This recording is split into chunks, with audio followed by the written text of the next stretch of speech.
Hello everyone, good morning, good afternoon, good evening to all of you. Welcome once again to this live analysis. Start करते हैं आज का ये session. If you look at the right now, crude oil and natural gas flat open है, crude भी flat ही open है. 5:30 New York session, 12:30 London session, 7 PM US market and 8 PM natural gas inventory forecast. 87 bullion, last time 71 Boolean, last time 87 Boolean था, इस बार 71 Boolean है last time से. हम expect कर रहे हैं तो फोरकास्ट के अकॉर्डिंग कम आता है, तो it is bullish for natural gas price. तो फोरकास्ट नेचुरल गैस इन्वेंट्री का बुलिश ही है.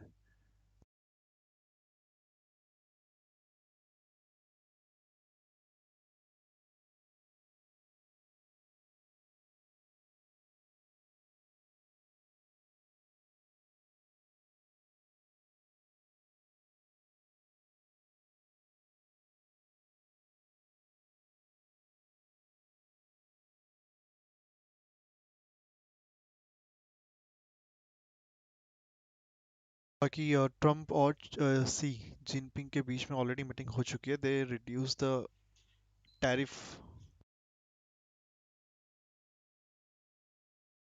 10% after amazing Xi meeting.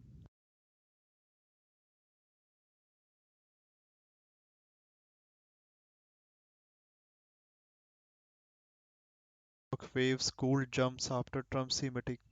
Trump says didn't talk Nvidia back well for China with C.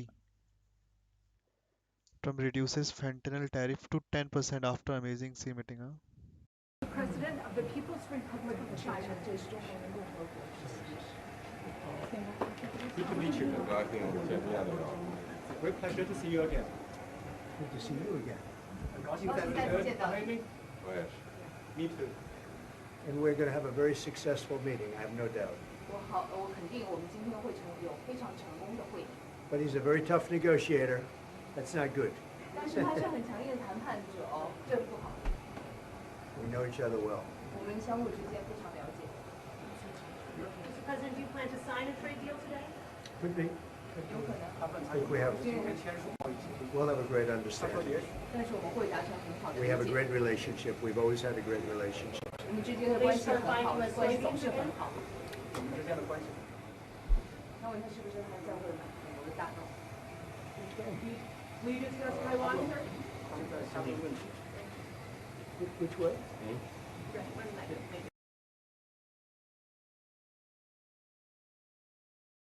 ठीक है, एक बार लेवल फिर से अपडेट कर देते हैं. क्रूड ऑयल और नेचुरल गैस में एक्सपायरी है, ध्यान रखना नेचुरल गैस की.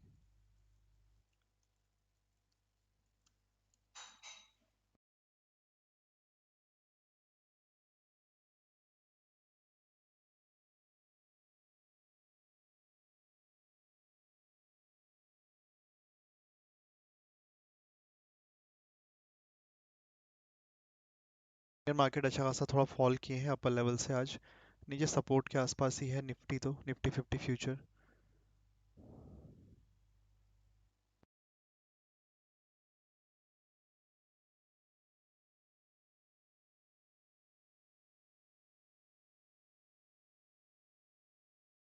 कल फेड ने भी रेट कट किया है एज एक्सपेक्टेड. थोड़ा बहुत सेल ऑफ आया था उसकी वजह से गोल्ड में, बट लोअर एंड से वापस रिकवर कर गया, तो इतना कुछ खास नहीं था. थोड़ा ज़्यादा रेट कट होता then there is a very high chances, but now same ही है. एंड उनका स्टेटमेंट आया है कि दिसंबर में शायद वो रेट कट ना करें, तो लेट्स सी क्या होता है.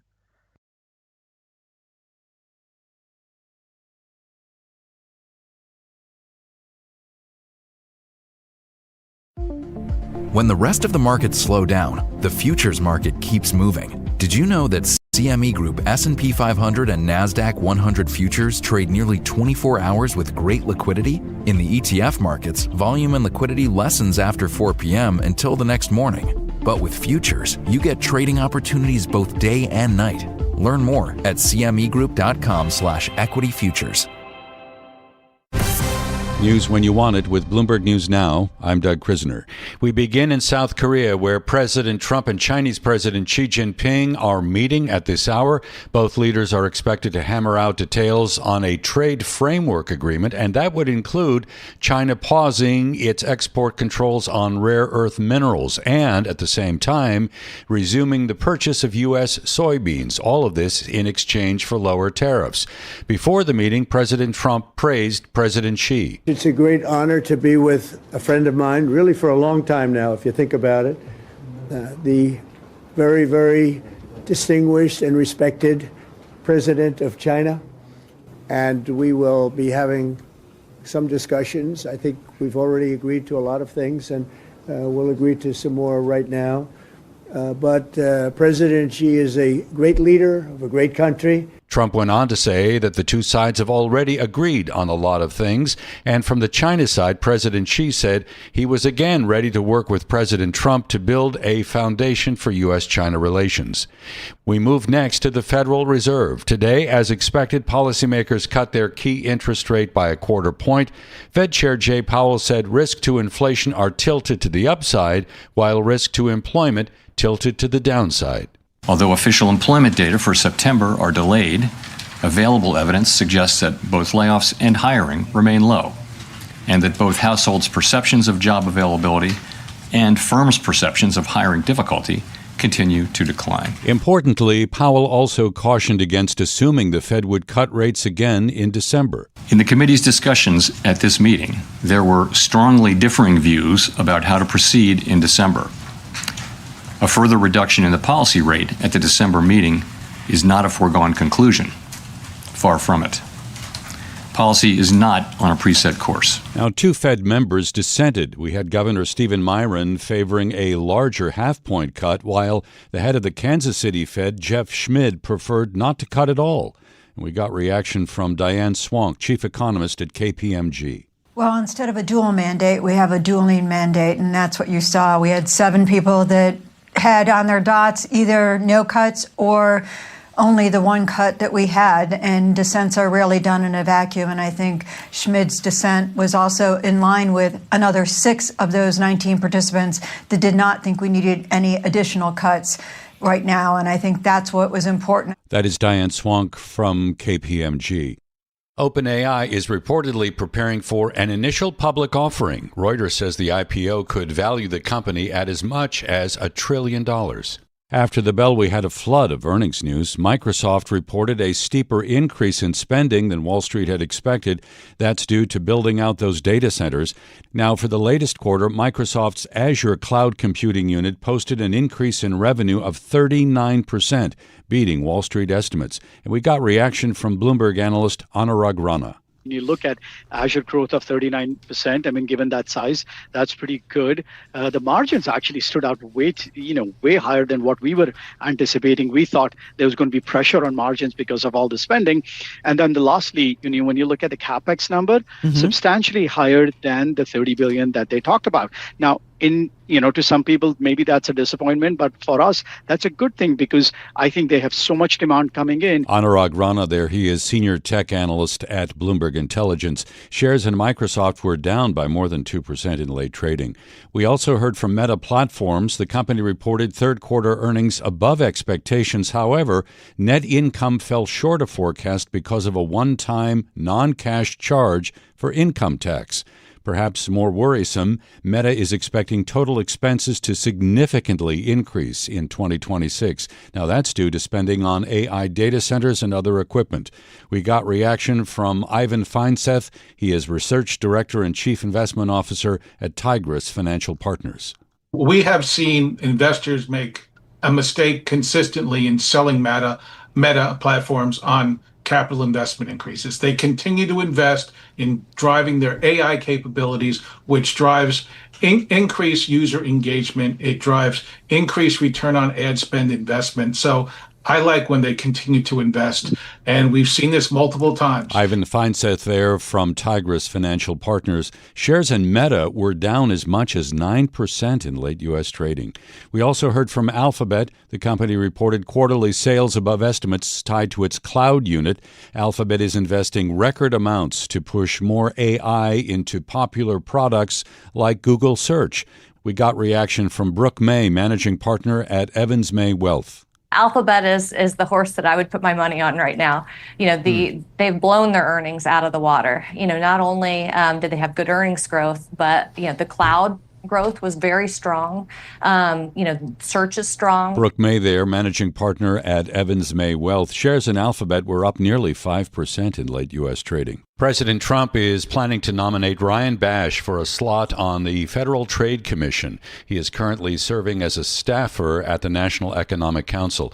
And we are told that Bash would replace Melissa Holyoke. She is expected to be nominated to serve as U.S. Attorney for Utah. If confirmed, Bash would fill one of 3 Republican spots on the 5-member FTC. In sports, Game 5 of the World Series is wrapped up. The Toronto Blue Jays defeated the Los Angeles Dodgers by a score of 6-1. The Blue Jays now lead the series 3-2. Game 6 will be played Friday in Toronto.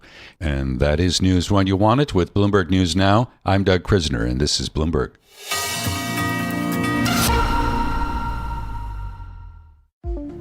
When the rest of the markets slow down, the futures market keeps moving. Did you know that CME Group S&P 500 and NASDAQ 100 futures trade nearly 24 hours with great liquidity? In the ETF markets, guys crude oil में देखिए ना 15 minute time frame पे हल्का सा gap down हुआ था, उसके बाद फर्स्ट 15 मिनट की कैंडल की रेंज के अंदर ही है प्राइस, ऐसा नहीं कि रेंज के बाहर कहीं चला गया है। भी एक रेंज थी, ब्रेक करने की कोशिश करी और ऊपर लेवल पे आया नहीं, नीचे भी लेवल पे ही होल्ड कर गया एक्चुअली प्राइस।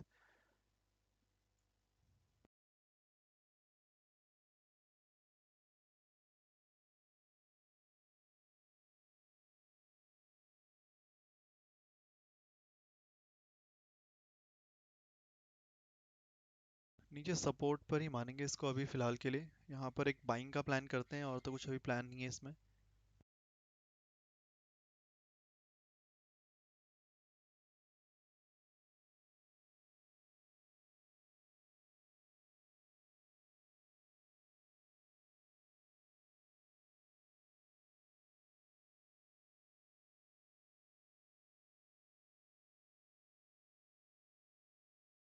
ठीक है, यहाँ पर एक छोटा सा बाइंग का प्लान करते हैं।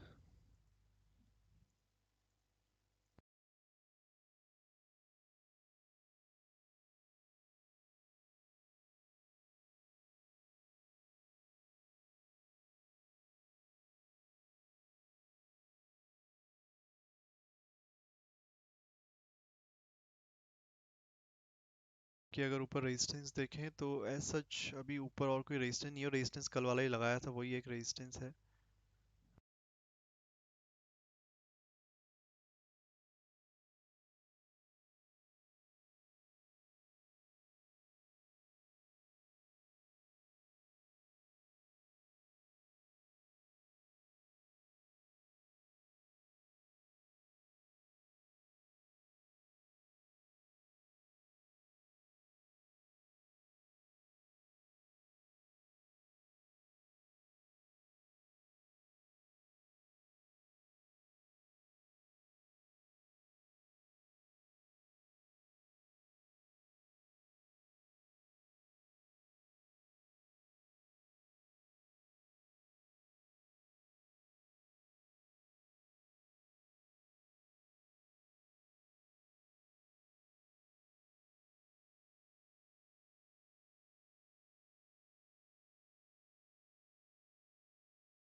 और कोई रेजिस्टेंस तो इसमें मुझे शो नहीं हो रहा है, तो this is the support, only support area we have right now. कोई नया सपोर्ट बनता है तो देखते हैं।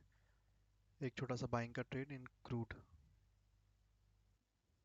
यहाँ पर होगा कोई सपोर्ट, वो भी लगा लेते हैं।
ये नीचे वाला कल वाला लेवल है, याद होगा, वो एक रेंज के अंदर फंसा हुआ था मार्केट। अपर साइड पे रेंज, एक रेंज थी कल वाली छोटी सी, याद होगा।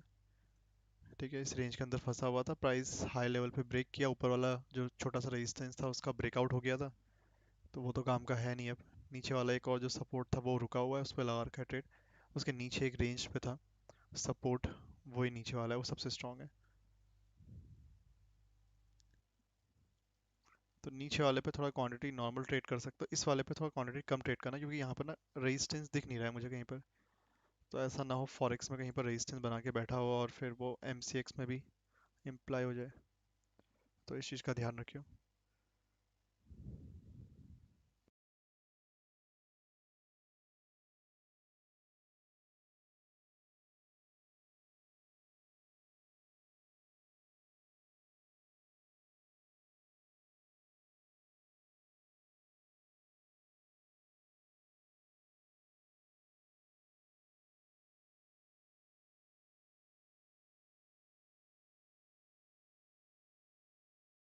कि मेरे अकॉर्डिंग तो बेस्ट ये है कि अगर यहाँ से सपोर्ट लेके जाता है क्रूड ऑयल और फिर थोड़ा सा ऊपर जाके यहाँ कहीं नया रेजिस्टेंस बना के गिरे, तो फिर ये सपोर्ट इजीली ब्रेक हो जाएगा, तो बेटर रहेगा।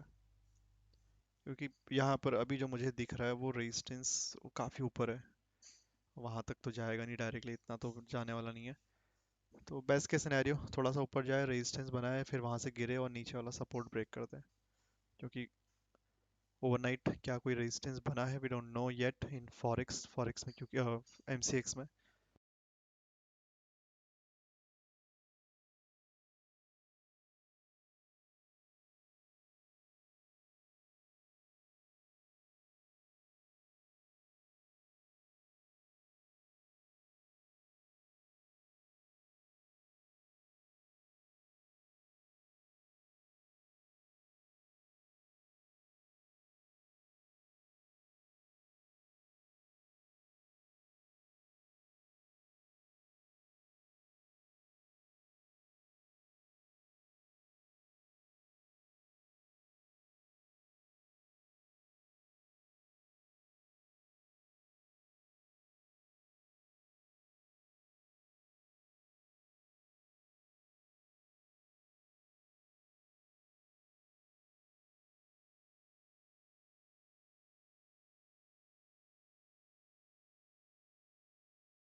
पॉइंट से रेजिस्टेंस सपोर्ट ब्रेक रह जा रहे हैं बनते बनते एमसीएक्स में।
तो यहाँ पर एक कन्फ्लुएंस एरिया तो है।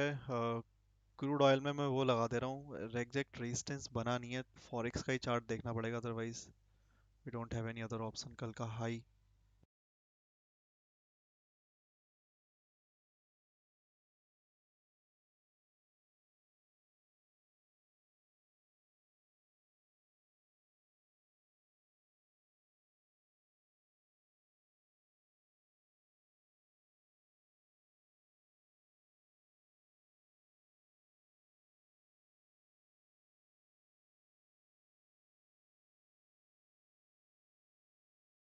ठीक है, इसको हम मान के चलेंगे पॉइंट ऑफ इंटरेस्ट।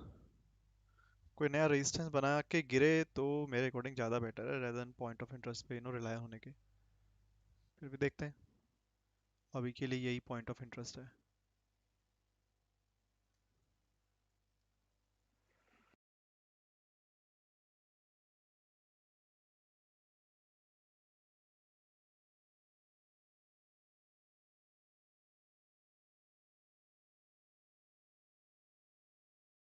गोल्ड और सिल्वर पे देख लेते हैं एक बार, क्रूड को मैं देख ले रहा हूँ, फिर अभी गोल्ड और सिल्वर को देखते हैं, ठीक है। Just give me a moment for gold and silver 1 hour time frame in forex.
और सिल्वर को देखोगे, गोल्ड और सिल्वर जो आप पूछ रहे हो,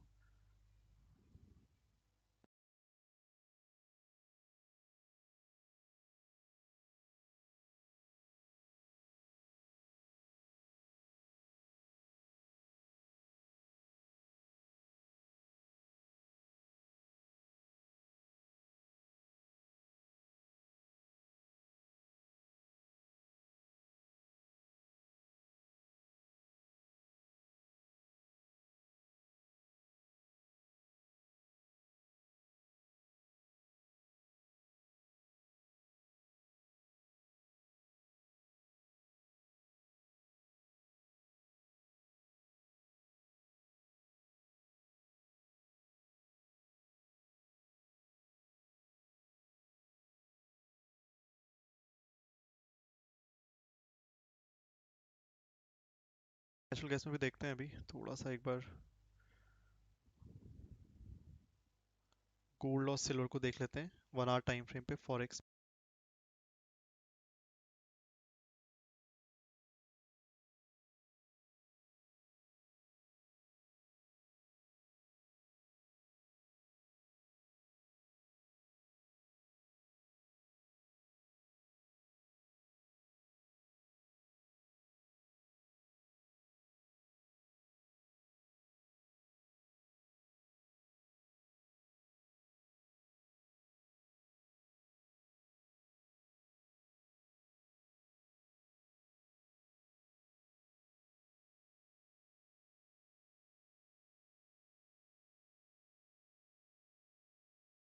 नेचुरल गैस भी वैसे कल के रेजिस्टेंस जोन पर ही है, इसमें कुछ खास चेंज हुआ नहीं है। मैं लेवल फिर से लगा देता हूँ, वैसे कल का ही लेवल है, नथिंग चेंज येट। कल भी सेलिंग आई थी यहाँ से 2 बार, आज भी उसी रेजिस्टेंस जोन पे है। एक बार और फिर से सेलिंग एक्सपेक्ट करेंगे इसी जोन से। ठीक है, कल एक बार सेलिंग आई थी, फिर ऊपर गया था, फिर सेलिंग आ गई थी, तीसरी बार जा रहा है इसी लेवल पे। थोड़ा कॉशियस रहना अब यहाँ पर। लोअर लो नहीं बना कल। यहाँ पर देखोगे ना, पहली बार मॉर्निंग पे रेजिस्टेंस पे आया था, सेलिंग आई थी, लो बना था, दूसरी बार फिर हायर लो बनाई, तीसरी बार पहुंच रहा है यहाँ पर। ब्रेकआउट ना कर दे इस लेवल का कल, क्योंकि बहुत बड़ा गैप अप हुआ था, उसके बाद रेजिस्टेंस पर ही कंसोलिडेशन में चला गया ऑलमोस्ट। बट अभी भी ब्रेक नहीं हुआ है, जब तक ब्रेक नहीं होगा रेजिस्टेंस तब तक तो हमारे लिए रेजिस्टेंस ही है ये, no doubt about it. But ध्यान रखना, कल ऑलरेडी 2 बार यहाँ से सेलिंग आ गई थी, तीसरी बार आ रहा है अब यहाँ पे।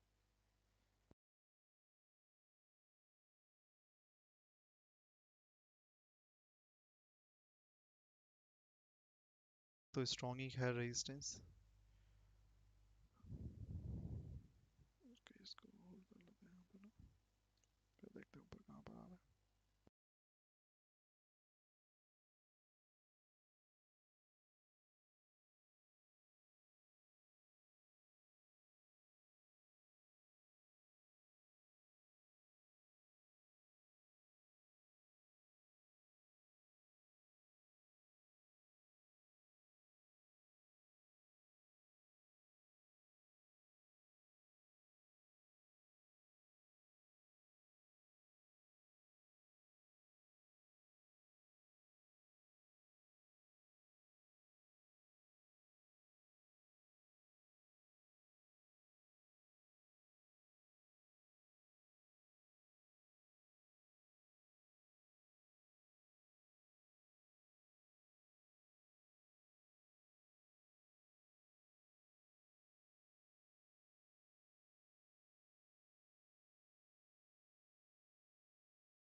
ठीक है, थोड़ा ऊपर आता है तो इसमें भी सेल ही करेंगे, थोड़ा ऊपर आना चाहिए लेकिन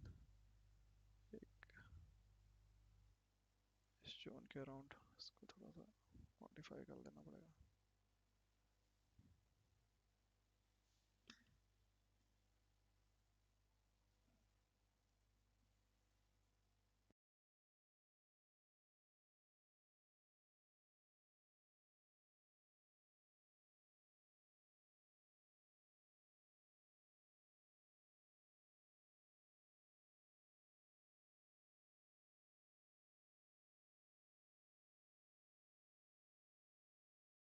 जोन अभी भी स्ट्रॉन्ग ही है नेचुरल गैस का, तो एक्सपेक्ट करेंगे यहाँ से एक और सेलिंग आ जाए वापस से। नीचे सपोर्ट भी देखना पड़ेगा एग्जैक्टली कहाँ पर बना रहा है।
ये जोन है, ये रहेगा फर्स्ट टारगेट अप्रॉक्सीमेटली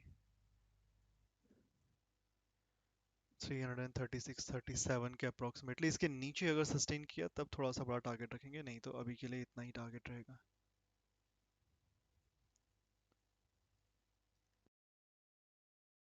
नीचे अगर सस्टेन कर गया तो बात अलग है, फिर तो थोड़ा बड़ा ही फॉल आ जाएगा।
वो जोन पूरा ही रेजिस्टेंस का है, ध्यान रखना नेचुरल गैस में। एक मिड पॉइंट ले सकते हैं वहां पर, बिल्कुल टॉप से अगर नहीं भी लोगे तो।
क्रूड ऑयल में ध्यान रखना गाइस, ऊपर जो ये मैंने पॉइंट ऑफ इंटरेस्ट बनाया हुआ है ना, वो कोई रेजिस्टेंस नहीं है, वहाँ पर रेजिस्टेंस हो ही नहीं कर रहा है कुछ। फॉरेक्स में हो सकता है, एमसीएक्स में नहीं है। नेक्स्ट मेजर रेजिस्टेंस एमसीएक्स में ऊपर 5560 580 के अराउंड ही दिखा रहा है।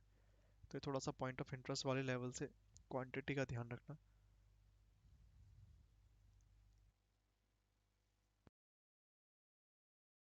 London session is going to open in few minutes.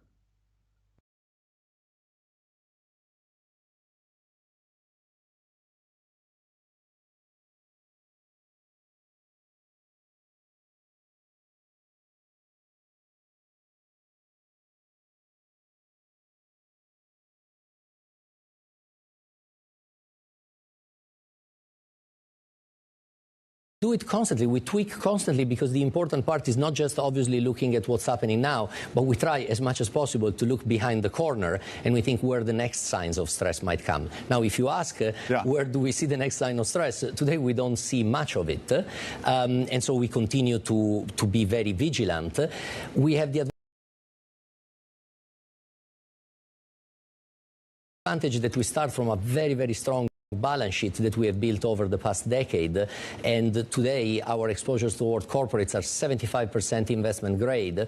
Our exposures toward our wealth management customers are mostly towards affluent customers, which by definition obviously are the best possible customers to be exposed to, and we are reducing, if anything, our exposure towards credit cards and personal loans in order to reinvest more in our wealth management. It sounds like you're not seeing cockroaches in your portfolio. Nothing moving right now. Okay, and private credit is not the kind of thing that keeps you up at night in terms of a concern. I tend to try not to stay much up at night, but we are vigilant on a lot of different fronts. So look, the stock is up 60% year to date. You've got the balance sheet that is looking healthy. M&A, is that a prospect for you? HSBC, of course, going through with a big deal in Hong Kong, $14 billion deal for Hang Seng, taking that private. Does that make you think, as CFO, we could do more in terms of big M&A at this point? Well, seeing that in particular actually makes me very happy to be in Hong Kong. Hong Kong is a great market where to be. It's a market where we're doing extremely well. We're up 16% year to date in terms of revenues. We have the #1 client satisfaction rating for our wealth management business. So seeing confidence in Hong Kong is always good from the point of view of Standard Chartered. And when it comes to M&A is a way of achieving growth. Largely, we are blessed by being present in some of the fastest growing regions on earth. We don't necessarily need M&A. Okay, don't necessarily need M&A at this point, given the organic growth that you're seeing there. Indeed. Diego, thank you very much indeed. We've run out of time, but always appreciate your insights on the back of these earnings and strong beat, of course, for Standard Chartered. Diego De Giorgi, CFO of Standard Chartered. The stock is up about 6% year to date. Coming up, rate decisions, of course, in focus. The Fed, of course, cutting, but warning in terms of December. Don't make assumptions that the December is a done deal. The BOJ also in focus, of course, holding rates. The ECB announcement is coming up later. We're going to talk through all the central bank action with Anna Boata, Head of Economic Research at Allianz Trade. That is coming up. This is Bloomberg.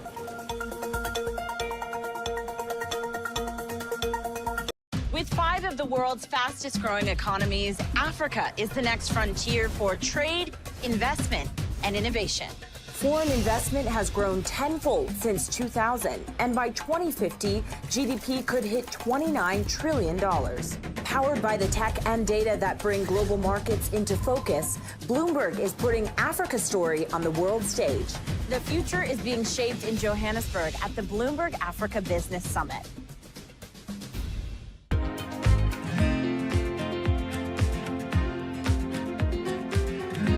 In case you missed it, on Bloomberg Crypto. There's a debate going on right now in D.C. that I think folks need to start paying more attention to, and that is the yield. And the question really is, who is going to keep the yield? Who makes money off stablecoins? Well, right now, in the case of some of the large stablecoin issuers, there's a yield back on those deposits. So when there's $1, for example, deposited in a bank account, there's interest paid on that dollar. And so who's capturing that yield? And I think one of the really interesting things about about the Genius Act is that it bans so-called yield-bearing stablecoins from giving that yield directly back to consumers. Now, that's not true everywhere. And I think if consumers have a choice, why would a consumer want an institution to keep that yield? Or would there be sharing of that yield? So right now, one of the debates going on is, will rewards be allowed? And I think these are really important questions. Don't miss Bloomberg Crypto live Tuesdays.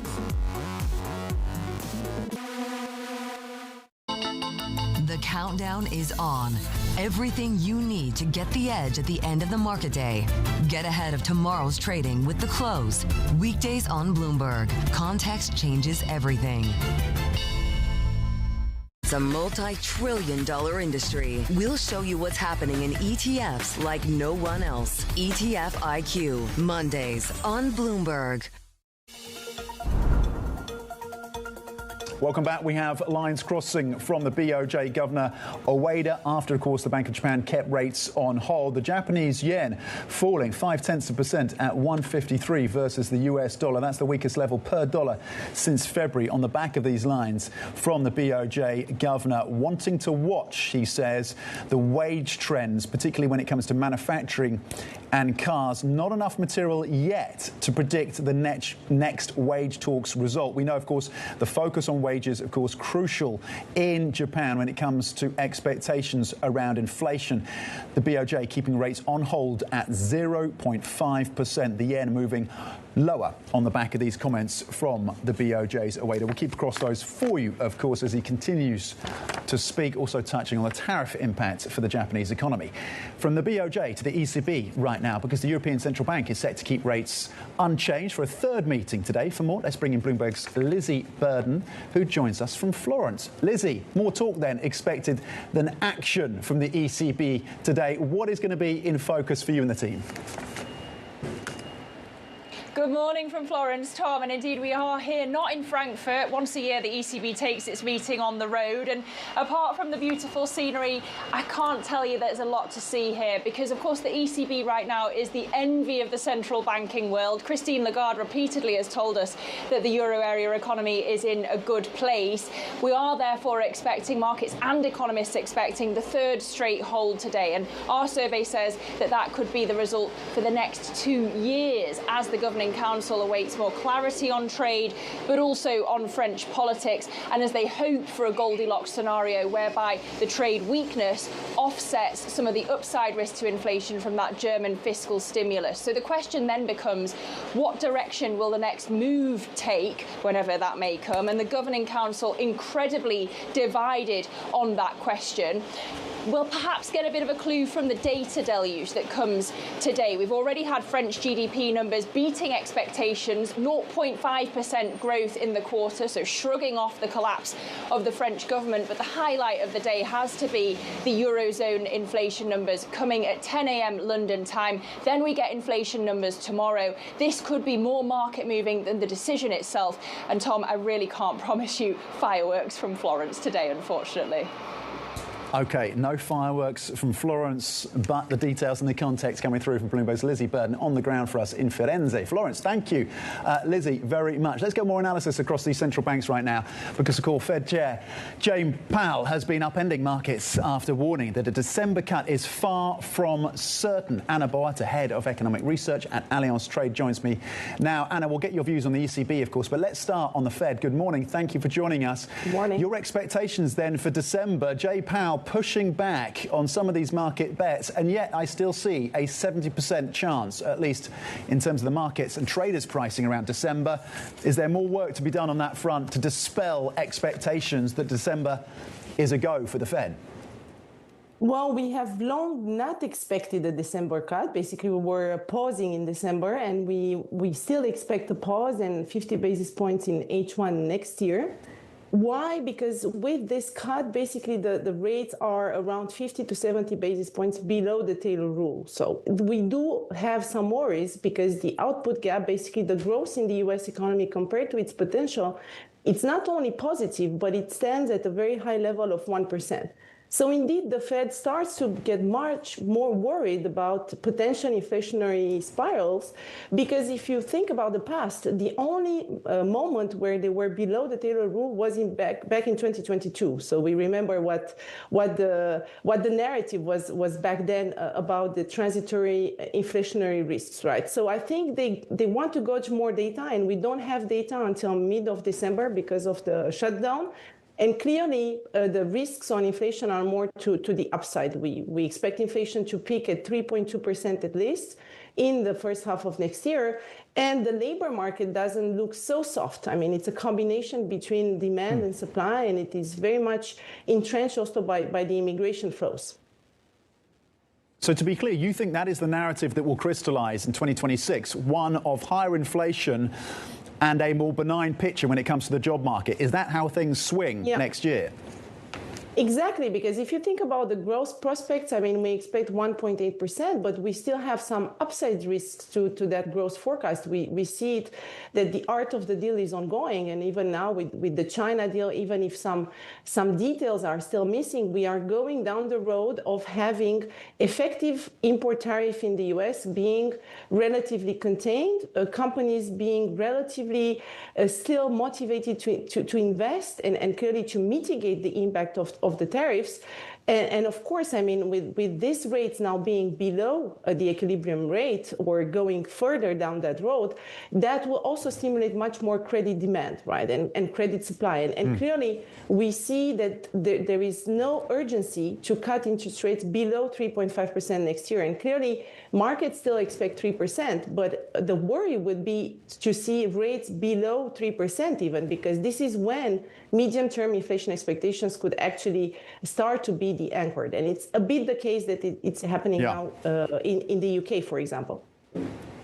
How much divergence do you expect to see when it comes to inflation between the Eurozone and the US next year, with deflation risks being at least priced in by some for Europe next year? I mean, yeah, it's a completely opposite picture, because if we look at output gaps, right, I was mentioning 1% positive in the US, but in the Eurozone, we're at least at minus 0.5, so negative for the Eurozone. But if we look closer, France is at minus 0.5, but Germany is at minus 1.5. So it does mean that if we think about the narrative of the ECB, which is there are upside risks to inflation because of the German stimulus, it does mean that Germany needs to actually register growth of 2.1% at least in order to close this output gap. So until we don't see that, and probably we won't see that until 2027, the inflation will go down, and we actually see it below 2% in 2026 at 1.8, 1.9.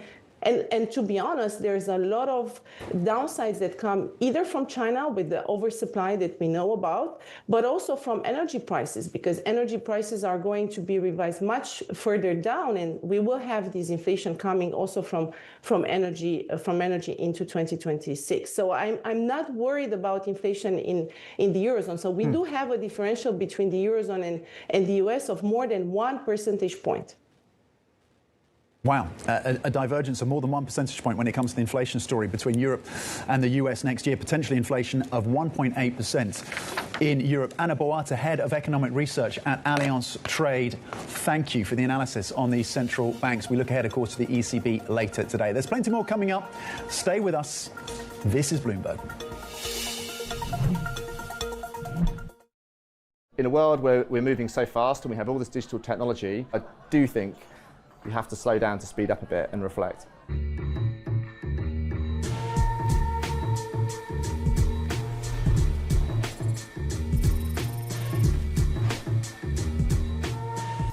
AI is the accelerator of your strategy. It is not your strategy. You can make content 65 times faster than you did yesterday, where you've got AI-generated content, you've got things that are created purely for the algorithms to index. I think people are looking to cut through that to make sure they're really getting the information that they need. People still want trust, they still want brand, they still want a promise delivered by that particular organisation. I'd much rather we have our creative directors really making work that's in the popular culture, that's for people, and not worrying about making 50 different variants of an ad. You have to take time to slow down, sharpen things up, focus on the things that really make a difference. Watch Bloomberg Tech. This is the Asia Trade. This is Wall Street Week. Welcome to Balance of Power. This is Bloomberg Television. In case you missed it on Bloomberg Brief. This is a big difference from April. Remember when there was no place to hide? And now, even though the 10-year is below 4%, if you start to see the labor market showing signs of firing, whether government or the private sector, I think then the 10-year has a lot of room to decline because then the Fed's cutting into accommodative territory, not just getting to neutral. Don't miss Bloomberg Brief, live every weekday. Asia is at the forefront of some of the world's biggest stories. And we're here, where the action starts in Sydney. And in Tokyo, get ahead as the global trading day begins. The Asia Trade, weekdays only on Bloomberg.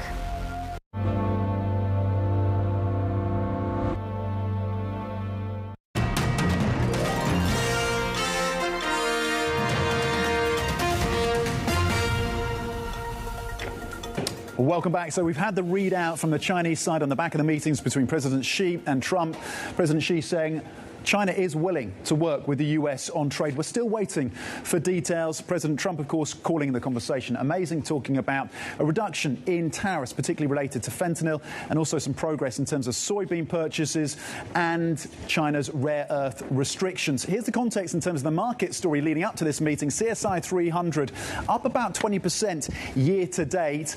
The Hong Kong China Enterprises Index, that's the white line as well, has seen strength as well year to date. Part of that is down to the AI story, part of that down to relatively an immune equity story when it comes to the tariff picture. Today and right now, seeing a little bit of pressure, maybe some profit taking when it comes to CSI 300. The yuan has strengthened as well versus the US dollar by about 3% year to date. Let's flip the board and have a look at the Fed story then. Jay Powell pushing back on market expectations around December, far from a foregone conclusion. That was a key line, of course, from the Fed Chair Jay Powell after they cut interest rates again by 25 basis points yesterday, really putting into question whether December is still in play. Traders still pricing in about a 70% chance that December is another cut from this Fed. And briefly, Nvidia, a $5 trillion company, up 55% year to date, up 1,500% in the last 5 years. The opening trade is next. This is Bloomberg.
A cidade estava sitiada. Nisso, ao começo, eu tremia, não sabia o que fazer. Foi a mais terrível que eu passei na minha vida. Eu temo, né, que o Brasil se torne, num futuro próximo, um narco-estado. Porque no final, tudo é dinheiro. People back home, they are suffering. And someone is driving a Range Rover with their money. Where is my money? I think she's a scam up to now. It's some of the world's most desperate people who are getting ripped off. Repeat after me. I am a winner.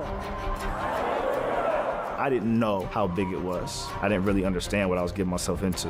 If you tell me you have a vision of being $1 billion business, then you're going to have to do what it takes. And if you're not going to do that, everybody's going to suffer.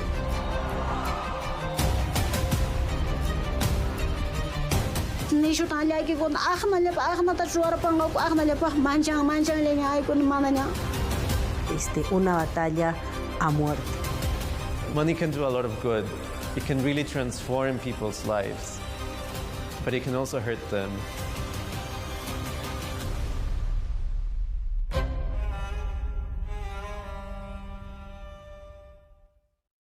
really think I had a problem. I would isolate, self-medicate. Like 48.5 million Americans, they didn't choose addiction. Go to shatterproof.org/findtreatment. Watch the film No More Secrets and find out how you can get help. That's shatterproof.org/findtreatment. Join me each week on Wall Street Week for stories of capitalism from business, markets, economics, tech, and climate. More than what you need to know, it's what you need to think about. Good morning from London. I'm Kriti Gupta alongside Guy Johnson. We're an hour away from the opening trade. Here's what you need to know. The U.S. and China come to a trade agreement that halves fentanyl-related tariffs, resumes soybean purchases, and postpones rare earth restrictions. President Trump calls the meeting, quote, amazing. And another rate cut in the books from the Federal Reserve and a hold over at the BOJ. It's the ECB's turn next. We are live on the ground in Florence. Plus, earnings continue on both sides of the Atlantic. Megacap tech posting mixed results in the States, but blockbuster beats from ranks right here in Europe. Guy. Okay, let's talk about the markets. The markets have got three things to think about this morning. You've got the Trump-Xi meeting, feels underwhelming. That feels like it's market negative right now. You've got tech earnings out of the United States. They feel pretty negative as well. Then you've got to think about Jay Powell. That feels pretty negative too. The Fed didn't exactly give the green light to risk on overnight. All of that being factored into the market this morning. Chinese markets are down, thumbs down in terms of the Trump-Xi meeting. S&P futures flat. They've got a lot to think about this morning in terms of the narrative. Tech, Fed, Xi, all to factor in as well. Europe, as Kriti said, looking a bit more positive. Earnings look okay. Euro dollar ahead of the ECB, up by 0.2%. The countdown to the opening trade starts right now.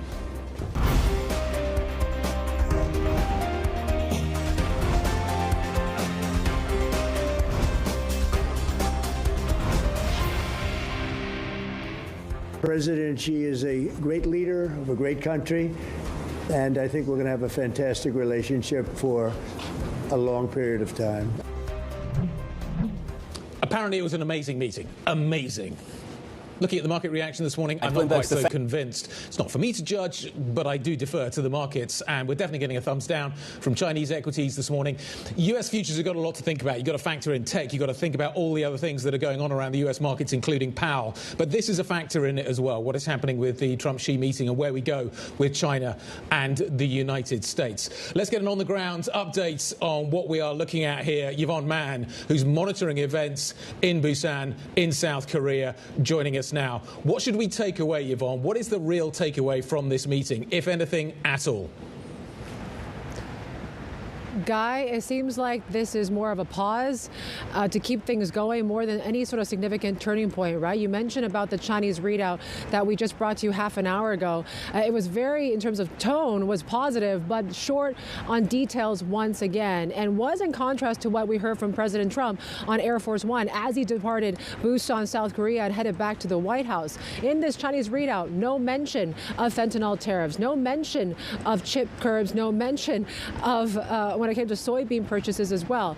And so it's a bit different than what we heard from the president, where he talked about fentanyl tariffs cut in half to 10%, which would be seen as a win for China. President Trump also talked about China resuming purchases of soybeans and will be a welcome relief for U.S. farmers that have essentially been cut off from the number one customer, China, this season. And when it came to rare earths, President Trump said China had agreed to a one-year pause on its global licensing when it came to critical minerals. So, we're not getting those sort of details in this Chinese readout. It's much more of a summary talking about the two sides quickly refining and finalizing the details and subsequent work. This sounds like there's still some issues that are still pending, but they still talk about striking a positive tone, cooperation when it comes to trade, as well as sectors like in energy. What we did see that was aligned was potentially these two nation leaders there are willing to meet and continue on exchanging views. We heard from President Trump saying he's excited and wants to visit President Xi in April. We heard that from the Chinese readout as well, that they are looking to see more of these meetings later on next year. But still, we're waiting for the official U.S. readout from all this right now. But just looking at it right now, seems to still be a bit of gaps there in the language and as well as what was agreed upon. Yvonne Mann in Busan, South Korea, giving us an update on the heels of that high-stakes meeting. We thank you so much. So much anticipation built into this meeting with very little result. That being said, we're talking about this market reaction. There was so much baked into it at the start of this week, even just having them both have similar schedules, have the idea that they're going to be speaking even for 90 minutes. But as things stand, to your point, it sounds like we're still hurtling towards a November 10th trade truce expiration deadline. Maybe. It feels like... It feels to me as if it hasn't got worse, but it hasn't got better. So we're kind of as you were. That seems to be kind of largely the picture that seems to be coming out of this. And it seems like both sides are reasonably satisfied with this. Be interesting to see how Nvidia trades today. Yeah. I think the anticipation earlier on this week was mainly about the fact that maybe we could see a breakthrough on chips. Doesn't look like that's happened. It's going to be interesting to see whether Nvidia backs off, its shares back off the kind of the push that we've seen higher earlier on this week. Yeah. That's kind of the only takeaway. Other than that, I think we're really struggling here. I think we've got to assume that the steady state now is kind of what we have right now in terms of tariffs and what we have in terms of the relationship. It's tense. It's not getting worse. It's not getting better. Markets can kind of, I suspect, live with that, but we're not getting the big boost that maybe we would have anticipated. We're also not getting the big boost from Powell either this morning. And let's talk about what we got from the central bank last night. Jay Powell, mixed data, mixed FOMC. Seems to be the kind of the takeaway here. Big divisions in terms of opinion on what we're seeing in terms of the US economy. And Powell was really, I haven't heard him be this clear in terms of what he said in terms of the December meeting for quite a while, and being, you guys are ahead of yourselves. Like, this is not a done deal. We are not on cruise control here. We do not know what is happening. We don't have the data. We've got a pretty good idea of what's going on, but we cannot make a decision about December at this point. That feels market negative to me. It does feel market negative. It also feels like, and I thought this was really interesting commentary from our Fed special yesterday, Bob Michael over at JP Morgan, who really leads the fixed income business there, had talked about the fact the key piece for him was the dissent, not from Stephen Myron, but from Schmidt, instead, the Kansas City Fed president, who said no rate cut at all. He's actually starting to tilt a little bit hawkish. And I think that dissent, is really crucial because it's one that nobody saw coming. Bob Michael over at JP Morgan went as far to say that that is a sign that Jay Powell is losing his grip on the FOMC as a whole. And I thought that was a really key piece that, again, no one really saw coming. Yeah, it's a really confusing picture. Yeah. And you can kind of understand why the FOMC is confused. There's clearly some weakness emerging in the labour markets.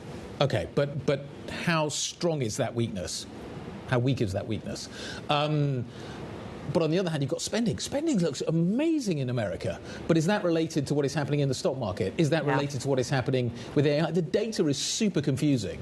So I think it's understandable that people have a different view on what is happening here, and you are getting more extreme views. Yeah, and we are also, and I think this is the part that hasn't necessarily shown up in the data yet, we're on week 4, going on week 5 of a government shutdown that is nowhere near even having a discussion to end or get to come to some sort of agreement. I think what's also really crucial here is that it feels like this market is treating a deceleration in growth, even though you do see their spending in the States. It is still less than what we've perhaps saw a couple of years ago, as the same as the idea that a recession is around the corner. And that's perhaps the mispricing that Jay Powell is trying to get into. He painted a picture of an okay economy, kind of not getting worse, not getting better, doing all right, kind of very Goldilocks. That's okay. Yeah. Let's talk about the earnings we've had out this morning, because that I think is what's going to be a big factor for the European markets this morning. Just had folks Shell numbers dropping onto the screen. The oil major out with Q3 adjusted profit that has beaten estimates. It's going to plan a share buyback of $3.5 billion. It beat the average analyst estimates. Adjusted profit of $5.43 billion. Now that's down nearly 10% year on year, but it handily beats the estimate that was around 4.74. We should talk about Total as well, of course, sticking with the energy picture here. Their adjusted net numbers coming in kind of in line with estimates. $3.98 billion is where I'm looking at. The estimate was $3.96 billion. The profit is, however, getting a little bit better. The refining story seems to be working in their favor. Also got some good cash flow numbers. So it might just be that energy is where we see the outperformance at the opening trade. Yeah, we've got Puma. I haven't actually looked at Puma yet, so let's find out what's going on with Puma. Lots of earnings coming out. It's like drinking out of a fire hose. Well, Puma obviously has done very well well recently in terms of its performance as a result of the kind of the leisure shoe, the terrace shoe. Yeah. But now it's pushing on and running. Everybody else is trying to kind of get that story going. Q3 adjusted EBIT missing estimates. The share has been pummeled. The shares have been pummeled recently. Yeah. And it'll be interesting to see kind of where we go from here with that stock. It's Adidas has had the really good run within the kind of the leisure story. Yeah. We've talked a lot about the Sambas. That maybe you have talked a lot about the Sambas. But Puma's had a really tough time. Anyway, we'll come back. I promise I will read into Puma and get more details. There's a CEO revamp there. There's a big marketing push. We're going to dive into the details. In the meantime, in literally the last couple of minutes, we've got an update coming out of China where they are confirming some of the things that Donald Trump had talked about in terms of what that trade negotiation actually looks like. Let me just walk you through some of these headlines. China will indeed halt the export controls announced on October 9th for 1 year. That's something that both Donald Trump and Scott Bessent talked about, coming to the rare earths picture. They are also talking about resolving the issues of TikTok with the United States. Again, not clear whether that means a full divestment, as Donald Trump suggests, or something more. They're also talking about suspending countermeasures against the United States when it comes to ships. That's been a key theme, Guy, when it comes to his tour in Asia, something that came up with this meetings in South Korea and Japan as well. The export controls is interesting. Do you feel that was put on the table to take off the table? Maybe. Anyway, we've got a full show coming up. Banks are a big piece of the puzzle today. Tonight's Raoul is the CFO over at ING. Fee income is up really strongly at ING. I want to find out why. Clotilde Lagverne is the CFO at Credit Agricole. Going to be talking about Credit Agricole shortly. Nancy Curtin, CIO at Alti Global, will be joining us on set at the Open. She's been really positive recently. Is she still? And Freya Beamish, Chief Economist at TS Lombard, here to give us a readout on China, on the ECB, on what is happening in terms of the Dutch election. There's a whole range of stuff here in Europe that we need to talk about, plus more broadly, the Fed as well. Yeah, lots going on and lots of data to accompany some of the, at least, economic pivots that we're going to see throughout the rest of the day. 10 a.m. UK time, your area third quarter GDP. But it's really the precursor, honestly, to I think what we're waiting to hear from Christine Lagarde. You have a BOJ that's holding. You have a Federal Reserve that is cutting. What does that signal for Christine Lagarde? She speaks at 1:45, just 30 minutes after the ECB rate decision. But then again, we're not done with earnings. We have to talk about these tech earnings. We have Apple and Amazon today. We had Microsoft, Alphabet, and Meta yesterday. Mixed results, pretty violent market reactions in both directions. It's about spending. That seems to be the takeaway from what we saw yesterday. Meta, spending's up. The market didn't like that very much in terms of the tone that we got with that. Microsoft, similar kind of picture. But you look at Alphabet, you look at Google, we can fund this out of our advertising business. Yeah. Tick in the box, market likes that. So you can do this as a kind of, as you are run rate, and the market rewards that. The spending story is now key for these companies. They're becoming hardware companies in a way, and how that changes the narrative is beginning to be evidenced in terms of the reaction you highlight. Big reactions. Well, they're acting like they're value companies. If you're CapEx focused, you should be trading at value multiples, not growth multiples. That's quite a big shift. I know, but that is something that still is. It doesn't feel like it's in the price. Yeah. If that's where the focus is. Yeah, and we're going to work, and we've still got to get detail. If you're ramping up spending, what's the rate of return on this spending? What are you going to be delivering for me? Are you really going to deliver the kind of return that I've got used to in terms of the company that you have been? Let's talk.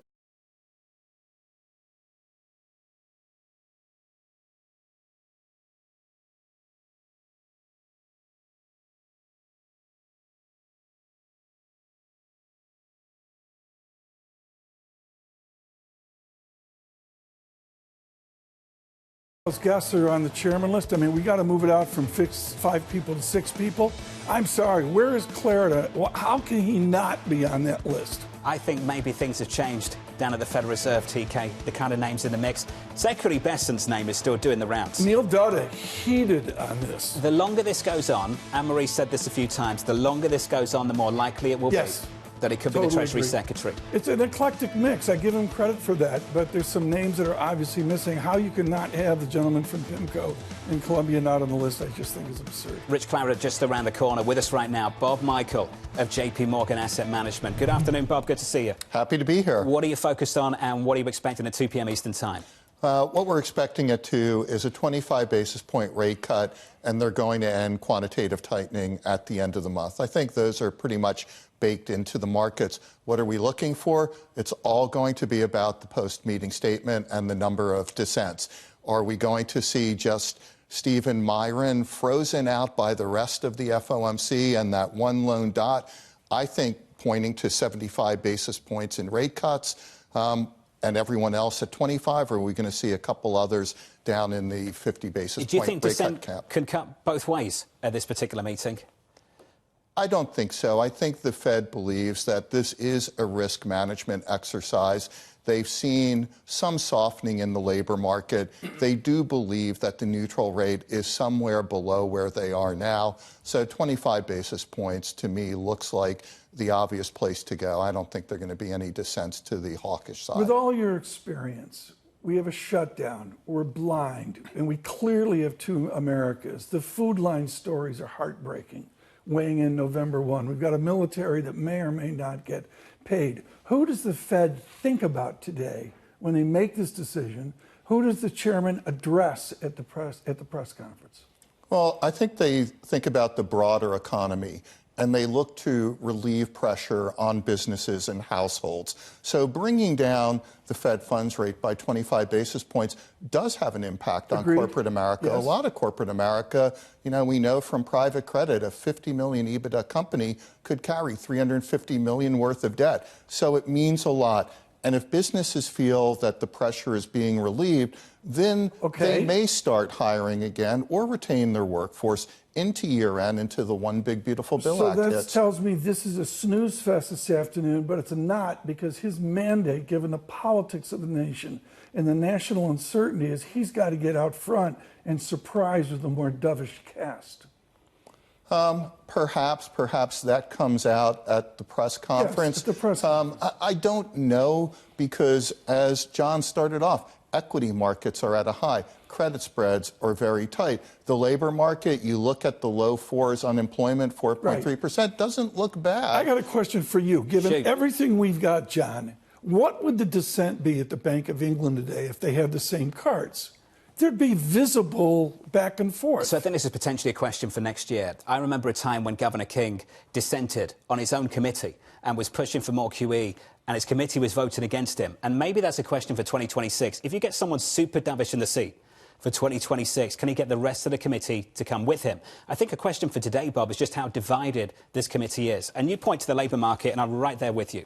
There are credible arguments today to cut interest rates. Equally, there are credible arguments to do absolutely nothing. And when you look at the labour market, it's massively dependent on which data point you're anchoring your view around. If it's payrolls, you are spooked. You are cutting interest rates. If it's unemployment, you're sitting there saying, you know what, I don't think the slack has increased too much here, even with this massive step down in payrolls, and I don't see the urgent need to reduce interest rates. How would you anchor your view around this labour market? I anchor my view around JP Morgan Chase data. We're the largest banker to the consumer. We're not flying data blind at all. We see the top 4 quintiles of earners with deposit balances above where they went into COVID. The bottom quintile is below where they went into COVID. So that's the K-shape we all talk about. Does that get addressed with the One Big Beautiful Bill Act when you start to see tax filings and refunds on tips, overtime, Social Security payments, and a host of other things? Maybe it does. Are you in the re-acceleration camp for 26? Are you expecting things to pick up in the new year? Yeah, I think the fourth quarter of this year and the first quarter of next year will be, call it 1 to 1.5% GDP. There will be some digestion of further tariffs and final tariff policy. But with central banks cutting rates and an additional $1 trillion in stimulus hitting, it's hard not to see a reacceleration in growth. What does yield tell you right now, not only the conventional full faith and credit, but the very short-term paper, the trust market? What are the indicators you see into this meeting? The planet is underallocated to fixed income. I just got back from the Middle East. I heard it everywhere I visited. I hear it domestically. I've got one meeting after another. How else do you explain the 10-year trading through the Fed funds rate today? It can only happen if there are constant buyers, and the buyers are out there in full force. Then how does that cross over to the dollar as an indicator of that need to buy more paper in America? Well, I think that's a different topic because there is a sense that perhaps if you're an overseas investor and you accumulated U.S. assets, you may look a little toppy in dollar exposure. Mm-hmm. So why not hedge some of that back to your base currency? It didn't make sense a couple years ago because the dollar kept going up, so you hung on to the dollar with U.S. assets. Now they're starting to hedge some back to their base currency. Bob, logic would dictate as the Federal Reserve begins to reduce interest rates that money and money market funds would start to spill out, maybe into risk assets and to other things. How sticky is that money at the moment? Well, other things would be fixed income, of course, in my yes. view. Yes, to Bob's fund. Forgive me. Yeah, and that is a pressure that you hear from clients, that they've held cash for a while. They feel they may have missed interest rates. I tell them, congratulations, you were right. Why would you have held fixed income in negative yield environments? And then in 2022, 2023, rates were going up and bond prices were going down. You can still get in substantially higher than where we've been over the last 10, 15 years, although you've given back only 1% or so of the 500 basis points of rate hikes. And there are lots of things to buy. There's still credit to buy. That gets you closer to 5%. There's emerging market debt to buy. That gets you 10, 12%. Quick, John, the Bloomberg Total Return Index is the Bob Michael chart. The appreciation of bonds and fixed income back over the last 2 years, nobody saw that coming. The flows into Bob Michael of JP Morgan Asset Management's business has been pretty persistent, I think, for the year so far. Bob Michael of JP Morgan Asset Management is going to stick with us into this decision. That decision is 18 minutes away. That news conference is 30 minutes after that. Up next, the conversation with Kathy Jones of Charles Schwab together with Subhadra Rajappa of SocGen. It is Fed Decision Day. Live from New York City this afternoon. Good afternoon.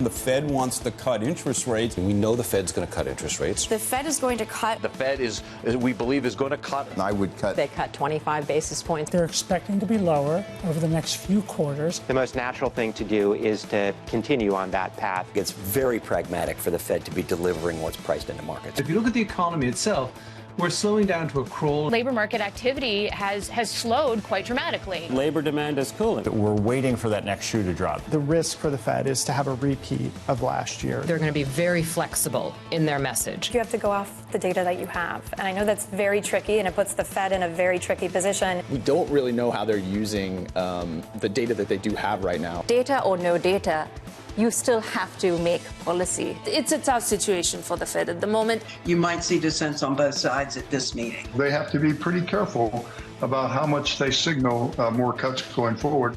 Just how much can they signal at this meeting? That's the challenge for the Fed Chair Jake Powell. That decision 15 minutes away. The news conference 30 minutes later. Going into it, 5-day winning streak on the S&P 500. Equities this afternoon higher by 0.2%. On the Nasdaq up by 0.3. TK in the bond market, 2s, 10s, 30s. Interesting. The last time the Fed met, 2s at 350, 10s at 4%. This bond market has been very well behaved over the last month. I don't like the word, but I'm going to use it here, resilient. And the answer is there have been some movements, including a dash to lower rates. But we come back, and again, I look today at weaker sterling and stronger renminbi with what's going on in Korea. And there's just a churn here that shows a resilient economy. As Bob Michael said, you know, you model out Q1, Q2, and you say, okay, we keep it going. I think Bob's right. Bob Michael at JP Morgan still with us, by the way. Look at what we're hearing from corporate America. Let's take the banks, Bob. Banks are telling us that corporate clients are re-engaging big time. If you look at Visa, just to stay with the financials, they're saying the consumer is still engaging and is likely to engage into year-end and beyond. Is that the tone you're picking up from corporate earnings? Just how bifurcated are things? Forget about corporate earnings. Our analysts, credit and equity analysts, are talking to companies every day, dozens, hundreds of them every week, and we're all hearing the same thing.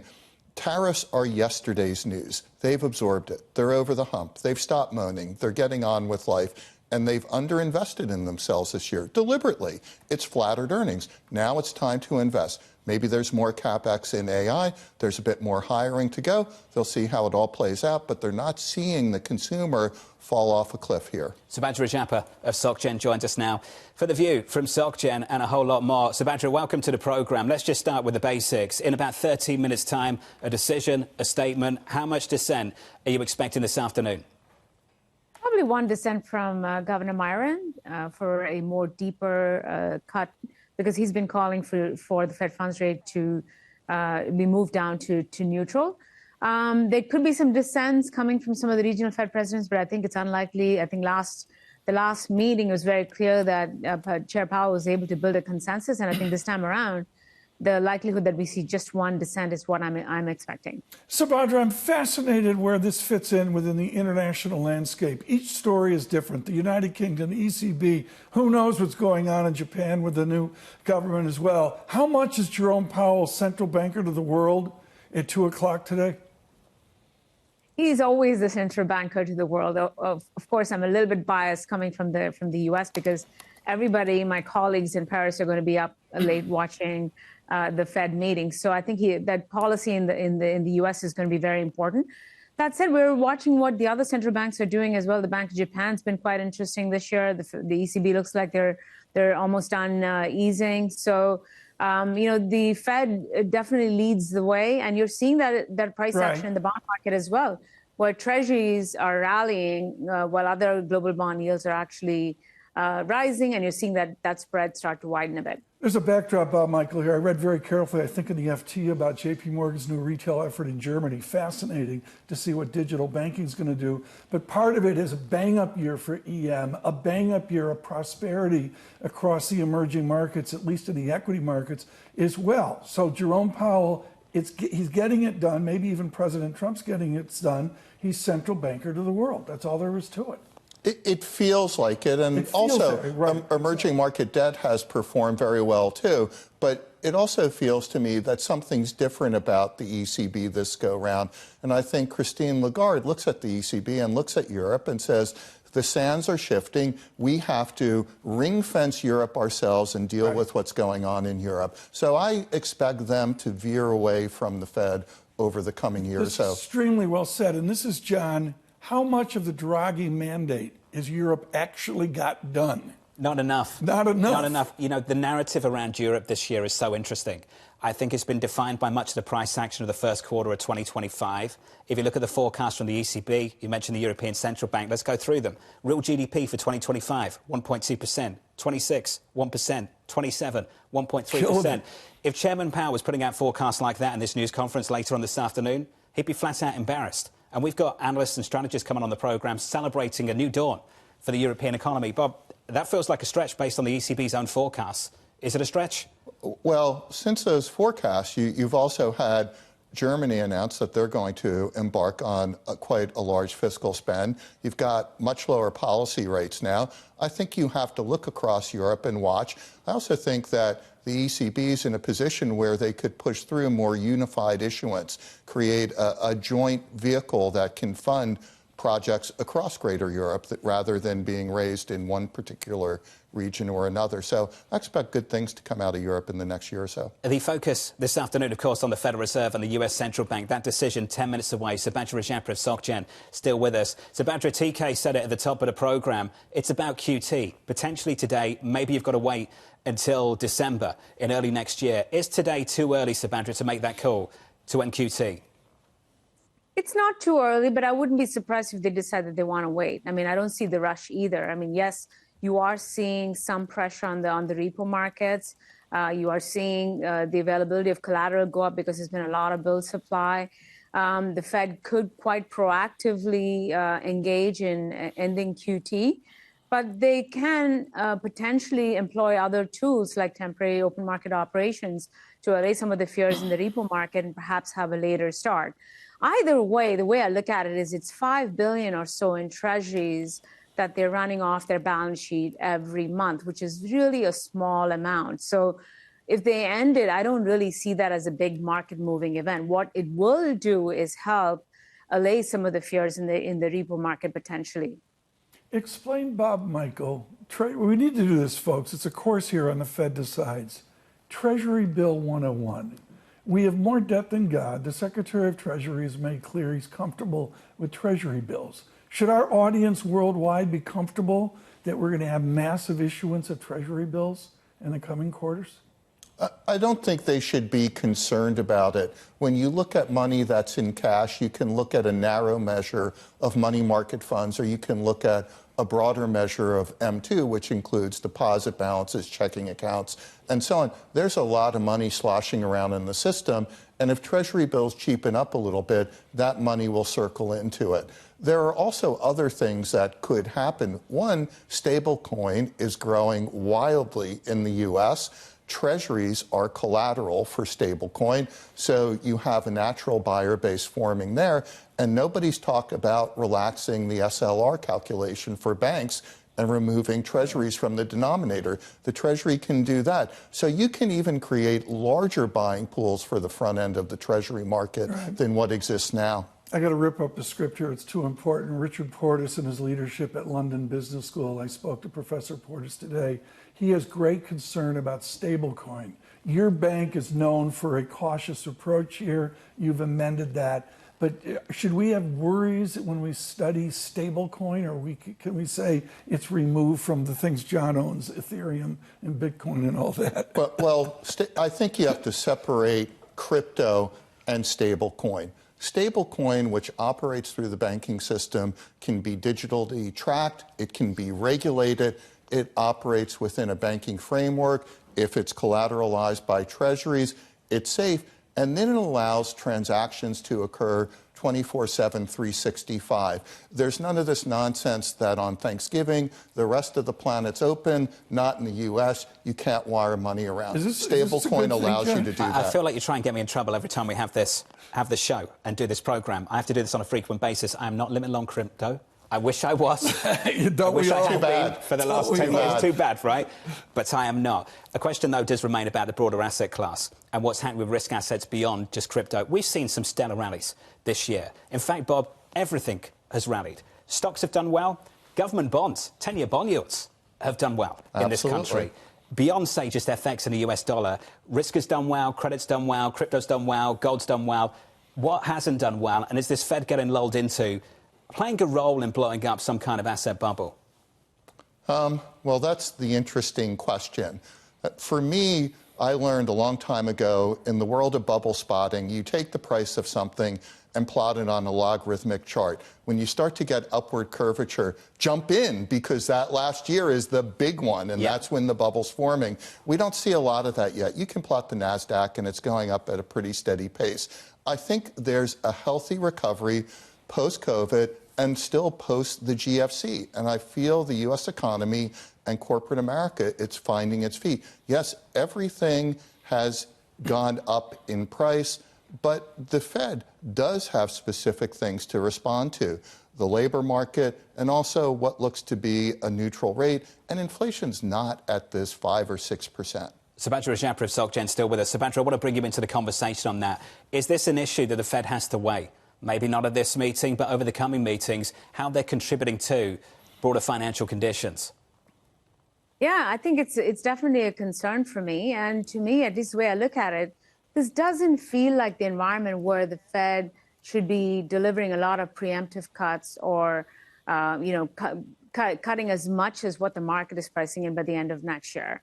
To me, that kind of path feels like it's a little bit aggressive. I mean, the growth trajectory for the third quarter has been extraordinarily strong. The Atlanta Fed GDP now is tracking close to 4%. You're looking at an employment picture that's kind of deteriorating, but not terrible. Inflation is still high and sticky and well above the Fed's mandate.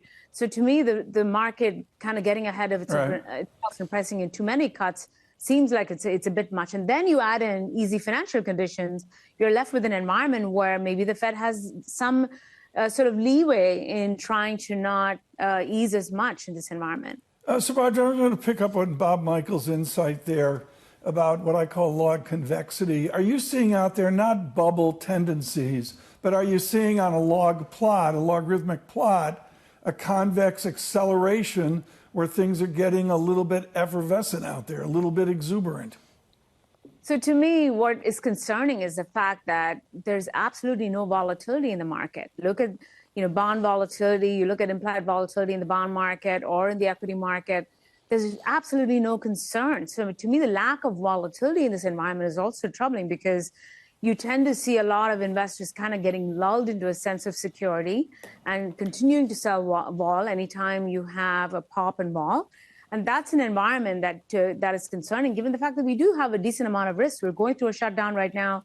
There's potential for meaningful deterioration in a lot of these fundamentals that we're looking at. We have no clarity on the data. So I think a little bit of caution is required from that perspective. Subhadra, somewhere in this country, there are some college kids, maybe the Finance Society at the University of Alabama, taking bets on just how soon this news conference will end as soon as it starts. Are you betting on a short one today? What can he possibly say about what they don't see at the moment? He's going to get his slew of questions from everyone, including Mike McKee. So the press conference will probably at least run 30 minutes or longer. He might get into the details on QT if they do announce QT. So I'd be curious to hear what he has to say. And he's probably going to also kind of elaborate on the data points that he sees, because the Fed does have a lot more information that's available to them. And he might kind of enlighten us a little bit more on what they're seeing and hearing from their constituents. And that should, shed some light on what they're thinking on policy. We'll also be curious to hear what he says on what he's going to be doing at the December meeting. Although they don't have a whole lot of information, the market's already fully priced in a cut. We'll have to see how he kind of, discusses that. Subhadra, thank you. It's good to see you. Subhadra Japa of SocGen. Those college kids will bet on anything, TK. You notice that these days? Absolutely anything. Yeah, I've been in front of some of them recently, and they're eager to learn, and their heads are spinning like ours are spinning over this moment we're living in. I'm still saying it's coming out of COVID. We're maybe beyond that somewhat here or there, but now we have this shutdown. You said the word when we came in here in our show preparation. The first word out of your mouth was odd. It's an odd one. You said it's an odd meeting. The only data we have, the most recent data, the only data we have is inflation and headline and core around 3%, and the Federal Reserve set to cut interest rates at 25 basis points. I understand why, because they're worried about the labour market, but it's a kind of awkward situation not to have that official labour market data and still to be looking to cut interest rates with inflation around 3%.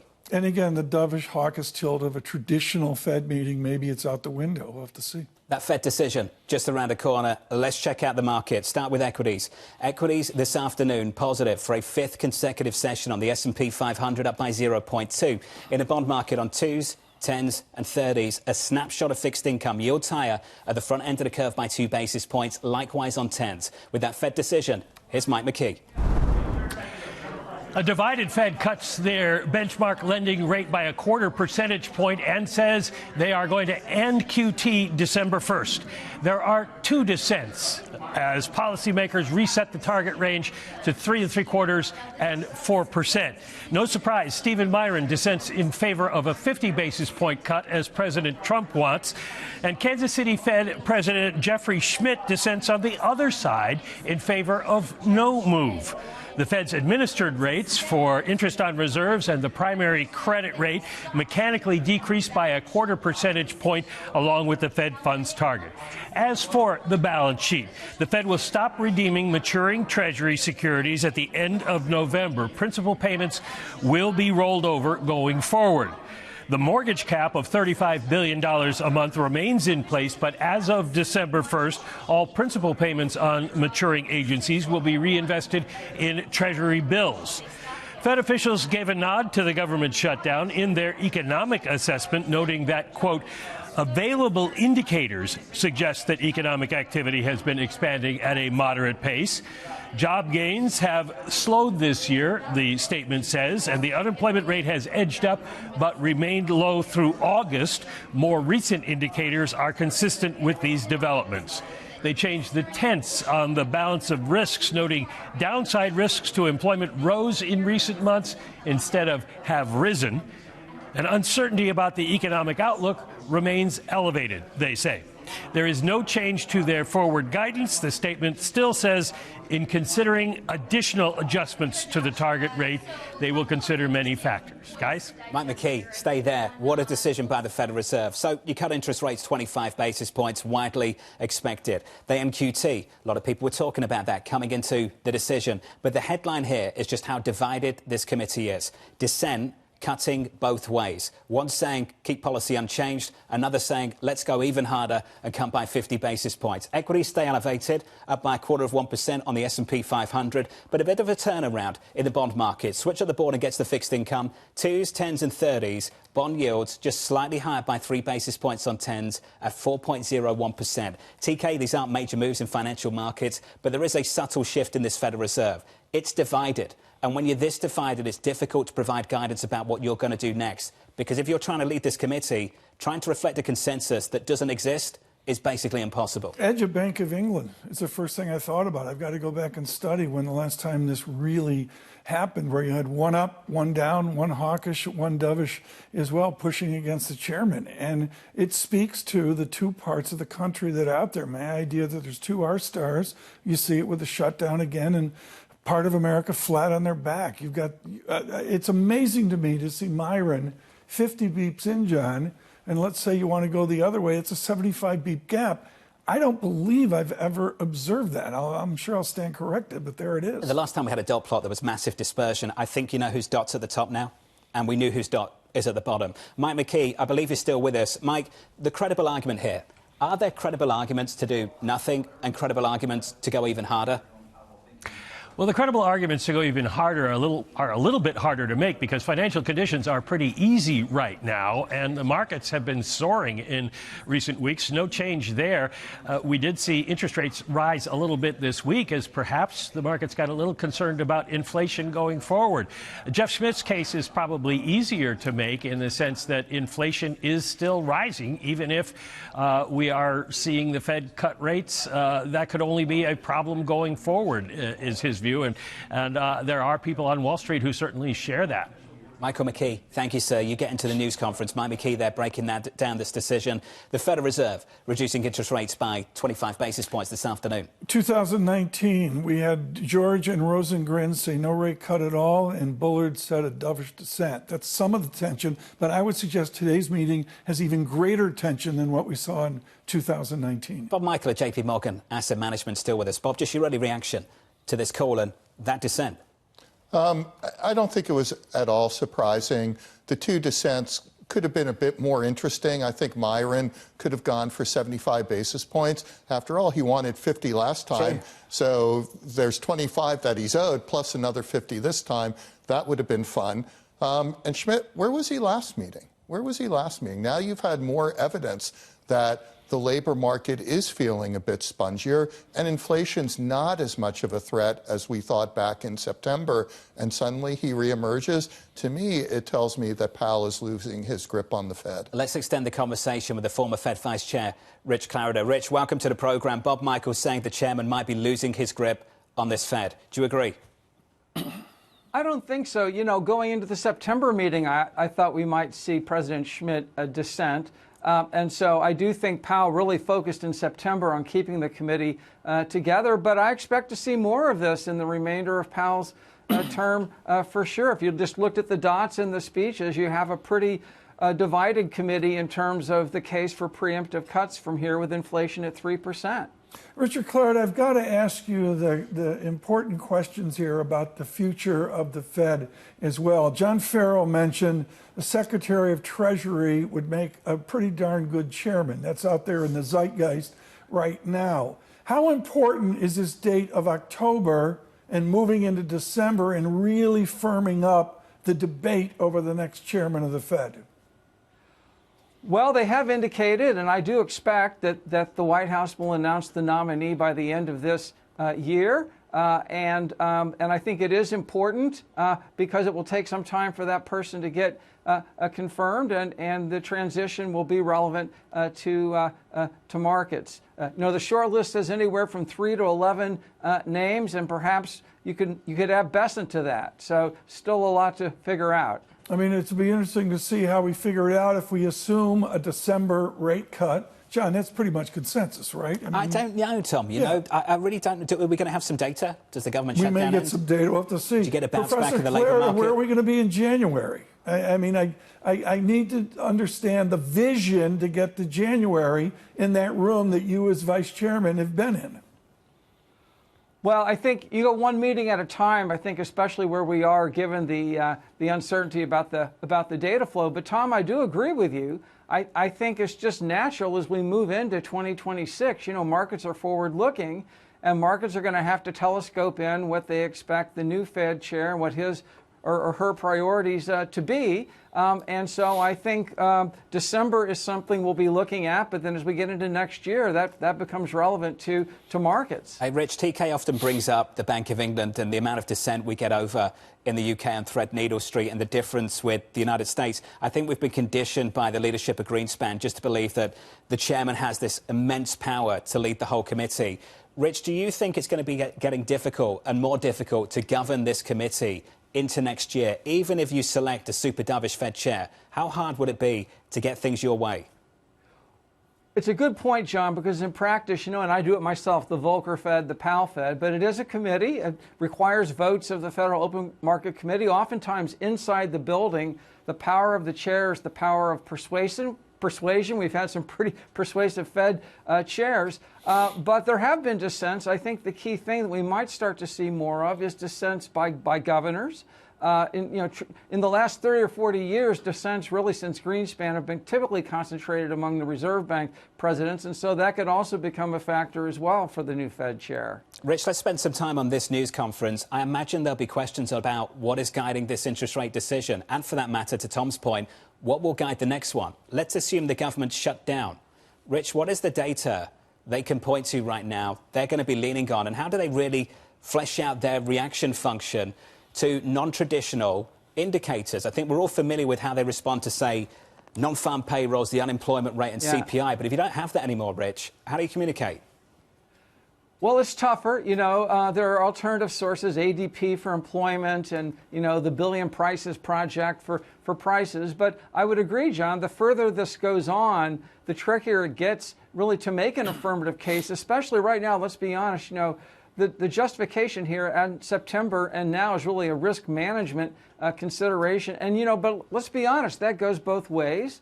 There's downside risk to the labor market, but there's potentially upside risk to employment. So risk management becomes trickier as well with little data. John Farrell and I took Behave Yourself 101 and Don't Be Rude, so I'm not going to ask this of Vice Chairman Clarett. I'm going to ask it of you, Bob Michael.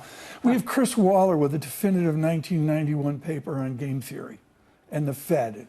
He and I covered that the other day. We have Richard Clarett with arguably the definitive 1999 paper on not so much the history of monetary policy, but the mechanism that we have. How critical is it to you and your bank that we have a next chairman who has prodigious monetary chops? It's important. You need to have someone there who understands that the Fed, I believe, controls the purse strings to the U.S. economy. So it's an awesome responsibility. I think Rich hit the nail on the head. You don't only need a dovish Fed if you're the administration. You need a persuasive appointment to head the Fed. And that's a rare combination. And there's one guy we know in the administration today who's been shockingly persuasive. If you go back to April when everything was falling apart, who's the guy who stood on the White House lawn and calmed everything down? That was Scott Bessent. And I think you have to put him into the Fed if you're the administration and you want to see rates at 3% and lower, and have him lobby and create the persuasion. But on a daily basis, he's monitoring his president. He's assisting his president as Secretary of the Treasury. That's a huge vacuum if Bessent goes over to the Eccles building. Yes, but as you said, you need some street cred, and he's got it from being Treasury Secretary. And he does have a view. He does believe fundamentally that a lower interest rate environment frees up businesses and households, and ultimately that's good for the U.S. economy. But I think you can't fault them on that. Both you and Rich are exactly on the money, and a lot of people following this situation agree with you. TK mentioned Neil Data a little bit earlier on in the programme. If you want a Fed chair that's going to lean towards rate cuts and can influence and persuade the rest of the committee, he's already on the FOMC. It's Governor Chris Waller. Yeah. The outstanding question at the moment is whether the president wants to go along with him. Rich, you've sat in the room with the President of the United States and you've had these conversations. What are the interviews like, Rich? What does the President ask? Well, that's probably for my memoirs. I enjoyed the interview. It went quite well. But let me just say this. You mentioned Chris Waller. I had the privilege of working with Chris closely, and I admire him as an individual. I admire him as an economist. He's had some good macroeconomic calls. And so there are other strong candidates as well. But Chris checks a lot of those boxes for sure. Rich, we'll keep you out of trouble. It's good to see you, as always. Please, the former Fed Vice John. Chair, Richard Clarida. Rich, he thank can't you. Get off we don't soon want to push enough. He wants to sell books in a few years, TK, and tell everyone about those interviews. Diane Swanker, KPMG, jumps on now. Diane, welcome to the programme. Decision 15 minutes behind us. About that news conference about 15 minutes in front of us. What's the big takeaway this afternoon?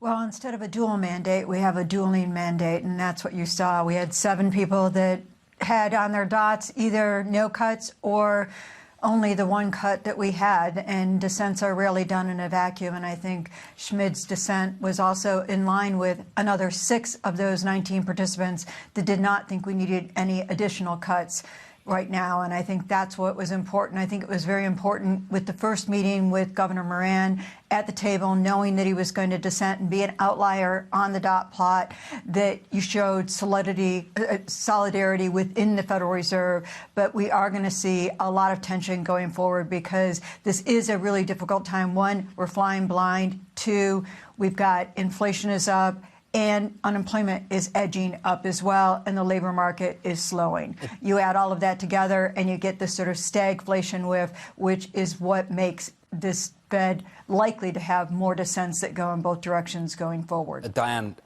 as always, absolutely nailing it. And Diane, in many ways, not news, because we saw this in the dot plot last time around, just massive dispersion, a huge difference across the board with different Fed officials and what they expect policy to change and how it's going to change in the year to come. Diane, you mentioned inflation. And I think we've got to talk about this. This is an interest rate cut that comes a week after an inflation report that showed inflation at 3, not at 2, but at 3. How credible is that pursuit of 3%, given that we've missed that 2% target, for so long? Well, that's what the concern is. The argument, I do think that Jeff is sort of on a little bit firmer footing here. We know that this is a risk management cut. It's not clear that rate cuts alone will actually stimulate employment in this economy right now. I think there's some structural issues that are suppressing employment, which makes it much harder for the Fed to actually have an impact on employment. And lower interest rates tend to accrue to higher income households more than they accrue to lower income households. So, that doesn't help the inequality problem that we already have out there. But I think it's really important to understand that we've got this situation where 40% of that CPI was imputed. Many of it is credible imputations where they get an easy substitute. Some of it's based on history. And if prices are changing on a real-time basis more rapidly, we don't know that. The other concern is that we have had more than 4 years where the Fed has not, the proximity to pandemic inflation, had price stability yet. And that gives us a muscle memory that ups the risk that this is not just a look-through moment. That is the Fed's, certainly Powell's base case, is it's a look-through moment with a hedge. We don't want to go too far. And I think that's very important, is that you've got sequencing of tariffs that mimics inflation, and it ups the ante that we get a more persistent bout of inflation. The Boston Fed came out October 9th with a study saying that they thought inflation expectations are becoming unmoored. Diane, from the NBC affiliate in Chicago, I think this is so important. There's 1.9 million people in Illinois that are in food lines. In November 1, it's over. It's $187 a month benefit for food, the SNAP program in Illinois. I understand that could be fixed in one moment as the president, the Democrats decide to end the shutdown. But given that, the chairman must address that in this press conference. How will he do that? What Powell has always done is said, we're doing this for the American people. and he'll lean into those issues, I think. One of the issues, the 750,000 people that are either furloughed or working without pay at the federal government, the collateral damage on contractors as well, and the ecosystems and entire communities in which they live. And now 1 in 4 children, you're talking about losing food stamps or the SNAP funding. That is huge. And, children with hungry bellies can't learn. This is very important. In fact, my son's birthday is in a week and a half, and the one thing he asked me for his birthday is to donate to the local food bank because he sees the lines already. And I think this is, I talk about breaking bread is better than breaking ties. This is a time to share your bread because it's very hard for too many. I totally agree with you, and we all do. I think that sentiment is shared by everybody who watches this programme. The risk is for a monetary policy official is that they become seduced by that argument and get themselves in a wealth inequality game and fuel exactly what they're trying to prevent. Because, Diane, if you've got assets right now, game on. Keep cutting interest rates. Yep. Diane, what difference does it make to the people struggling in this country at the moment? The Chairman Powell and the committee cut rates by 25 basis points. And how does it tackle wealth inequality? That's the risk for the chairman. That's not his job. That's not his mandate. Right. The politicians in D.C. need to address that. Absolutely. And that is the problem. And I've actually heard people say, hey, the Fed should cut rates because low and middle income households are struggling. It will help subprime. No, it won't. The subprime rates are so much higher that a quarter point is not going to change the affordability and the ability of those households who are already in duress to actually service that debt. And we know that from the 2010s, the inequalities worsened. We're now at what looks to be the worst inequalities we've had of the post-World War II era. 20% of households carrying the economy, 3.3% of households really driving those gains, the bottom 80% unable to do anything more than keep up with inflation.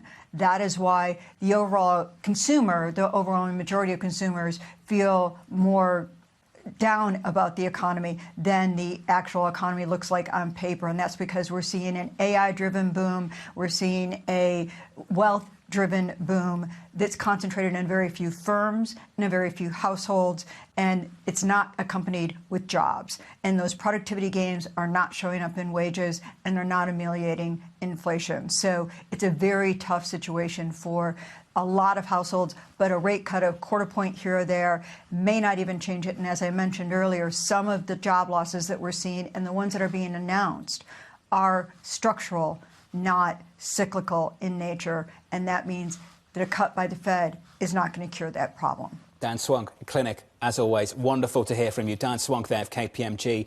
Bob Michael, I want your reaction to that. I think it's so important. We've had a massive step down in payrolls. But to what extent is that cyclical? And to what degree is it structural?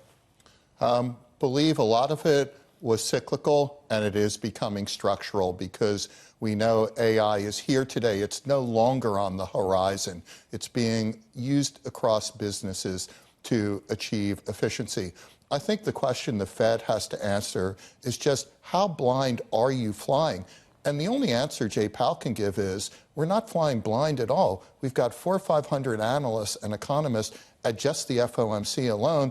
Plus, we've got all the regional banks that have hundreds of economists. They're talking to businesses every single day. We're accumulating that data. Here's what the data is telling us. That's what I want to hear at the press conference. The summation, Bob Michael, of your fan distributions, this discussion, that debate, do you have confidence forward in your guesstimates that you're making minute by minute? You read Kasman, you read Feroli's weekly prospects, you sum in globally JP Morgan's fixed income abilities. Do you have confidence in any form of fan distribution forward?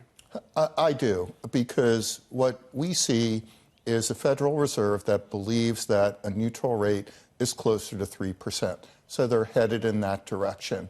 We're not so concerned about inflation, even with the one big beautiful bill hitting, because you do have tariffs that are some magnitude of headwind, hence 1.5% GDP for the next couple quarters.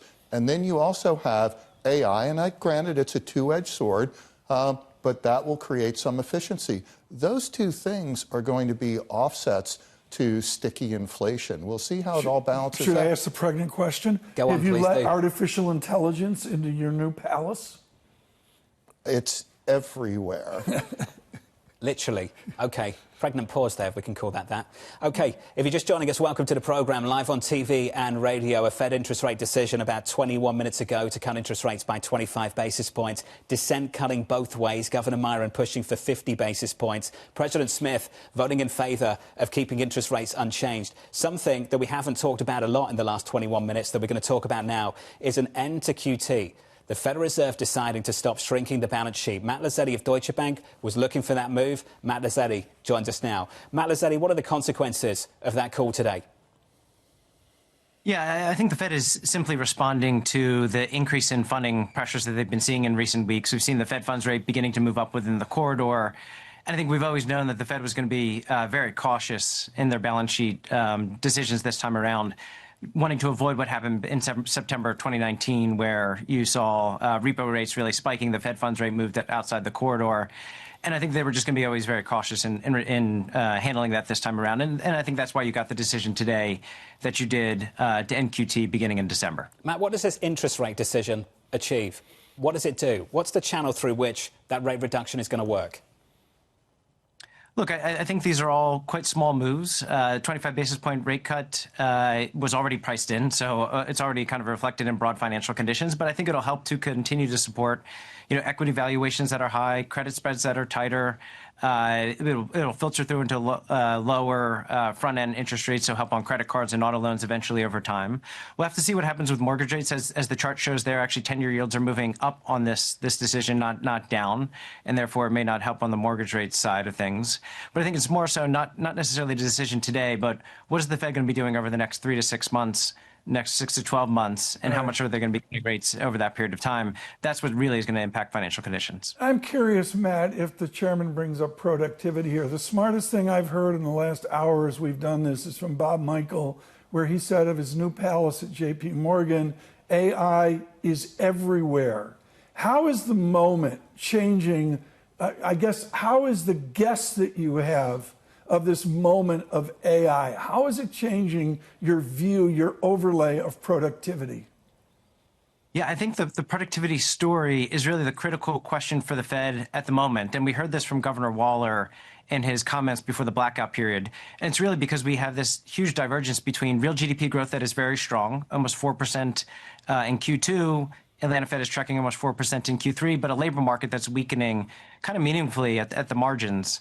And that is being explained by strong productivity gains. My own view is that, yes, some of this is due to AI, but it's mostly reflecting a very tight labor market that we had in previous years, which motivated businesses to undertake CapEx and capital deepening and find efficiency gains. Many of the productivity gains I think that we are going to see are actually further in the future. But this stronger productivity story for the Fed, I think, is one which suggests that rates most likely should stay higher over a longer period of time, and that our star is eventually going to be higher as well. Michael Ferroli will write on this on Friday. You have to think about it in real time as seen in yield. A given company, we're showing 30,000 a door. Another company, we're showing 14,000 a door, and on and on and on. How do you, with all your experience, treat five-figure job reductions at America's finest companies? Yeah, you accept that it's the economic reality. You accept that we're in the very early stages. You hope that new industries and businesses will be created off of the back of AI that will employ more workers, and there will be a greater efficiency. We saw that when the electronic spreadsheet replaced manual spreadsheets. We saw that in the dot-com era. Hopefully we'll see it with AI. And Robert Kaplan, the former Dallas Fed president, was just wonderful on this the other day. What did he say? He said hope. He said just what Bob Michael said. It's one big academic hope by the haves that there's a good side on the other side of AI. Luke Cower, I think, has been absolutely brilliant on this. This is regressive up front. Can hold back employment. In the near term, I hope that changes. It can boost energy prices. Electricity in this country is becoming the political topic. Agreed. For the next 18 months. Now, the argument you've got to make is that's all going to change. Productivity picks up. Great. Fantastic. But in the here and now, isn't that a bit of a stagflationary story? If you strip out what is happening, say, with energy prices, electricity taking off, if you look at what's happening with labour market, holding back employment, isn't that a bit of a problem for this committee?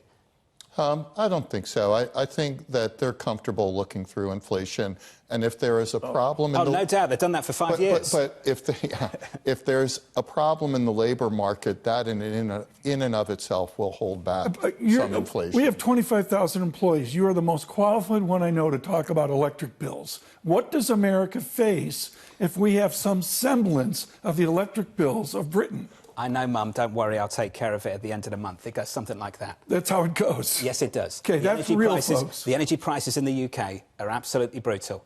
They're absolutely brutal. And if you face anything like that in the United States, you're talking about the wealth inequality in this country right now. We're lucky to have the energy prices we have because they're so much lower compared to some other individuals, some other nations in the G7. If they face that same situation here in the United States, imagine the midterms. 18 months from now. Imagine the local politics and the support for those data centres. What's that going to look like? You tell me. Governor of Virginia on 14% lift in energy costs. You're going to want that data centre? How many people they're hiring? Yeah. I know what it's doing to electricity prices. How many people they're hiring? Not many. It's pretty Labour light. Matt Lazzetti at Deutsche Bank. Matt, thank you, sir. Always good to hear from you. Matt Lazzetti there of Deutsche Bank, breaking things down, called correctly the end of QT. That's exactly what we got about 27 minutes ago. But, Michael, you're fantastic at this. Going into the news conference, questions for Chairman Powell. What would you like Mike McKee to ask in a moment? I think he's got to press them on what are they seeing from their own sources of data? What are they seeing from the regional banks and their thousands of economists? They're talking to businesses every day. They didn't make this decision blind, much as it creates a wonderful narrative for the three of us. They reacted to something. What was that? What do you think the next decision hinges on? What are the metrics? If we don't have the data, let's say the government's still shut down. What's the next decision hinge on? I think it's going to be anecdotal evidence from businesses. If they're still in a pause, hire, and fire doing neither, then this Fed will respond by cutting rates 25 basis points. What is your shop's 12-month call on 10-year yield? We're now, I'm going to say, a 399, 398. John's in charge of that. I just look at the Dow Jones Industrial Average. John looks at all the rest of the data. But on the 10-year yield at a 399, what's your call 12 months out? Well, let's start with Fed funds. We see that around 3 3/8%. I think you're going to see the 10-year somewhere around 3 3/4%. Okay. But Michael, JP Morgan, this was fun. It's good to see you. Always a pleasure. Again. Thanks for dropping by. We've said a few times on this programme over the last few meetings that these meetings are going to get harder and harder for this Federal Reserve. At the next meeting, when Chairman Powell convenes things, think about things. Today, the good news, no forecasts. Imagine how difficult it would be to provide forecasts in a moment like this. At the next meeting, can't escape it. This committee will have to put together forecasts for 2026 with the potential of not having any data at all. And even if they have the data, that data could be very, very messy. On top of that, Tom, we might have that shared decision from this administration, which will take away the ability to guide into 2026 anyway. On this Wednesday, all this talk here as we go to this conversation, the questions and the answers, we have to remember that in, an hour and a half, these mega companies are going to show profit and cash flow that is not in any of our textbooks. This is why, Tom, so many people right now are so bullish. What matters to the equity market? Not payrolls. I've said a few times, if I told you the payrolls data at the start of this year, at the start of 2025, you would have been hopelessly bearish on this market. Correct. What's mattered to equities has been earnings. What's mattered to the man that's about to step into that room is the step down in payrolls. So the market gets the best of both worlds, gets the earnings one and gets the interest rates reduction as well, two. And the man who's about to step into the room is going to deliver potentially another 25 basis point cut at the end of the year. That's the reason why so many people right now have been bullish this equity market. Equities into this news conference at all-time highs on the S&P 500 up by 0.2%. The FOMC divided, voting to cut interest rates by 25 basis points. Here's the chairman of the Federal Reserve. My colleagues and I remain squarely focused on achieving our dual mandate goals of maximum employment and stable prices for the benefit of the American people. Although some important federal government data have been delayed due to the shutdown, the public and private sector data that have remained available suggests that the outlook for employment and inflation has not changed much since our meeting in September. Conditions in the labor market appear to be gradually cooling, and inflation remains somewhat elevated. In support of our goals and in light of the balance of risks to employment and inflation, today the Federal Open Market Committee decided to lower our policy interest rate by 1/4 percentage point. We also decided to conclude the reduction of our aggregate securities holdings as of December 1. I will have more to say about monetary policy after briefly reviewing economic developments. Available indicators suggest that economic activity has been expanding at a moderate pace. GDP rose at a 1.6% pace in the first half of the year, down from 2.4% last year. Data available prior to the shutdown show that growth in economic activity may be on a somewhat firmer trajectory than expected, primarily reflecting stronger consumer spending. Business investment in equipment and intangibles has continued to expand, while activity in the housing sector remains weak. The shutdown of the federal government will weigh on economic activity while it persists, but these effects should reverse after the shutdown ends. In the labor market, the unemployment rate remained relatively low through August. Job gains have slowed significantly since earlier in the year. A good part of the slowing likely reflects a decline in the growth of the labor force due to lower immigration and labor force participation, though labor demand has clearly softened as well. Although official employment data for September are delayed, available evidence suggests that both layoffs and hiring remain low, and that both households' perceptions of job availability and firms' perceptions of hiring difficulty continue to decline. In this less dynamic and somewhat softer labor market, the downside risks to employment appear to have risen in recent months. Inflation has eased significantly from its highs in mid-2022, but remains somewhat elevated relative to our 2% longer-run goal. Estimates based on the Consumer Price Index suggest that total PCE prices rose 2.8% over the 12 months ending in September, and that, excluding the volatile food and energy categories, core PCE prices rose 2.8% as well. These readings are higher than earlier in the year as inflation for goods has picked up. In contrast, disinflation appears to be continuing for services. Near-term measures of inflation expectations have moved up on balance over the course of this year on news about tariffs, as reflected in both market and survey-based measures. Beyond the next year or two or so, however, most measures of longer-term expectations remain consistent with our 2% inflation goal. Our monetary policy actions are guided by our dual mandate to promote maximum employment and stable prices for the American people. At today's meeting, the committee decided to lower the target range for the federal funds rate by a 1/4 percentage point to 3.75% to 4%. Higher tariffs are pushing up prices in some categories of goods, resulting in higher overall inflation. A reasonable base case is that the effects on inflation will be relatively short-lived, a one-time shift in the price level. But it is also possible that the inflationary effects could instead be more persistent, and that is a risk to be assessed and managed.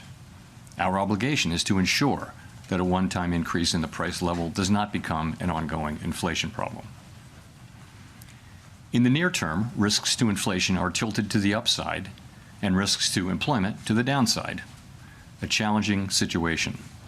There is no risk-free path for policy as we navigate this tension between our employment and inflation goals.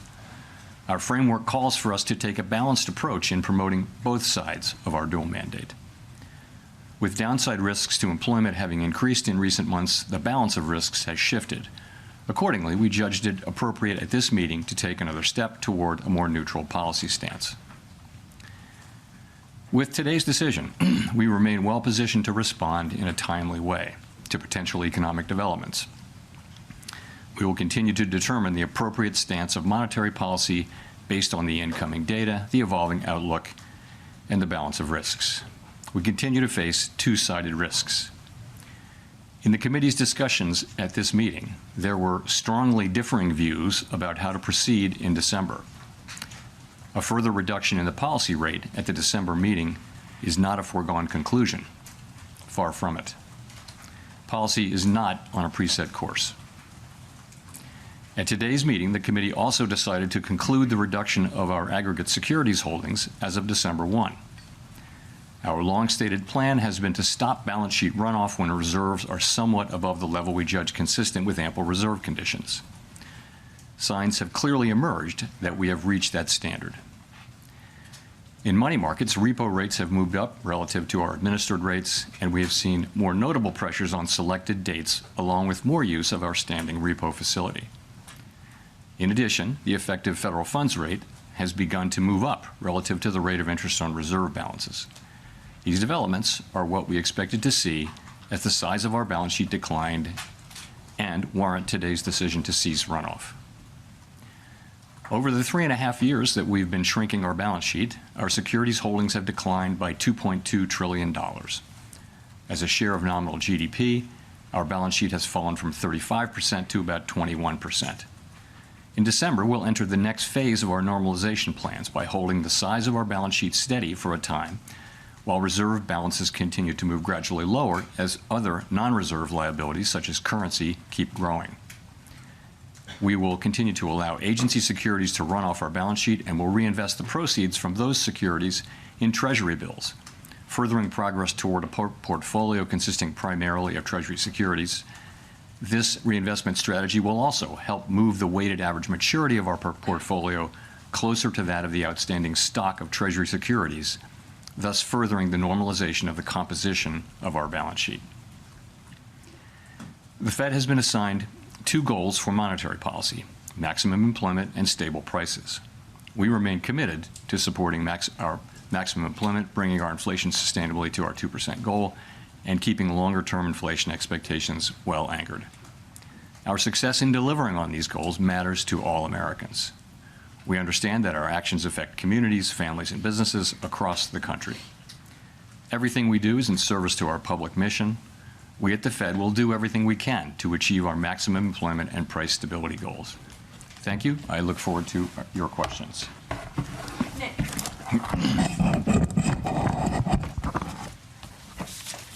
Nick Timmeros of the Wall Street Journal. Chair Powell, are you uncomfortable with how market pricing has assumed a rate cut is a foregone conclusion at your next meeting?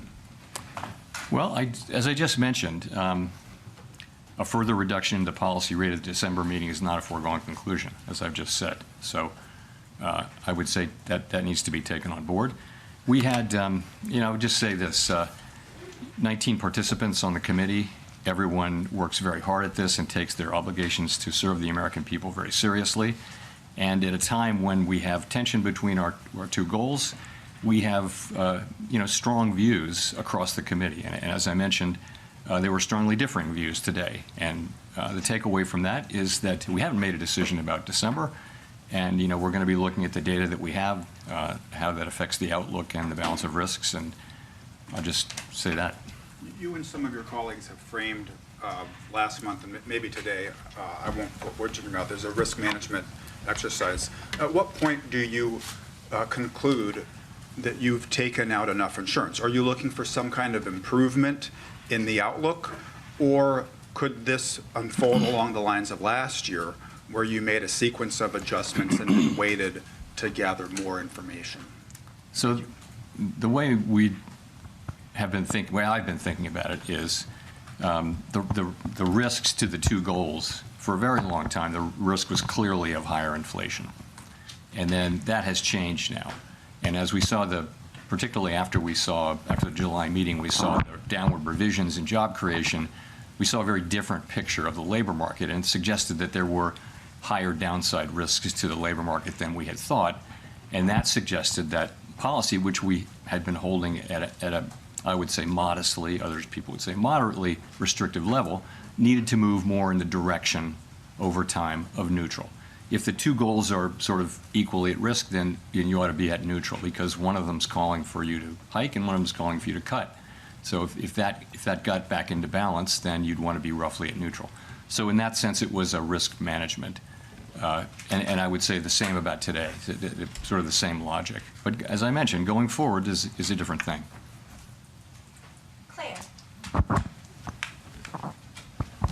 I'm Claire Jones, Financial Times. Thank you for taking this question. We've just heard from you that the discussion in December and the conclusion of the discussion is not a foregone conclusion. I'd like to just dig into that a little bit more about what sort of arguments were brought up. Was there any consideration, for instance, of the investment we're seeing in AI and some of the generation of household wealth through rises in stock prices related to the AI boom? Thank you. You know, I wouldn't say that's a factor in everyone's assessment of the economy. I wouldn't say it's the driving factor. I don't think for anybody. You know, I guess I would say it this way. Once again, I would just point out that we have the situation where the risks are to the upside for inflation and to the downside for employment. We have one tool. It can't do both of those. You can't address both of those at once. You've got a very different situation. So you have some people have different forecasts, right? So they'll forecast faster or slower progress on one or the other. And they also have different levels of risk aversion. And, you know, some will be more averse to inflation overruns, and some will be more averse to underruns of employment. And so you put that together, and as you can see from the SEP and from the public discussion that goes on between the meetings when participants go out and talk, they're very disparate views. And they were reflected in strongly differing views in today's meeting, as I pointed out in my remarks. And that's what leads me to say that, you know, that we haven't made a decision about December. You know, I always say that. It's a fact that we don't make decisions in advance. But this is, I'm saying something in addition here, is that it's not to be seen as a foregone conclusion. In fact, far from it. Can I just ask a quick follow-up on QT? How much of the fund impressions we've seen in money markets are related to the U.S. Treasury issuing more short-term debt? You know, that could be one of the factors, but the reality is we've seen, you know, the things that we've seen, higher repo rates and federal funds rate moving up. These are the very things that we look for. We actually have a framework for looking at, you know, what the place we're trying to reach. What we said for a long time now is that when we feel like we're a bit above what we consider a level that's ample, that we would freeze the size of the balance sheet. Of course, reserves will continue to decline from that point forward as non-reserve liabilities grow. So this happened, some things have been happening for some time now, showing a gradual tightening in money market conditions. Really in the last, call it 3 weeks or so, you've seen more significant tightening, and I think a clear assessment that we're at that place. The other thing is, you know, the balance sheet is shrinking at a very, very slow pace now. We've reduced it by half twice, and so there's not a lot of benefit to be holding on to get the last few dollars because, you know, again, the balance sheets, the reserves are going to continue to shrink as non-reserves grow. So, you know, there was support on the committee as we thought about it to go ahead with this and announce effective December 1 that we will be, you know, freezing the size of the balance sheet. And the December 1 date gives the markets a little bit of time to adapt. Colby. Thank you. Colby Smith with the New York Times. So much of the rationale for cutting interest rates, even as inflation moves away from the 2% target, seems to be, you know, that there are these mounting downside risks to the labor market. But if those don't materialize and the labor market either stabilizes around current employment levels or even starts to strengthen somewhat, how would that change your perception of how much interest rates need to fall from here? Would you then be a bit more concerned about underlying inflation and the possibility of second-round effects from tariffs? Yeah, I mean, in principle, if you were to see data that suggested that the labor market's strengthening or even that it's stabilizing, you know, that would certainly play into our decisions going forward.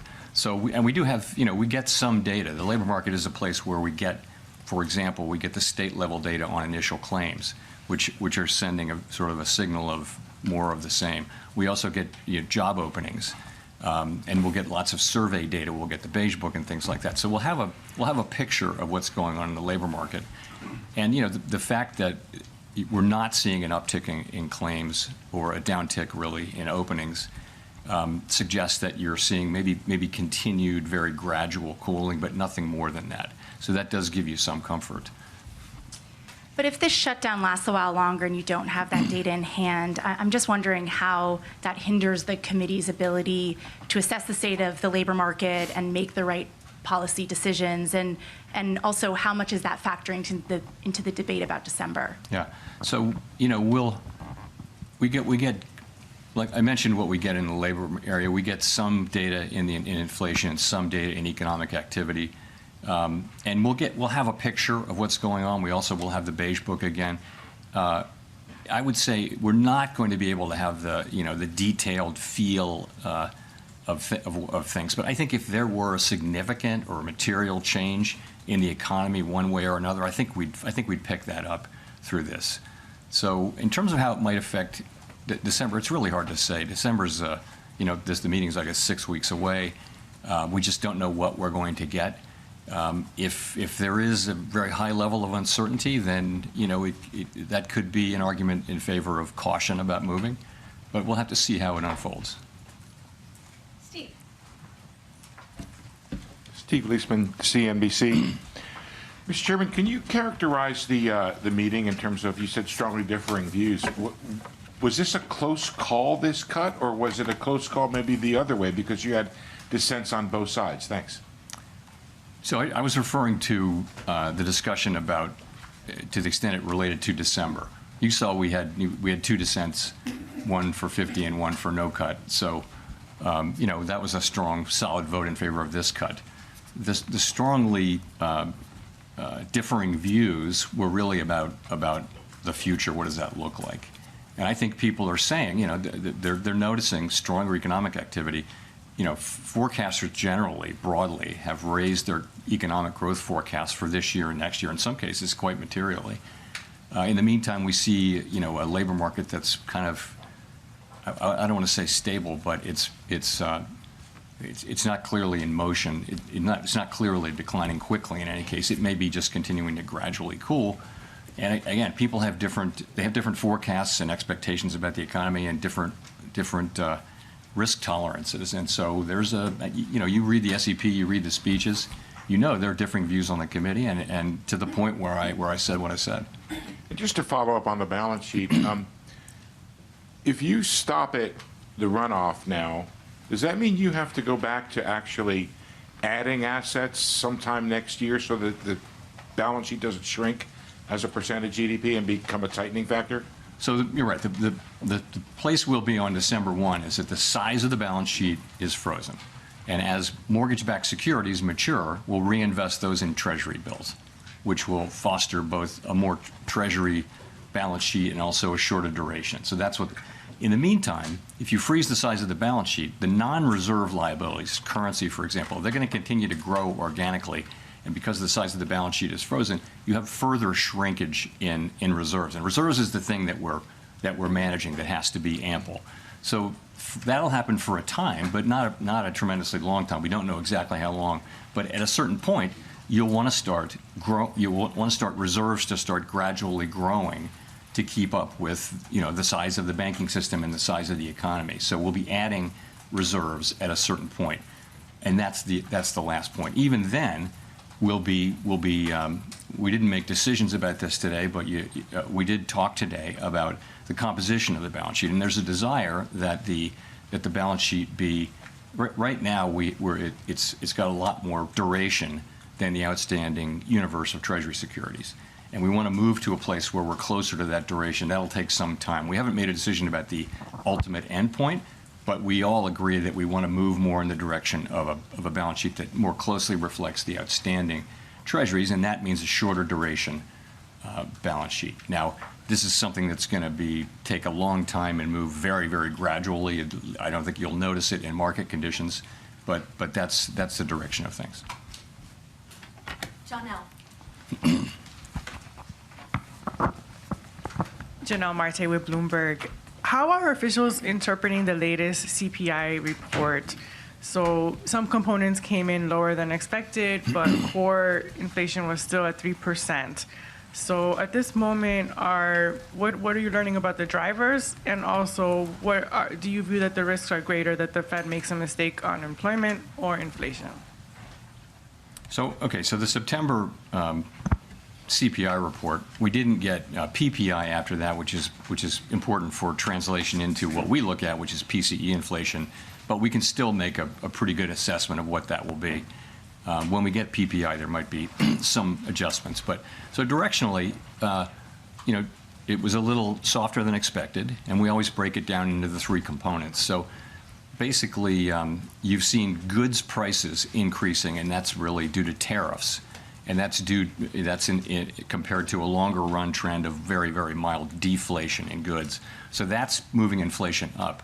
On the other side of that, good news that housing services inflation has been coming down and is expected to continue to come down. So if you remember a couple of years ago, that's the one that we kept expecting it to do that. Now it's been doing that for some time, and we expect to continue that. That leaves the biggest category is services other than housing services. And that's kind of been moving sideways over the last few months, but a significant part of that is non-market services. And we don't take a lot of signal about the tightness of the economy from that. So if you add all that up, a couple things to say. One is that inflation away from tariffs is actually not so far from our 2% goal. We estimate, people have different estimates of what that is, but it might be, 5 or 6 tenths, and so that if it's 2.8, then core PCE not including tariffs might be 2.3 or 2.4 in that range, something like that. So that's not so far from your goal. So that we look at that, and the thing about tariff inflation is the base case is that it will come, and it probably will increase further. But it is that it will be a one-time increase. And, we've been very focused for all of this year at making sure that that's the case and thinking carefully about what are the pathways through which it could become something else, troublesome inflation. One of those would be, a really tight labor market. We don't see that. Another could be inflation expectations moving. We don't see that. So I think, we're watching this very carefully. I think it's not the case that we're just assuming that it's going to be one-time inflation. We understand fully that this is a risk we have to monitor and ultimately manage. With the stubborn in services inflation, what are some of the things that the Fed could do to address that, and especially when we're seeing potentially labor supply challenges? Sorry, say the first. The stubborn services inflation that you mentioned. Services inflation, yeah. Well, again, the part of services inflation that isn't coming down as we would like it to is the non-market part of non-housing services. And overall, that's just something that we expect will come down. The non-market part of it should come down. It largely reflects higher stock prices and financial services that are imputed rather than actually paid is a big part of that. But also just, we think policy is still modestly restrictive in my telling. So that's the kind of thing that should lead to a gradually cooling economy. That's one of the reasons you see a gradually cooling labor market, is because the Fed policy is modestly restrictive. So that should also help get that. I want to say, though, we're absolutely committed to returning inflation to 2%. If you look at longer-term surveys or market pricing, you will see that's a credible commitment, and there should be no question that that's where we're going. Chris. Great, thank you. Chris Rugaber at Associated Press. So there's a big investment boom in AI infrastructure right now, as you know, and wondering if the existence of such a boom would indicate that rates are not that restrictive after all, and could further rate cuts at this point perhaps fuel an excess level of investment there or market bubbles. How is the Fed thinking about that? So I don't think that you're right. There are a lot of data centers being built and other investments being made around the country and around the world, and big U.S. companies are just investing a lot of resources in thinking about how AI, which will be based on those data centers, run through those data centers, is going to affect their businesses. So it's a big deal. I don't think that the spending that happens to build data centers all over the country is especially interest sensitive. It's based on longer run assessments that this is an area where there's going to be a lot of investment and that's going to drive higher productivity and that sorts of things. I don't know how those investments will work out, but I don't think they're particularly interest sensitive compared to some of the other sectors. And then just a quick follow-up. You mentioned that you do have data that you're looking at for inflation and growth in the absence of government data. Could you give us a sense? I think we know a lot about the jobs data that's out there. Can you give us a sense of what you're looking at to track inflation in the absence of government data? Thank you. So it's a lot of things, and it doesn't replace government data, but you know all of these. I'll just mention some of the many names: Price Stats, Adobe, and others. For wage inflation, there's ADP data. On spending, you're going to ask about spending at some point. There are lots of other things that we look at, but it's many different sources, and again, including what we get out of the Beige Book, which will be sort of come out mid-cycle as always. And it doesn't replace the government data, but it gives us a picture. Again, I think if something material were happening, if there were material developments, I think we would pick that up. I don't think we'll be able to have the very granular understanding of the economy while this data is not available. Howard.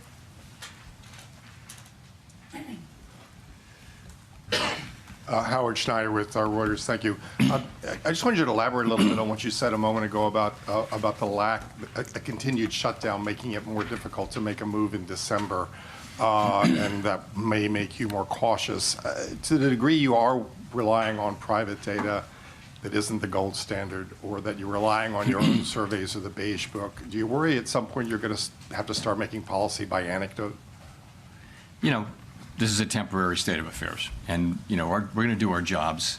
We're going to collect every scrap of data we can find, evaluate it, and think carefully about it. And that's our jobs. That's what we're going to do. If you ask me, could it affect the December meeting? I'm not saying it's going to, but yeah, you could imagine that what do you do if you're driving in the fog? You slow down. So that could or could not. I don't know how that's going to play into things. We may get the data may come back, but there's a possibility that it would make sense to be more cautious about moving. I'm not committing to that. I'm just saying it's certainly a possibility that you would say we really can't see, so let's slow down. As a follow-up in the debate on this meeting, we saw recently some pretty big layoff announcements coming from Amazon and others. Wondering if that figured into the discussion at all, that you're starting to see this tension between growth and employment starting to be resolved, to the detriment of employment. And secondly, some of the stress is starting to appear in the bottom spur of the K, as they call it, household health premiums that are going to possibly be going up quite substantially, things like that. Has that started to become a factor in your policy discussion? So those are both things that we're watching very, very carefully. To start with the layoffs, you're right. You see a significant number of companies either announcing that they are not going to be doing much hiring or actually doing layoffs, and much of the time they're talking about AI and what it can do. So we're watching that very carefully, and yes, it could absolutely have implications for job creation. We don't really see it in the initial claims data yet. Now, it's not a surprise that we don't. It takes some time for it to get in there, but we're watching that really carefully. But again, don't see it yet in the initial claims data. On the K-shaped economy thing, I would say the same thing or similar thing. We are, if you listen to the earnings calls or the reports of big public consumer-facing companies, many of them are saying that there's a bifurcated economy there, and that consumers at the lower end are struggling and buying less and shifting to lower-cost products, but that at the top, people are spending at the higher income and wealth, and so much anecdotal data on that, and so we think there's something there. Edward. Thank you. Edward Lawrence with Fox Business. So, Mr. Chairman, I want to take another crack at the further reduction of rates is not a foregone conclusion. So in December, you said far from it. So if a cut might not be on the table for December because of lack of data, what does the other concerns then stem from? So if it's not lack of data as the reason December is not a foregone conclusion, what other things could be the concern then? Well, the perspectives of people on the committee that, we've now moved 150 basis points, and that we're down into you're into that range between 3 and 4, where many estimates of the neutral rate live in that 3 to 4% area. You're there now. You're above the median number for the committee, but I think there are people on the committee who have higher estimates of the neutral rate, and that's you can argue these positions since it can't be directly observed, the neutral rate. So, I think for some part of the committee, it's time to maybe take a step back and see whether there really are downside risks to the labor market, or see whether, in fact, the growth, that the stronger growth that we're seeing is real. Ordinarily, the labor market is a better indicator of the momentum of the economy than the spending data.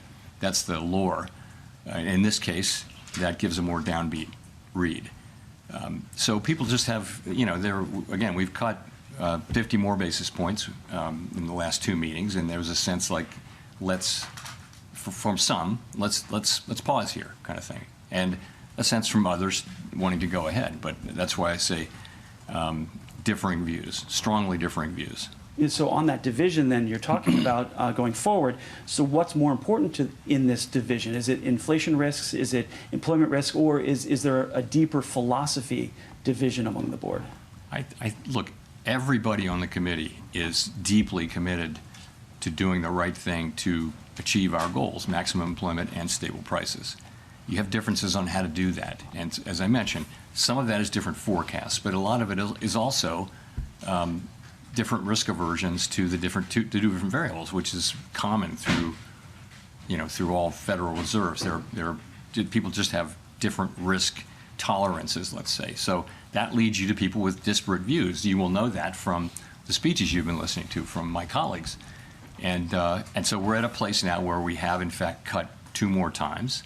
And we're 150 basis points closer to neutral, wherever that may be, than we were a year ago. And so there's a growing chorus now of feeling like maybe this is where we should at least wait a cycle, something like that. That's what it is. It's just what you think it would be. It's and again, you've seen it in the September Summer of Economic Projections. You've seen this in the public remarks of FOMC participants, and now I'm telling you that's what you can expect that in the minutes. And I'm just telling you that's what happened in the meeting. Elizabeth. Thank you so much. Elizabeth Schulze with ABC News. What is your explanation for why the job market is weakening right now, and what will this rate cut do to improve the job market? So I think there are 2 things affecting the job market, and one of them is just a dramatic reduction in the supply of new workers. And that's 2 things. That's declining labor force participation, which is a cyclical thing, and then there's declining immigration, which is just a big policy change that actually began in the last administration and has been accelerated now. So a big part of the whole story is that supply side story. Okay. In addition, labor demand has declined, and the unemployment rate has gone down, meaning that demand for workers is going down a little more than supply. So that's what's going on, but it is mostly a supply function. It's mostly a function of the change in supply, I think, and many people think. So the question then is, what does the our tool do, which supports demand, and I would just say, when you're in a situation where job creation, if you adjust for likely overcounting in the way that BLS does its work, is pretty close to 0. So maximum employment doesn't, on a sustainable basis, if you're creating 0 jobs, if it's in equilibrium, if it's in balance, it's a pretty, as I said before, a pretty curious balance. So, I thought, and many of my colleagues thought, in fact, you've seen the last 2 meetings, that it was appropriate for us to react by supporting demand with our rates, and we've done that. We've reduced so that rates are looser. I wouldn't say that they're accommodative right now, but they're meaningfully less tight than they were, and that should help so that at least the labor market doesn't get worse. Though it's a complicated situation, and some people argue that this is supply and we really can't affect it much with our tools. But others argue, as I do, that there is an effect from demand and that we should use our tools to support the labor market when we see this happening. You also talked about tariffs causing a one-time price increase. Should American household consumers expect that inflation will continue to go up this year because of those tariffs?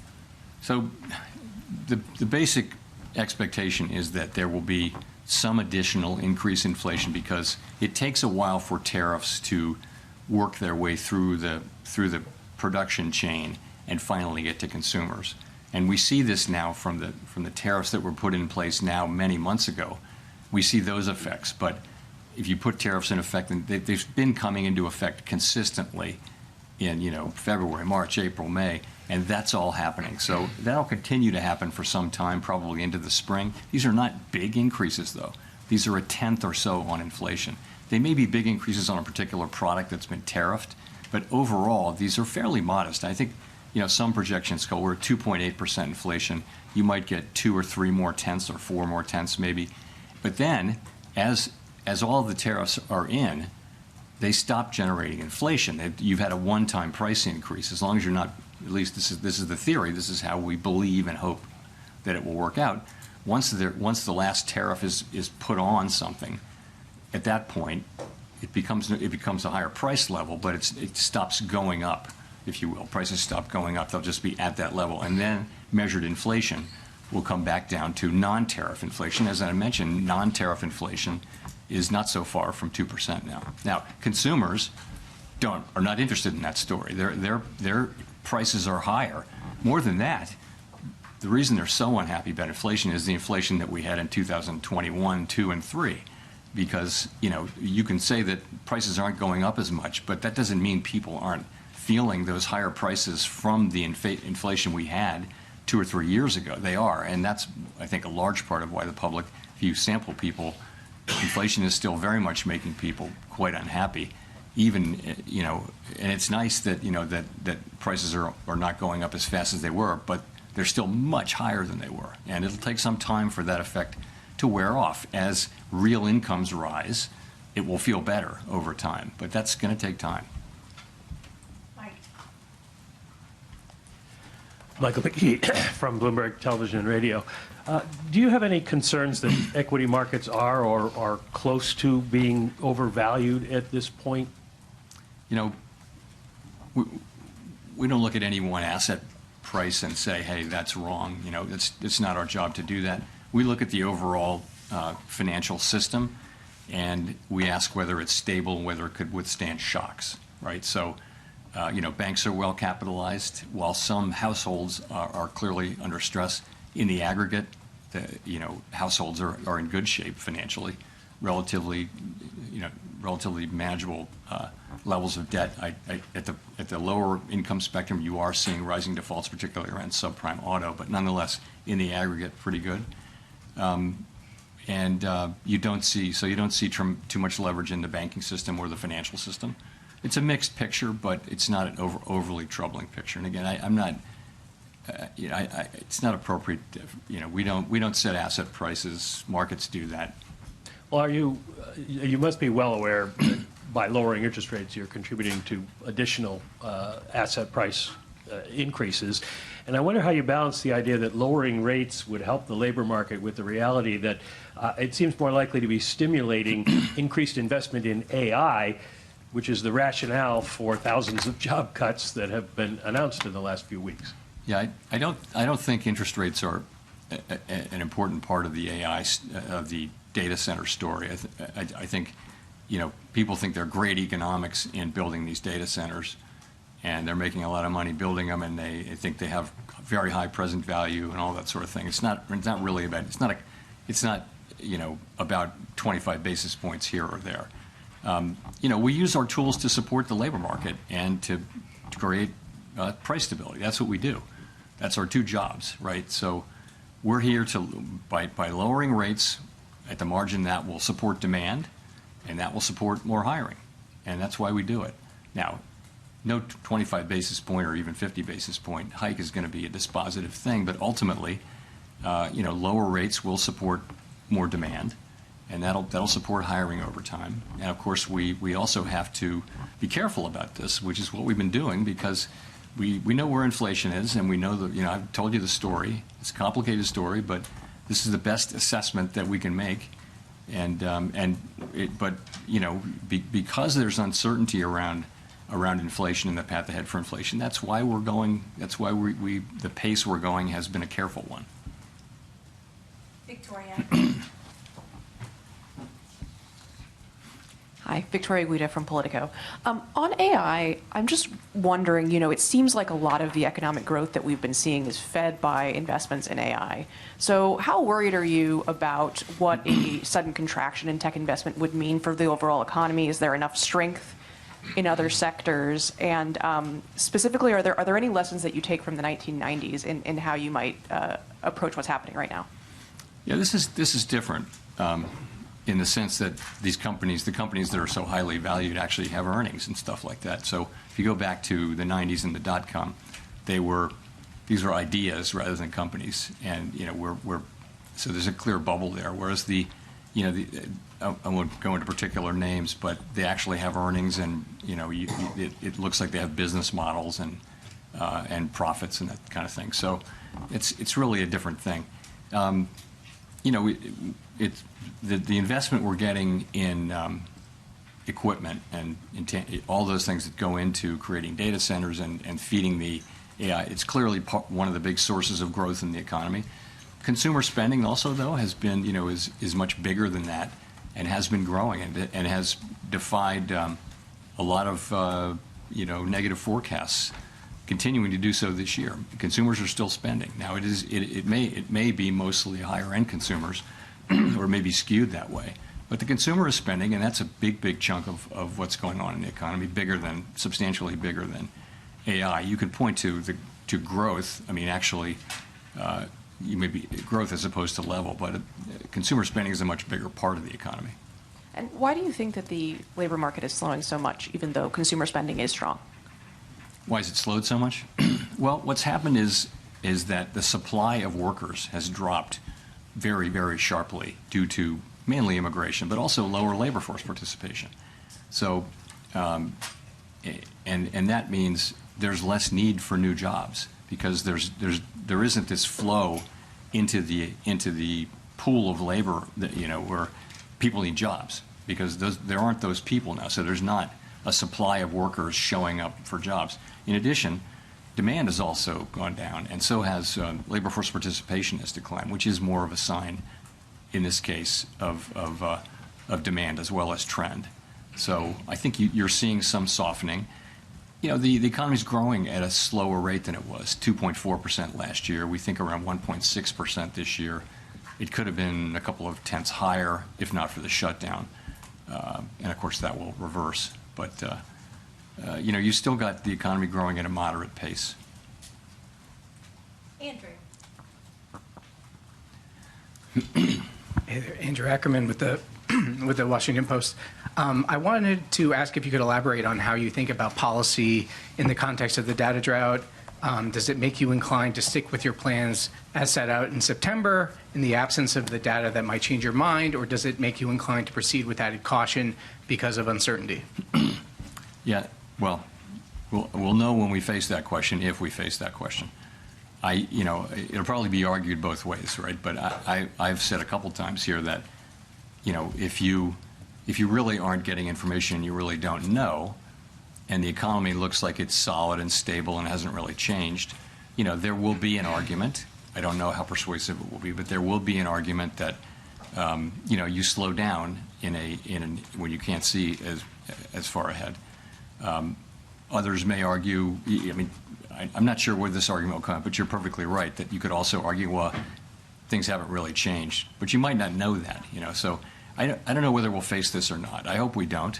I hope by the time of the December meeting we're getting, you know, a better flow of data. But if we're going to have to do our jobs one way or the other.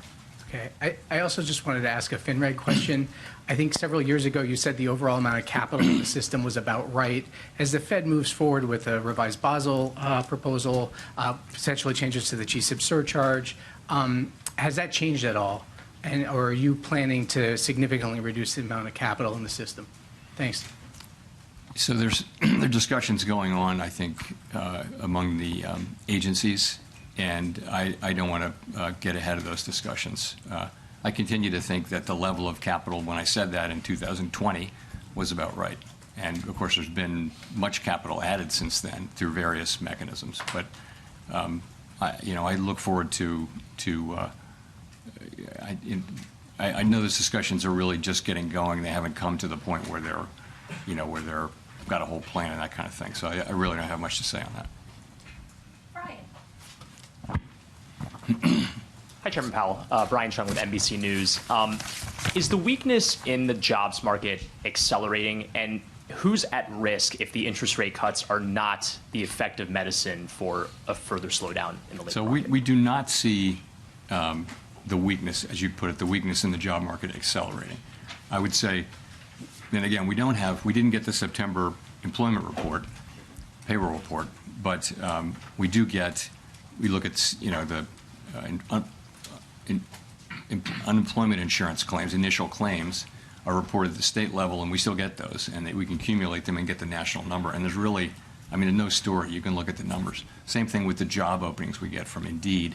There's just no story over the last 4 weeks. It's kind of stable. So you don't see anything that says that the job market is, or really any part of the economy is making a significant deterioration. Don't see that. You see more things like I mentioned, though, which is you see big companies making announcements of either of layoffs or of the idea that they won't need to hire. Their number of employees is not expected to go up over a number of years. There may be different people working there. They say that too, but they don't need a bigger head count. So you see those kinds of things. You don't see it in the aggregate numbers. The layoff numbers have not gone up, but job creation is very low. And the job finding rate for people who are unemployed is very low. But the unemployment rate is very low as well. 4.3% is a low unemployment rate. So as you make these cuts, is it the lower income workers that you're thinking about, or those who might have their jobs automated? Is there a particular section of the labor market that you're particularly? So we can't, our tools don't allow us to target any demographic or any income level and that kind of thing. I do think that people, we saw this during the global financial crisis and the long recovery. If you have a long period of very strong labor market conditions, it benefits people at the lower end the most. The last 2 or 3 years of that long expansion, people at the lower part of the income spectrum were getting the biggest benefits, and lots of things were happening in that space demographically, which were very constructive. And we're not at that place right now. But so, a stronger labor market is the best thing we can do for the public. It's also part of our job. It is half of our job, but it is absolutely the best thing we can do for people. Along with keeping prices stable, those two things.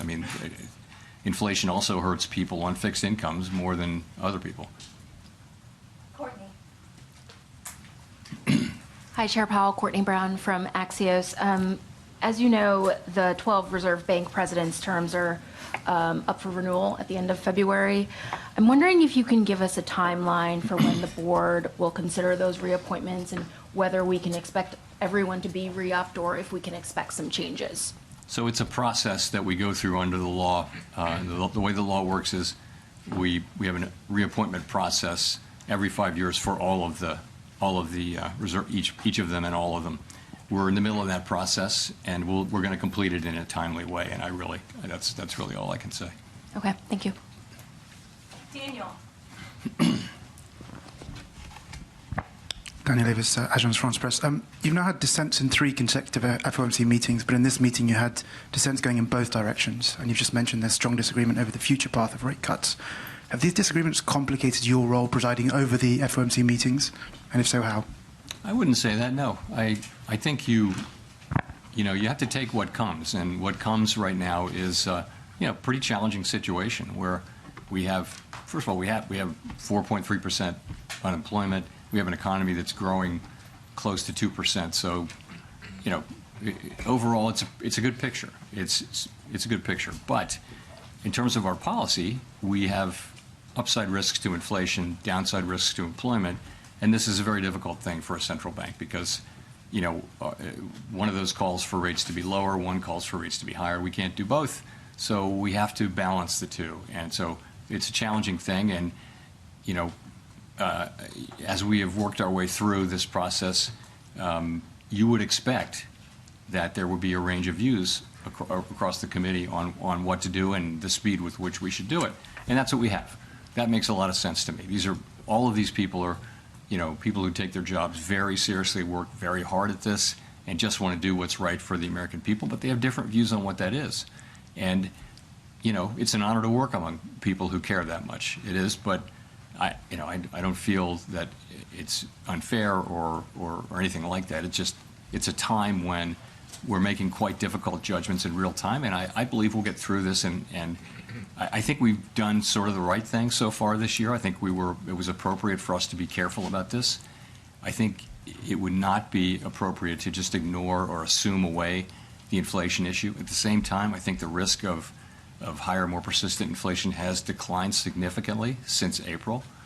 And if we do wind up resuming rate cuts at some point, we will at some point.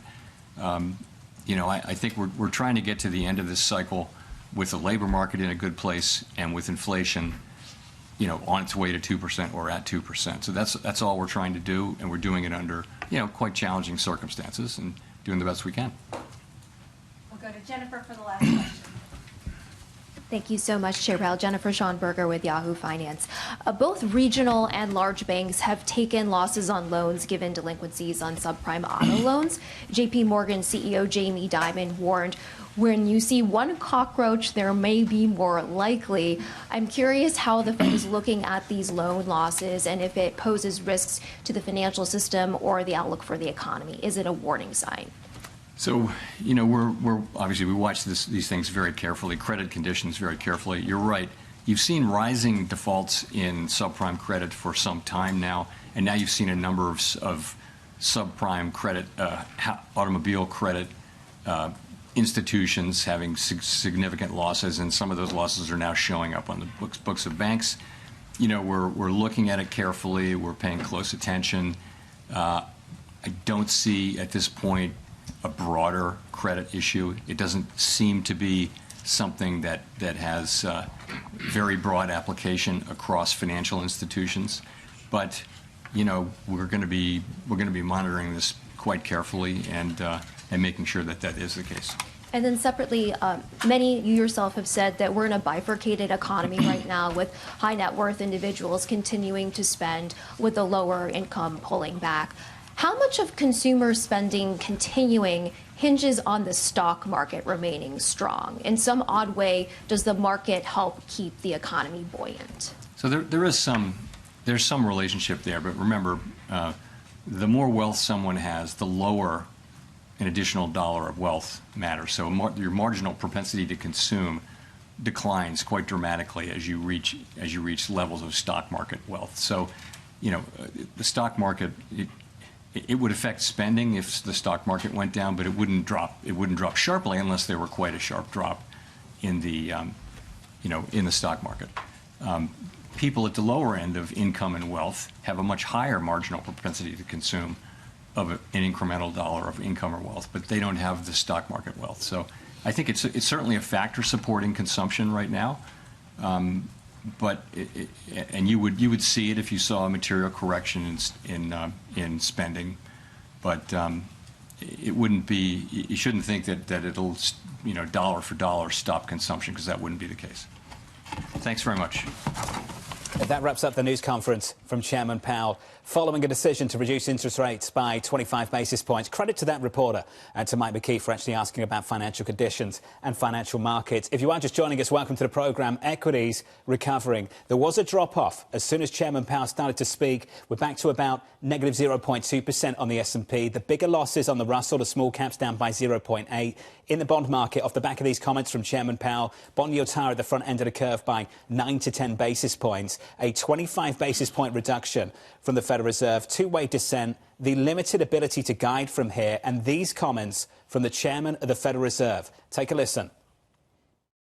A further reduction in the policy rate at the December meeting is not a foregone conclusion. At a time when we have tension between our two goals, we have strong views across the committee. And as I mentioned, there were strongly differing views today. And the takeaway from that is that we haven't made a decision about December. And we're going to be looking at the data that we have, how that affects the outlook and the balance of risks. And I'll just say that. A December rate cut is far from a foregone conclusion. That was a prepared remark. It was scripted. TK, it was heavy with intent. I love when they look down at the script. I mean, you wonder what percentage of the press conferences. I think, to be honest with you, Tom, it gave it extra meaning. That was absolutely. The intent to come into this room and tell everybody, including Wall Street, we're not making a call on Calm December. down. We're way down. When we get to Torsten Slok, I want to really dive into that. I need to frame this, John. I think it's so important. We've had this spectacular move lower in the 10-year yield down to 3.9 whatever.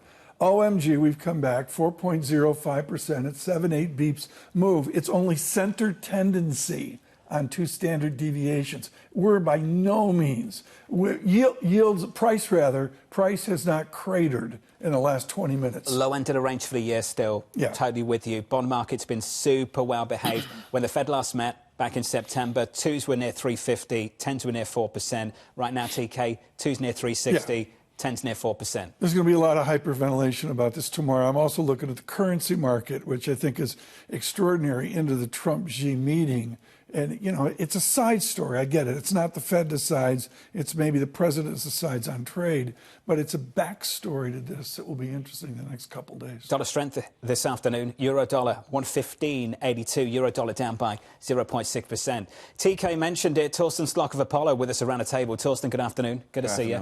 What's the big takeaway for you from that? Well, that they do have clarity on the CPI, on the inflation side, but there was a lot of questions about the labor market, and it was very clear that he came into this saying the labor market is still chugging along, moving sideways, slightly cooling, and he didn't mention any of the private sector indicators, so he did basically say we don't quite know exactly what's happening in the labor market, but we still feel quite good about it. So that's why he came to the conclusion inflation is too high, the labor market is still okay. Therefore, there is no foregone conclusion about December. How difficult is it to carry on cutting interest rates? It is very difficult because the labor market does have a number of indicators that are very important for this discussion. There is, of course, ADP, which we just got, and thankfully now it's weekly. If you just think about the number, 14,000 was the average weekly number for the last 4 weeks.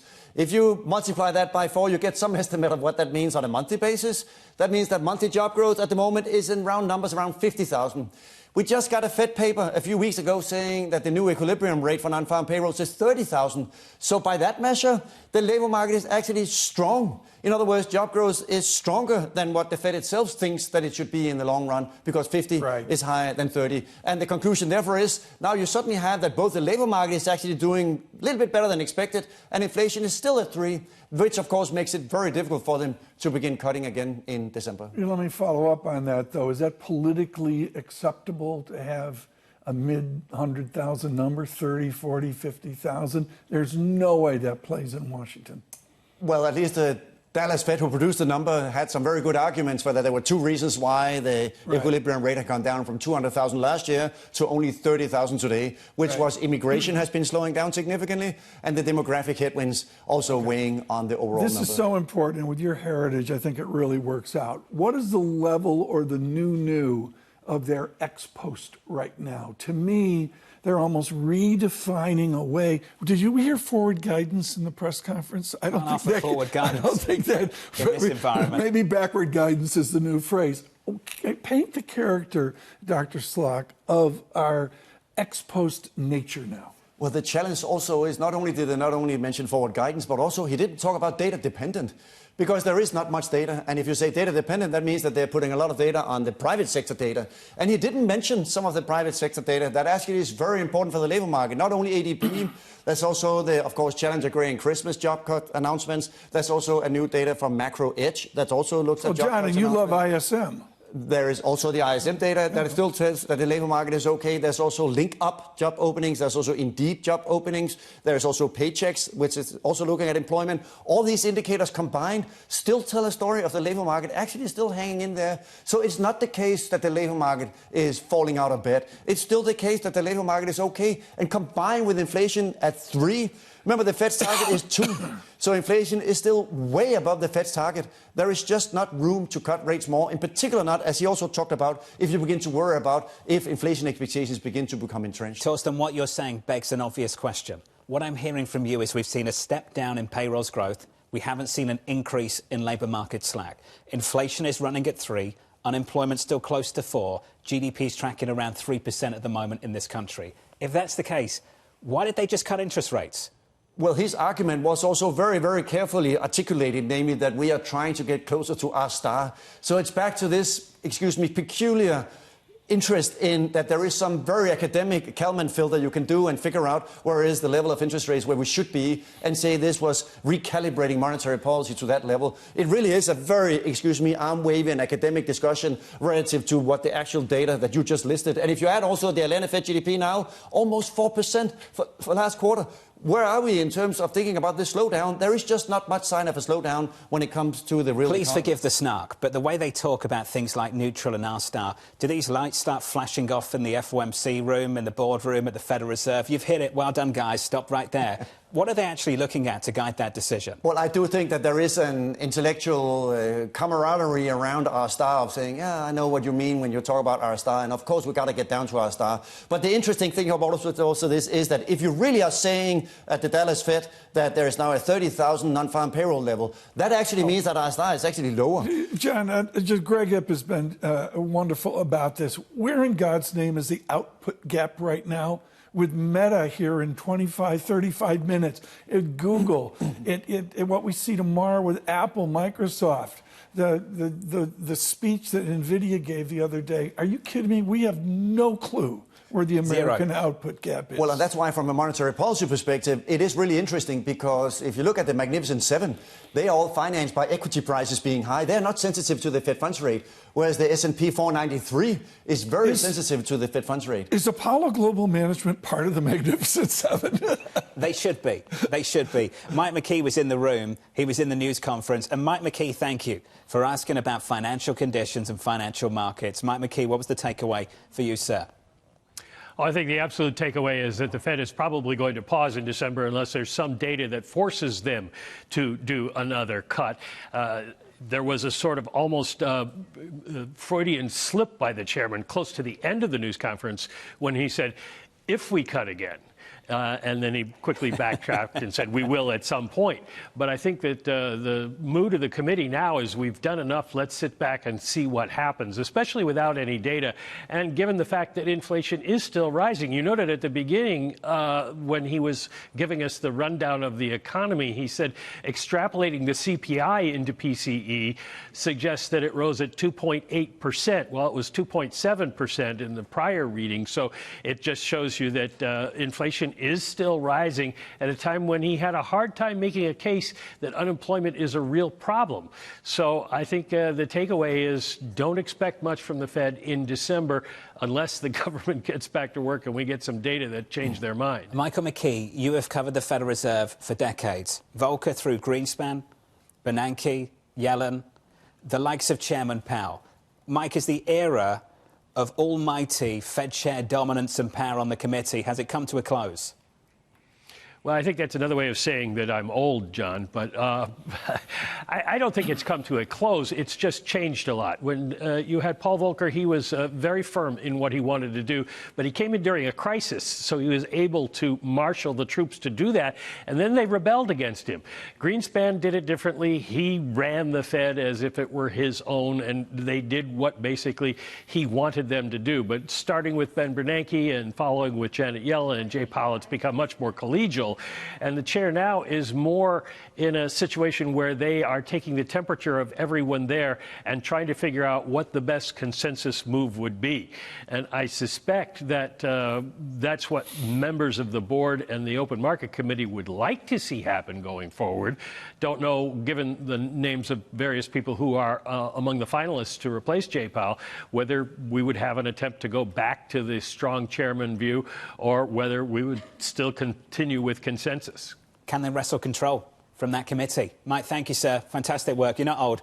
You're brilliant. Mike McKee there in Washington, D.C. Appreciate it. You're brilliant too, TK. You know there's love. Come on, there's enough love to go with. But yes, maybe a little bit. More than me.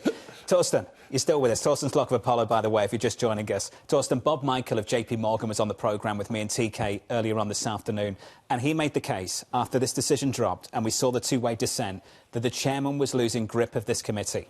What's your take on that? Well, it is a very unusual situation to have someone on the committee that thinks that rates should have been on hold, meaning that it go in other direction than other members here, in this case, Steve Miran, who thought that they should have been cutting. So it is a very challenging environment, of course, for whoever is the Fed chair and whoever walks in to be the next Fed chair to try to get a consensus on the committee. There is so much work that goes into, from the chair, whoever it is, to try to get a decision that is unanimous and that is a common ground and saying this is the way we're walking and this is the direction we're traveling. Now that there's more uncertainty about this, one reason why rates are going up is also because, well, maybe now Schmidt is not the only dissent. Maybe there are others that come around next time and say, well, maybe we shouldn't be cutting, or maybe there might even be someone who says maybe we should be hiking. So that's why I do think there was already a dot in the dot plot last time that said that rates should be going higher in December. I think we know whose dot that was. And now we know that that was Schmidt from the Kansas City Fed. So yes, it is becoming a much more challenging exercise. Normally, we just talk about inflation, unemployment, but this is no longer just about inflation, unemployment. The heart of this, we got to get to Rosenberg, but the heart of this, John,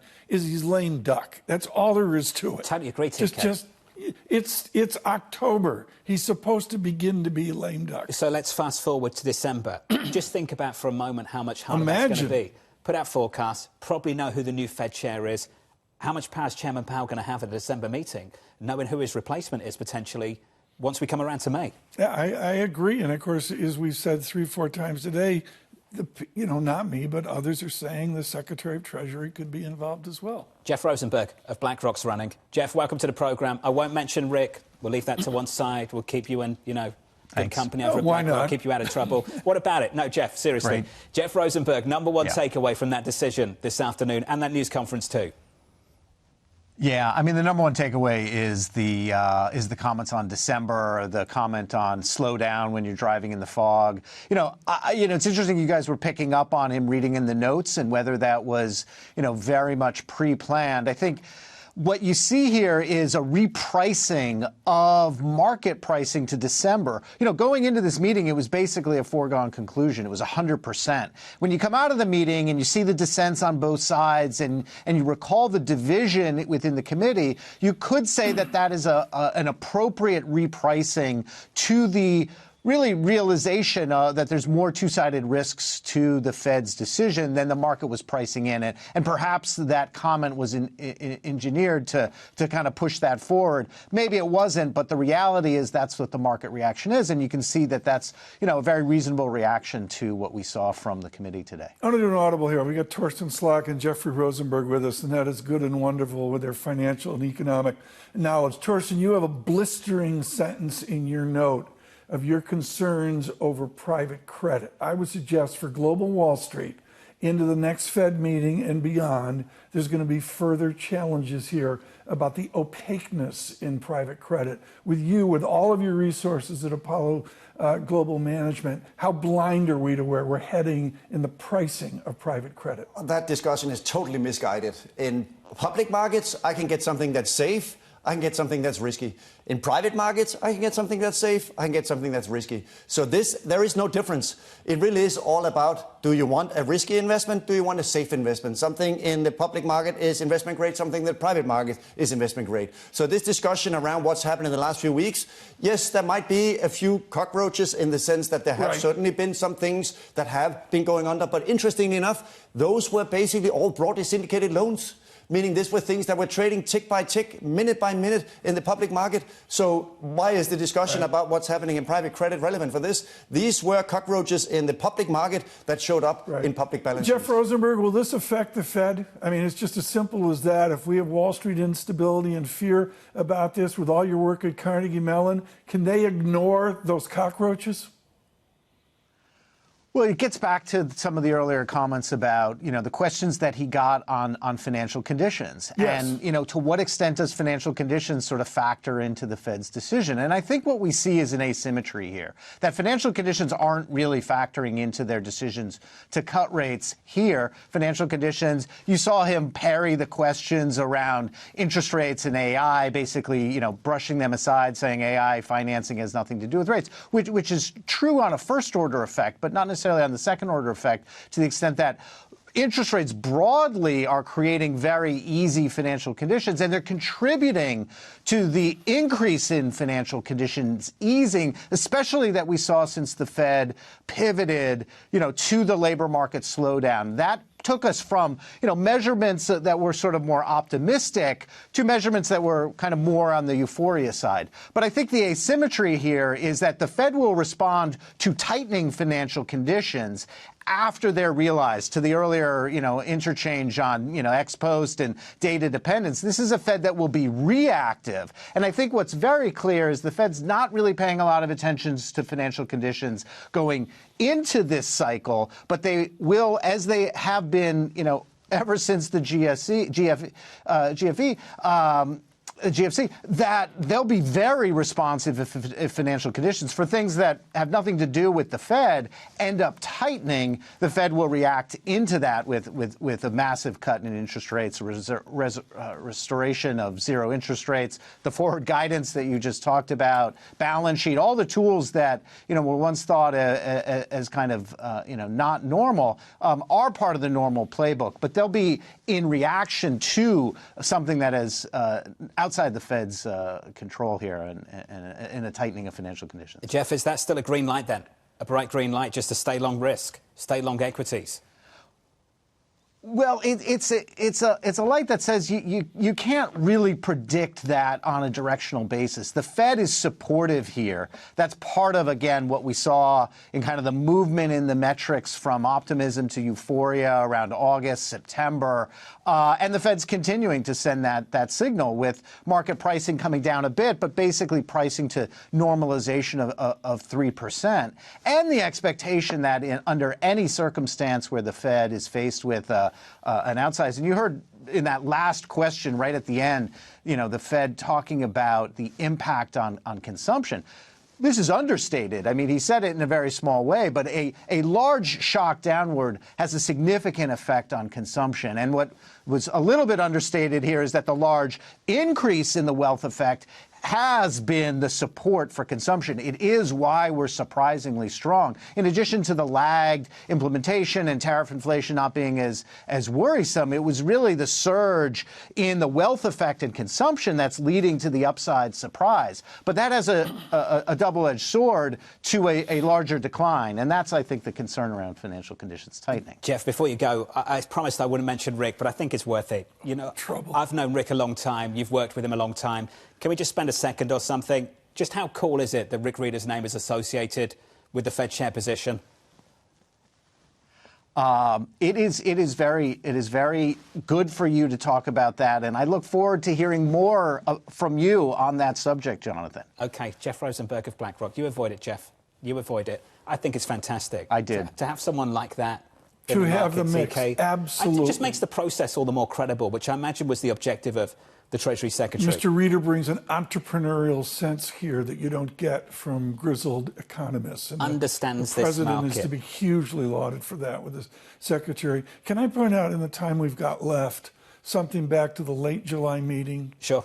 Google, who we're going to hear from in 45 minutes, is up 42%. Not bad. We have to remember, I'm talking about the food lines in Chicago with Diane Swank. The roulette wheel is in full spin right now. We've got about 60 seconds left. Programs like these traditionally obsess over what can go wrong. Torsten Slot, can we finish on what can go right? You put out a fantastic note in the last month about the economics profession needing to take a long, hard look in the mirror and just think about where we are compared to where they thought we would be, which is in a much worse place. Absolutely. So the key issue was that Liberation Day is now 7 months ago. And we are still having a Fed chair that talks about the labor market is actually doing quite well. And we still have inflation above the target. I think that we have all been surprised. And of course, the market has been surprised. And the economics profession has definitely been very surprised that the textbook would have predicted a much more stagflationary shock, much more upside pressure on inflation, much more downside pressure on GDP. We have not seen that. And some would say yet. But this is the discussion, namely, do we still have that, as you just said, as a lagged effect in front of us? Or is this it? And then things are only getting better for here. And this is why what the Fed was doing today was exactly to say, so far, we have not seen that stagflationary shock that we expected in April after Liberation Day. TK, we've been saying yet, it's not happened yet, for a long time now. a number of years. We have. We got to get the shutdown finished so we can get the data, because we're all blind. That's the number one thing. Right now, we're waiting for earnings. An interesting meeting in the last hour or so. Torsten Slok of Apollo. Torsten, thank you, sir. The Federal Reserve reducing interest rates by 25 basis points. Dissent to both sides, and a very, very limited ability to guide beyond this meeting into December. Equities attempted to turn around. The opening bell behind us, the closing bell 15 minutes away, and a ton of earnings still to come. From New York City, good afternoon.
News when you want it with Bloomberg News Now. I'm Nathan Hager. And I'm Karen Moscow. Karen, we begin with the latest on U.S.-China relations after President Trump's long-awaited meeting with Chinese leader Xi Jinping. The two came face-to-face on the sidelines of the APEC summit in Busan, South Korea, and walked away with an agreement to cut fentanyl-related tariffs in half to 10%.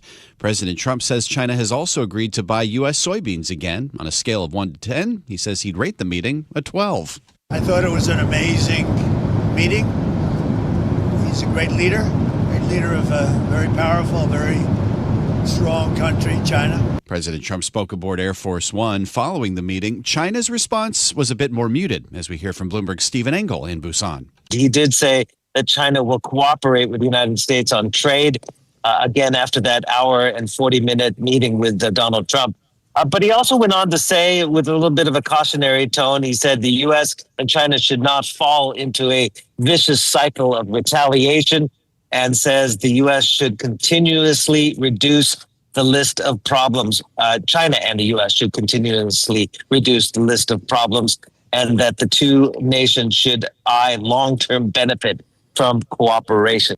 Bloomberg's Stephen Engel reports China has agreed to suspend rare earth export restrictions for 1 year, and it says the U.S. will also pause some of its so-called reciprocal tariffs for a year. China also says it will resolve issues related to TikTok with the U.S. side, but it did not give specifics. Well, one issue that apparently did not come up, Nathan, in President Trump's meeting with Xi Jinping was Nvidia's Blackwell chip. The president had indicated he might discuss it, giving China access to the AI chip giant's most advanced semiconductor. Trump says he and Xi talked about Nvidia's access to China in general, and those conversations would continue. Speculation that the U.S. might greenlight sales of more advanced chips drove Nvidia to become the first ever $5 trillion company. Well, let's turn now, Karen, to the latest market reaction to earnings from three high-tech heavyweights. Shares of Microsoft, they are down nearly 3% in early trading.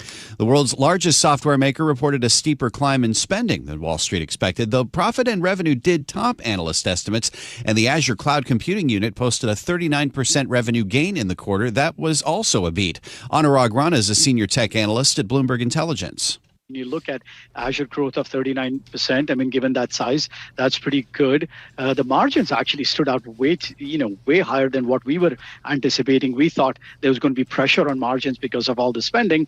And then lastly, when you look at the CapEx number, substantially higher than the $30 billion that they talked about. Now, to some people, maybe that's a disappointment, but for us, that's a good thing because I think they have so much demand coming in. That's Anurag Rana with Bloomberg Intelligence. And on the company conference call, Chief Financial Officer Amy Hood said Microsoft cannot meet current demand for AI and other services. Well, shares of Meta, Nathan, they're also pulling back this morning. They are down more than 7%. The Facebook owner is projecting increasing expenses, and it's taking a one-time tax charge. And we get more with Bloomberg's Charlie Pellet. Meta said the tax charge of $15.9 billion was due to the implementation of the tax bill signed into law in July. Ivan Feinseth is a senior partner at Tigris Financial Partners. So the big, beautiful bill caused the recognition of a deferred tax asset. It's actually a non-cash charge, and while it caused a spike in their tax rate to 87% for the quarter, it actually goes down significantly going forward. I think this is really a non-event. It's an accounting issue, and I think any weakness is a buying opportunity in the stock. Meta says it will continue to invest aggressively in artificial intelligence. In New York, Charlie Pellet, Bloomberg Radio. All right, Charlie, thank you. On the flip side, shares of Alphabet are surging pre-market. They're now up 8%. Sales topped quarterly Wall Street estimates, fueled by a surge in demand for its cloud and artificial intelligence services. Brooke May is a managing partner at Evans May Wealth. Alphabet is the horse that I would put my money on right now. They've blown their earnings out of the water. Not only did they have good earnings growth, but the cloud growth was very strong. Search is strong. That's Brooke May of Evans May Wealth. Alphabet says its capital expenditures for the year will be $91 to $93 billion. That's up from an earlier estimate of $85 billion. Well, Nathan, the high-tech earnings continue today with Apple and Amazon reporting after the close of trading, and we get a preview with Bloomberg's Tom Busby. Just days after Apple became the third stock in history to top $4 trillion in value, investors want to know about its investment in AI, how many new iPhone 17s it sold, and whether sales in China have started to rebound. It's projected to report record revenue topping $100 billion for the first time ever. At Amazon, investors will want to know about growth in its AWS cloud computing unit, the one that suffered a serious outage just last week. And they also want to know whether all the money it's investing in AI is bringing in revenue. Tom Busby, Bloomberg Radio. All right, let's turn to the economy now, Karen. In the latest decision from the Federal Reserve for the second meeting in a row, the Fed has cut interest rates, but Chair Jay Powell is cautioning investors against assuming another interest rate cut is coming in December. In the committee's discussions at this meeting, there were strongly differing views about how to proceed in December. A further reduction in the policy rate at the December meeting is not a foregone conclusion. Far from it. Policy is not on a preset course. Jay Powell's comments came after the Fed voted 10-2 to lower rates by a quarter of a point. For the first time in 6 years, there were dissents in both directions. One official advocated a larger reduction. Another preferred to stay on hold. Time now for the Bloomberg Sports Update, and we bring in John Stashower. John. Thanks, Karen. Another World Series win for the Toronto Blue Jays in L.A. The first two batters both hit home runs. The Blue Jays went on to win Game 5 over the Dodgers 6-1 behind brilliant pitching from their rookie Trey Yesavich. And now the series heads back to Toronto with the Blue Jays leading 3-2 and Game 6 tomorrow night. The Ravens and Dolphins play tonight in Miami to start Week 9. The Ravens are 2-5. The Dolphins are 2-6. They both won last week. That's your Bloomberg Sports Update. Thanks, John. And that's news when you want it with Bloomberg News Now. I'm Karen Moscow. I'm Nathan Hager, and this is Bloomberg.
Guys Indian market closing पर ही है।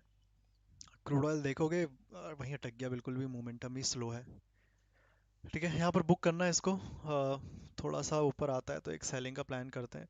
Range के अंदर ही है। ऊपर वाले point of interest का जो zone बना रखा है वहाँ पर ध्यान रखना, मैं पहले ही बता चुका हूँ, वहाँ ज़्यादा क्वांटिटी लेना मत। ये कोई रेजिस्टेंस नहीं है, but may act like as a resistance. ठीक है, तो डिफरेंस है दोनों में। एक पॉइंट ऑफ इंटरेस्ट है, हो सकता है एक सेलिंग के लिए जाए, हो सकता है ना भी जाए। तो थोड़ा सा इस पर्टिकुलर जोन पे क्वांटिटी थोड़ी कम ही रखियो सेलिंग वाली ट्रेड में। बेस्ट के सिनेरियो तो ये रहता कि ये थोड़ा ऊपर जाता, फिर यहाँ कहीं एक नया रेजिस्टेंस बनाता, फिर गिरता। वहाँ पे कोई रेजिस्टेंस है नहीं, तो we can take this point of interest as a resistance. ठीक है, तो थोड़ा सा इस चीज़ का ध्यान रखियो।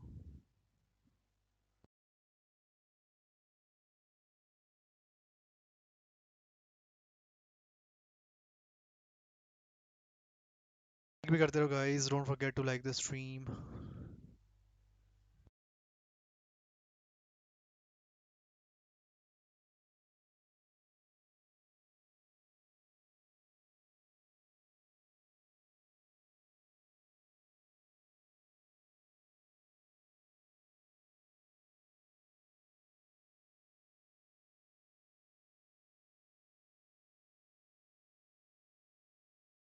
बाकी नेचुरल गैस भी वहीं स्टक है, रेजिस्टेंस पर ही है। वैसे तो पूरा जोन ही रेजिस्टेंस का है। यहाँ से एक सेलिंग का प्लान रख सकते हैं। नीचे आता है तो यहाँ पर भी एक पॉइंट ऑफ इंटरेस्ट है, थोड़ा बहुत यहाँ पर रुकेगा ज़रूर। हाँ, इसके नीचे अगर ब्रेक डाउन हो जाता है तब थोड़ा सा फिर यहाँ लोअर एंड से बाइंग का प्लान करेंगे। अदरवाइज हो सकता है यहाँ से गिरे, यहाँ से फिर से वापस ऊपर चला जाए। तो अभी के लिए रेंज है छोटी सी, तो पहला टारगेट यही है। इसके नीचे गिरेगा, सस्टेन करेगा तो फिर सेकेंड टारगेट के लिए जाएंगे, नहीं तो देखना पड़ेगा यहाँ पर कितने देर होल्ड करता है। 336 37 के अप्रॉक्सीमेटली।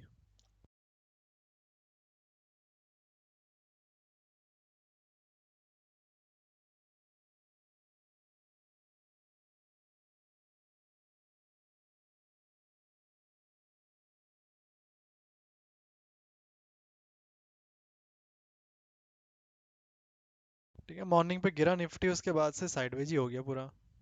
थोड़ा सा नीचे और आ सकता था, आना चाहिए, अभी तक आया नहीं है लेकिन।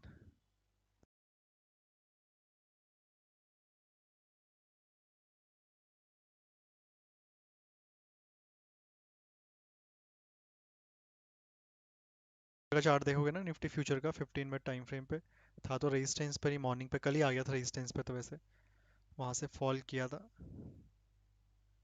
गैप डाउन ओपन हुआ, कंटिन्यू किया फॉलिंग, बट थोड़ा सा नीचे और आना चाहिए था। 25,880 के अराउंड, 880 टू 25,800।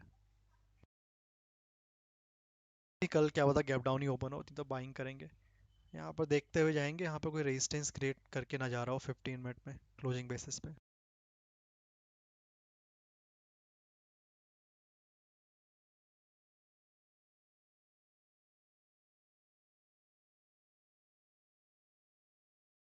करंट कैंडल और इसके बाद की कैंडल बड़ी इंपॉर्टेंट है, और कल की फिर ओपनिंग कहाँ होती है।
Mexico is standing at a crossroads. With Donald Trump back in the White House and Claudia Sheinbaum entering her second year as Mexico's president, the country faces a defining economic test: how to protect its growth while managing a volatile relationship with its biggest trading partner.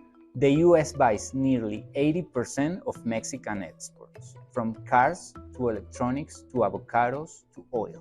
A single tariff threat from Washington can shake the peso, stall investments, and send factories scrambling. Sheinbaum's challenge is to keep Mexico's slowing economy open and stable, while chasing her own agenda of industrialization and energy reforms. Her administration is betting big on Plan Mexico, an ambitious initiative to turn border states into manufacturing powerhouses and attract companies leaving China. If it works, Mexico could sustain growth above 2% per year, even outpacing the US by the end of the decade. But if Trump imposes new tariff or immigration crackdowns, that effort could evaporate. For now, markets are holding their breath. Investors see promise, but also peril, in Mexico's new balancing act. The question is whether Sheinbaum can steer Latin America's second economy into another Trump storm and keep Mexico's boom alive.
Thank you very much.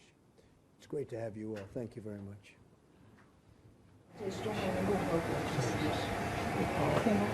Good to meet you.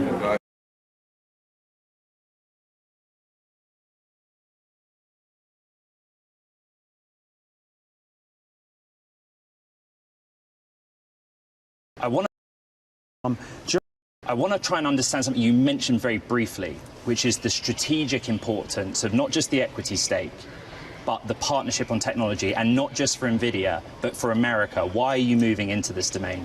One, we announced a brand new platform for a new market we've never been in. And so that's number one. Number two, if we take advantage of this transition from general purpose computing to accelerated computing, from old types of software to AI, we can take advantage of this transition of AI and 6G for America to win back telecommunications again. It's been a long time since the American telecommunication network has been built on American technology. You used the word national security, I believe. For national security reasons, for economic reasons, our industry should be built on American technology, and for the very first time, we can do that. We have a brand new product line that takes advantage of computing, accelerated computing, and AI, and we have a great partner to help us do it with, Nokia. The market reaction kind of speaks for itself. There was a time when Nokia was already looking to America. You've been in the role since April. But may I start by asking you what role the administration played in bringing you both together, if this is indeed a strategic priority? Well, I don't think there was anything specific that the administration did, other than they've created the environment to support innovation. I mean, Jensen's talked about manufacturing, but it's also about R&D and innovation and technology leadership. And if you think about where this world is going and all those incredible devices that are going to be built on NVIDIA platforms, robotics, autonomous vehicles, augmented reality, virtual reality, we need a different kind of network in the future. And that's what we realized.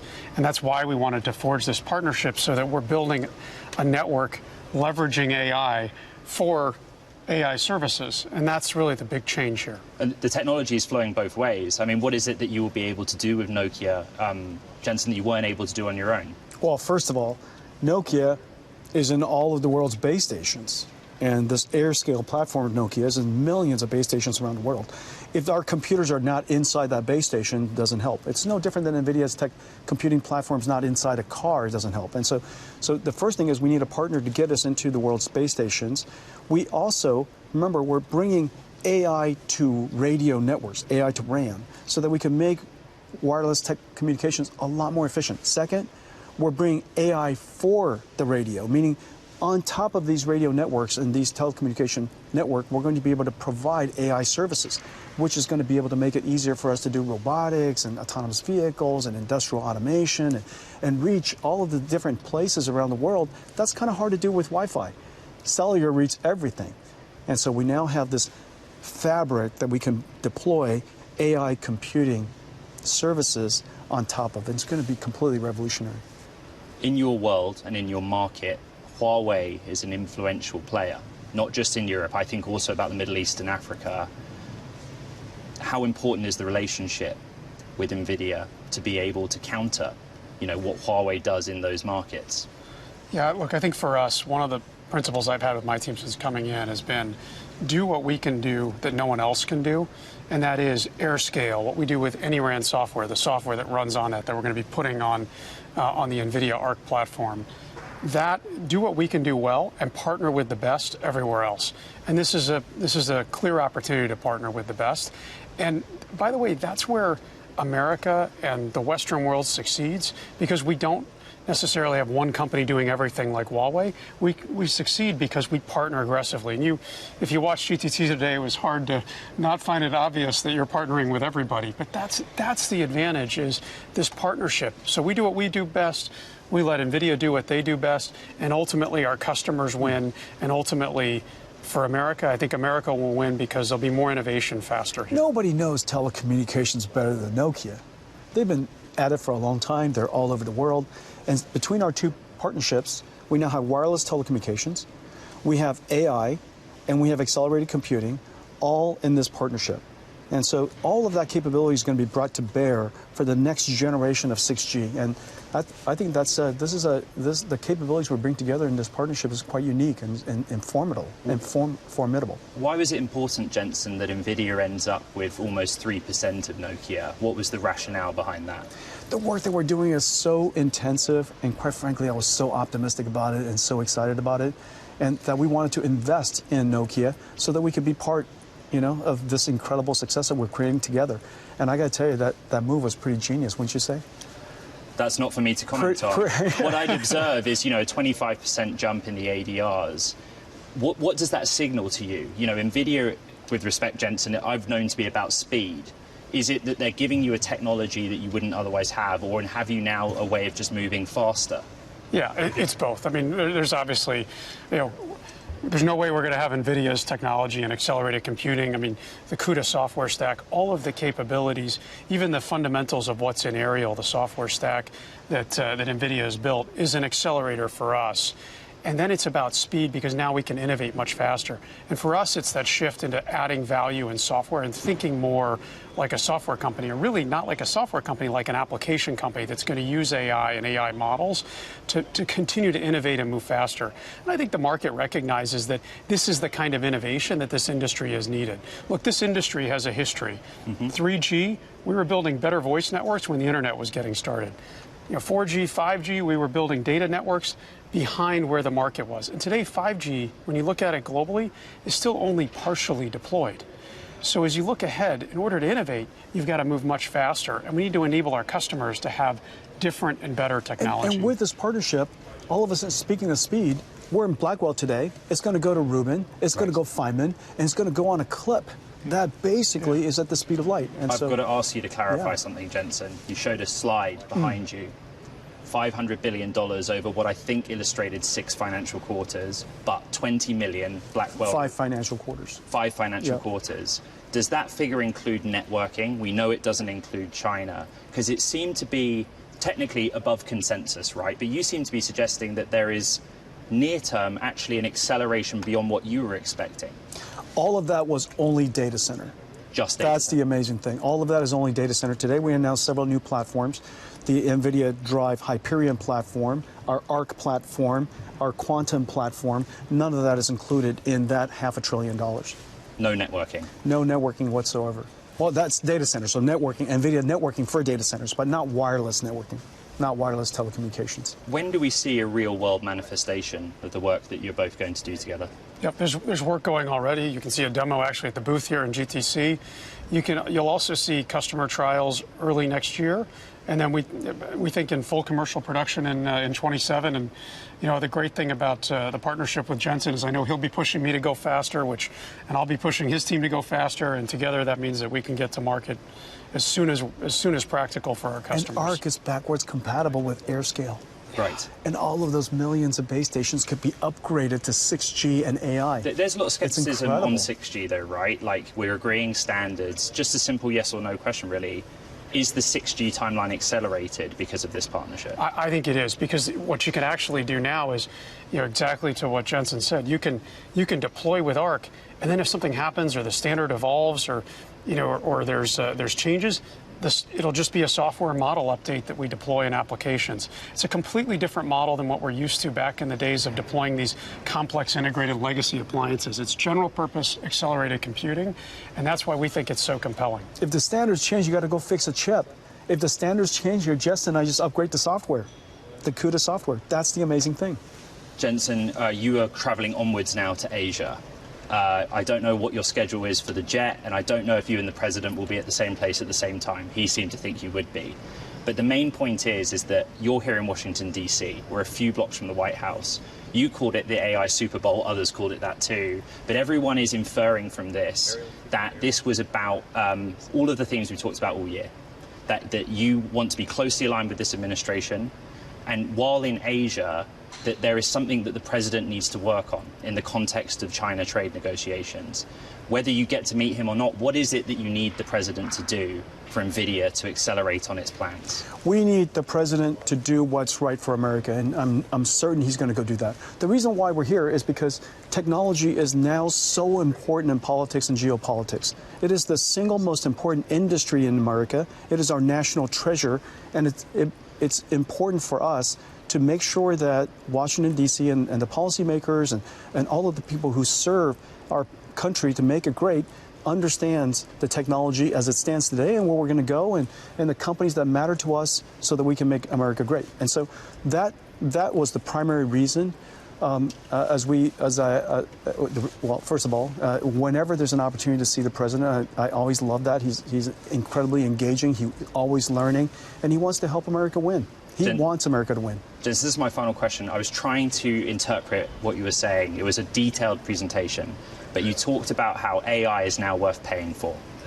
You talked about the end or not of Moore's law, depending on your point of view, but the need to scale to meet demand. Was that you saying we are not in an AI bubble? I don't believe we're in an AI bubble. And the reason for that is we're going through a natural transition from an old computing model based on general purpose computing to accelerated computing. We also know that AI has now become good enough because of reasoning capability, research capabilities, its ability to think. It's now generating tokens and now generating intelligence that's worth paying for, to the point where I'm paying lots of it. Cursor is all over NVIDIA. Every single one of our engineers use it. We pay lots and lots of money for it, and we're delighted to do it. And Cursor is just one of the applications. What is it?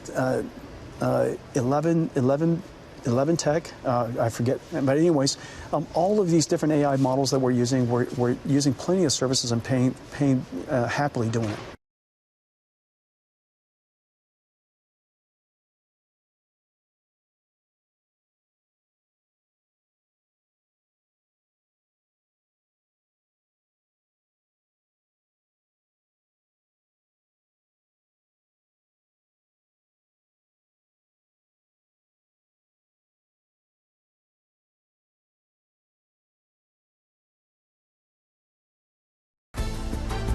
The countdown is on. Everything you need to get the edge at the end of the market day. This is the close. The AI trade makes Nvidia the first $5 trillion company in 2-year Treasury yields, getting their biggest bump higher in just about 4 months. 10 minutes until the closing bells here in New York, with an eye on tech earnings up ahead and a look back at the Fed meeting, Katie, that just was here. A 10-2 vote by the FOMC to cut its benchmark rate a quarter point. No surprise there, but a bit of cold water from Jay Powell on the prospects for a third consecutive cut starting in December. I'm Romaine Bostic. And I'm Katie Greifeld. And here is Jay Powell and what he had to say. We continue to face two-sided risks. In the committee's discussions at this meeting, there were strongly differing views about how to proceed in December. A further reduction in the policy rate at the December meeting is not a foregone conclusion. Far from it. For some part of the committee, it's time to maybe take a step back and see whether there really are downside risks to the labor market, or see whether, in fact, the growth, that the stronger growth that we're seeing is real. Not a foregone conclusion for that December cut, and you can see the market reaction really playing out mostly in the bond market. We saw the S&P 500 dip by as much as 0.6%. It has come back, though, to unchanged territory. Big tech powering ahead with Nvidia, of course, in charge. But then you take a look at that 2-year yield, higher by 11 basis points right now. Remember, it was pretty much a lock that we were going to see another 25 basis point cut in December. That is not the case right now. That is the biggest move higher for your 2-year Treasury since the summer. And you can see also that the small caps taking a hit as a result, Romaine. The Russell 2000 down now by 1%. Ken Shinoda, DoubleLine Capital Portfolio Manager, joins us right now as we kick you off to the close. And Ken, a lot of talk right now about the moves in equity markets, but a big move today, a surprising move, if you will, in the Treasury space, 11 basis points higher on a 2-year yield. What caught you by surprise? Well, I think Powell put it really well. When you're driving in the fog, you might need to slow things down. And without data, they are in the fog right now. And I think that takes a potential cut, not necessarily off the table, but they're going to want to see some more data before they make their decisions. Have you gotten any sense here, Ken, either from the statement today or the press conference, that the rate cutting cycle that everyone had pretty much priced in over the last couple of months here, that is still relatively intact? I definitely think the rate cutting cycle is intact. It's just the speed at which they cut rates is going to be dependent upon the push and pull of inflation staying sticky and the labor market weakening. I mean, there's less people coming to the workforce, but as of now, unemployment rate's still low. And I think that's kind of holding the economy together. So they want to cut rates, but there are no race to. No race to, especially you said that we need to see more data. The government still isn't open, so it's not like we're getting that official government data that might inform the path forward and might clear up some of that fog, Ken. I do want to talk about how you bring that into the portfolio. As Romaine mentioned, you saw that big pop up in short end yields. And when you think about the curve overall, does this change your thinking? No, we've been negative on the long end of the curve. We've viewed that fiscal risks, too much deficit spending could potentially hurt the long end of the curve. We're definitely more constructive on the front end, and even more so now with this rate move. I think it's given investors an opportunity to buy, some credit assets at the short end of the curve that have attractive carry and don't have to carry too much interest rate risk. So, I think maybe a buying opportunity on that front end of the curve. And so we're talking about duration. Let's talk a little bit about credit risk here and go to the credit market, because you write in your notes, actually, that when you take a look at both investment grade and high yield, both of those asset classes, they're behaving more like the equity market right now. Ken, what exactly does that mean? Well, they're definitely more correlated with the stock market. When stocks are doing well, credit spreads are usually come in, and credit spreads have come in a lot. Investment grade corporate bonds and high yield have had some great performance. Investment grade spreads are near, decade-long tights, even high yields in that same space. But I think the risks are a little bit lower in those two particular parts of the corporate credit markets. Where you're starting to see some signs of trouble in the last couple of weeks has been in bank loans, and we think pockets of the private credit markets where more of the risky borrowers have gone to over the last couple of years. I am curious on that. I mean, Powell was asked about that, at least publicly. He does not seem to be concerned. And, of course, we've asked pretty much every guest about this over the last few weeks, Ken. Is there a sense here that if there is indeed some material risk bubbling up, is that going to be confined? Or do we need to start talking about this idea of systemic risk contagion?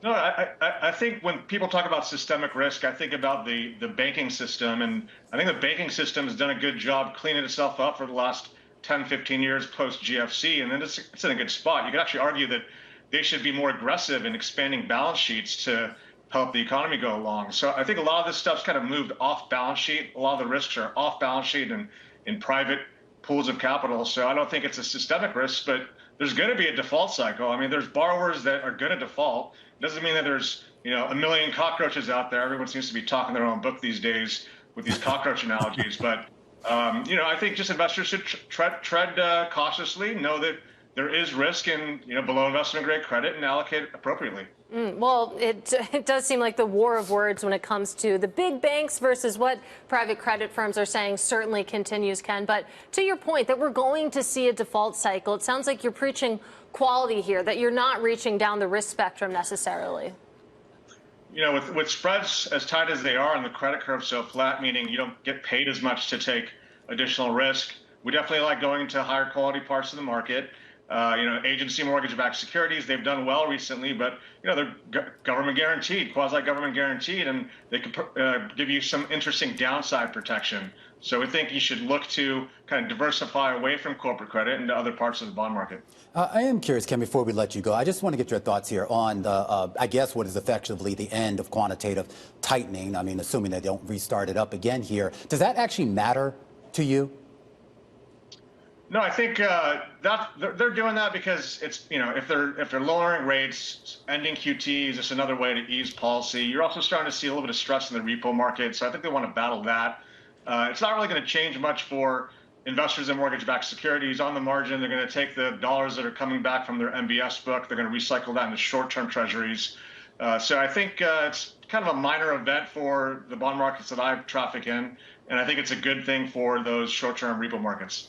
Ken Shinoda, portfolio manager over at Double Line Capital, helping us count you down to the closing bells on the heels of that Fed meeting. But Katie Greifeld, all eyes right now, looking ahead to a slew of earnings coming out in a matter of moments. It's just wild. You think about how much we're packing into this afternoon. Of course, we'll see what the after hours trade is right now, because again, equities fighting back to go green. Absolutely. Microsoft, Starbucks, Alphabet, Meta, MGM, just a few of the names set to report after the bells here as the S&P straddles the line between gains and losses. The NASDAQ firmly in the green. A mixed bag as the market awaits. Wait no longer. The simulcast starts now. The Closing Bell, Bloomberg's comprehensive cross-platform coverage of the U.S. market close, starts right now. And right now we are 2 minutes away from the end of the trading day. Romaine Bostick here with Katie Greifeld, taking you through to that closing bell with the global simulcast. Carol Masser, Tim Stenovic, they're in the radio booth. Welcome to our audiences across all of our Bloomberg platforms here on a very busy afternoon. A lot of things going on there. A potential détente in the U.S.-China trade wars, a Fed meeting that actually surprised in a rare sort of move, and of course a slew of earnings on tap just moments away. Yeah, what an exciting day. And we've definitely seen a reset when it comes to the Treasury trade with, Jay Powell talking about the December meeting. So much was expected in terms of another rate cut come December. Angelo Zena was just on with us. CFRA Research covers the big tech names. He says it's a great place for big tech. Even with what we got from the Fed today, he's not worried about the environment. He said there's challenges outside of big tech, and even addressed what Jay Powell was asked about in terms of the AI spend. And again, he agreed with what Jay Powell said. This area, higher rates or lower rates or whatever, not a problem. He's also saying, hey, Nvidia's pretty reasonably valued at $5 trillion. Nvidia hitting a $5 trillion market cap for the first time today, of course, but... Yeah, I was going to say, did he exactly say that? He did say that. Yeah, yes. He did. Still a deal. He's blown away by the number we got from the GTC event. In 500 billion. Yeah.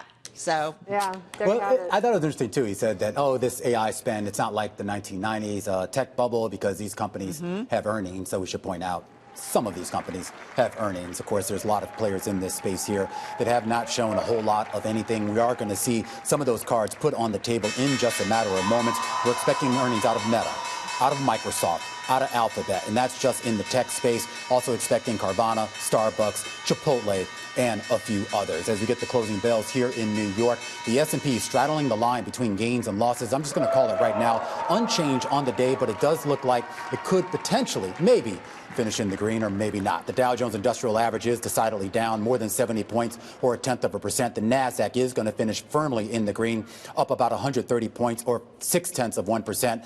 The S&P 500, we'll call it now, it is going to end the day in the red, so no record high for that. And the Russell 2000 down another day, 0.9%. Yeah. Looking at the S&P 500, most names in that index, folks, lower today. 378 losing some ground today, Katie. 124 to the upside and 1 unchanged. Yeah, super narrow there. Let's take a look at the sector and let's take a look at the circle and see what our friend is saying there. You can see that tech did manage to finish in the green, actually as a sector overall up by about 1%. All eyes on Nvidia. Communication services, which is pretty much tech in disguise, also rallying strong today. Energy industrials catching a little bit of a bid. What didn't do too well, you would guess this would be the case. Real estate down by 2.7%. We saw a big pop in yields as Jerome Powell was speaking, and that certainly hit that sector pretty hard. All right, real quickly, Nvidia, got to mention, $5 trillion market cap today. The stock up as much as 5.5% earlier in the day, still finishing with a gain of about 3%. Historic $5 trillion market cap. We know we got a lot of big headlines from the company and its CEO, Jensen, yesterday. Just the AI spend, the AI frenzy. And we know how important this name is certainly to the bull market that we've seen. With a 50% gain this year through yesterday's close, the stock is single-handedly responsible for nearly a fifth of the S&P 500's index, 70% advance this year. So we know it's been really driving the trade. Teradyne, just got to mention, this was definitely a top gainer in the S&P 500, up 20% in today's session. I believe it's a record close. It's a semi-manufacturing company. Third quarter results beat expectations, and it gave an outlook well ahead of analyst consensus. It also named Michelle Turner its chief financial officer effective November 3rd. That stock up 40%. And Caterpillar up 11%, also an outperformer today. Is this an AI play now, I'm told? Is Caterpillar an AI play? No, isn't it nice? We got Alphabet. Let's All right. Well, speaking of AI, yeah, Alphabet earnings are out. EPS coming in. Looks like a pretty big beat. $2.87 a share for the most recent quarter. The street was looking for $2.26. Revenue in the most recent quarter also a beat. $102 billion in change. The street on average was looking for roughly about $99.9 billion. The company also says that it ended the quarter, that Google Cloud, I should say, ended the quarter, get this, guys, $155 billion backlog. Oof, yeah, certainly raises the stakes, too, for Amazon. A lot of focus on that cloud business. You can see Alphabet shares deciding what to do, moving higher right now. I will say, Tim, that the bar was high for Alphabet specifically. You think about where the stock has gone year to date, up by 45%, but clearly you can see investors parsing through and deciding what to do. Yeah, bouncing around a little bit, but firmly higher now, about 3%. Sundar Pichai, the CEO, out saying that the company had a terrific quarter, double-digit growth across every major part of the business, calling out the first ever $100 billion quarter.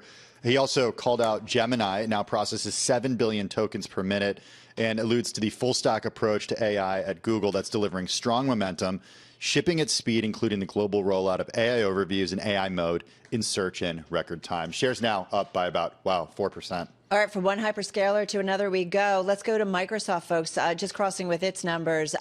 First quarter intelligence cloud revenue, this is what we care about, $30.9 billion. The estimate on the street was $18 billion. So it looks like it's coming in line. First quarter Azure also important. Another cloud revenue, X currency up 39%. That beats the estimate of a gain of about 37.1%. And first quarter revenue, again, a beat, $77.67 billion. The estimate on the street remained $75.55 billion. And yet we're seeing the stock down about 4% here in the aftermarket. So we'll look for some more color on this one. Yeah, some of these numbers, while certainly a beat with regards to the average of analyst estimates that were public, it looks like they did come in below some of the whisper estimates that Bloomberg had reported on. But it gets to this idea as well, and we always have to wait with Microsoft to actually get any sort of forward guidance a little bit later. But this idea of exactly what is in the pipeline that they can actually sort of deliver or at least flag to investors that could sort of be a signal here. that not just the spend on Microsoft's part, but more importantly, the reciprocity is actually still there. Yeah, absolutely. Maybe we'll get some more detail about the pipeline when it comes to the earnings call. But you can see, again, those shares holding the after-hours decline of about 4%. And we know it was a big week for Microsoft with that OpenAI restructuring. Microsoft, of course, securing a stake here when it comes to the future, at least through 2032, Tim.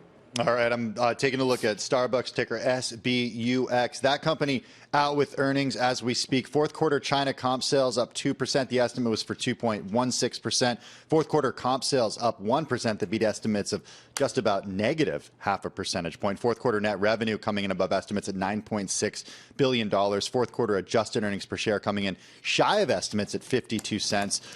Fourth quarter North America comp sales, they were flat. The estimate was for a decline of half a percentage point. Fourth quarter adjusted operating margin up 9.4%. The estimate was for 10.2%, so that came in below estimates. Starbucks shares up about 1.6% now in the after hours. All right, so let's get to Meta because we're seeing the stock drop about 3.9% here in the aftermarket. Meta, with the outlook, sees fourth quarter revenue 56 to 59 billion. The estimate on the street is 57.38 billion. Fourth quarter 2025, or fourth quarter revenue. Let me go there because we're red heading that one here at the Bloomberg. Meta seeing fourth quarter revenue 56 to 59 billion, estimate 57.38 billion. Again, the stock down about 5%. Sees fourth quarter total revenue to be in the range again of 56.59. I keep rereading the same ones as they come up. Looking at the past quarter, third quarter ad revenue was 50 billion. That's a beat. The street was looking for 48.59 billion. Third quarter EPS, $1.05 versus 6.3 a share. That's year over year. So we'll look for some color on that one. And then just looking at, go ahead, Ramit. I just also want to point out too here, just going through the release here, there does appear to be a pretty large charge that the company took in the most recent quarter. This is a non-cash income tax charge of $15.93 billion. Meta, though, does say this is a one-off event, and I just want to be very precise in the language here, and that they do still see their fourth quarter 2025 tax rate in the range of 12 to 15%, which would be in line with what the street was looking for. But that does appear to be where we're getting some of the reaction, and one of the reasons why you did see a little bit of softness in that bottom line number for the quarter that just was. Let me just dive a little bit deeper into it and try to get you some more details. Yeah, we'll continue to follow that, but as Romain said, could explain some of the negative reaction that we're seeing right now. Meta shares now down by more than 7%. I do want to go to this line in the release. We have a lot of focus, of course, when it comes to CapEx. Meta, they expect full year 2025 total expenses to now be in the range of 116 to 118 billion. The prior outlook had been for 114 to 118 billion there. And they also say that our current expectation is that capital expenditures dollar growth will be notably larger in 2026 than in 2025. This has really been the story for a lot of these big seven names, but also for Meta particularly. Sorry, I do want to go back to that tax issue here with Meta, and this is something that Zuckerberg and his team are going to have to address on the call. They talk about the one big beautiful bill, basically the big budget stimulus that was passed earlier this year.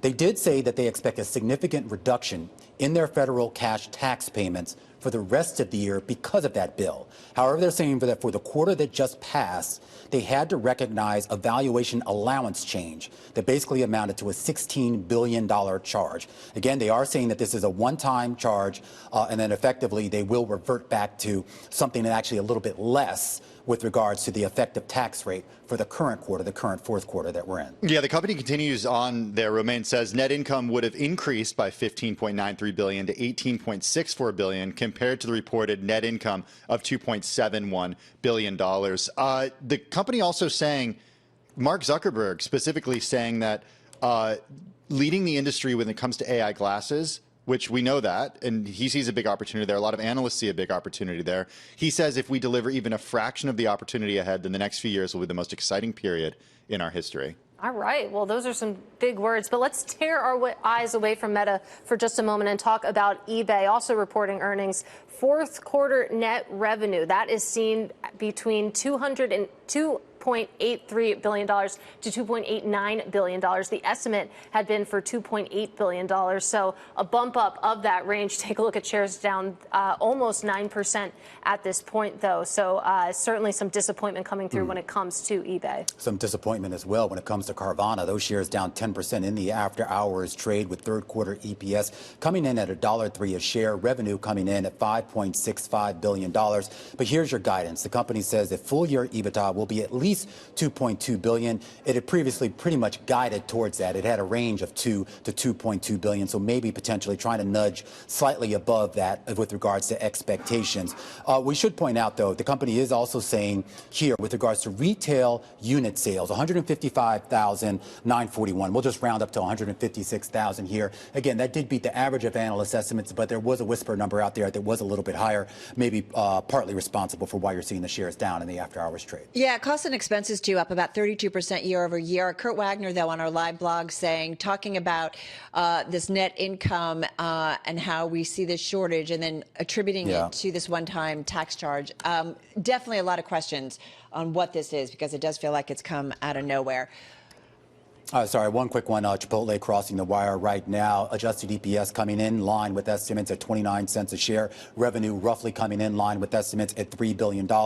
Comp sales lower than estimated, coming in at 0.3%. The street was looking for a gain of about 1% here. So a little bit light with regards to comp sales growth. Also a little bit light when it comes to operating margin, 15.9%. The street was looking for 16.6. And while we're here, let's just talk about ServiceNow really quickly. Boosting their full-year subscription revenue forecast, also beating estimates when it comes to the look-back. Subscription revenue now seen between $12.84 billion to $12.85 billion. The previous guide was for $12.78 billion to $12.8 billion.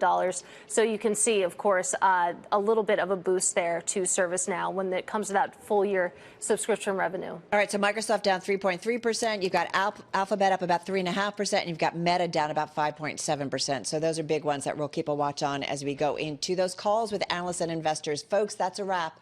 Across platform, radio, TV, YouTube, Bloomberg Originals, Katie and Romaine continuing there on the close on BTV. And right here on radio, Tim and I continuing on Bloomberg Business Week Daily as we continue to digest this earnings drop on this Fed Wednesday. We'll see you again, same time, same place tomorrow. And you see the market reaction on the shares of three of the biggest companies in the world, Meta, Microsoft, Apple, Alphabet. Meta and Microsoft moving slightly lower here in the after-hours trade. That's putting some pressure on futures coming off of a record day for the NASDAQ and unchanged day on the S&P 500. Alphabet shares a bid of about 4% here. The numbers for the most recent quarter for all three of those companies did beat on several key metrics. A bit of a surprise for Meta with regards to a one-time tax charge that significantly reduced its bottom line, and we're still waiting to hear from Microsoft with regards to its outlook, an outlook that it typically provides on its conference call. Daniel Flax joins us right now, senior research analyst at Neuberger Berman, joining us here in Studio 2. Where do you want to start, Dan? A lot going on this afternoon. Great to be with you, Romaine. I think what's going on here is you're seeing these companies execute on their businesses. If you look at the Google results, the silicon, the software, search, cloud, YouTube. It's continuing to reinvent itself, and I think the outlook for Google remains attractive here. Microsoft, their Azure business is continuing to perform well. When we speak to customers, they're getting a lot of value from Microsoft, and I suspect what we'll hear on the call is that they are still capacity constrained, and of course we'll get a little bit more of an outlook there. Meta, looking past that tax impact, I think that business remains healthy. They're continuing to infuse more generative AI into the experience. They're adding value to the users on one side, the advertisers on the other, and I think that sets the company up well. But these companies need to continue to invest. The environment obviously remains tricky. There's some cyclical headwinds out there, but we continue to like all three of these companies. I do have to ask you about valuation. And actually, before we go in, I just want to put a finer point on Meta, too, because this is a one-time charge, and it's significant. We're talking about an effective tax rate in the quarter that was 87%. Typically, it's usually in the low teens, and they say it's going to drop back to that, maybe even potentially below 10% because of the tax bill. But with regards to the valuations of some of these companies, particularly the run-up that we've seen in Microsoft, and I guess you can throw Alphabet in there as well, maybe Meta is too, are you comfortable with those valuations? We are comfortable with the valuations. What we're focused on is really trying to understand what these companies look like on the other side of this period. We're in a period where there's extraordinary innovation. The technology changes are real. They're impacting these companies and, of course, their customers. And so they're investing aggressively. And so we're trying to think through what is the free cash flow generation in 2026, 27, and 28. And the valuations, in my view, look reasonable for these names. They do need to execute. There are, of course, going to be any number of cross currents that persist here. But I think the valuations in the context of the free cash flow generation look reasonable at current levels. Well, let's talk a little bit more about the spend and the expected spend coming from Meta. We heard, of course, in the press release that they expect the dollar value spent in 2026 to be far ahead of that of what we saw in 2025, which has already been amazing. I mean, I think back to some past problems that Meta has had when it invested aggressively in the metaverse, which we don't talk about anymore. Then we had the year of efficiency, and now here we are again, spending hundreds of billions of dollars for this build out. Investors seem to be on board so far, but what point does, it just get too much? I think what's going to matter is whether the company can continue to execute on its core digital advertising business. Reality Labs, where they're losing a lot of money, they could certainly make adjustments there if needed. But I think the market will be comfortable with this level of spending, assuming that they can transition their business, the users, the advertisers, into this next generation of experiences. If they're able to add value, I think the market will be comfortable with the spending. Now, to be clear, every single quarter, these companies need to execute and hit their numbers. And the market, as we know, can be very unforgiving. But if they're able, in the case of Meta, to lay out this trajectory of innovation on the product roadmap, change the experiences, I think the market will be okay with that. Well, I'm glad you brought up Reality Labs. Reality Labs revenue actually came in at $470 million. That is well ahead of the estimate for $317 million. Clearly, Meta sees a big opportunity when it comes to glasses, for example, but it sounds like you're not quite on board with that. The technology in the glasses really is going to take time to mature.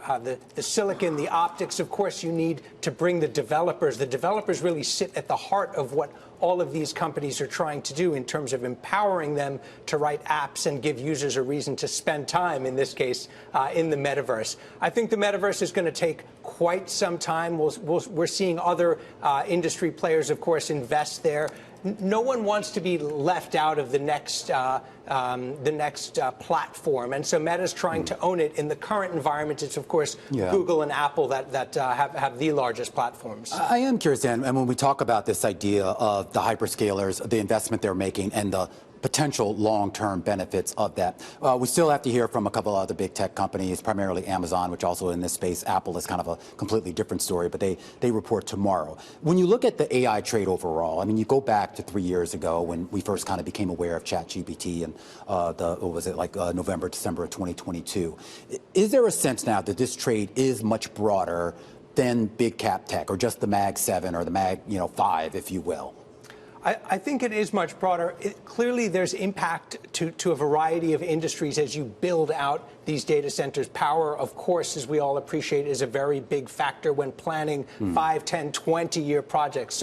So that is a factor. The cooling, the cables, all of the pieces of the data center that go in, along with Nvidia's systems, of course, which create a lot of value. And so we're looking at all of those. We remain selective when we think about these opportunities. We expect spending to continue to be relatively lumpy, and so we like the longer-term outlook, but of course appreciate that in given quarters you may have periods of deceleration. But if I look out 2 or 3 years, these technology transformations are impacting every single industry, and some of these certainly technology companies that Nvidia, Google, Microsoft, Amazon, we'll see what they say tomorrow night, really sit at the heart of this transformation. It isn't a straight line for any of them, but if they innovate, they execute, they really help their customers push ahead, then that sets up well, I think, over time for their shareholders as well. Well, Dan, great to get some time with you and some instant analysis. That is Daniel Flax. He is senior research analyst over at Neuberger Berman. Of course, Meta, Microsoft down after hours. A different story for Alphabet. We'll continue to follow these tech earnings, but let's talk about Airbus. Shares just barely finishing the day in the green. That's after they reported third quarter adjusted EBIT that beat estimates. But it's not all good news. The CEO also sounding the warning bell that Airbus deliveries remain very backloaded. I'm pleased to say that CEO joins us now. His name is Guillaume Faury. He is the CEO of Airbus. Guillaume, great to have you with us. Let's talk about this target. You say that you're sticking to the target to deliver 820 aircraft, that is, to customers this year. You've only delivered about 507 through September. So what gives you the confidence that you'll be able to hit those numbers come the end of 2025?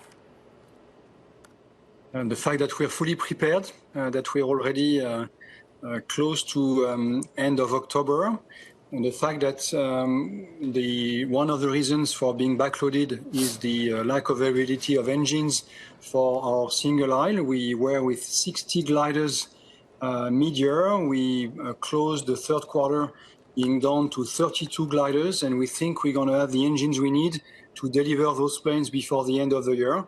So it's indeed a lot of work in the last quarter of the year, but we think we have the ingredients. We're prepared to come close to the 820 deliveries we have guided for. And would you say that the engines are still your biggest bottleneck at this moment? You mentioned the gliders, for example. I know you had to park some ready-made planes because of that engine issue. So is that the biggest issue, would you say, when it comes to the state of your supply chain? The majority of what we're delivering are the A320 family aircraft. And indeed, for those aircraft, the main bottleneck is the engine availability from both CFM and Pratt. We were with a very difficult situation at mid-year. Things are improving. We think we're going to reach our numbers, as I said before, for 2025, but we will have persisting tensions on availability of engine in 26 and maybe in 27 as well. I am curious, Guillaume. I mean, we've heard from a lot of the major airline executives that have raised some concerns here about the backlog. In addition to just the general problems in getting those engines onto those gliders, there's now, at least here in the United States, the issue of a government shutdown that, of course, effectively brings to a halt, or at least a slowdown in any sort of certification here. Have you had to address that at all so far? Not to a major extent.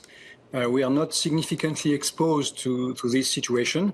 Again, the main challenges we have are really on the delivery of aircraft, not on the certification of them.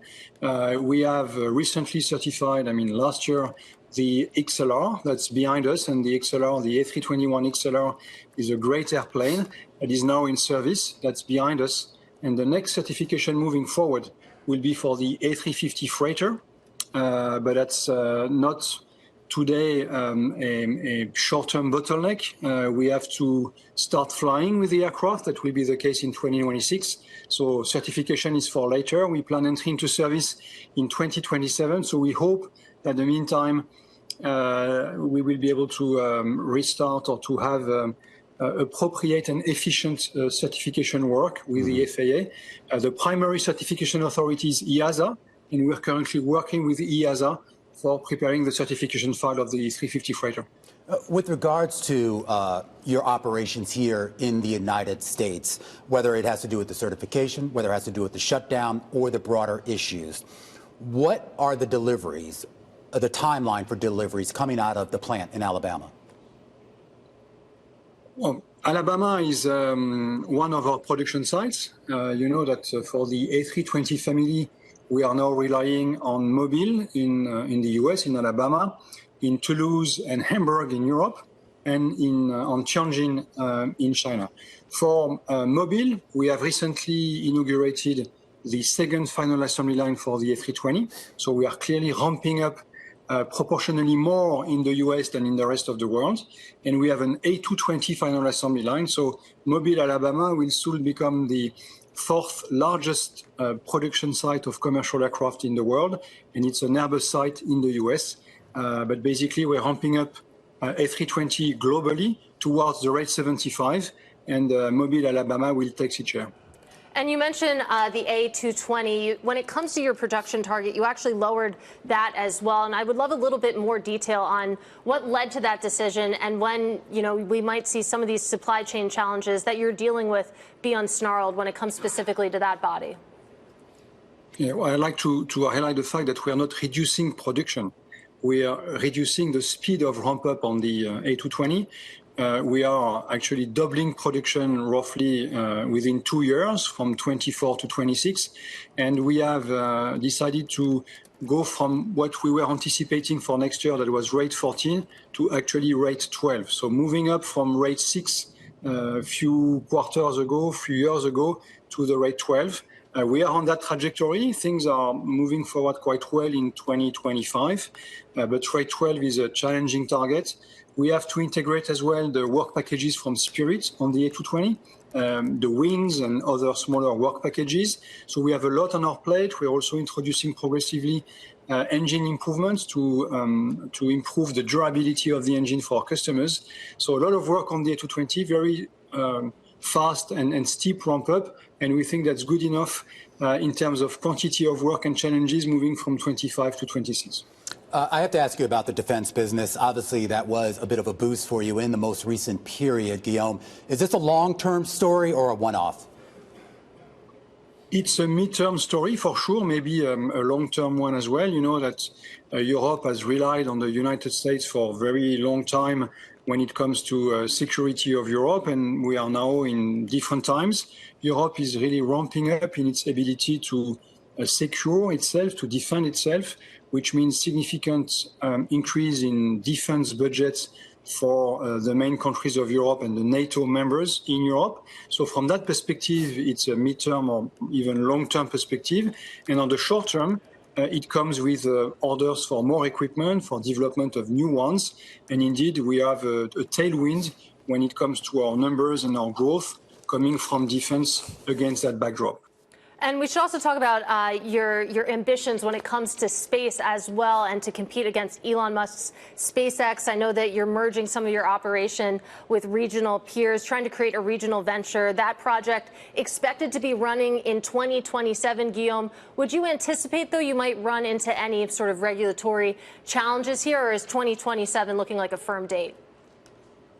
Well, we just signed the memorandum of understanding with Thales and Leonardo to create that European player that is able to, or will be able to, compete at scale on the global competitive landscape. So that's really good. We are not only willing to compete with SpaceX and Starlink. Obviously, that's a big player and a fast-moving player, but we are serving many other needs, including defense in Europe and across the world.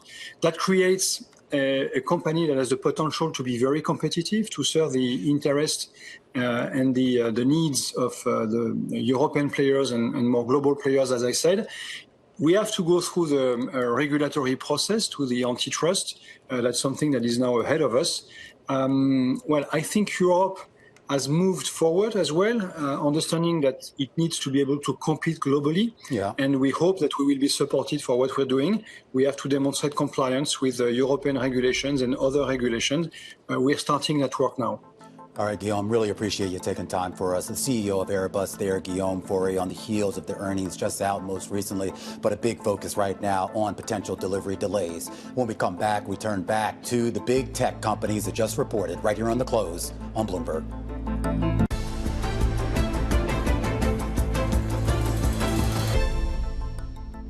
Let's take a look at shares of Microsoft, of course, getting those earnings just in the last half hour. So shares down slightly, about 2%. Our next guest maintains that Microsoft is a long-term AI winner. Let's dive deeper into the report now with Rishi Jaluria, Managing Director of Software Equity Research over at RBC Capital Markets. Good to have you with us. You think about the numbers that we got. It was a beat when it comes to total revenue, when it comes to profit per share. Also, when it comes to Azure and their cloud computing unit, posting a 39% revenue gain. The estimate had been for 37%, but shares lower right now. Make it make sense.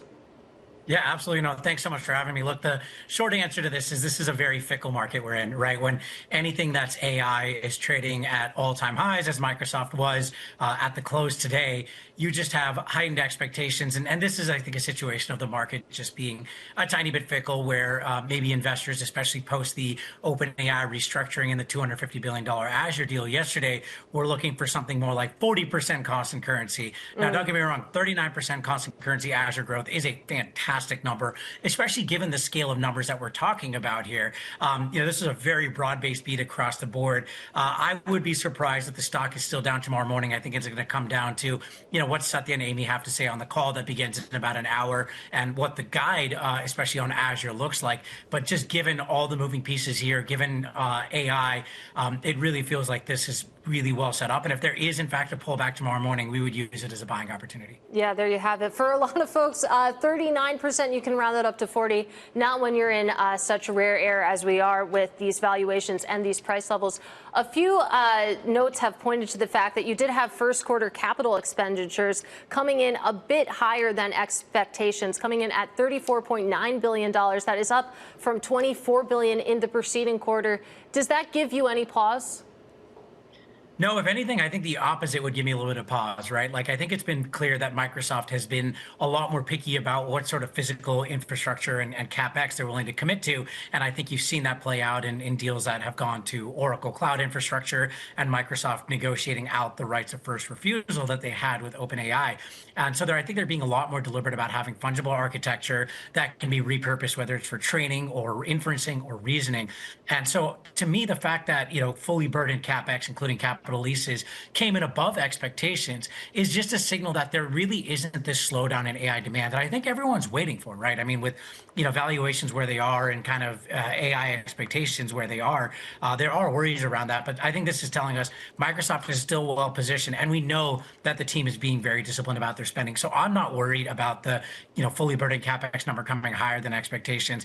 They will keep spending as long as there is demand. And I think when we're in the middle of a generational technological shift, I think that's the right thing to do. There's obviously, when we talk about, Rishi, this idea here of an AI bubble, whether this spending can continue, there's also been a lot of talk about AI kind of, sucking the air out of the room for everything else effectively out there. Is that an accurate way of looking at this, or are we seeing, I guess, more meaningful dispersion with regards to where money is being invested?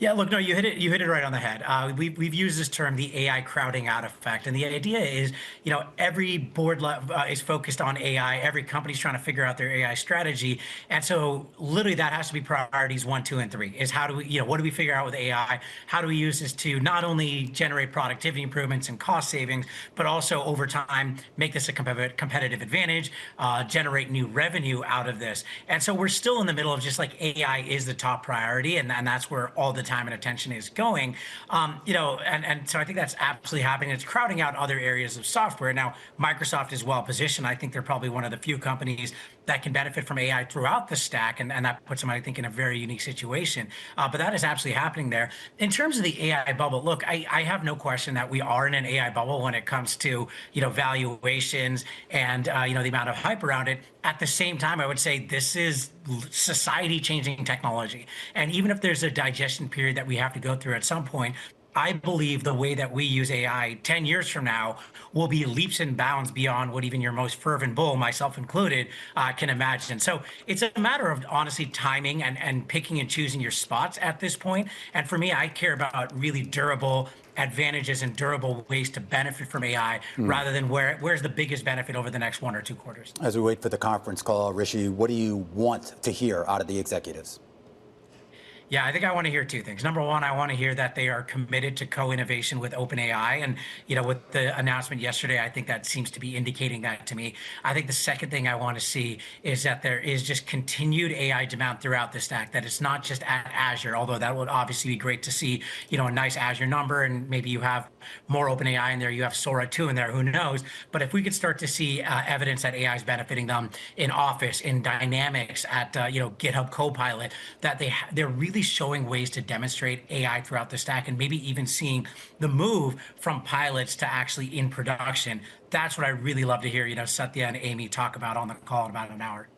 All right, Rishi, always appreciate you joining us. Rishi Jaluria, Managing Director of Software Equity Research over at RBC Capital Markets. As we await that call, Microsoft shares still under pressure, down about 2% in the after-hours trade. But you heard him talking about Azure and, of course, just what a behemoth it has become for Microsoft, 40% of revenue and rising. And now expectations are high as we make that transition into AI and we find out what Microsoft's role is. Our next guest had a big role in the launch of Azure several years ago. She's now a venture capitalist over at Tola Capital. Sheila Galudi joins us right now. Before founding Tola Capital, she spent over a decade at Microsoft, and now she invests across the global AI space. Great to have you here, Sheila. I do want to Thanks for having me here. Absolutely. I want to draw on your current investments and more importantly, I guess, your current outlook for AI.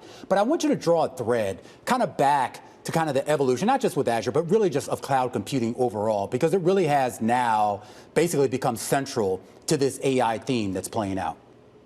Well, cloud computing enabled this new AI revolution. And I'll tell you, for those out there, there's obviously some overpricing in the market, but I actually don't think that we're in an AI bubble from the point of view of this is a vast societal change in the way that the world will work in general. And frankly, we had the same concerns in the cloud computing era, right? We thought we were maybe doing a race to zero margin business. And when you're a company like Microsoft, you have the ability to have platform benefits, both as a great business in its own right, Azure, but then concurrent with that, the upstack functionality that Office and Office 365 and all the co-pilot success that you're seeing with Microsoft is enjoying right now, you have benefits at multiple layers of the stack. So that company will benefit tremendously. At Tola Capital, we invest in the really fast, high product velocity AI startups that are delivering incredible value to business end users. Give me a sense, though, of what they're delivering, or I guess maybe what the potential of what they will deliver, because that's been, as you know, a big question mark right now as to where the follow-through is in this AI trade beyond just buying chips and server space. Well, I think that people are confused about this market. And so one of the things that a lot of people will see, you see very quickly the efficiency and the automation that comes from AI. What people don't spend as much time on, which is where I think the greater innovation will lie, is this top line, how are we changing revenue? When we first launched the cloud, you know, people were concerned that there was not going to be adoption of this new technology. Well, it turned out companies loved to focus on what their core competency was, right? They didn't have to buy their own servers and hire engineers to manage them. And it's even bigger in the new AI era. People don't completely understand the TAM in the sense that the TAM is delivering full solutions and full new ways of doing things. And that then encompasses both your old kind of IT TAM, which has been an amazing and growing TAM, but also the labor market commensurate with that. And so when you think about a new way of doing things writ large, a lot of people are not understanding how large that addressable market potential is. And I'm curious to get your thoughts as an investor on how you're viewing some of the CapEx going into AI infrastructure, how that looks right now. Because just to read through some of the numbers, Meta now sees full-year capital expenditure between $70 billion to $72 billion. That's an increase from their previous range. Then you take a look at Microsoft, for example, their first quarter CapEx also above expectations coming in there. So I just wonder, I mean, how much weight do you put in some of the concerns that, okay, yes, maybe AI is going to change the world and how businesses function, but maybe there's a risk that we're overbuilding here? Well, this is being driven by end user and enterprise demand in the case of Microsoft, and by individual and advertising demand in the case of Meta. So both companies are investing mightily in CapEx. Both companies are seeing incredible growth in the businesses that benefit from that, both directly in their own assets and then in the platform and ecosystem assets that they work with, that sort of ecosystem of companies that builds on top of their platforms. One other thing to note that both companies are being very, very intelligent on is they're pulling AI and therefore programmability and software down into their CapEx. So they're making their infrastructure AI intelligent and aware. Meta's making huge investments in this. And that is a way to further take your competitive advantage, which is software, AI, algorithmic understanding, and pull it down closer and closer to the physical data center assets that you're building. That's a genius strategy. A genius strategy. That's a good place to leave it, Sheila. Great to get some time with you. That is Sheila Galudi, founder and managing director over at Tola Capital. And as of course, Katie, we talk about these three big companies just reporting earnings right now. Just a reminder, we get two more of the Mag 7 tomorrow with Amazon and Apple, a round out of big tech, which has, of course, been the primary driver of the rally that we've seen in markets over the last 3 years. Joining us right now is Caroline Hodge. She is the co-host of Bloomberg Tech, who covers this stuff every day. Before we push ahead to tomorrow, I do just want to get your thoughts on what we learned today. I know it's kind of a grab bag in terms of what they reported and why they reported it. But the overarching story seems to be that this gigantic AI spend, hundreds of billions of dollars, which might be approaching trillions collectively, that's still intact. Is that the read? And we reward some companies more than others. Alphabet glowing, even though it's raising its capital expenditure. Again, they only just raised it to $85 billion before. Now they're hiking it up into the $90 billion for the full year. But because they've still got really strong underlying business model, because their cloud is growing at about a 30% clip, if not more, we're managing to reward that company that perhaps has already been doing particularly well on the year. We're looking also to a Microsoft that then gets a bit beaten up, even though we are still seeing cloud that outperformed. 39% growth is more than we expected in terms of growth for Azure. But the capital expenditure once again being ramped higher. Bloomberg Intelligence thought this would happen. They saw about a 45% increase year-on-year capital expenditure increases, but maybe others hadn't quite anticipated the amount that Amy, the CFO, is going to be pushing into the capital expenditure. Because for Microsoft, the key issue has been supply, not demand. And they've been having to look to Nscale, to Nebula, some of these neo clouds to fulfill some of their contractual obligations when it comes to cloud and Azure more broadly. So it's interesting who reward. And Meta, again, we're still perhaps a little bit anxious about the amount that they're spending. Right. Absolutely. I do want to talk about Microsoft a little bit more before we look ahead, because, again, it's been a big week for Microsoft. You think about the OpenAI news giving Microsoft that 27% stake, also that revenue share continuing here. What kind of questions do you think that they're going to face on the earnings call when it comes to just the structure of this deal? There's going to be structure that I think also add to the mix that they had an outage on Azure as well, which we're trying to digest. So there might be some questions about how resilient is your infrastructure and what happened underlying that.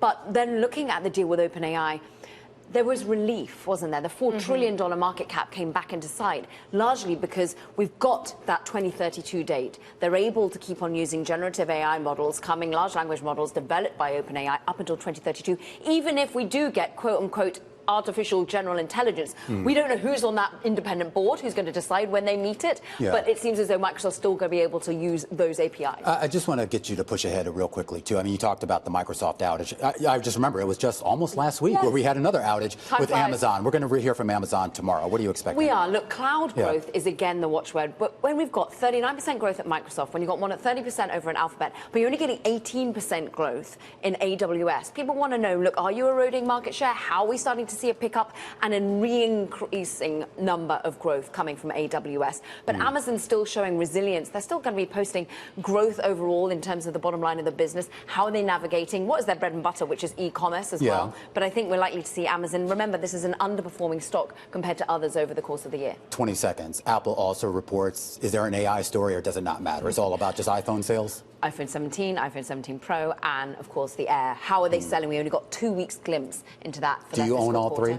No. I don't even know what. Well, not one yet. The Air is going to be my new favorite thing, I think. There you go. Caroline Hyde, the co-host of Bloomberg Tech, a nice breakdown of the big tech earnings that we just got and a couple other big ones that we're going to get tomorrow. Meanwhile, we do want to turn back to a couple of earnings that came out in the consumer space, if you will. Chipotle reporting, cutting its outlook, I should say, for the third time so far this year on weak traffic. You see those shares down in the after-hours trade. Meanwhile, Starbucks, which has had a string of misses for the last few quarters, now apparently getting its mojo back, a little bit of positive same-store sales growth, largely on the back of a boost from international sales. Abby Roach joining us right now, senior portfolio analyst at Allspring Global Investments. And we should point out a big thread between these two companies, as, of course, the current CEO of Starbucks is the former CEO of Chipotle. But let's start with Starbucks here, Abby. I think this was what a lot of people were looking for here. How long was it going to take for Brian Niccol to at least try to show some glimmer of a return to growth? Did we get that today? It definitely feels like we got a start to that. It was, an encouraging update from them. I think we've been waiting to hear particularly an update around North America and specifically in the U.S. And I think the results for the comps came in better than we were hoping to see. and particularly around North America and the U.S. And the first couple minutes of the call, Brian specifically called out that the U.S. comps had returned to growth in September and that continued in October as well, driven by transaction. And in conversations that we've had with the company, transaction growth for the U.S. has been one of the keys to being able to see if what they've been working through has started to take effect. So we're very encouraged to see those comments from him.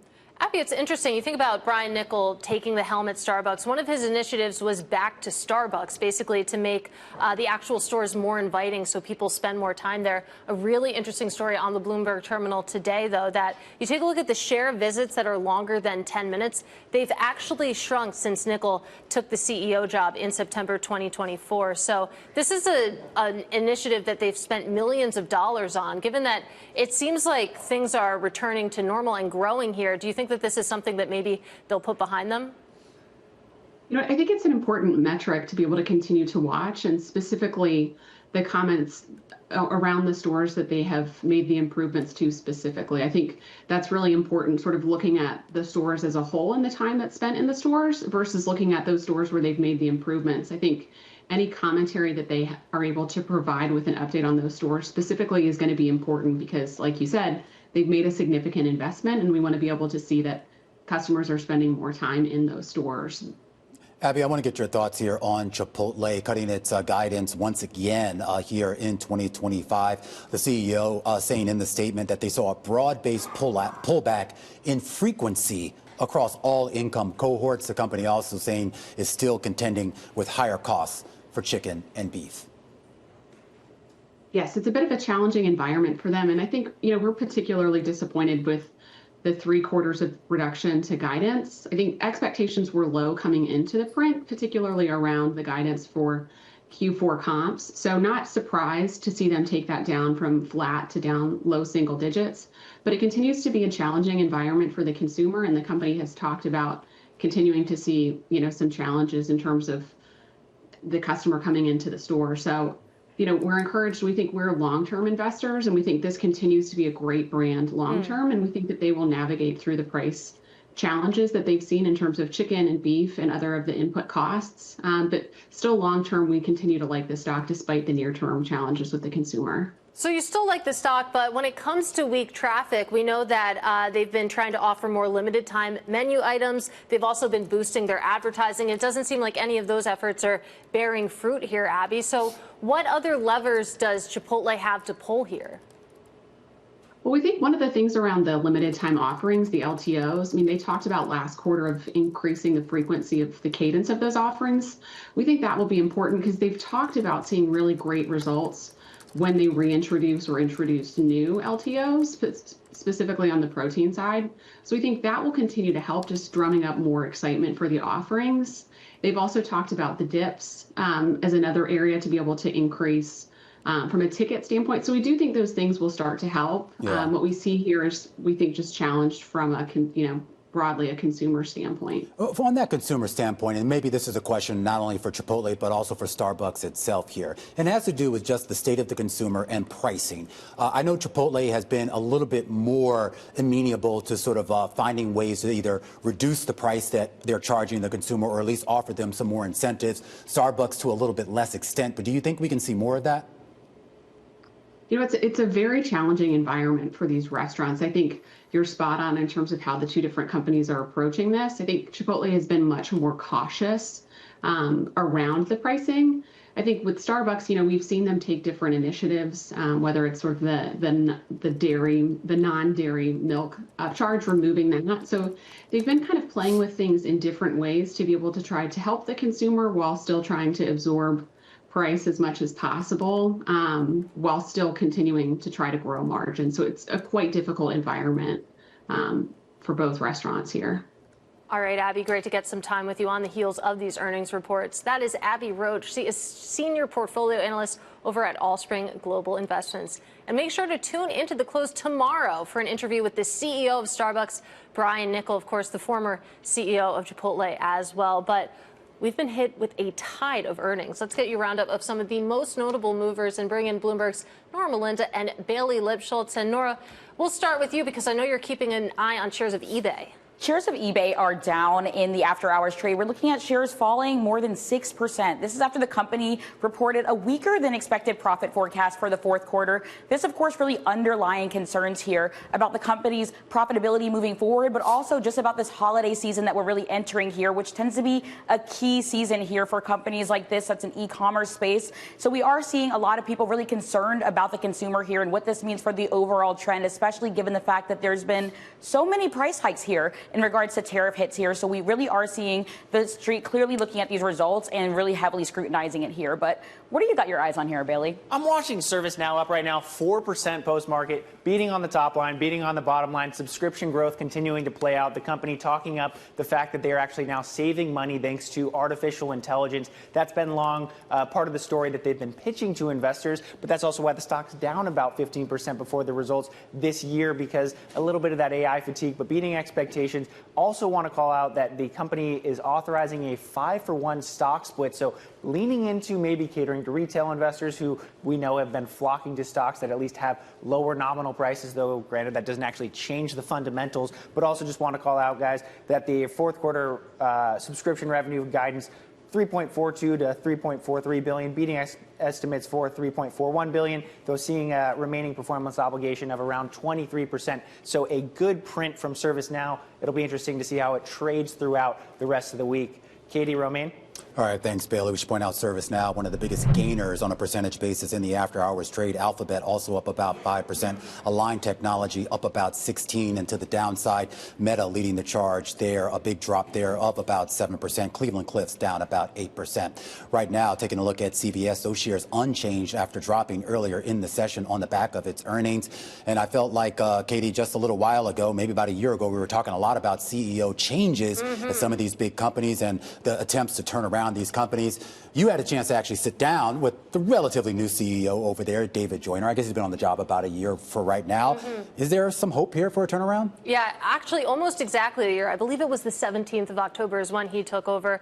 And I mean, you take a look at how CVS has performed over the past year. I think it's up 90% or so in 2025. You told me this earlier, and I thought you were lying, and I had to go check the tape. So well, I was worried my chart was wrong because it really is quite an improvement, quite a turnaround. A lot of that has come from writing the Aetna business. So we got the results earlier this morning. They actually raised their 2025 profit guidance for a third time in less than 6 months. So clearly something is working there. They also beat on expectations. When it comes to Aetna specifically, they and other insurers, to be fair, had really struggled to price their plans properly. That's part of the reason why you saw CVS fall by 43% in 2024. But he told us that when it comes to Aetna, that the multi-year recovery is in full swing, that they've delivered at Aetna, and they continue to look into 2026 and see a path to continue to improve. So that's one of the big factors behind the incredible rally. So I do have a question just about their retail strategy. I remember a few years ago they made this big push to sort of make their stores kind of like almost like clinics, right? Yeah. Like you weren't just going to come in there just to buy toiletries. You were going to get your flu shot and maybe even talked with the RN about something. Are they still doing that? I believe so. I mean, you did see a little bit of a pullback when it comes to primary care clinics for seniors. That was Oak Street. That got a lot of attention. And it really was an impairment charge. This is a business that they had bought for $10.6 billion back in 2023 before Joyner started as CEO. So they're pulling back a little bit there. But when it comes to overall the shopping experience, when it comes to CVS, you can get your flu shot. You can also get deodorant and toothpaste theoretically, but it's behind plexiglass. I don't know if you've been in a CVS recently. Yeah. I did ask him about that because we heard from the CEO of Walgreens basically saying that if you lock things up, people don't buy it. Can I just say I have a big beef with this? I was just in Duane Reade, which is basically Walgreens here in New York, because I guess I shouldn't admit this on air because my wife's watching. I wanted some gummy bears. Oh, that's fine. They were locked behind the cage. You just got to punch through so the glass. I walked out. So it's good for my diet. Well, there you go. You are the proof in the pudding here. He did say on that point specifically that they would prefer to not have to lock items down because it does impact sales in their stores. So they're trying a variety of different models with security guards and or other ways to basically test which approach they're going to use to stop shrinkage, but also not stop people from actually buying things. Yeah, and I mean, I'm not unsympathetic to the issues they have to deal with regards to loss, but at the same time, you want a retail experience. It's going to be inviting, and I think with the drugstores, this has been a big issue for the last few years. Everyone just goes to Amazon. Yeah, some people. Some people, Yeah. not everyone. Well, some of us like the physical. Yeah. I like to talk to people. The experience. Yeah. Well, you can talk to the worker you have to pull over. The common man. Yeah, You know? that's you. Man of the common people. Man.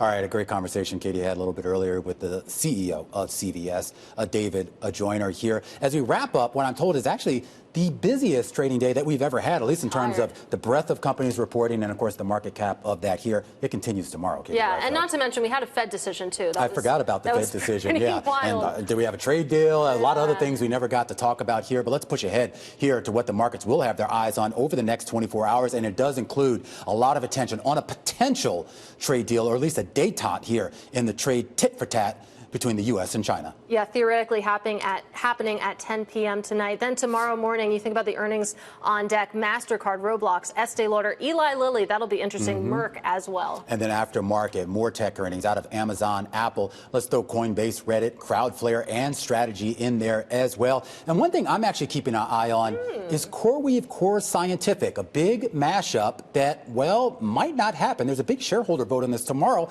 and Bloomberg reporting seems to suggest it is not necessarily a slam dunk. Yeah, absolutely. If you take a look at how things are trading, that certainly seems to be the takeaway. An interesting moment, of course, for CoreWeave, one of the hottest IPOs of the year. Absolutely here. Thanks for joining us here on The Close. As Katie alluded to, there was a lot else going on out there today, particularly in the world of politics. Our team of Balance and Power, they join us next right here on Bloomberg.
When the rest of the markets slow down, the futures market keeps moving. Did you know that CME Group S&P 500 and NASDAQ 100 futures trade nearly 24 hours with great liquidity? In the ETF markets, volume and liquidity lessens after 4 p.m. until the next morning. But with futures, you get trading opportunities both day and night. Learn more at cmegroup.com/equity-futures. News when you want it with Bloomberg News Now. I'm Nathan Hager. And I'm Karen Moscow. Karen, we begin with the latest on U.S.-China relations after President Donald Trump's long-awaited meeting with Chinese President Xi Jinping. The two leaders came face-to-face on the sidelines of the APEC summit in Busan, South Korea, and walked away with an agreement to cut fentanyl-related tariffs in half to 10%. President Trump says China has also agreed to buy U.S. soybeans again. On a scale of 1 to 10, the president said he would rate the meeting a 12. I thought it was an amazing meeting. He's a great leader of a very powerful, very strong country, China. President Trump spoke aboard Air Force One after the meeting. China's response was a bit more muted, as we hear from Bloomberg's Stephen Engel in Busan. He did say that China will cooperate with the United States on trade, again, after that hour and 40-minute meeting with Donald Trump. But he also went on to say, with a little bit of a cautionary tone, he said the U.S. and China should not fall into a vicious cycle of retaliation, and says the U.S. should continuously reduce the list of problems. China and the U.S. should continuously reduce the list of problems, and that the two nations should eye long-term benefit from cooperation. Bloomberg's Stephen Engel reports China has agreed to suspend rare earth export restrictions for 1 year. It says the U.S. will also pause some of its so-called reciprocal tariffs for a year. China also says it will resolve issues related to TikTok with the U.S. side, though it did not give specifics. One issue that apparently did not come up, Nathan, in President Trump's meeting with Xi Jinping was Nvidia's Blackwell chip. The president had indicated he might discuss giving China access to the AI chip giant's most advanced semiconductor. Trump says he and Xi talked about Nvidia's access to China in general, and those conversations would continue. Speculation that the U.S. might greenlight sales of more advanced chips drove Nvidia to become the first ever $5 trillion company. Well, let's turn to the market reaction now, Karen, to earnings from three high-tech heavyweights. Shares of Microsoft are down 3% in early trading. The world's largest software maker reported a steeper climb in spending than Wall Street expected, though profit and revenue topped analyst estimates. And the Azure Cloud Computing Unit posted a 39% revenue gain. That was also a beat. Anurag Rana is a senior tech analyst at Bloomberg Intelligence. When you look at Azure growth of 39%, I mean, given that size, that's pretty good. The margins actually stood out way higher than what we were anticipating. We thought there was going to be pressure on margins because of all the spending. And then lastly, when you look at the CapEx number, substantially higher than the $30 billion that they talked about. Now, to some people, maybe that's a disappointment, but for us, that's a good thing because I think they have so much demand coming in. That's Anurag Rana of Bloomberg Intelligence. And on the company conference call, Chief Financial Officer Amy Hood said Microsoft can't meet current demand for AI and other services. Well, shares of Meta are also pulling back this morning, Nathan. They are down more than 8%. The Facebook owner is projecting increasing expenses, and it's taking a one-time tax charge. We get more with Bloomberg's Charlie Pellet. Meta said the tax charge of $15.9 billion was due to the implementation of the tax bill signed into law in July. Ivan Feinseth is a senior partner at Tigris Financial Partners. So the big, beautiful bill caused the recognition of a deferred tax asset. It's actually a non-cash charge. And it caused a spike in their tax rate to 87% for the quarter. It actually goes down significantly going forward. I think this is really a non-event. It's an accounting issue. And I think any weakness is a buying opportunity in the stock. Meta says it will continue to invest aggressively in artificial intelligence. In New York, Charlie Pellet, Bloomberg Radio. Okay, Charlie, thank you. Now, on the flip side, shares of Google parent Alphabet are up 7%. Sales topped quarterly Wall Street estimates, fueled by a surge in demand for its cloud and artificial intelligence services. Brooke May is a managing partner at Evans May Wealth. Alphabet is the horse that I would put my money on right now. They've blown their earnings out of the water. Not only did they have good earnings growth, but the cloud growth was very strong. Search is strong. Evans May Wealth's Brooke May. Alphabet says capital expenditures for the year will be $91 to $93 billion. That's up from an earlier estimate of $85 billion. Well, Nathan, the high-tech earnings continue today with Apple and Amazon reporting after the close of trading. We get a preview with Bloomberg's Tom Busby. Just days after Apple became the third stock in history to top $4 trillion in value, investors want to know about its investment in AI, how many new iPhone 17s it sold, and whether sales in China have started to rebound. It's projected to report record revenue topping $100 billion for the first time ever. At Amazon, investors will want to know about growth in its AWS cloud computing unit, the one that suffered a serious outage just last week. And they also want to know whether all the money it's investing in AI is bringing in revenue. Tom Busby, Bloomberg Radio. Time now for the Bloomberg Sports Update, and we bring in John Stashower. John. Thanks, Karen. Another World Series win for the Toronto Blue Jays in L.A. The first two batters both hit home runs. The Blue Jays went on to win Game 5 over the Dodgers 6-1 behind brilliant pitching from their rookie Trey Yesavich. And now the series heads back to Toronto with the Blue Jays leading 3-2 and Game 6 tomorrow night. The Ravens and Dolphins play tonight in Miami to start Week 9. The Ravens are 2-5. The Dolphins are 2-6. They both won last week. That's your Bloomberg Sports Update. Thanks, John. And that's news when you want it with Bloomberg News Now. I'm Karen Moscow. I'm Nathan Hager. And this is Bloomberg.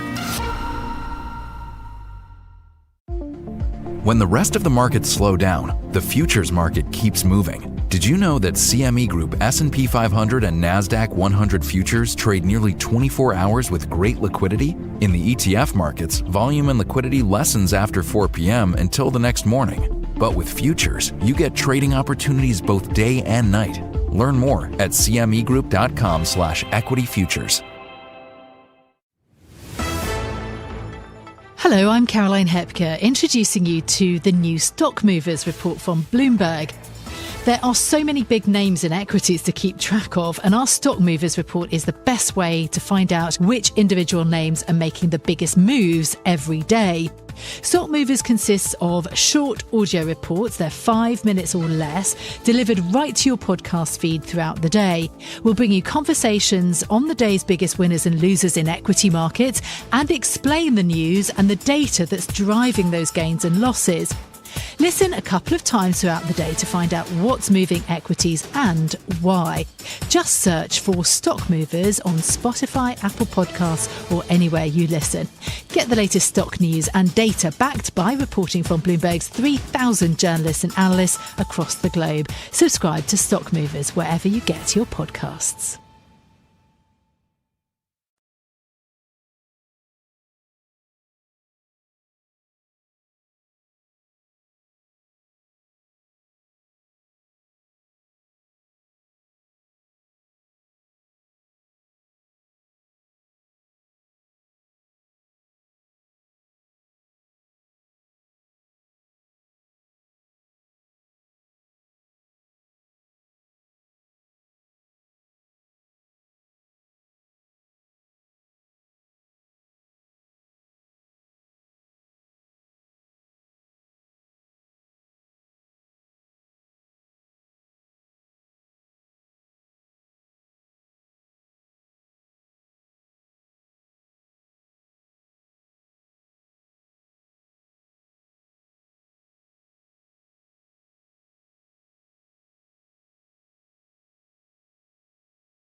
Guys, ये natural gas को देखोगे point of interest पे आया है, थोड़ा बहुत रुकना चाहिए यहाँ पर। ब्रेक कर दिया सक्सेसफुली तो बात अलग है, अदरवाइज थोड़ा बहुत पुल बैक दे सकता है यहाँ से। क्रूड ऑयल में भी देखो 2 लेवल यहाँ पर फिर से हैं नए सेम। अगर ये वापस नीचे आता है, थोड़ा सा कोशिश ये कर सकता है कि इन्होंने लोअर एंड पे जो एसएल रखे हुए हैं बायर के वो उड़ाए पहले और फिर ऊपर जाए। तो थोड़ा सा अगर नीचे ही पहले आ जाता है तो लोअर एंड से वापस बाइंग का प्लान कर लेना लोअर एंड से, लेकिन ऊपर जाता है तो ऊपर या अपर एंड के आसपास वापस सेलिंग का प्लान कर सकते हैं। रेंज के अंदर ऐसा फंसा पड़ा है, पता नहीं क्या 2-3 दिन हो गए रेंज के बाहर निकल ही नहीं रहा है। परसों बड़ा सेल ऑफ जरूर आया था बट ऊपर वाली रेंज ब्रेक करी, नीचे वाली रेंज में चला गया वापस। 5:30 न्यूयॉर्क सेशन की ओपनिंग होगी, फिर 7 PM यूएस मार्केट ओपन होगा। देन आज नेचुरल गैस की इन्वेंट्री है, 8 PM पे नेचुरल गैस की इन्वेंट्री फोरकास्ट को देखेंगे।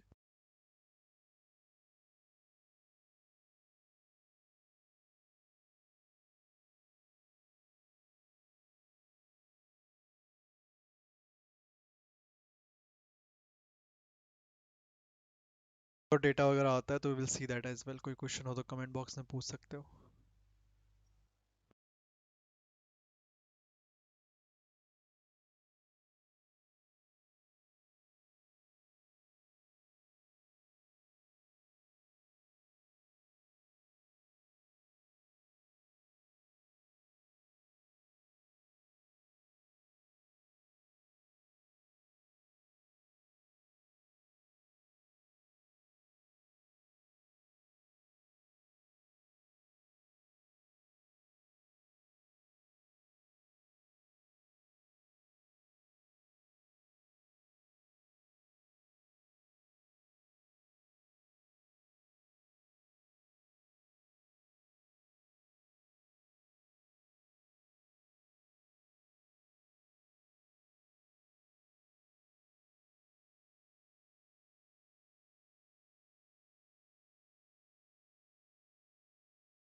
पर थोड़ा सा नेचुरल गैस रुकना चाहिए, रुक सकता है इस पर्टिकुलर जोन पे, ध्यान रखना। अच्छा पॉइंट ऑफ इंटरेस्ट है पर्टिकुलर जोन, तो एक पुल बैक आ सकता है इस जोन पे, बाइंग की साइड पे।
पुल बैक आ सकता है नेचुरल गैस में, बार बार रिपीट कर रहा हूँ, ध्यान रखना।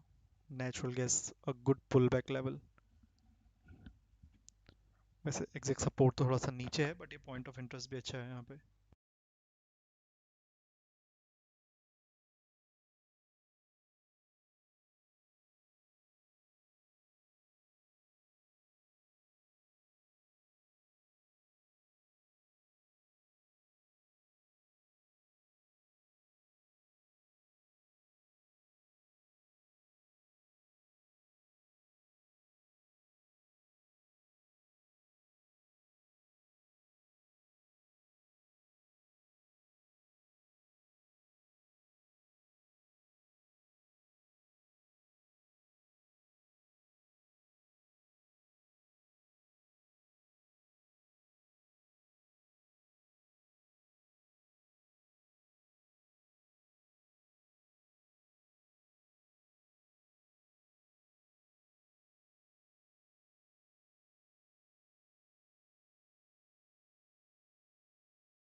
से एक लें क्या नेचुरल गैस में? थोड़ा नीचे आ जाता तो बेटर था। अप्रोक्सीमेटली 328 के अप्रॉक्स।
यहाँ पर अगर बाइंग का प्लान करते हैं ना नेचुरल गैस में, थोड़ा सा रिस्क रहेगा बिकॉज नीचे सपोर्ट थोड़ा सा नीचे है। पॉइंट ऑफ इंटरेस्ट से मैं जाना नहीं चाह रहा, बट फिर टारगेट थोड़ा सा डे हाई का ही रखना पड़ेगा और तो उसमें ऑप्शन कुछ है नहीं। थोड़ा सा रिस्की ट्रेड एक लगा देता हूँ यहाँ पर, थोड़ा क्वांटिटी कम ही रखेंगे। नीचे आएगा तो बेटर है, नहीं आता है तो फिर देखते हैं। ठीक है, एक छोटा सा बाइंग का ट्रेड यहाँ पे थोड़ा रिस्की है from this particular zone, but अभी के लिए यही बन रहा है। या तो फिर वेट करना पड़ेगा थोड़ा नीचे आने का, नीचे मतलब एटलीस्ट जैसा मैंने बताया 328 के आसपास। बट वो 328 यहाँ से 10 पॉइंट दूर है, उसके लिए मार्केट को ये सपोर्ट ब्रेक करके प्रॉपरली जाना पड़ेगा, तब कहीं वो 328 तक रीच करेगा। सो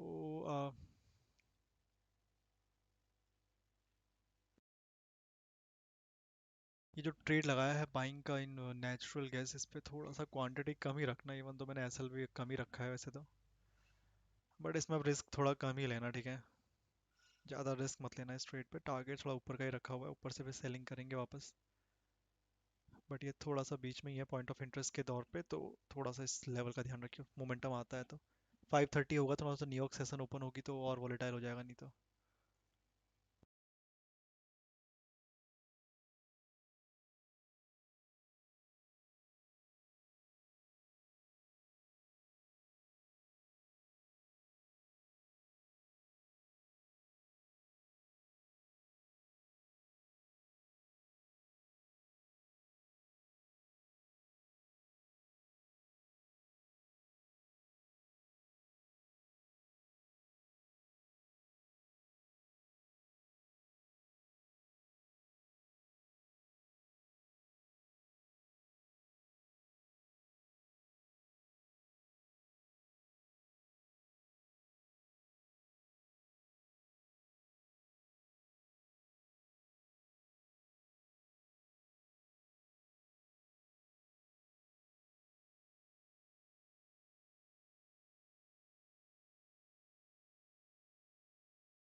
Adobe Max is critically important, not just for your company, for a very large ecosystem of developers and creatives, small shops, individuals.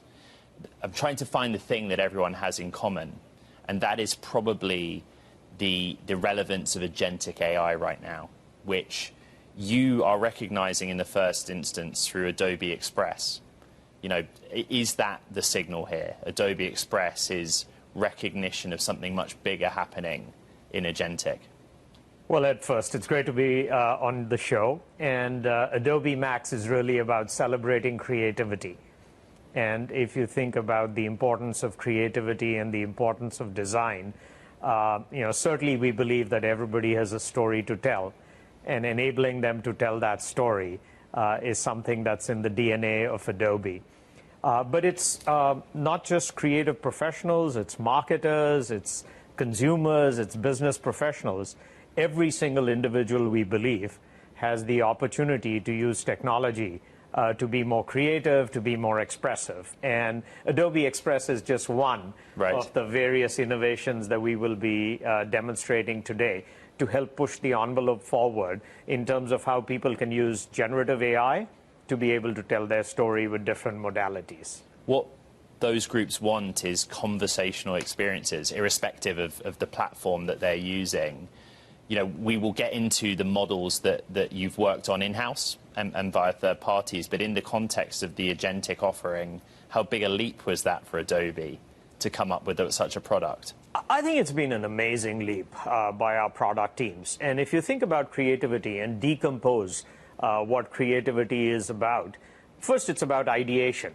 How do you have a certain idea that you want to explore for a different media type? Then how do you create it? And ultimately, how do you deliver it? And where generative AI, I think, first blossomed was the ability to describe what's in your head with a prompt and then have the computer be able to start that creative process. So generative AI was first really about a simple prompt that creates an image or creates a video or increasingly creates audio or any other multimedia type that you want. I think where we've really pushed the envelope is not just in the ideation part, but then in the authoring and in the applications. And how can you combine the power of ideation, what we can do with models, and frankly, the products that every single person loves to use, whether it's Express, whether it's Photoshop, whether it's Acrobat, and make that come to life. And so I think it's really bringing together all of these different elements from models, from prompt engineering, and from the authoring applications that people love. And lastly, as you point out, previously, I think this was all about the proficiency that people had with our applications. And now adding this different modality of having a conversational interface and having the application have the ability to provide the semantic understanding of what you're trying to do, that's truly groundbreaking. In the context of models, the debate is to work on this in-house with the advantages that you feel you have, or look to third parties and get best in class. You have Firefly Model 5. That would signal to me in-house is the route that you looked at most closely.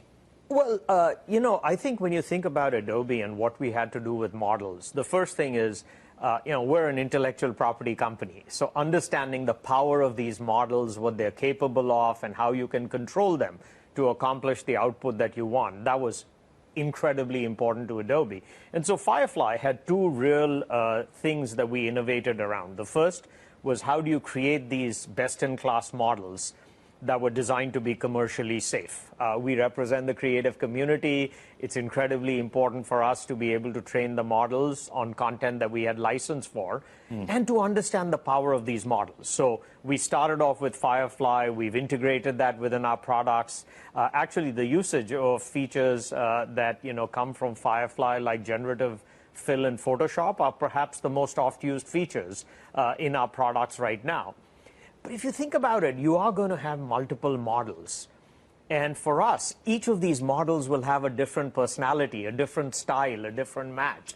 And so support for third-party models enables us to bring the power of all these models to our creators in one easy-to-use interface. And so when you think about ideation, and if you have this creative exploration that you want to do, by supporting different models, we're actually bringing the power of all these models at the fingertips of our customers. But Firefly continues to be a really important strategic initiative for us for many reasons. One, as I said, we're designing them to be commercially safe.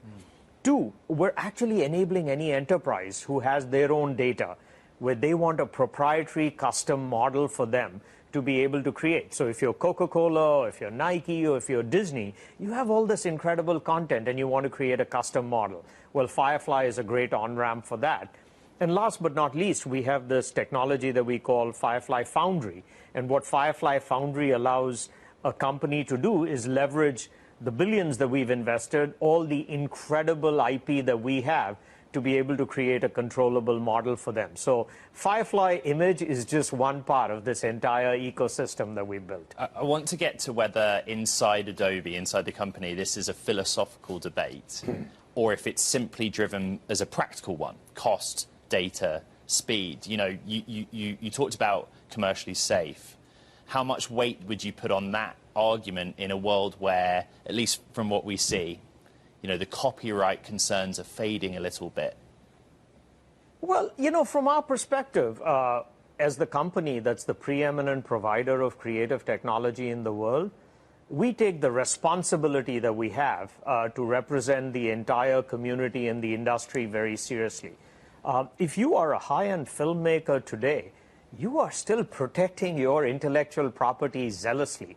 If you're an artist who is concerned about your likeness being used without your permission, which impacts their ability to monetize it, that is, you know, an incredibly important strategic issue for them as well. And so, you know, the first part for Adobe is, in addition to delivering innovation, are we really focused on being the responsible company that we are and representing the entire community?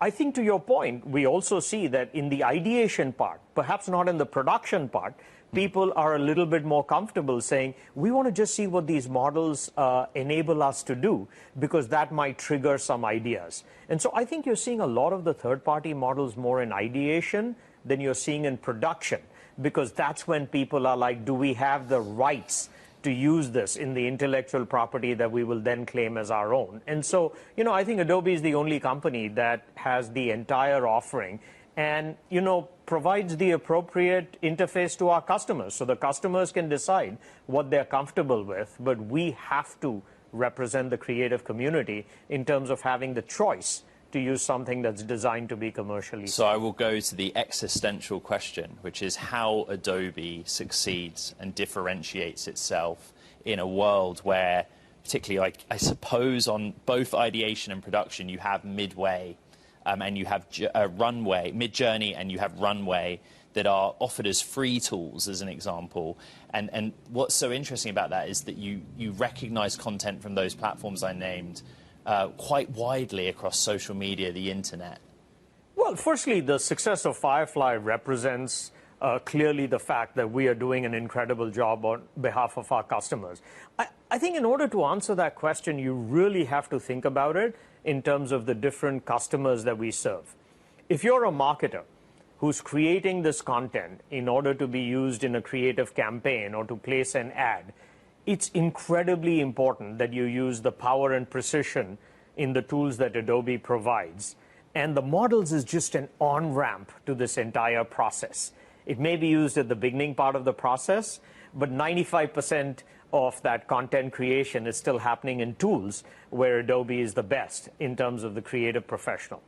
If you think about it in terms of a business professional, you again want to make sure that ease of use and the ability to do all of this ideation to delivery in a quick step also happens in a tool. So, you know, my absolute belief is that these models are a great on-ramp, but at the end of the day, even these model companies will realize, unless they have an interface that people are using, their ability to monetize it is going to be significantly hampered. If you take a step back, I think everybody is so focused right now on training and the creation of these models, and that's where the investment is.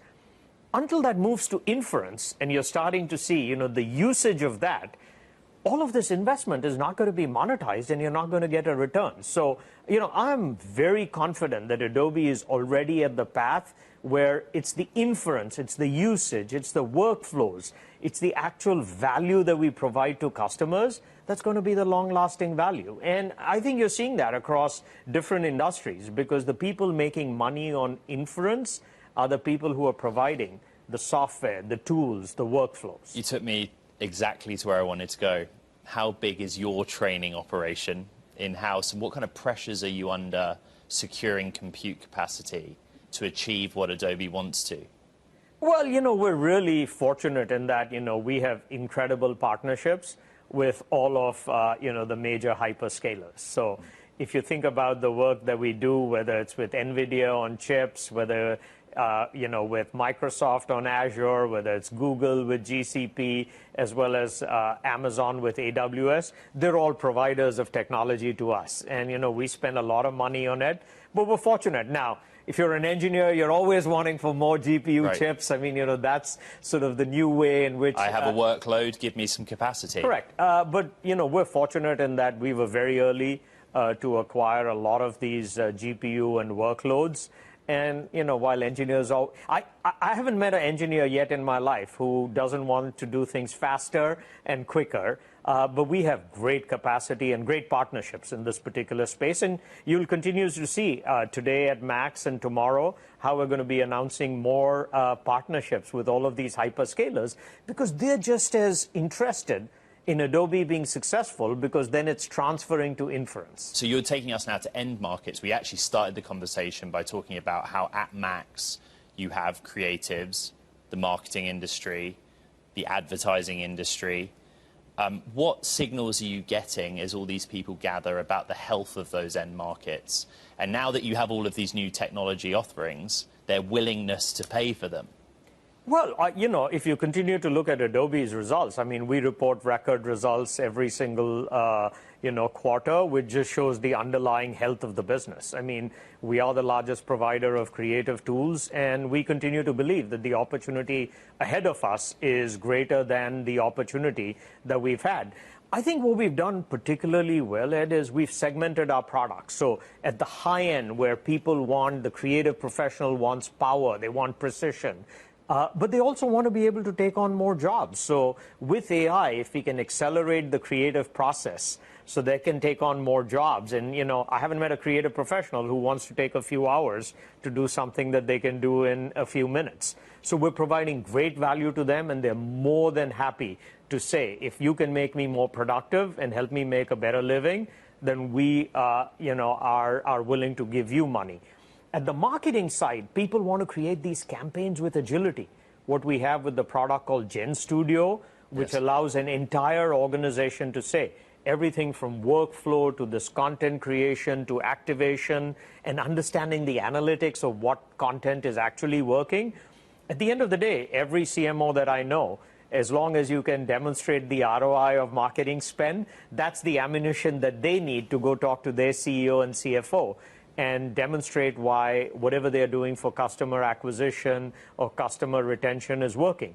On the business professional side, everybody just wants to be more productive and more creative. And so having this variety of products that are priced differently and having the appropriate metrics, where maybe at the consumer level, what we are doing with Acrobat and Express is really all about, proliferation and monthly average users.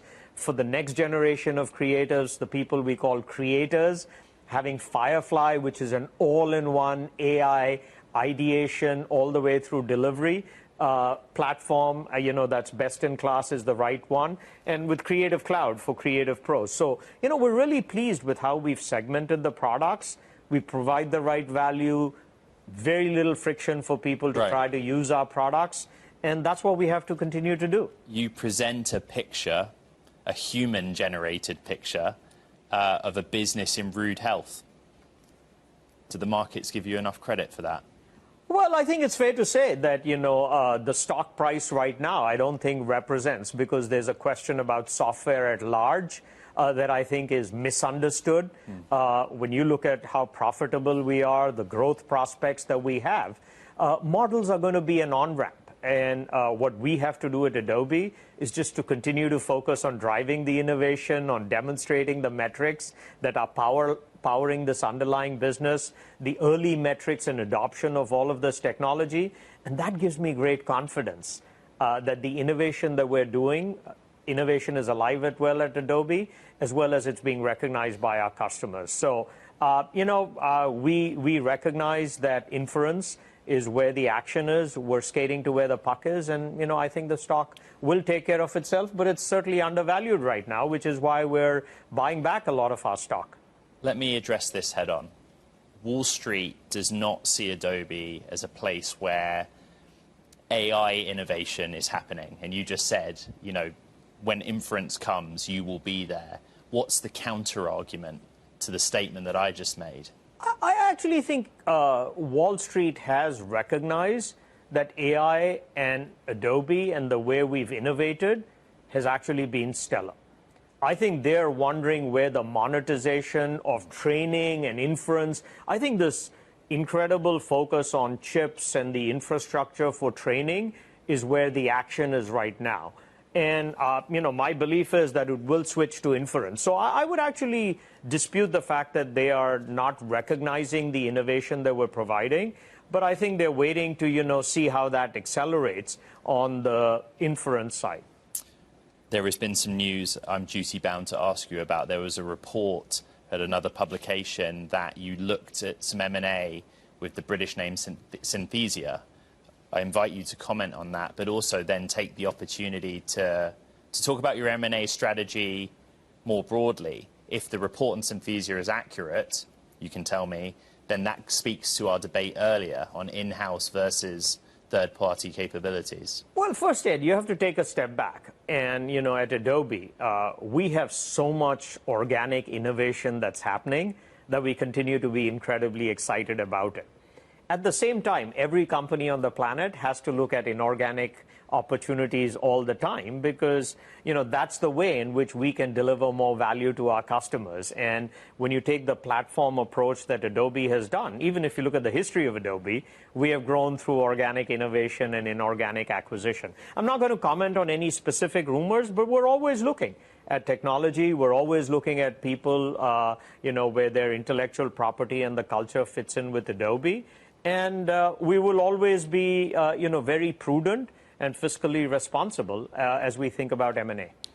Let's end by reflecting a little bit on the company's history. My parents' generation relationship goes back to the invention of the PDF in the early 90s. Mine, Premiere, editing videos when I was at university.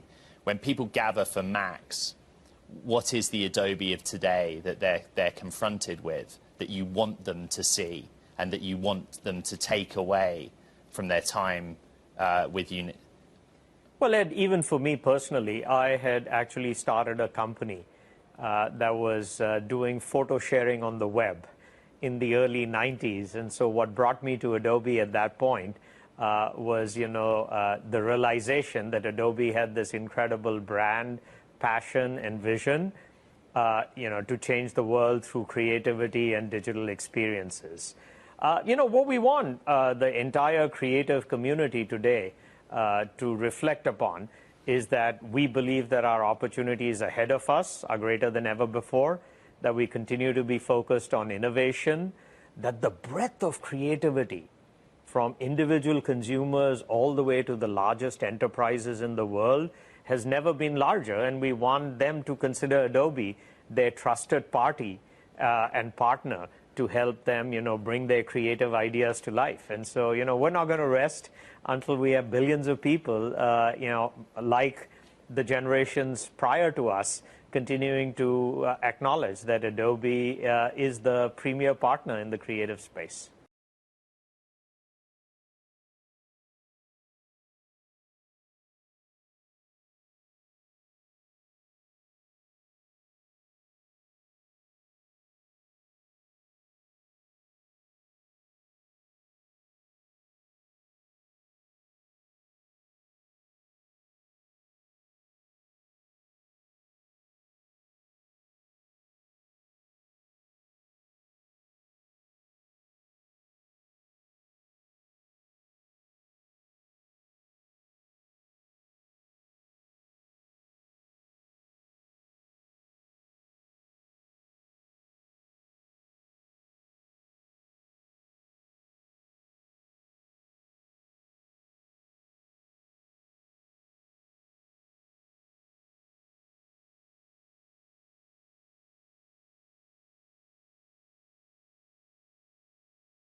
When the rest of the markets slow down, the futures market keeps moving. Did you know that CME Group S&P 500 and NASDAQ 100 futures trade nearly 24 hours with great liquidity? In the ETF markets, volume and liquidity lessens after 4 p.m. until the next morning. But with futures, you get trading opportunities both day and night. Learn more at cmegroup.com/equity-futures.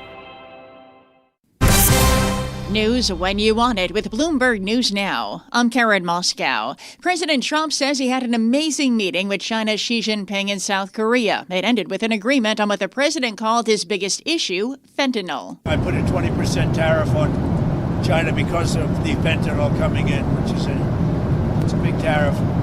And based on his statements today, I reduced it by 10%, so it's 10% instead of 20%. Effective immediately. President Trump spoke on board Air Force One, and we get more with Bloomberg's Stephen Engel in Busan, South Korea. China, for its part, will resume soybean purchases. Donald Trump says a tremendous amount of soybeans will be bought from American farmers, and also China will pause its rare earth licensing regime for at least a year. And that's Bloomberg's Stephen Engel in Busan. Treasury Secretary Scott Bessent, speaking this morning, said China will buy 12 million metric tons of soybeans this year. He made the comments to Fox Business this morning. China also said the U.S. has agreed to pause some so-called reciprocal tariffs for a year. President Trump had said he might discuss letting China buy Nvidia's Blackwell chips, but the president says that most advanced semiconductor did not come up in the talks. In a social media post after the meeting, President Trump said China will purchase more U.S. energy, and he hinted at a, quote, very large-scale transaction involving Alaskan oil and gas. Well, President Trump also said he had a very nice conversation with Canadian Prime Minister Mark Carney during his trip to Asia. The two leaders sat at the same table at an APEC dinner this week. The president has been upset with Canada over a TV ad criticizing his trade policies that features former President Ronald Reagan. Carney's office said the prime minister had constructive conversations with all leaders at APEC, including the U.S. president.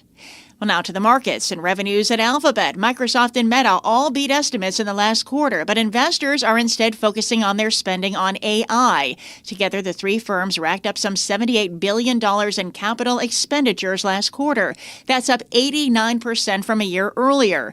Meta CEO Mark Zuckerberg warned that spending in 2026 would be notably larger than this year. To date, we keep on seeing this pattern where we build some amount of infrastructure to what we think is an aggressive assumption, and then we keep on having more demand to be able to use more compute, especially in the core business, in ways that we think would be quite profitable than we end up having compute for. So I think that suggests that being able to make a significantly larger investment here is very likely to be a profitable thing over some period. And shares of Mark Zuckerberg's Meta are down almost 9% this morning. Microsoft shares also lower, down about 2%, while Alphabet shares are higher, up 8%. Apple and Amazon report this afternoon.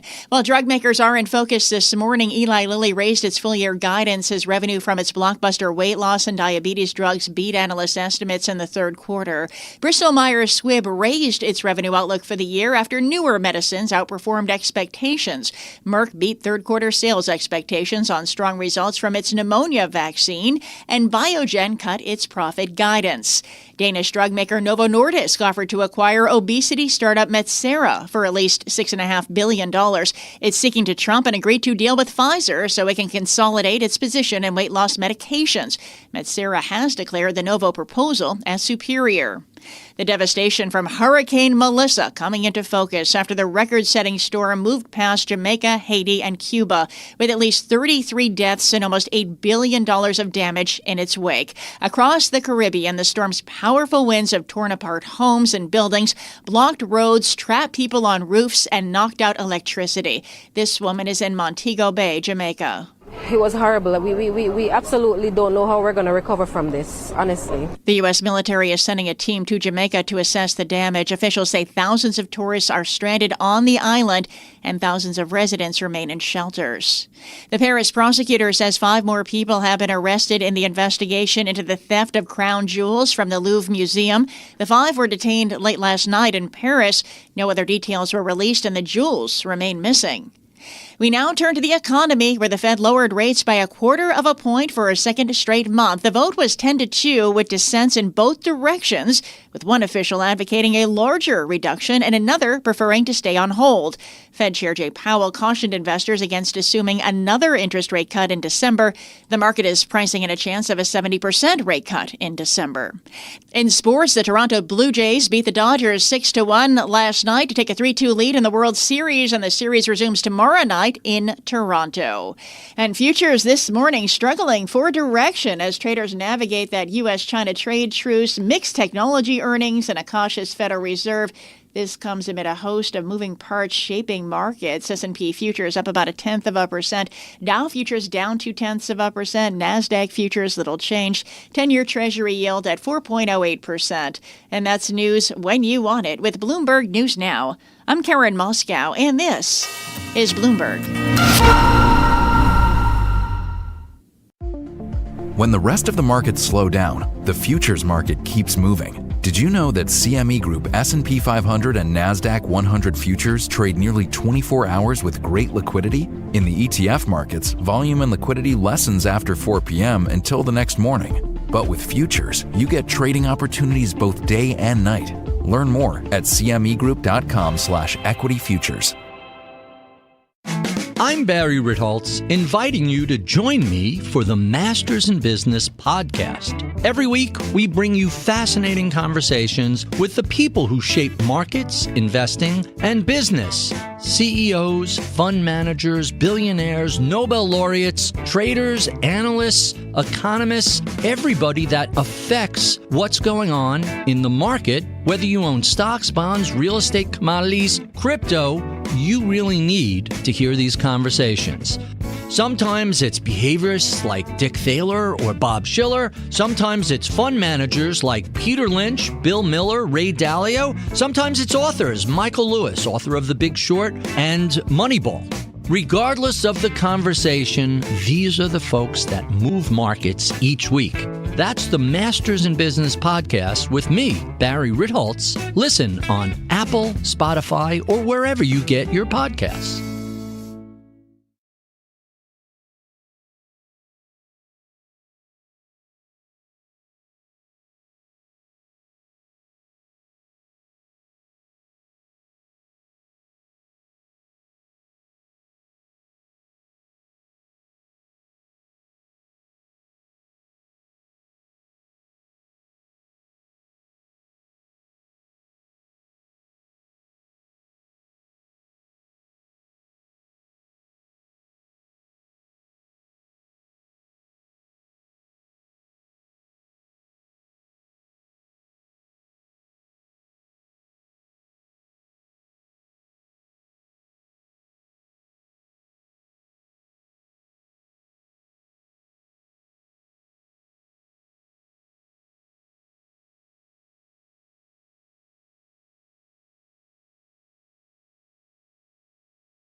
Mexico is standing at a crossroads. With Donald Trump back in the White House and Claudia Sheinbaum entering her second year as Mexico's president, the country faces a defining economic test: how to protect its growth while managing a volatile relationship with its biggest trading partner.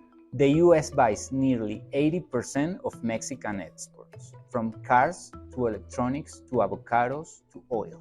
A single tariff threat from Washington can shake the peso, stall investments, and send factories scrambling.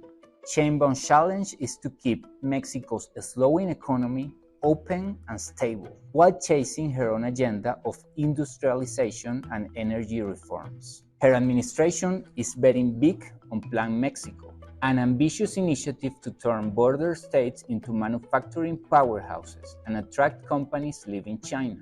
If it works, Mexico could sustain growth above 2% per year. even outpacing the US by the end of the decade. But if Trump imposes new tariff or immigration crackdowns, that effort could evaporate. For now, markets are holding their breath. Investors see promise but also peril in Mexico's new Balancing Act.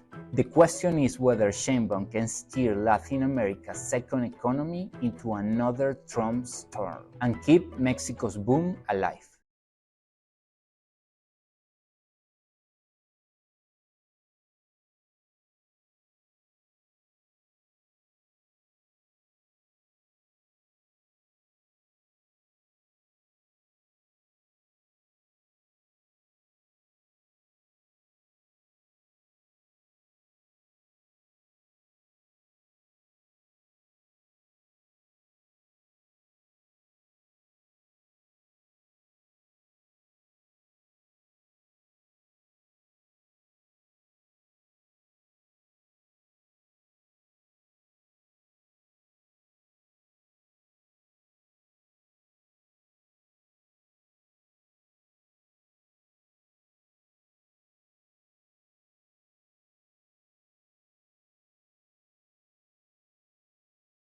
Hi, I'm Kim Vanell in Whanganui, New Zealand.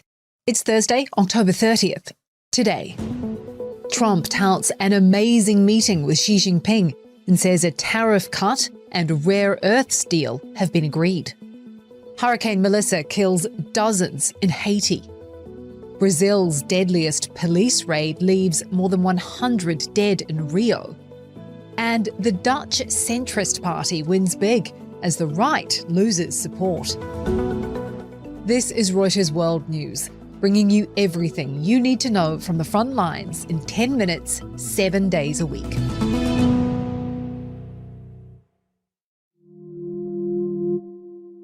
US President Donald Trump agrees to cut tariffs on Chinese goods down to under 50% after what he calls an amazing meeting with Xi Jinping in South Korea. Speaking on board Air Force One, Trump described Xi as a great leader. He's a great leader of a very powerful, very strong country, China. In exchange, Beijing is cracking down on fentanyl, resuming soybean purchases, and keeping the rare earths flowing. It was an outstanding group of decisions, I think, that was made. A lot of decisions were made, too. There wasn't too much left out there.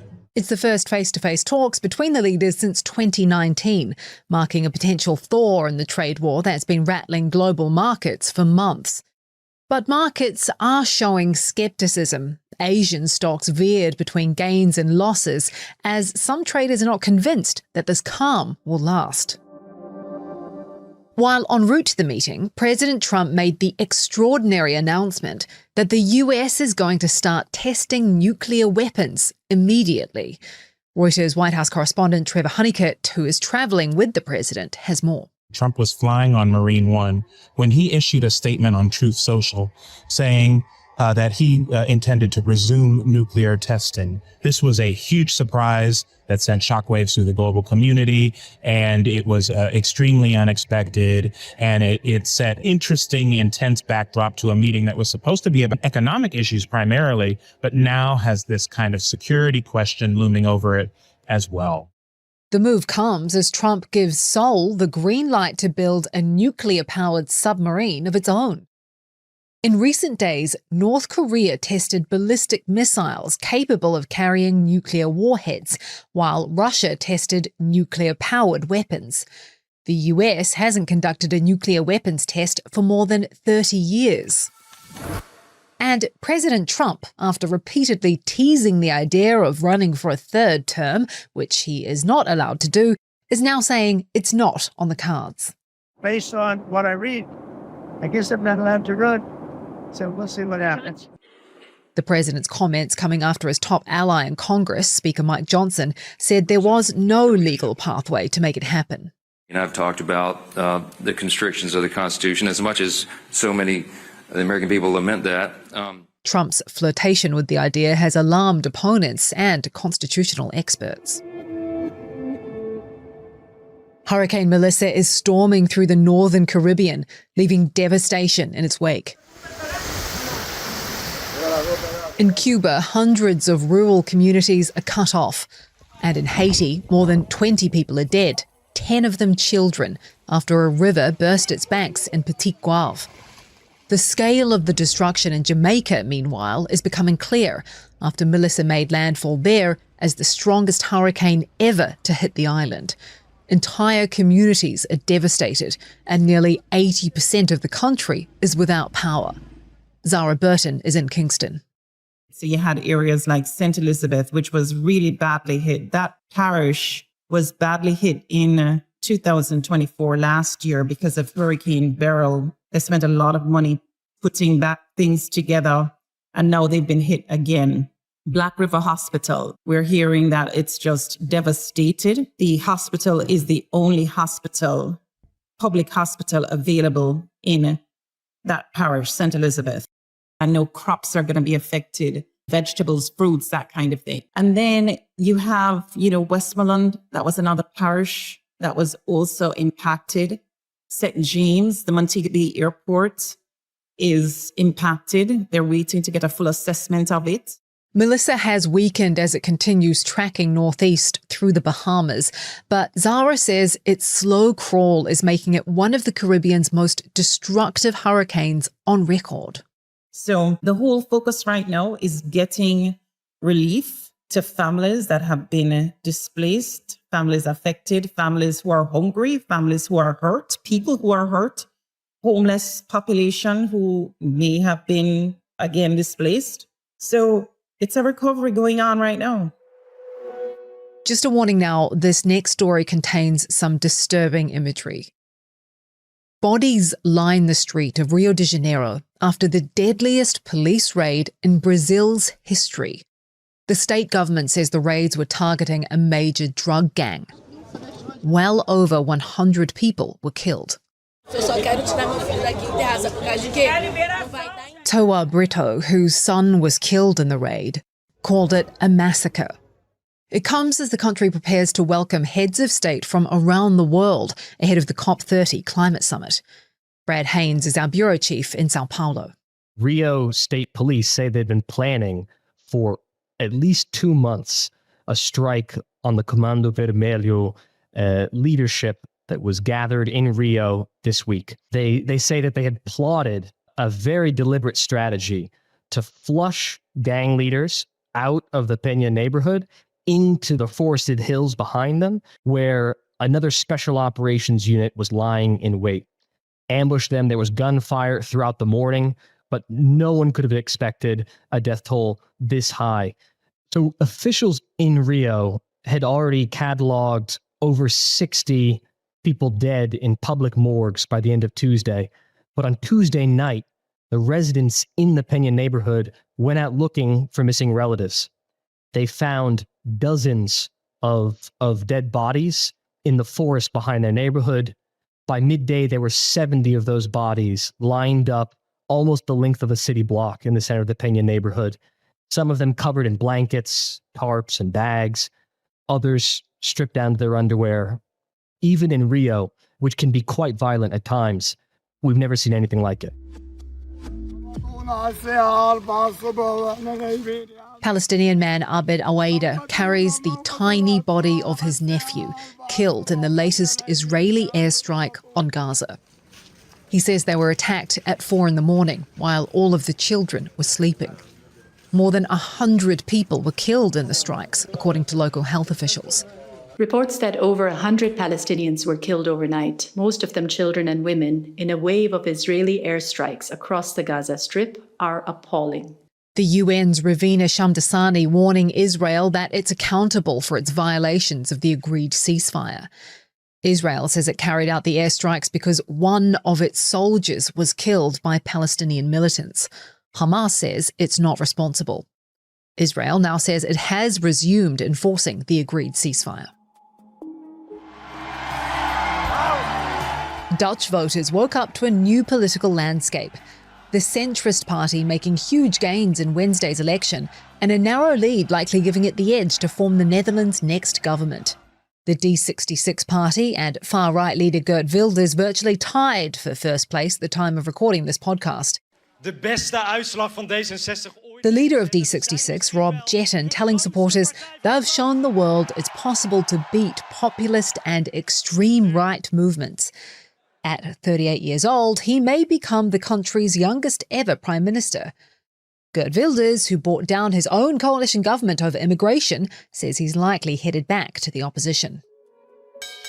A divided US Federal Reserve has cut interest rates by 0.25 percentage point, but officials are struggling to reach a consensus about what lies ahead. A further reduction in the policy rate at the December meeting is not a foregone conclusion. Fed Chair Jerome Powell says a growing number of central bank officials are ready to hold off on an imminent interest rate cut. We have, strong views across the committee, and as I mentioned, there were strongly differing views today. And the takeaway from that is that we haven't made a decision about December. Hey guys, the big surprise is here. Introducing the Volvo EX30. Our new all-electric SUV. Fast, fun, and designed with pure Scandinavian simplicity. Zero compromise on safety, zero compromise on power, and zero emissions. The new Volvo EX30, it's here and it's all electric. Go to volvocars.com or visit your nearest Volvo car retailer to experience the big surprise.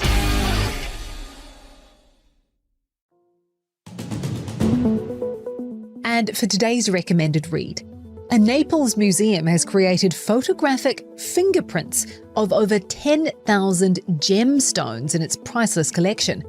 It's a security method experts say could have prevented thieves from reselling stones stolen in the recent Louvre heist. We'll drop a link to that story in today's podcast description. For more on any of the stories from today, check out Reuters.com or the Reuters app. Don't forget to follow us on your favourite podcast player. If you're listening on a smart speaker, just ask for the latest news from Reuters 7 days a week. We'll be back tomorrow with our daily headline show.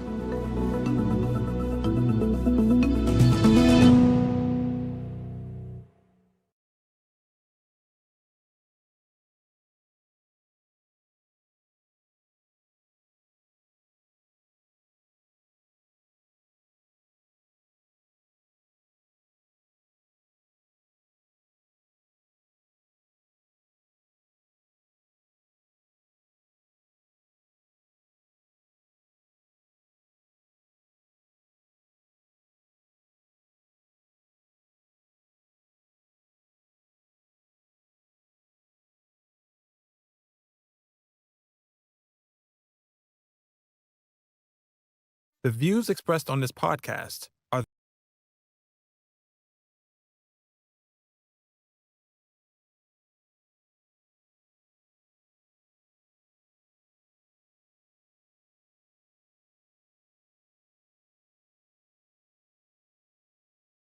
those of the participants, not of Reuters News. No solo vamos a defender las reformas ya hechas, sino que además vamos a impulsar las reformas que aún faltan para lograr ese futuro. Porque queremos ser un país que crece, para ser la Argentina que nunca deberíamos haber dejado de ser, para volver a ser la Argentina grande nuevamente. Libertarian chainsaw wielder and president of Argentina, Javier Milei has secured a storming victory. His Liberty Advances party and allies secured over 40% of the vote in midterm elections held on Sunday, October 26th. This further secures his free market agenda and expands room for reforms that have already substantially cut Argentina's fiscal deficit and brought inflation down from an eye-watering 211% to an admittedly still painful 32%. Perhaps more importantly, it's a victory of sorts for the power of US-led international capital, which had rushed in to support the country on the condition that Milei prevailed. What this means for Argentina and Milei's backers in the Trump administration is the focus of this week's Viewsroom. Welcome to the Viewsroom, the weekly podcast that dives into the knottiest topics in economics and corporate finance. I'm your host, Jonathan Guilford. Milei has been a crucial fulcrum around which the new American doctrine of international influence has arranged itself. His populist flair aligns with the US president's iconic plastic style. He's won support from an administration that holds attitudes that range from hostile to actively violent against his peers elsewhere in the Americas. It's an irony of sorts. Unlike Trump, who favors big deficits, free spending, and kicks against orthodoxy, Milei is effectively an agent of that orthodoxy, pushing Argentina to live within its means after a long period of free spending under the country's once dominant Peronist political faction. A key plank to his agenda, though, has been controlling the value of the peso, Argentina's currency, keeping it aloft beyond what most analysts compute is its true value. This artificial stability came under attack in the weeks leading to the election, leading U.S. Treasury Secretary Scott Bessent to announce a $20 billion support package between currency purchases and a currency swap line at the central bank. Sounds big on paper, and yet it compares to an over $300 billion external debt pile that Argentina has to service. Now that the clouds of electoral uncertainty have passed, the question is whether this imbalance can be maintained. Fortunately, I have two guests closely following the situation to walk me through the ins and outs this week. John Sindro is Breaking View's global economics editor based in London, while Sebastian Pellejo is our markets columnist in New York. John, Sebastian, you are very welcome to the Viewsroom. Thank you. Yeah, thanks for having me. Maybe let's just start simple here with what was happening before Milei and Sunday's election. Argentina, obviously no stranger to bailouts. I was amazed to find that it's had an incredible 23 loan programs with the International Monetary Fund since 1958. How exactly did we get here? I mean, it's a good question, right? And I think the knee-jerk reaction in the market is to say, well, it's Peronism. No, Peronism, it's if you remember, is this political movement founded in the 40s by Juan Domingo Perón. And, it's built around social justice, but it's basically had both the neoliberal and the populist left sides. And I think people think, well, Kirchnerism, which is the left-wing version of this, is behind the issues that Argentina faces with its debt. But if you go back to why Argentina is currently in this situation, it was actually under Mauricio Macri, the neoliberal president, not under the predecessor of Javier Milei, who was Alberto Fernandez. And if we go further back, I think we all remember, when the peso was pegged to the dollar. This was between 1991 and 2002 under another right-wing, in this case Peronist, but right-wing government, Carlos Menem, and the whole peg ended up breaking down, and the IMF ended up burning its fingers. It failed to preserve the peg, and started on this very, very treacherous path of lending money to Argentina and having to restructure it. And I think for me the lesson is this, which is Argentina's problems they're structural. It's a country that has what economist Marcelo Diamond dubbed, it's an unbalanced productive structure, right? The commodity production of the country is incredibly productive, mainly the agribusiness centered around La Pampa, but also the oil industry centered around Vaca Muerta more recently. And this allowed Argentina at the turn of the 20th century to be basically a rich country. But this agriculture is so productive, right, that manufacturing and deep industrialization, they're not viable, and the exchange rate ends up always being slightly or terribly undervalued. And if you add this with fluctuations in, the world commodity markets, and the fact that when Argentina is in a boom, all this foreign capital rushes in, and some presidents are very happy to take it and borrow, and this was the case under Macri, then what you get is these boom and bust periods of growth, which they're not atypical for an emerging market economy, but they're even more extreme in Argentina. And no matter who's in charge, there's just no way of getting out of this. Right. I mean, that's sounds like a kind of, just like a doom loop cycle that's just going to repeat again and again. I know, Sebastian, when the IMF first announced its most recent loan program to Argentina, which was $20 billion earlier this year, I know you had perhaps a slightly more hopeful take on what could happen, and that maybe you've become a little more skeptical of the dynamics right now. Do you want to maybe walk us through kind of what's happening with Milei and what he's trying to do at the moment? Yeah, I think it's important to maybe break the budget into two components, right? That there's the domestic budget, and then there's how they control trade, exports and imports, right?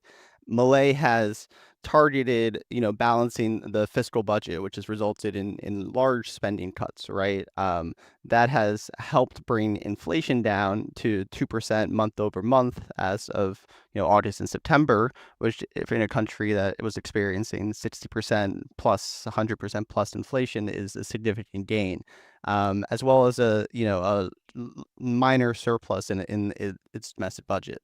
So that has positive progress for a state that has, racked up huge social spending bills and has sort of refused to cut the entitlements program that it's grown over, many decades, as John says, right? The issue I've been describing is the fact that, the IMF support in the form of, $20 billion is not contingent on sort of a balance of payments strategy, as well as other sort of larger reforms that are needed if looking at history and other sort of, reconstructions of, emerging economies are needed to, do this in a sort of measured, stable fashion, right? And so the results has been, that you have had, a tighter domestic budget, but at the same time, because of the FX controls, you have had a huge depletion in reserves, which makes it much less likely that Argentina will have the capital to pay back its large amount of outstanding debt, which I believe and is around. just to clarify that for listeners, so basically it's a very simple problem, right? Argentina largely borrows externally in debt that's denominated in dollars. It needs to gain dollars to pay off that debt. But the whole current strategy of keeping the peso high, which I presume is kind of about reducing inflation from imports, question mark? Yeah, I mean, competitiveness pressures exist, right? Because imports are essential to earn dollars, right? Agriculture is, 70% of export value, and, the Vaca Muerta does, over 300,000 barrels per day equivalent, according to the energy ministry, right? So, peso stability is sort of aiming to anchor expectations. But, if it is held at a level in which it's overvalued, it does result in these, in these results, as described earlier, that can necessarily hamper the strategy that Milei is trying to enact broadly. That So combined it's with like you say, it's there's the fiscal balance problem, there's the balance of payments problem, and they're sort of like at odds with each other. Which I guess before we get to the question of whether there is a way to slice through that kind of Gordian knot, I suppose we should talk about what the U.S. did, right? Because Treasury Secretary Scott Bessent announced what I think people took as quite an unprecedented step in terms of stepping behind Argentina, promising purchases of the peso when it looked like Milei's peg, the band that he's trying to hold it within would break, and setting up swap lines and whatnot. I guess kind of interested in either of your take on this, the degree to which this is unprecedented, and also just, doesn't it seem like that's just further locking Argentina into this balance of payments problem? I would say that, Scott Bessent is trying to do his best Mario Draghi impression from the ECB crisis in some sense. Right. If you look at the announcement that came out with the announced sort of $20 billion swap, even before then, it's this very strong language that is meant to imply that the U.S. is backing Argentina. And because the U.S. is able to, print its currency and has this large, ample reserve base, that should in theory stabilize markets. The issue, I would say, is that Scott Bessent is in control of the Treasury, not the Federal Reserve, so it can't necessarily print dollars as needed. It can't access huge unrestricted swap lines that could increasingly help dollarize the Argentinian market or what have you.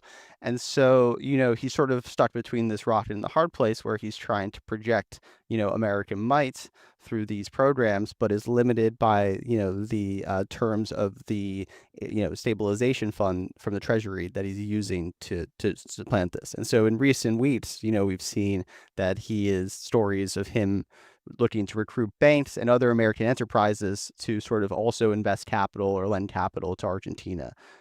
So I think he's trying to triage, the abilities of the Treasury, the demands of his boss, who is, the president, who is liked by Milei and has a, family relationship with him, and the realities of, sort of conducting, fiscal and monetary and trade policy for, another nation from afar, right? Right. And that all leads into a very contested election, just given the results of Milei's experiment over the past 2 years. Right. And John, maybe you can explain a little more. So in an international and historical context, I guess, how unusual is what the US is doing?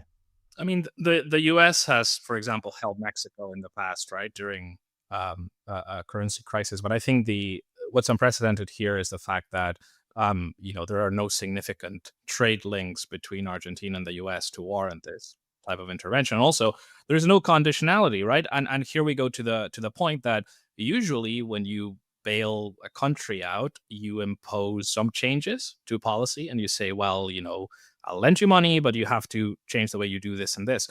This is not what's been going on here. And I think it's because the whole premise revolves around the idea that the troubles that Argentina has been having in 2025 have to do with what Milei calls the Cuca risk. And he says that to mean the Peronists are coming back, right? And the market fears they're coming back, thus the peso is depreciating, thus I need more time. And if you buy that premise, and it has to be said, the rally after Milei won does vindicate that at least part of the instability was due to this fear of the populace. Although I will say the peso is down again, but there is part of this that makes sense. And I have to say, a lot of the market does buy into the narrative now, and they see a path through which Milei actually has won the time he needs to at least get reelected in 2027, right?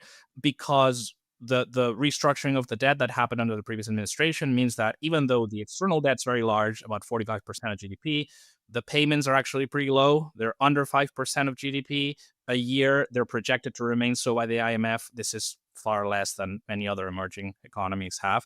So the idea is, well, actually, maybe he will get out of this. Even if the peso is overvalued, maybe it could keep coming down slowly in real terms, and everything will be fine. So there is a bullish case for Argentina. The reason I would tend to be far more skeptical, even though, of course, it is always possible that markets can keep an unsustainable thing going sustainably. It's not impossible, right? If he starts borrowing, we saw borrowing costs calm down dramatically. If he starts borrowing at 10%, maybe he can make it. But I will say that the core premise that his policies are helping Argentina is doubtful. I mean, in some cases, they probably are. And Sebastian was mentioning, some cuts that probably are necessary. And, there is definitely, a need. The issue with the Peronists is that they have a tendency to start talking about, defaulting on everyone. And that, of course, is no way to run a country. So just warding off that is already a positive for Argentina. But at the core of the problem is, are the financial issues that the Argentine Treasury and the Argentine Central Bank, which was doubling the monetary base annually when he took charge, are those the cause of the problem or the consequence of the problem? Are those a result of the currency being in free fall when he comes in because he immediately devalues it and was already falling before he came in? Did they cause that by printing this much money, or are they the result of suddenly you've got imported inflation and the same amount of pesos buys a lot less stuff, so the entire economy readjusts? And I would argue it's the latter. And an example of this is when he does his immediate devaluation, the monetary base with a lag also grew again and got out of control, and he only managed to lower both inflation and money printing once he actually started controlling the exchange rate, right? So this shows you that actually the stabilization is not, a result of fixing the fiscal issue, but rather he fixed the exchange rate, and now he has powerful friends to keep fixing it. And this allows for, interest payments in pesos to be far below the rate of inflation. It allows for, the ability to cut the deficit and not worry too much. And he's also had the advantage of a bit of a banking lending boom that has kept the economy more or less afloat, even as austerity is biting into it. But doesn't that fundamentally just make Argentina like entirely dependent on external financing then at that point? Well, that's like, the isn't point. that just can kicking? You've got to get dollars, right? Even if the Right. immediate need for them is small, it will come. And if he gets his way, we saw this with Macri, right? You had this massive portfolio inflows coming into the country, about 40 billion, 12 months rolling. That's like a lot. It's like twice the the IMF bailout, so the US bailout. And right, if you have that, you have to pay it back. So the money, the dollars can either come through the capital account, right, borrowing, and if all this borrowing happened through people investing in Argentine equities, then perfect, that's ideal. But that's not going to happen. International capital is not going to do that. So the only way you can get it is straight, is the current account, and it's in deficit again. It's 2% deficit, so it's not going to happen. I mean, just to make clear, because I feel like from both John and Sebastian, I'm hearing like a lot of, I guess, cynicism about whether Mileiism can work. I mean, I want to expand on this after you answer, but one word answer, just to know where we all stand. Like, Sebastian, do you think that Mileiism can effectively fix the structural issues at the heart of Argentina? As it's currently defined, no. Okay, John, do you think it can work? No, I would say I'm perhaps even a bit more skeptical, because I right. There is people who say, well, if Argentina just managed to lower the exchange rate slower, and it has such a potent agribusiness, right, that it can become this commodity exporter again and do fine and get in the dollars. I just don't think any country ever does well doing that. Right, but that's the thing. Like, Scott Bessent is no stranger to what's going on here in these kind of dynamics, right? He worked for George Soros, who famously broke the Bank of England, who, understands what happens when you have an unsustainable currency peg. And yet he's coming in and essentially taking like the opposite trade to what his boss very successfully did all those years ago. And I guess I just want to play devil's advocate here a little bit, because look, I'm no macroeconomic expert, but just from a layman's position, it feels like there's a bit of an epistemic crisis in macro. Like, the Trump administration has kicked against all orthodoxy, and yet no catastrophe has befallen the US, despite many predictions to the contrary. Belligerent negotiations with traditional allies have not yet, torn the Western alliance asunder. Basically, a lot of, I think, what people thought would happen, some very strongly held kind of premises maybe haven't been played out yet. Now, part of that is we're still very, very early in all of these events. In Argentina, in the Trump administration overall, in the trade war, like, who knows what the final result is. But I think maybe, if catastrophe is coming, it's slower coming than people thought. Why wouldn't Argentina be different? Like, is it just that there's a stronger rule of gravity here? Or? I think you've made my point. Because when you were saying all the money printing, all the deficit spending the US has done domestically in its own currency, right? But even not just the US, you can look at other countries. It hasn't brought the disaster that the orthodoxy thought it would bring. That's my point. So Argentina is focusing on all of those elements, even down to liberalizing capital controls and import controls. We don't want import controls so that, dollars flow out, because that's pro-business. So we don't want to do that. We don't want, even though it could perhaps help us bring down the real exchange rate, because it's not the orthodoxy. So they're not doing it. So that precisely, I'm drawing on the experience of rich countries to say, don't do that, right? Like, it's not as important as you think. The exchange rate is demonstrably the main thing. It doesn't mean none of the other stuff matters, or nothing he's doing makes sense, or can, drive a bit of a private business boom. Fine. But the exchange rate for the emerging economy is everything. If the dollar tomorrow fell 90%, then everything else wouldn't matter, right? That's kind of my point here. That's interesting. Like, yeah, the idea that like the past year's breaking of orthodoxy shows why hewing to orthodoxy is a problem. I mean, Sebastian, like, do you think that holds for like Argentina's case specifically? Because obviously it's even among like troubled emerging markets, it's a bit of an outlier, right? Yeah, I mean, as John sort of mentioned, right, the economy is very straightforward in its composition. And in fact, the policies that Milei has instituted has resulted in a destruction of a lot of businesses. You could sort of bifurcate the economy between classes and who has, sort of benefited from these policies, mainly, owners of assets, versus who is not, which is, your everyday Argentinian worker, right? So I think, it's difficult to imagine the policies as they currently stand, continuing with and engendering greater support, I should say, right? And so even, to John's point, the fact that sort of the economic logic is stilted and does not have great historical precedent, at the same time, you're now trying to bring in a huge swath of the populace and convincingly on your side, right? I think, what will be most important to watch is how Malaysism or whatever you want to call this doctrine evolves as a result of the election, right? I think, he has been given a much stronger mandate than people have expected, particularly in part because, Peronists did not want to destroy, their political capital trying to rally behind a platform that was very ill-defined in this most recent election, not to mention the fact that many of the grassroots politicians in Buenos Aires were already elected in the provincial elections the month prior, so had little incentive to sort of combat Malay out in the polls. The signal value here is that I think voters are rewarding continuity and sort of punishing the Peronist fragmentation and lack of options, right? And so I would not take this as an endorsement of every reform that he's proposed, right? At the same time, it does lower the political risk premium, so that supports risk assets, as we've seen the reaction across the gamut of Argentinian assets.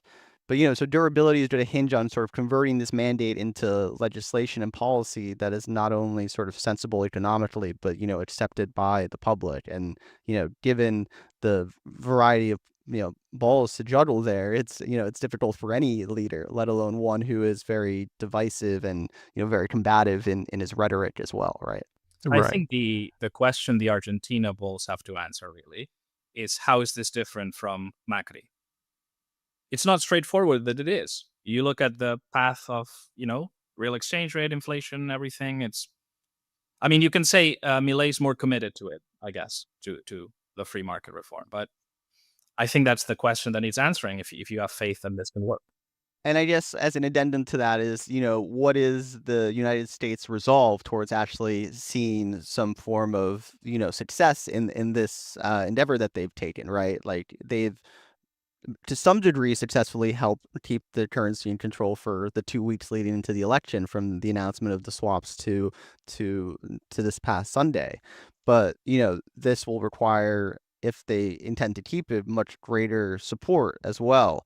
Not to mention, other inflows of capital. We've discussed the debt issue. We've discussed having, the economic mix issue that will require investment, mostly from foreign investors.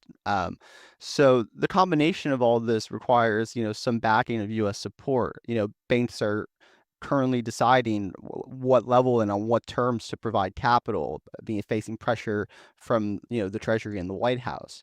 So it is easy to imagine in my mind, whether a souring in domestic opinion here in the U.S., whether sort of racking up of dollars committed to this endeavor, that the political will in the U.S. should sort of falter as well. And if, given that much of the election and the recent events in Argentina have been contingent on this U.S. support, it's hard to know what the effect would be if that rug was pulled as well, right? So there are these two dynamics between how does Milei evolve post the election, and then how does the U.S. evolve its response as well.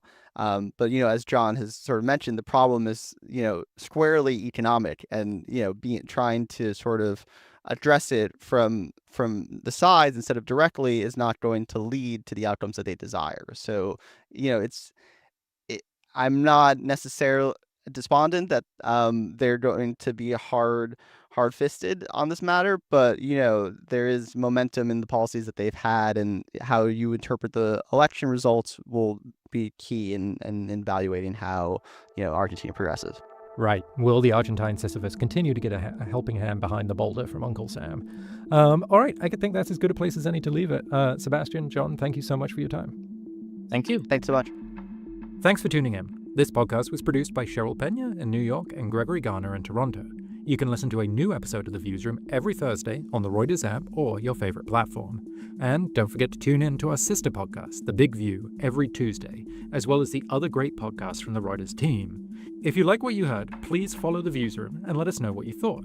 We have a new email address where you can send us feedback, which is breakingviews-podcasts@tr.com. And check out our views on the biggest stories in business and finance every day on breakingviews.com and reuters.com.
We're heading into the fourth winter of war in Ukraine, and energy is a key battleground.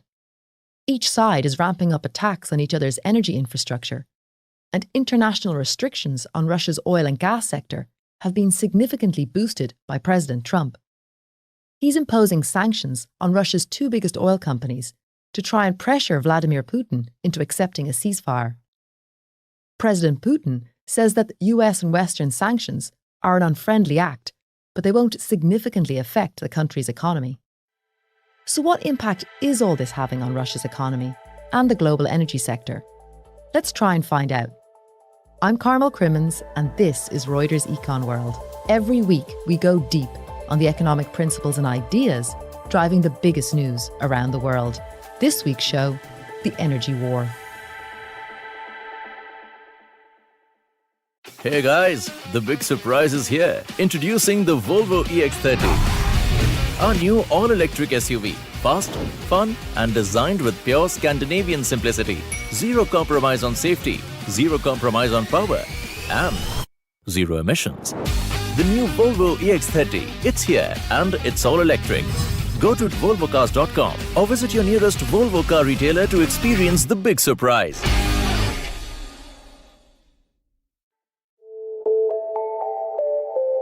So to get into the Russian economy and the global energy market, I spoke to two men who are in the thick of it. Dmitry Zadanikov is our energy and commodities editor for Europe, the Middle East and Africa, and Guy Falconbridge is our Russia bureau chief. Dmitry in the London studio and Guy in a busy Moscow newsroom. Hello. Hello, Carmel. Hi. How are you? Very well. Thanks for having us. Yeah, thanks for having us. The war in Ukraine has, first and foremost, had a terrible human cost. Thousands of lives lost and millions altered forever. It's also had, because of the two countries involved, major economic consequences at home and abroad. Has it fundamentally altered the energy sector, Dmitry? Oh, it has dramatically changed the energy sector across the world. I mean, to begin with, Europe has completely abandoned Russian oil and gas purchases. That was already huge. I mean, Russia at some point was supplying over 50% of European gas needs, and oil was representing probably a third of supplies in Europe. So, yeah, I mean, Europe had to find new sources of supply elsewhere, and it became mainly the United States as a backup supplier, which really rescued Europe from a very deep gas crisis during the winter of 22 and 23. And Russia had to divert immense supplies towards Asia, towards China, and especially India, which prior to the Russian invasion of Ukraine, wasn't buying much of Russian energy at all. Guy, energy has always been a central part of this conflict, hasn't it? In terms of it's a major driver of the Russian economy, but also it's been a target of sanctions. And we've also seen, particularly increasingly in the last few months, an increase in attacks on both sides on energy sites. Do you think as the war progresses, it's become even more of an energy war? To an extent, it has become more of an energy war as time goes on. I think that's largely a function of the fact that Russia is essentially an energy superpower, right? It is the world's biggest, has the world's biggest reserves of gas. It's the world's second largest oil exporter. It's big on a whole load of other energy things like LNG and coal and stuff like that. So if you want to hurt Russia, it becomes an energy war in a sense. Yeah. So I think it has. I think objectively also this year we've seen quite an escalation from the one side on Ukrainian drone attacks on oil refineries, which by, Reuters reporting a couple of months back put that at 17% of Russian oil refineries had been the capacity of Russian oil refinery. The headline figure, 17% knocked out. That's a pretty big thing. And from the other side, Russia is also hitting the heating, electricity bits of Ukraine, their infrastructure. So I think it has become more of an energy war. That's not to take away from the tragedy of a war that is the most deadly since World War II, the deadliest in Europe since World War II. Yeah, Guy, you mentioned there Russia's reliance on oil and gas, but maybe set the stage for us in terms of how important is oil and gas to the Russian economy? The famous phrase that the Americans disparagingly used to use about Russia was that it was a gas station with nukes, essentially, right? Now, there's some truth to that. There's some pain with that, but oil and gas for Russia is incredibly important. It creates a lot of money and a lot of money that goes through a lot of different veins and arteries through the Russian economy. It's actually kind of difficult to work out how important it is. I mean, the Russian government says that around 25%, maybe 23% of the budget is dependent on oil and gas. Other figures will put that at more, and it depends on how you count it. What's pretty clear is that oil and gas is a very big part of what certainly modern Russia, but also the Soviet Union was. And it creates a lot of money for Russia and a lot of cash flow as well, and a lot of power on global energy markets, right? So it is very important for Russia. And actually, it's pretty important for the world as well, right? To have those oil flows hitting global markets. And that's part of the sort of tension that this war has created, is that people want to hurt Russia, but they don't want gas prices to go up really high. It sort of feels like, Dimitri, no matter what way the sanctions are designed, they can be avoided. Like, have they really packed much of a punch from a Russian perspective? Russia has lost a lot of money on trying to find new customers and new routes for its oil and gas. It lost tens of billions of dollars of investment in Europe. That's a big impact, including the pipelines that were delivering oil and gas to Europe. And it had to find a lot of financial resource to create new supply routes in China and India. Did the sanction lead to a situation when flows were suspended? No. They haven't, and I don't think we will see it anytime soon, because, as in the case of Iran, oil will find the end customer as long as it gets a serious discount. But you mean in terms of and sort of the various methods that Russia has used to find new customers? So it's whether it's rerouting through third countries or doing ship-to-ship transfers at sea with the shadow fleet, that all costs money. It's a more expensive way of earning revenue. Yeah, it is a more expensive way of earning revenue for sure. And Russia is collecting much less money on a dollar per barrel basis than your regular producer in the North Sea or Africa or the United States. Guy, President Trump has recently put sanctions on Rosneft and Lukoil, Russia's two biggest oil companies. How painful will that be for Russia? Well, it's certainly a big step, a really big step. Essentially, the United States have put sanctions on, and Indian refineries are saying that they're going to take less Russian crude. So that means at the end of the day that Russian oil companies are going to be earning less money, and Russian crude will have to be discounted when they sell it. So in terms of the sanctions that we've seen so far, this is a significant tick up. It's a really significant tick up because for essentially during this whole war, what the West's been trying to do is punish Russia without sending oil prices going through the roof. This is a big, big step where they're really sort of the announcement, the headline, if you want, like, is we're going after your oil. And even though the particular, the today move or tomorrow move may not have massive impact, although oil has risen 5%, the sort of intent is really big. They're saying we're going after your oil. And in terms of Russian public finances, what's the impact there? So the impact immediately is not that great. I mean, Russian oil and energy is about 25% directly of the budget. But the way that taxation works in Russia takes the tax based on the production at the oil field. So Russia's still going to be producing all this oil. It's just going to be selling it at a bigger discount, so cheaper, which means that the oil companies are going to be getting less money. And it's similar too, isn't it, with the Ukrainian attacks on Russian oil refineries? Same principle, that the output is still flowing. It's just that the ability to refine it and therefore export products at a higher value is hit. Exactly. That's exactly what it is. I mean, the other thing that is quite serious is that the Indian move in some ways is more impactful. So, and you could cast the Indian move of not buying as much Russian oil as being a part of an impact of the sanctions. But Russia essentially sells oil to three main customers. That's China, India, and Turkey. So if one of those customers is moving away, that is worrying for Russia, even if the immediate impact in the money terms is not going to be that great. How good is your knowledge of global energy flows? Let's test them in a quiz. As you heard Guy mention, the three biggest buyers of Russian oil right now are China, India, and Turkey. But who were the biggest buyers in 2021, the year before Russia's full-scale invasion of Ukraine? We'll have the answer for you at the end of the show. Up next, the hit to the Russian economy from those Ukrainian drone attacks, and the crucial role of China in what happens next. Guy, Russian spending on defence meant the economy was going gangbusters in 2023 and 2024. But that's not the case this year. The financial strains are showing. Well, I mean, the economy is slowing down and slowing down quite sharply. Mm-hmm. The truth is that a lot of people, after the outbreak of war, predicted that the Russian economy would collapse and it would be really bad. It would be like a massive crisis. That just didn't happen. There was 1.4% decline in 2022, and then 4+% for 2023, 2024.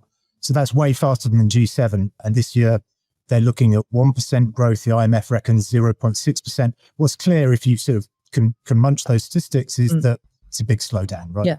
And there's several reasons for that. One of them is sanctions, one of them very high interest rates. And the big picture overall with the economy is you have a vast amount of money and effort and management expertise going into a war economy. This isn't an economy, a normal economy, right? This is a war economy, and spending on defense and security is higher than at any point since the depths of the Cold War. And then on top of that, we've had, since August in recent months, a real step up in Ukrainian attacks on Russian energy sites, so like long-range drone attacks. What impact has that had on Russia's energy sector? Yeah, it has had a tremendous impact, and it's not a coincidence that President Zelensky said that drones, in his view, are the most efficient sanctions on the Russian economy, because he can hurt the Russian energy from within. If you cannot refine the desired amount of oil, you need to export more oil. Demand for Russian export barrel is not that big. So the idea that Russia will increase, it just doesn't work, because China, India, and Turkey may not want to take more Russian oil. On top of that, refining doesn't work. So in that respect, it has been a very efficient measure that Kiev has deployed during the war. Russia has retaliated in kind by destroying big chunks of the Ukrainian energy industry. So the gas production no longer works, compressor station no longer works, and the winter looks very bleak for Ukraine. So yeah, I mean, that's what's happening on both sides. There is an immense destruction going on. In terms of that refining capacity, That's important, isn't it? Because if you can't refine the oil in Russia, if you're just exporting crude oil, it's a less lucrative product, right? You earn more margin when you refine the product, right? It depends on the market situation. Sometimes your margin on oil can be higher than your margin on product. But what Guy said about the Russian economy slowing, we can see this in the Russian oil industry as well. The Russian oil industry has struggled to increase production, even though the latest agreements with OPEC kind of encourage Moscow to pump more.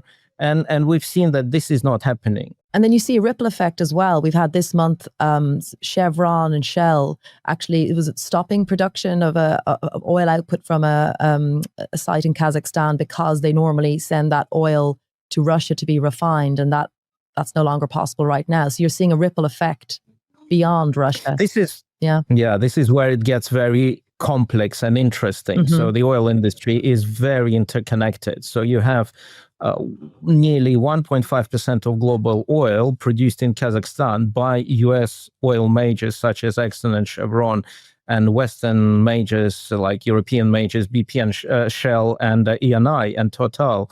And they are at the mercy of Moscow because all their pipeline cross Russia, and at any time Moscow can switch off the pipeline and say we're no longer taking crude.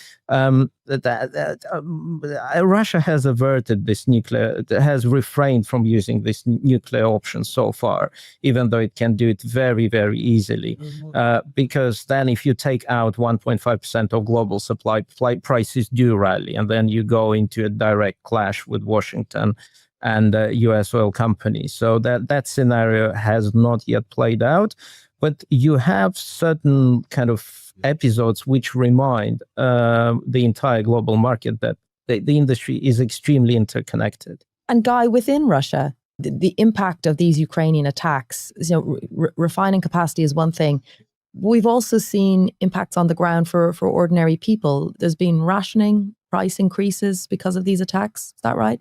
I mean, we've also got to understand we're in an information war, right? So any attacks on the refining capacity of Russia is presented as sort of Russia is about to collapse. I don't think that's quite accurate, because when you have that amount of attacks, obviously it creates problems. But ultimately, the oil is still being extracted, and Russia is taking tax from the extraction of the oil, right? So that the extraction tax is still going on, whether you refine it or don't refine it. Right. Of course, there are loads of caveats that there have been some peripheral problems with gasoline. It's not like the whole world can't get gasoline. Outside here, you can buy, people are driving their cars. I think it was more to do with the fact that interest rates also hit at the same time, so that a lot of retailers of gasoline didn't buy large amounts of gasoline in the surplus years of the winter. And therefore, they were in a really bad position when the refineries were knocked out. So it was a combination of factors. Of course, there have been some impacts, although I think they've been slightly overdone in the West, because actually the impacts aren't that great. I think what the bigger impact to me, if I could, is to go back to just this idea of Russia and the energy sector in the global context. I mean, one of the main reasons that Russia built these pipelines that go to Europe is because Russia couldn't they wanted to bind, first of all, the Soviet Union and Europe together. But also Russia didn't have the quality pipes to actually build them. And so they got Germany to help supply the pipes so that they could actually pump it westwards. And so Russia has always needed Western technology. Now that's changing slightly, and Russia is now needing Chinese technology to pump some of their oil. So it's a very interesting integration or reintegration of Russia, or reorientation of Russia away from Europe to China. That's an interesting point. So when it comes to, say, fixing the refineries that have been hit in these strikes, will Russia need to import some of the materials, the technology? Where will they get it from? From China? There's a few places you can get these things. Yeah, you basically, as far as the Dima knows better than me, but when you're refining oil, you're basically boiling it up. Yeah, you're distilling it in a sense.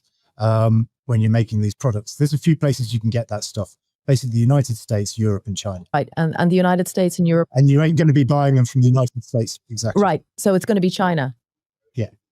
Or you can fix them yourself. You can do a DIY job. Okay. But that's not me really personally, hard. but It has to be China. It has to be China. And if all of this was happening 25, 30 years ago, there would be no way Russia could have muddle through those drone attacks on the refinery. The refining equipment, even today's refining equipment in Russia, is predominantly Western and was supplied by Western, big Western producers. Now, but the technological gap that existed between the West and China has completely narrowed in the past 30 years. So there's nothing that China cannot supply these days to Russia, practically nothing. This is where Russia got fortunate probably by building this alliance with China and being able to get all this material that were previously supplied uniquely by the West. And just generally, people say that the role of China in this conflict will be crucial. And we've seen this back during the first presidency of Donald Trump. We've seen that actually China did play ball with the United States and has stopped buying Iranian oil completely at some point because they were in the middle of difficult tariff talks. And because talks fell apart, nothing has been achieved. China resumed buying Iranian oil and is buying today a lot, 2 million barrels per day, 2% of global oil output coming from Iran is being refined in China. And it's sending signals that unless the tariff dispute and the supply chain dispute with the United States is somehow addressed, it sees no reason to play ball on any of this front, be it Iranian, Venezuelan, on Russian oil. So China was pretty upset by the way the talks with the United States have unfolded. So its role will be crucial in all this. If you're enjoying hearing about the intricacies of the energy markets, you should check out Power Up, a Reuters newsletter that tells you everything you need to know about the global energy industry. It's sent to your inbox twice a week. We've put a sign-up link in the description of today's show. You can also find it by going to the Reuters app, clicking on menu and heading to newsletters. Stay tuned for the next part of the show, where we hear about the impact on Russian workers from the economy's slowdown. I mean, Guy, it was interesting there you mentioned about the tax revenues, right? So Russia gets revenue from oil producers when they extract the oil from the ground, right? Regardless of whether it's refined. So does that mean then that these strikes on Russian refineries, they're not having that much of a fiscal impact on Russia? Like, is it still able to collect the revenues it needs from the energy sector? Or how's that looking? Yeah, I mean, if you look at the strikes are not having a massive impact fiscally. What they are having is an impact on the oil companies, right? So the oil companies are the ones who are taking the hit for this if you knock out their refinery. That, of course, will, through a couple of steps, knock on to fiscal, right? Because the oil company will therefore pay less tax. Absolutely. You mentioned the Russian majors there. Reuters has been doing reporting on the Russian economy and you know, the state of some of these major companies in different sectors. And it seems that companies are laying off staff or they're putting them on furlough, right? There seems to be the kind of the economic strains are trickling down to the workforces. This is a really serious situation in the Russian economy. I mean, there are very few economies that have got interest rates in the double digits. You know, at the top of the double digits, these are serious interest rates. It's very difficult to borrow money, really. The other point about interest rates is actually the interest rates don't have a great deal of impact on the whole section of the economy that's war-related, right? Because the government will still be spending no matter if the interest rate is 120%, right? So if you raise interest rates because you want to sort of reduce the flow of money, that's not going to work in that sector. So when you come to the big industrial giants, and some of these companies are very, very big, yeah, they employ people in towns and cities where often they are the only employer. So they are finding things difficult, and that's railways. We're talking about coal. Certainly, there's a lot of trouble in the coal industry, metals as well, right? But also some other industries, smaller industries. And so what they've been doing is putting people onto basically 4-day weeks. It's a silent furlough because they don't want to sack people. Sacking people is kind of politically unpopular. The Kremlin would say, "What the hell are you doing?" if they were doing that. But they're getting squeezed from the other side on their exports. So that's the way that they're trying to square their circle, which is to say, well, you work 4 days a week instead of 5. Of course, if you're a worker, that's 20% cut to your wage, right? They're not too happy about that, right? What is the Kremlin saying about the state of the Russian economy? You know, when you ask them about how things are doing? So it's really interesting. I mean, immediately after the start of the war, right, a lot of Western economists said, "Oh, the economy is collapsing. Putin will be out of a job in a couple of months, and everything will be just a crisis." That turned out to be completely incorrect, actually, and the economy did pretty well, considering the amount of sanctions. And we're talking somewhere in the region of around, I think, more than 25,000 sanctions. So it's by far the most sanctioned major economy ever. Then I think the sort of Kremlin got a little bit of ahead of itself and thought, "Oh, we're kind of invincible, right? We can do anything we want, and we're not going to be affected by this." That was wrong as well. So the sort of perceptions on both sides were kind of wrong. And now I think the economy is quite seriously slowing. I mean, the Kremlin and Putin have argued that they're doing it purposely, that they need to slow it because of inflation. I think that's a difficult argument to sustain in essentially what has become a war of attrition, where a large part of whether you win or lose the war is based on your economy. And there are grave issues with exports, with payments, with sanctions, right? Although Russia's been pretty ingenious at getting around them. So that's what the Kremlin says. Although I think under the surface, a lot of businessmen and some officials are quite worried about, where does this lead in a couple of years' time? Are we entering a period of stagnation, or is this kind of a blip and we can bring it around next year? I think that's kind of the key question as you end the year. I suppose the big question, Guy, is can the Russian economy withstand the pressure? So I think the question's a great question. I actually think it's the wrong question, though. Okay. It's not about the Russian economy at the end of the day, right? To an extent it is, of course. To an extent it's not. And, somebody said to me the other day, if Putin has the choice between the economy and the war is going to be the one that he chooses, right? So the war trumps the economy. And no matter how bad it gets, the war will be the priority. Now, of course, the economic weakness or relative weakness can play into scenarios and thinking about the future. But ultimately, I don't think that the economy is going to decide whether Putin does A or B, right? He will essentially think that Russia can take the pain. And I suppose the history of Russia in the 20th century indicates that there's a lot of potential that Russians have taken the pain in the past. I suppose one of the good questions is, would they take the pain? Yeah, is he correct in that analysis? And I think that's a less clear one for me. If you want to keep up to date with what's happening with the global economy, why not subscribe to my newsletter, Reuters Econ World? It goes out once a week with a look at what's happening around the world. We've put a sign-up link in the show description. You can also find it on the Reuters app. Just go to menu and find it under newsletters. In the final part of the show, we look at who the winners and losers are from the energy war.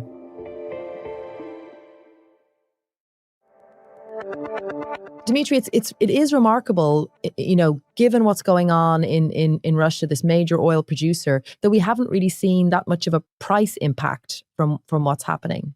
It is absolutely remarkable, and the only reason behind it is called U.S. shale oil and gas boom. Explain that. Yeah, explain that. Years ago, the United States was the biggest consumer and the biggest importer of energy in the world, and it was covering with its own domestic production only 25% of what the country required.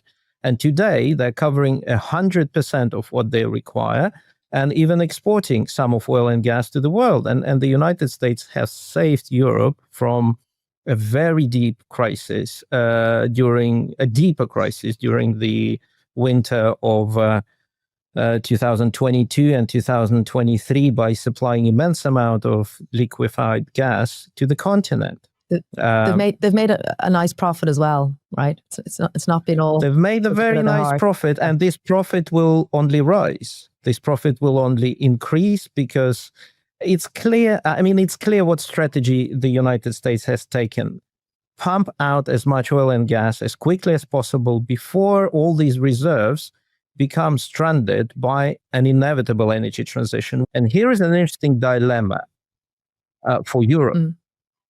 Because Europe used to rely on Russia for 40% of its gas supply and for 30% of its oil supply. And it turned out to be a mistake, a complete mistake, and Europe at some point ended up a hostage of the situation.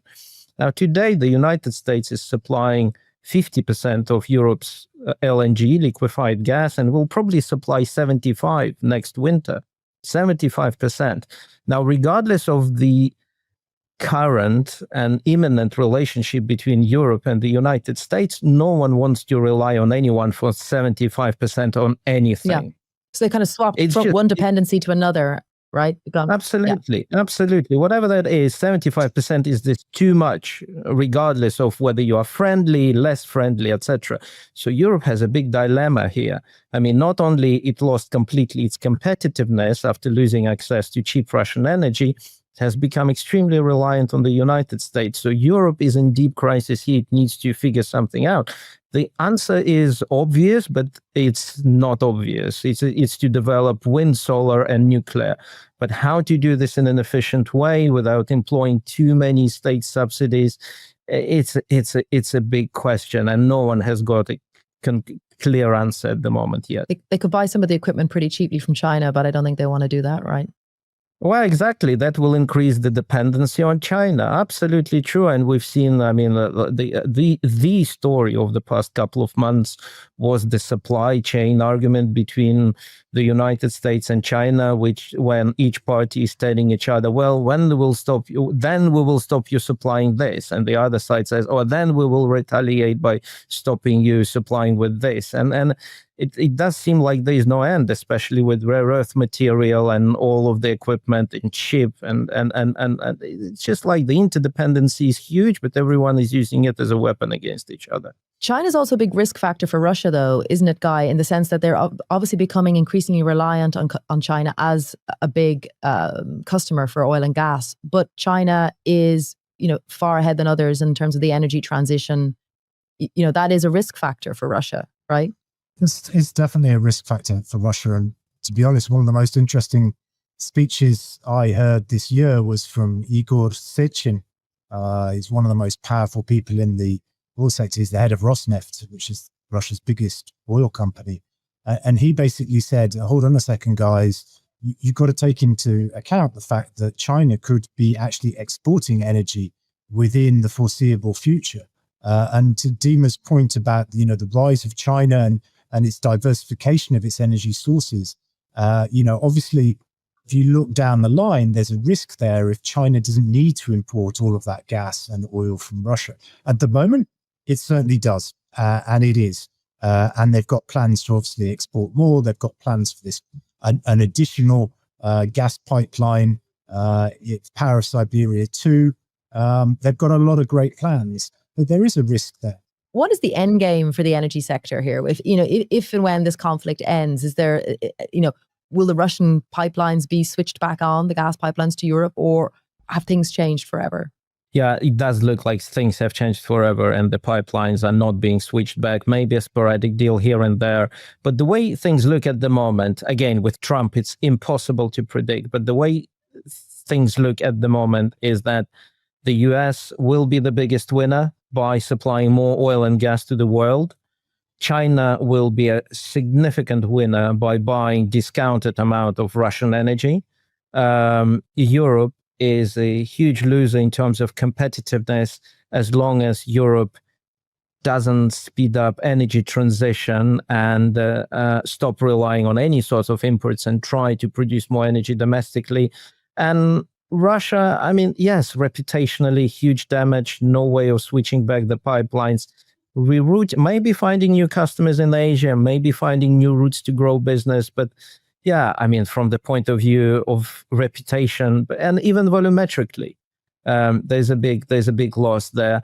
And the fifth quiet winner is the Middle East, Saudi Arabia, Qatar, the United Arab Emirates. I mean, people view Qatar as the most reliable and neutral supplier these days because they don't make any noise, they just ship cargoes. So it's just, this is how counterintuitive sort of the perception in the energy market has become because of the Russian invasion of Ukraine. And Guy, for Russia, when and if this conflict ends, the Russian economy, does it go back to its pre-war economy basis, or is it forever changed? Oh, I think it could flip out of that pretty fast. I think to a large extent the answer depends on how the war ends. So there's some thinking that perhaps it would be helpful to certain people in both the West and for Russia to have a kind of like mini Cold War, right? So that you have a sort of period of extended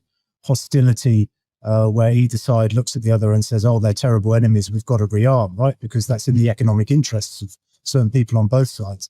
There are other people who say, actually, no. If this was settled once and for all, that actually they could start to build a much different economy. Of course, I think in the broader perspective, if you think back to kind of 1989, 1991, there was a great hope that Russia would turn into a liberal kind of free market economy integrated into the West. I think that's clear that the integration into the West is really something that is unlikely to happen in the foreseeable future.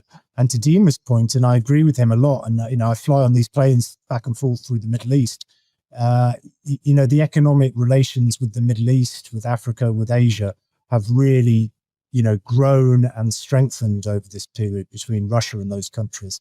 And I think that is probably likely to endure. I think there will be some economic relations and some of the oil companies may come back, of course, to Russia. But I think that the trust really has been very, very badly damaged. So I think we're talking about sort of decades before that trust would be restored, if ever. Dimitri and Guy, thank you so much for your time. Thank you, Carmel.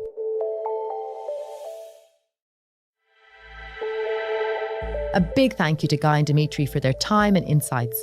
You can catch their great work on Reuters.com and the Reuters app. As for that quiz, we asked you who were the biggest buyers of Russian oil before Moscow's full-scale invasion of Ukraine. And the answer is China, the Netherlands, which is a hub for European oil, and Germany. This is Reuters Econ World. Every week we go deep on the economic principles and ideas driving the biggest news around the world. If you want to tell us what you thought of this week's show, please drop us a line in the comment section of your favourite podcast platform. You can also reach out to me on LinkedIn. Christopher Woljasper was the producer on this week's show. Sound design, music composition and engineering on this episode was by Josh Summer. Our podcast team includes Kim Vanell, Tara Oakes, Gail Issa, Jonah Green, David Spencer, Abisoya DeLucy, Evan Jacobi, Alex Summer, Sean Gaskell, Sebastian Summer and Sharon Reich-Garson. Our executive producer is Leela de Kretzer. Remember, for all your daily news, check out our show Reuters World News. You can catch it on the Reuters app or wherever you listen to your podcast.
Hi, I'm Kim Vanell in Wanganui, New Zealand. It's Wednesday, October 29th. Today, President Trump lands in South Korea, his final stop on a high-stakes Asia tour. OpenAI makes a deal with Microsoft as it looks for cash to bring the next phase of its AI ambitions to life. And the far right makes its pitch to maintain power in the Netherlands. This is Reuters World News, bringing you everything you need to know from the front lines in 10 minutes, 7 days a week. Hey guys, the big surprise is here. Introducing the Volvo EX30. Our new all-electric SUV. Fast, fun, and designed with pure Scandinavian simplicity. Zero compromise on safety, zero compromise on power, and zero emissions. The new Volvo EX30. It's here, and it's all electric. Go to volvocars.com or visit your nearest Volvo car retailer to experience the big surprise.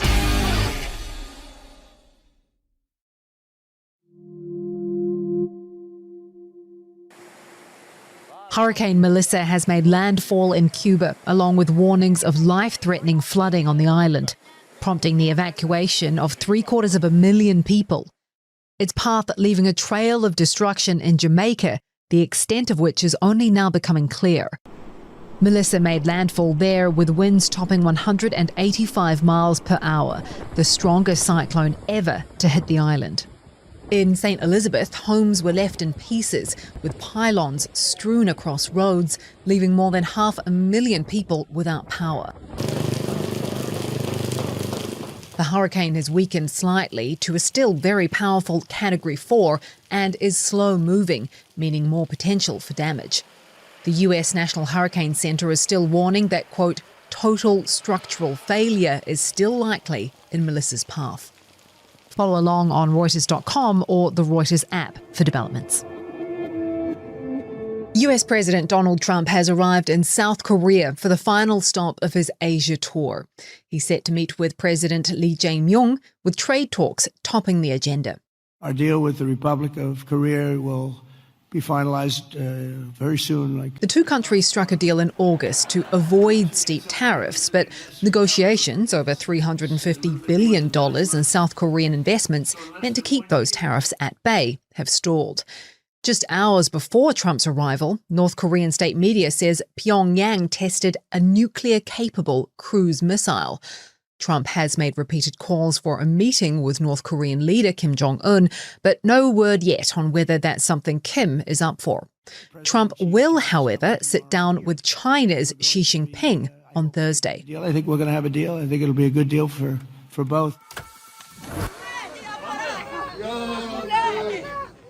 To Gaza now, where a woman screams over the body of a loved one killed in new Israeli airstrikes.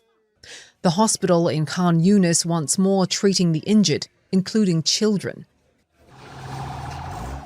It's yet another test of the fragile Gaza ceasefire brokered earlier this month by US President Trump. Israel hasn't commented on these specific strikes, but has accused Hamas of violating the ceasefire agreement. Hamas's armed wing, meanwhile, says it's delaying the handover of a recovered hostage's body as a result of Israeli attacks. The group is also warning any further escalation will hinder search efforts and slow the return of Israeli soldiers' remains. Microsoft and OpenAI have struck a new deal that clears the way for the ChatGPT maker to go public. It replaces their original 2019 agreement, which saw Microsoft invest in OpenAI in exchange for exclusive rights to provide its computing power and a right of first refusal on new AI services. As Reuters tech correspondent Deepa Sitaraman explains, the restructuring gives OpenAI freedom to pursue some ambitious plans. At a fundamental level, OpenAI and Sam himself, they're talking about AI as a potential mechanism for overhauling the way society just functions. They talk about this could change the way human beings work, the way they learn, the way they live. Maybe your job gets replaced by AI. Maybe we need a universal basic income so that people can still live fruitful lives. So he's talking about a wholesale restructuring of the way we live. And all of that takes a lot of money, and all of that takes a lot of talent and resources. And so he's spending a lot to secure that. Deepa says OpenAI CEO Sam Altman will keep the same salary, $76,000 a year, with no stake in the company. Initially, given the way OpenAI was structured, this was actually an asset. The idea then was OpenAI was developing technology that was so powerful, you needed a CEO that was not financially motivated by profit. But you have to remember that over the course of this overall AI revolution, Sam Altman has been investing a lot in companies. It's brought his net worth to a couple $2 billion. Another major tech company, Nvidia, is also making moves, announcing a deal to build supercomputers for the US Department of Energy, in part to help Washington develop and maintain its nuclear weapons. The United States is ahead in the AI race, and we have to stay ahead in the AI race. CEO Jensen Huang speaking after a keynote to investors, praising Trump, happy that the president appears open to easing limits on sales to China. Huang argues that access to roughly $50 billion in potential sales there is crucial to keeping Nvidia ahead. All that as the company nears a stock market value of $5 trillion, which would make it the first company in history to cross that threshold.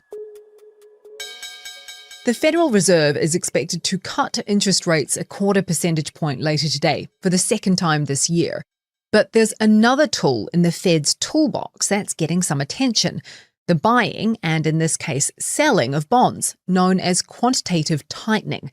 And as our Fed reporter Michael Derby explains, that strategy may be coming to an end. When interest rates were near zero and the Fed still needed to provide stimulus to the economy, it did so by buying massive, like trillions of dollars in government and mortgage bonds. Most people think the Fed overdid it and bought too much and grew its holdings far too much. And so in 2022, as the Fed was getting into the business of raising rates to deal with rising inflation, the Fed also shifted into trying to get these bonds off of its books. And so what that process did was it took overall Fed holdings from a peak of $9 trillion, which was double where the Fed's balance sheet was before the COVID pandemic struck, and has taken it down to about $6.6 trillion. While this is a technical move by the Fed, it's not without controversy. So the Fed's footprint in markets is very large. Many people, including the Treasury Secretary, believe that the Fed owning bonds in the way that they do distorts financial markets, and they would like the Fed to reduce its footprint as far as it can possibly go. More than 60 people have died during police raids in Rio de Janeiro. The operation targeted a major gang just days before the United Nations Climate Summit, known as COP30, is set to begin in the country. Police say suspects used drones and grenades against the police. Rio's hosting climate-focused events alongside the Amazonian city of Belém, where COP30 will take place. Among the dead are 4 police officers. It's the deadliest police operation in Rio's history. Dutch voters head to the polls today in an election that could push the country further right again. Geert Wilders, the far-right leader who forced the election after his coalition refused to halt all asylum migration, is leading, but he faces tough odds of forming a coalition. While Wilders is focusing on immigration, with ideas like sending male Ukrainian refugees back and using the army to seal borders, his centrist rivals are focusing on more domestic issues. Reuters reporter Bart Meijer is in Amsterdam. Dutch far-right leader Geert Wilders led the previous government after winning the election in 2023, but he quickly also toppled that government, which was dominated by his party, as he said it was not willing to follow his radical ideas to stop migration. All other parties have said they actually will rule out working with him again. But parties on all sides have tried to portray that they will not work with the other side, trying to win voters for their preferred coalition. So we would probably see parties first try to form a more center-left government or center-right. But both might come up short to actually have a majority.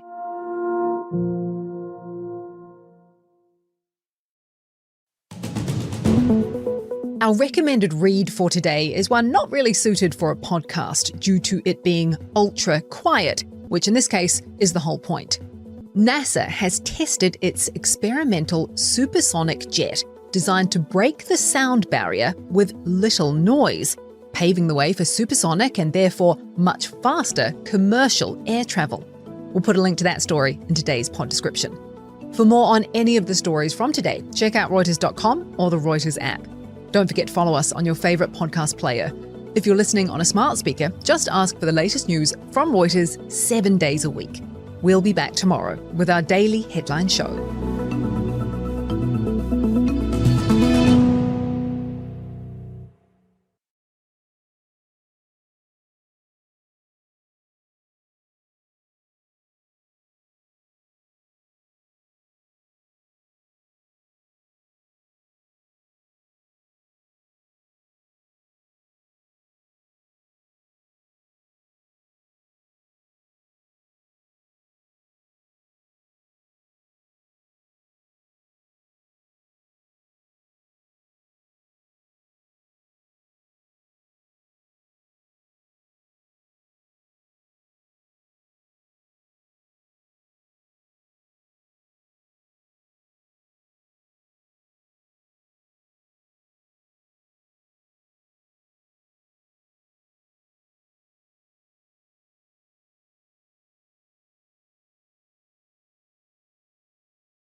When the rest of the markets slow down, the futures market keeps moving. Did you know that CME Group S&P 500 and NASDAQ 100 futures trade nearly 24 hours with great liquidity? In the ETF markets, volume and liquidity lessens after 4 p.m. until the next morning. But with futures, you get trading opportunities both day and night. Learn more at cmegroup.com/equity-futures. News when you want it with Bloomberg News Now. I'm Karen Moscow. President Trump said he had a truly great meeting with China's Xi Jinping, but the one-year truce that was struck in South Korea is likely to only stabilize relations between the world's two largest economies rather than resolve fundamental differences, with both sides buying time to further reduce dependence on each other in strategic areas. Bloomberg's Tyler Kendall has more on what came out of the discussions in South Korea. The firmest takeaway at the moment is that China is going to see an immediate reduction in tariffs, as President Trump says he's cutting that 20% levy in place over fentanyl by half in response to China's cooperation on curbing so-called precursor chemicals. This feels like perhaps the most tangible change. And that's Bloomberg's Tyler Kendall, who says the U.S. also agreed to suspend some so-called reciprocal tariffs for a year, while China says it will put rare earth export restrictions on hold for a year as well. Treasury Secretary Scott Bessent said China has agreed to buy 12 million metric tons of soybeans this year, but he says that's not all. The other thing to realize is, in addition to the 12 this year, the 25 per year, 25 million tons per year for the next 3 years. We've also signed trade deals with countries in Southeast Asia, the rest of the world, to buy our soybeans to the tune of another 19 million metric tons. So, our great soybean farmers who the Chinese used as political pawns, that's off the table, and they should prosper in the years to come. And Besson made the comments to Fox Business this morning. A commitment of 12 million tons for this season is in line with many analyst forecasts. Revenues at Alphabet, Microsoft, and Meta all beat estimates in the last quarter, but investors are instead focusing on their spending on AI. Together, the three firms racked up some $78 billion in capital expenditures last quarter. That's up 89% from a year earlier. And Mark Zuckerberg said Meta Platforms will spend even more aggressively on artificial intelligence in the year ahead. We get more with Mandeep Singh, who covers tech for Bloomberg Intelligence. Meta, to me, is the real kind of outlier in terms of a company that's guiding to over $100 billion in CapEx spend next year, but doesn't have a lot to show in terms of ROI, and investors really have to take a leap of faith in terms of, their spend going up another 40-50% next year, and the monetization not at par with the rest of the peers. And that's Bloomberg's Mandeep Singh. Meanwhile, sources tell Bloomberg Meta Platforms aims to raise at least $25 billion from a bond sale. It said the firm has begun marketing a dollar bond sale in as many as 6 parts, ranging from 5 to 40 years in length. Novo Nordisk made an unsolicited bid for U.S. drug maker Metsera, sparking a heated battle with Pfizer to get their hands on a weight loss drug that both want in order to regain lost ground in the booming market. Novo offered to buy Metsera for at least $6.5 billion, seeking to trump an earlier agreed-to deal with Pfizer. Metsera called the new offer superior to the previous one from Pfizer, which it had accepted last month. Federal Reserve Chair Jerome Powell's blunt warning that investors need to rein in expectations for a December interest rate cut underscored a growing tug-of-war among U.S. policymakers who are opposed in their outlooks for jobs and inflation. While Powell made it clear that the primary concern for some is a cooling job market, others inside the Fed are warning persistent inflation will limit room for more easing. A freeze on the release of official economic data during the ongoing government shutdown is only hardening the divide. Powell's comments came after the Federal Open Market Committee voted 10-2 to lower the target range for the federal funds rate by a 0.25 percentage point. Well, it is day 30 of the government shutdown, and it looks poised to extend to day 31 and beyond. Bloomberg's David Gura has more. We heard from Senator Jeanne Shaheen, a Democrat. She did a Bloomberg editorial roundtable yesterday, expressed her dissatisfaction with how all of this is playing out, but noted that the conversations have been ad hoc. There have been no formal talks here. And that's Bloomberg's David Gura. Senate confirmation hearing for President Trump's nominee for U.S. Surgeon General Casey Means has been postponed because she's gone into labor. Means was more than 40 weeks pregnant. She had been scheduled to appear virtually. The devastation from Hurricane Melissa came into focus after the record-setting storm moved past Jamaica, Haiti, and Cuba, with at least 33 deaths and almost $8 billion of damage in its wake. Across the Caribbean, the storm's powerful winds have torn apart homes and buildings, blocked roads, trapped people on roofs, and knocked out electricity. Airports on Jamaica were shut down, leaving about 25,000 tourists stranded. The Paris prosecutor says 5 more people have been arrested in the investigation into the theft of crown jewels from the Louvre Museum.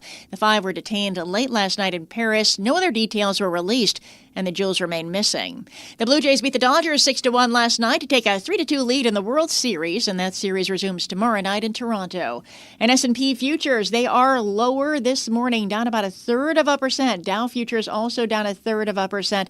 NASDAQ futures down 0.6%, and this as traders navigate a U.S.-China trade truce, those mixed technology earnings, and a cautious Federal Reserve. The 10-year Treasury yield is at 4.1%.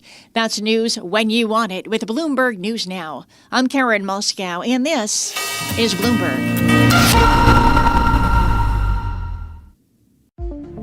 When the rest of the markets slow down, the futures market keeps moving. Did you know that CME Group S&P 500 and NASDAQ 100 futures trade nearly 24 hours with great liquidity? In the ETF markets, volume and liquidity lessens after 4 p.m. until the next morning. But with futures, you get trading opportunities both day and night.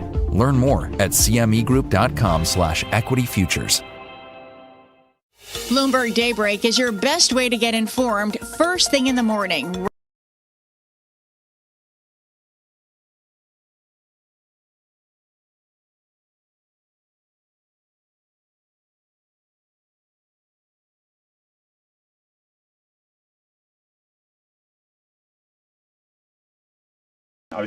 Your treasury yield. We are well below that 4% level now, firmly there, but pretty well behaved, as you can see, Romain. 6,900 on the S&P 500, and you could thank big tech for that. You could thank AI, and you go back to 2 years and 11 months ago when OpenAI was unleashed to the public here, and that has now become the trade for financial markets. We got a good taste of that today, a barrage of headlines on fresh investments out there. Nvidia taking a $1 billion equity stake in Nokia, Microsoft securing 27% ownership in OpenAI, Blackstone partnering with Saudi Arabia's Humane, PayPal embedding its digital wallet inside ChatGPT, Sequoia leading an investment in Rogo, TerraWolf in a joint venture with FluidStack, the U.S. government backing an $80 billion nuclear reactor build-out by Westinghouse. And that was just what was announced today. Nvidia CEO Jensen Huang on stage at his GTC conference saying the AI industry is just getting started. We have a big partnership with Nokia. Nokia is the second largest telecommunications maker in the world. It's a $3 trillion industry. Infrastructure is hundreds of billions of dollars. There are millions of base stations around the world. If we could partner, we could build on top of this incredible new technology, fundamentally based on accelerated computing and AI, and for the United States, for America to be at the center of the next revolution in 6G. And somewhat fitting that he gives that keynote address in Washington because, to put a finer point on it, business investment in computers and other processing equipment, it accounted for 1.3 of the 1.6 percentage points of real U.S. GDP growth in the first half, and more than 50% of the S&P's point gains this year attributable to just 6 of the 500 members in that index. Nvidia, of course, has been the primary winner, going from a $300 billion company just 3 years ago to $5 trillion today. Microsoft, Amazon, Alphabet also lifted to eye-popping valuations over that stretch. And then there's privately held OpenAI, which is now paving the way to morph into a for-profit and potentially publicly traded enterprise. A lot going on today, Katie, in the AI space. Absolutely. And let's keep that conversation going now with Bloomberg Intelligence Senior Analyst of Technology, Anurag Rana. He says that Microsoft keeping OpenAI's intellectual property rights for both products and models through 2032 stands out in today's revised agreements. I'm pleased to say Anurag joins us now. So we'll get to the restructuring, Anurag, but let's just talk about what this means for Microsoft. Of course, they're also entitled to receive 20% of OpenAI's revenue. That's staying as well. Put this into context. What exactly does this mean for Microsoft? See, when you look at Microsoft's products right now, the various Copilot products, they primarily run OpenAI models. So whether it's GitHub Copilot or the Microsoft Copilot, they're selling quite a bit in the market. But they don't have their own frontier model that's doing so well in the analysis. There are 3 models that are doing pretty well right now: Google's Gemini, Anthropic models, and OpenAI models. So them basically securing those models up to 2032 is something good because let's assume that they can figure out their own models by that time. So they're not going to have a disruption in their products that they're selling to public. There's been a lot of talk about this idea of Microsoft giving up that right of first refusal, the idea effectively that OpenAI can now more or less be free to strike deals with anyone else that it wishes. Do you anticipate that? Yeah, see, frankly speaking, that was already, there was a soft yes, always, because OpenAI was initially only on Microsoft Azure. Then they got, you could say, permission to work with CoreWeave. Then they worked with Oracle. So Microsoft was already, in that camp because they don't have the capacity to take care of all of OpenAI needs. So it was allowing OpenAI to go outside. So that is something that's not troublesome for me. But the one thing is going to be fun to see is, does OpenAI go to AWS now? Because so far they have not done that. And OpenAI, as you know, AWS is the one vendor where we have not seen growth spike up. And the big question is whether OpenAI will go and knock on their door now. Anurag Rana with Bloomberg Intelligence. A nice breakdown of that deal. Microsoft striking a 27% ownership stake, potentially paving the way for OpenAI to turn into a for-profit and potentially a publicly traded company.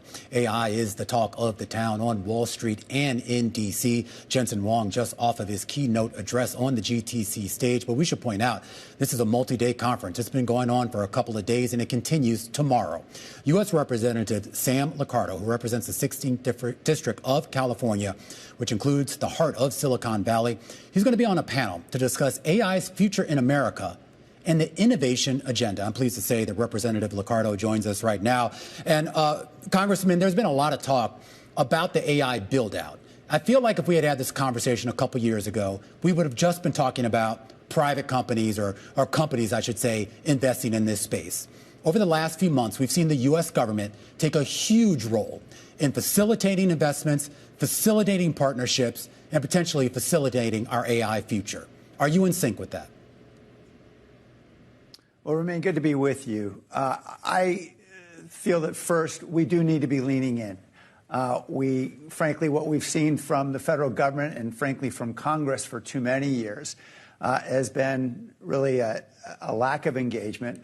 And we think about policy changes that have been long overdue, whether it's around a data privacy policy or updating social media in Section 230, a whole host of areas where we simply haven't been acting and engaging. And we are seeing engagement now. Now, I can certainly pick plenty of areas where I would disagree with the president's direction, but we do need to be leaning in on AI. And certainly, the government needs to be using AI itself. There are plenty of ways in which we can be more efficient, more responsive to our customers, that is, the citizens of our country.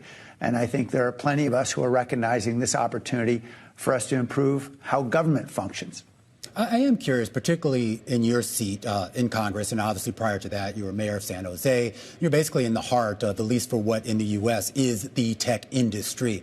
What are you hearing from a lot of the business leaders out there in terms of what they want from the government in terms of assistance and guidance in this AI build-out? Well, I think, I'd give credit to President Trump with respect to the fact that he is engaging. And bluntly, as a Democrat, I'm frustrated, as many of my own constituents were, often that we didn't have a White House that was engaging in tech quite as much. Now, how they're engaging is problematic. And as we think about actions from this administration around a whole host of issues, from tariffs to immigration, there's a lot of deep concern in Silicon Valley. And look, innovative economies thrive on one basic principle, which is openness.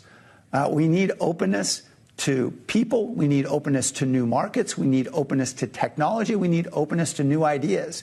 And there is deep concern about this administration's assault on universities, on its actions on immigration, and a whole host of areas, including H-1B visas, and tariffs with very complex supply chains, as so many tech companies have. And so there's a lot of very deep concern about the actions of this administration. I think there are plenty of folks that would wish that this was a federal government that was not as deeply engaged.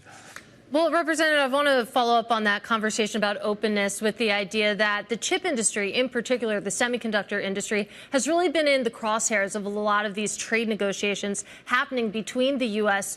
and China. For the U.S., that has been sort of situated as a national security concern, and that has been given as justification for why Chinese access to some of this U.S. technology, U.S. chips in particular, has been limited. There's the competing school of thought that by limiting access of the Chinese market, that basically you're allowing homegrown Chinese companies to fill that void and become really powerful competitors. And given that, you are speaking tomorrow on U.S. technological leadership, I wonder where you fall on that debate. Well, I certainly understand the national security concerns around, for example, enabling the most advanced Blackwell chips to be used in China.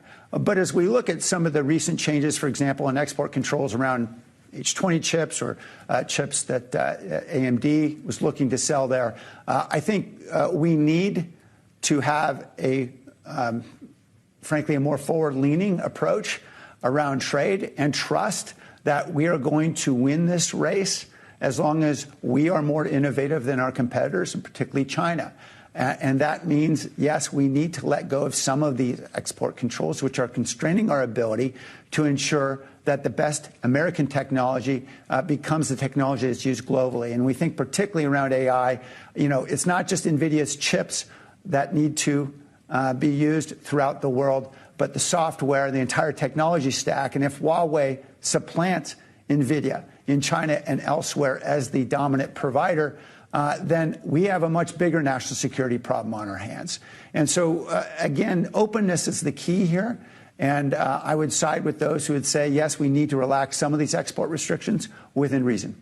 Well, I also want to bring in, of course, what you mentioned when it comes to H-1B visas here into that conversation, because when it comes to innovation, a lot of that comes back to your workforce. And, of course, if we're allowing fewer of these visas, I have to imagine that's a taller hurdle. It's very problematic. Look, Jensen Huang is one of about half, is an example, about half of our venture-funded startups and tech companies are led by a foreign-born founder. We need to attract the best and the brightest in the world. The H-1B visa program is one of those great sources. There are others, and there's no question that we can reform the visa program in many ways to ensure that it's not being exploited, to ensure that the visas might be portable so that some employers are not simply using them to depress wages, et cetera. But the reality is this is an essential element of the innovation economy. And we need to be doing more immigration, not less. And as we think about the impacts on our universities and our research and development centers, the idea of keeping the best and the brightest out of our country is simply going to be counterproductive.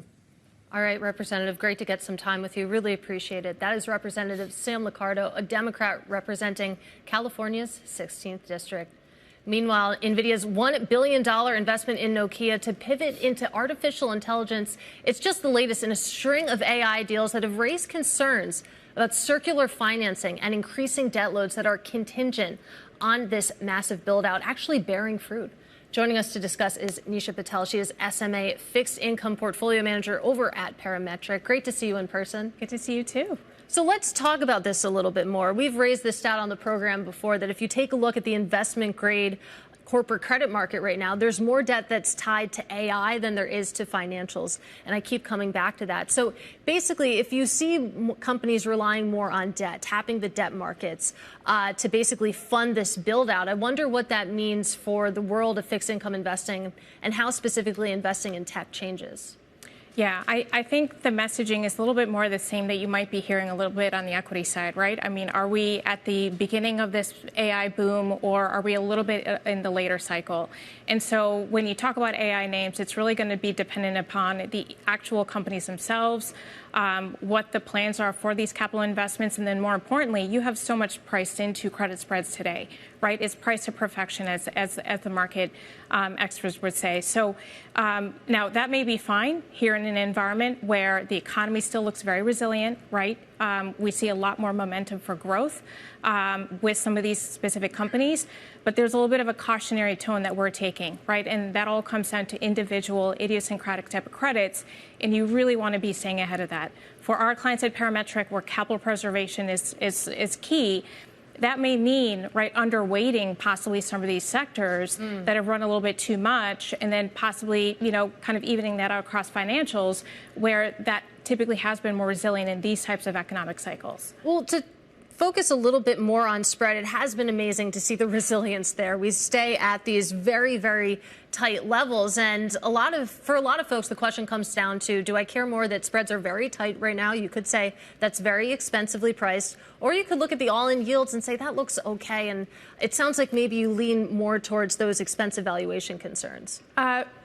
It's a combination of both. But I would say in this environment where I think credit spreads are where they should be, right, with looking at the overall tone of the economy, looking at recent earnings, I then go to the latter point of saying yields are still high from a historical perspective, right? So when you go back to from an asset allocation perspective, you take a look at, you know, where we are in terms of absolute yields. Fed possibly continuing their rate cutting cycle, right? And we can certainly speak to that. That reinvestment risk of sitting in cash has become very high over the past few months, right? And that could continue. So for fixed income investors, as you think about stepping out of cash, fixed income, right, especially in the investment grade space, again, you don't have to take a lot of credit risk to earn a decent amount of yield. I think that's what we're really telling our clients to, it's about the carry trade, right, given where yields are today. I am curious about that. And I guess let's just go there. I mean, we kind of got overshadowed today by the big Jensen Huang event, was that the Fed actually did start their two-day meeting today here. I know we're not expecting any real surprises tomorrow, but you seem to suggest that if people are going to come out of cash, is that a bet, the idea that interest rates are going to continue to drop? And I mean, beyond just tomorrow's decision. Yes, so I'm looking for two things tomorrow. So I think, look, as we've maybe discussed ad nauseum, I think the 25 basis point cut is priced in, but I'm looking for what the Fed has leaned on to really say, okay, here's a 25 basis point cut. We really are focusing on the labor side of things. Again, you're going into this a little bit blind with limited data based off of surveys, based off of business sentiment. They still might be focusing on that overarching job weakness, labor market aspect instead of inflation. Now, the second thing I'm looking for is really the guidance, right? As you go into December, that starts to get trickier as the bar seems a little bit higher for now to possibly continue to cut. However, what I'm suggesting is it's a pause rather than an outright, right? We could be paused for an extended period of time, excuse me. I think going into Q1, if you see a little bit of the economic steam, kind of the steam coming out of the economy a little bit, you have a lot of the maybe risk on sentiment come off a little bit. You do start to see more tariff impacts. You do see a little bit more layoffs. We also, in some headlines, have been seeing major companies, right, with significant amount of layoffs. That could start really taking more momentum, not for the right reasons in Q1. Just real quickly here, the balance sheet. Everyone wants to know whether Jay Powell is actually going to address this issue of whether they're going to maybe end quantitative tightening or at least taper it down a little bit. Yes. Yeah. So that's another thing where I'm looking out for tomorrow. And so I would say with the Fed that has really been a little bit more dovish, a little bit more cautious. We're starting to see some signals in the funding markets that are showing a little bit of stress, right? Not an outright crisis, but it seems to me that this would be a good time for them to at least indicate that they're going to pause, right? They're going to consider ending this, and this would be a good time to line that up. Inserting liquidity back into the market certainly is a good thing, and it would also, I think, solidify the fact that the Fed wants to stay ahead of the curve and is ready to do what's necessary before we have another funding crisis like we did in 2019. All right, well, maybe we'll find out tomorrow. Nisha Patel, portfolio manager over at Parametric here. A lot to cover on the close today, including that Fed meeting, including all the talk about AI and, well, earnings. One of the best performers in the market today, it's not Nvidia, it's UPS, delivering on earnings and maybe potentially delivering on that turnaround plan. A discussion when we come back after the break. This is The Close on Bloomberg.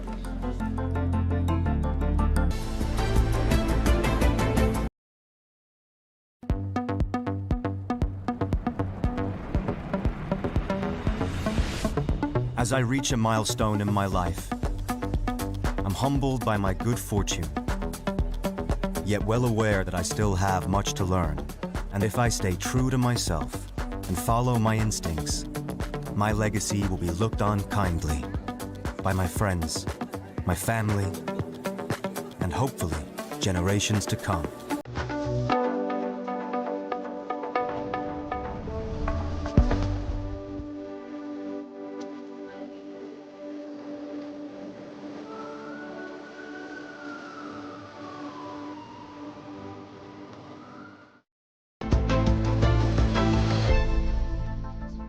All right, one of the worst performing stocks of the year is one of the best performing stocks of the day. It's UPS. The share is up about 7% after smashing Wall Street's profit estimates by reducing costs and cutting 34,000 jobs. Ariel Rosa joins us right now, senior analyst of equity research at Citi.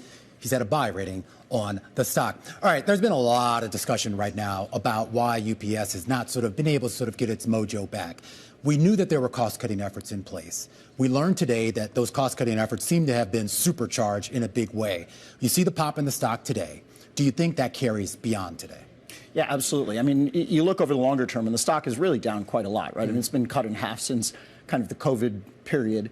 And so there's a lot of work still to do on cost cutting, certainly. And there have been some surprises. And in fairness to UPS, right, there have been some kind of unique challenges this year, we might say, right, around tariffs and other things and economic weakness or sluggishness that they've had to contend with. And then in the process of that, of course, they've been trying to reduce their exposure to Amazon and build up their exposure with kind of the SMB segment and the healthcare segment, which is higher margin, but it takes time to kind of orient that shift. And then they also have to cut resources to adjust for that different volume environment. So there are a lot of things to do here. I mean, how much time are you willing to give Carol Tomé and her management team to pull this off?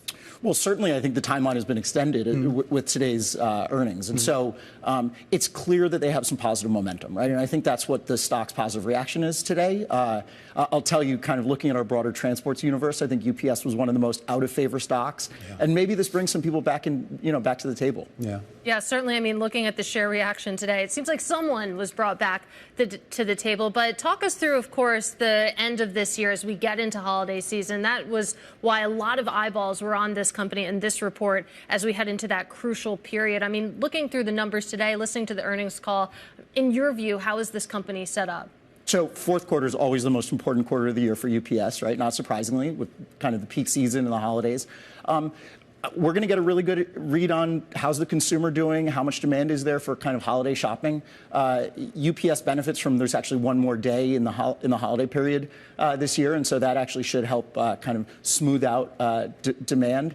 Also, so you're saying frankly, I have extra time to shop? Is that you have a little extra time to shop, absolutely. And frankly, with some of this momentum they have around efficiency initiatives, that was another thing that I didn't touch on just yet, but they talked on the earnings call. They talked quite a lot about using technology and leveraging technology to really kind of streamline operations and drive efficiencies. And therein also you get some cost savings, right? And through, frankly, reduced headcount. And I do think it's interesting that I take a look at your stable of coverage. You cover UPS. You also cover FedEx, and these two are often put against each other, which is what I'm going to do right now because both are underwater year to date. But it seems like just in the past few months, FedEx has managed to pull ahead. Would you expect now with this this better than feared report, if you want to call it that, from UPS, that we'll start to see that gap narrow? Yeah, absolutely. So it's interesting because historically, always UPS has traded at a premium to FedEx, and that gap absolutely had been narrowing over the past year or two. FedEx has been executing well. I think both companies, frankly, have these kind of big transformation initiatives underway. Thinking back to the COVID period, right, there was this huge surge in demand. They've really struggled to kind of adjust resources down after building up resources for that COVID period. And, these are both big, large organizations, global organizations, and so it's difficult to adjust that resource base, but very clearly they're in the process of doing it, and both FedEx and UPS have kind of major initiatives underway in terms of kind of resource utilization. I mean, how do you sort of grade UPS, and for that matter, FedEx too, for that matter, with regards to how they're handling the tariff issue? It seems like there's been a certain opaqueness to this, and I know the last time that we spoke with Carol Tomé on this program, they talked a lot about this idea of trying to find ways to work with their shippers, with the folks shipping those packages, to understand the tariff dynamics so that consumers aren't surprised on the back end when their package shows up and, they have to pay a little bit extra on the tariff side. Yeah, so frankly, I mean, in terms of a grade, it would probably be an incomplete at this point, right? And so, look, it's a real challenge for them. And you have to almost be a little bit sympathetic to them because this environment where policy seems to change really frequently. And, even to date, we still don't know really what the tariff rates are going to be. And I think a lot of businesses are sitting on their hands waiting to find some clarity around those things. What they are doing in the interim is being proactive, right? And so one of the things they talked about is, for instance, customs clearance, where earlier this year, they were doing that it was a very manual process. They talked about now 90% of custom clearances are done automatically. And so they're clearly making progress, but I think we still need to wait to see kind of where the tariff rates settle out and how businesses respond. All right, Ariel, great to get some time with you on the heels of these UPS earnings. That is Ariel Rosa. He is Senior Analyst of Equity Research over at Citi. UPS shares up 7.5%. Now, coming up, Schwab's latest survey on trader sentiment is out. What does it say? I'll tell you. We're going to discuss all the findings with the man in charge, Charles Schwab's head of trading services, next. This is The Close on Bloomberg.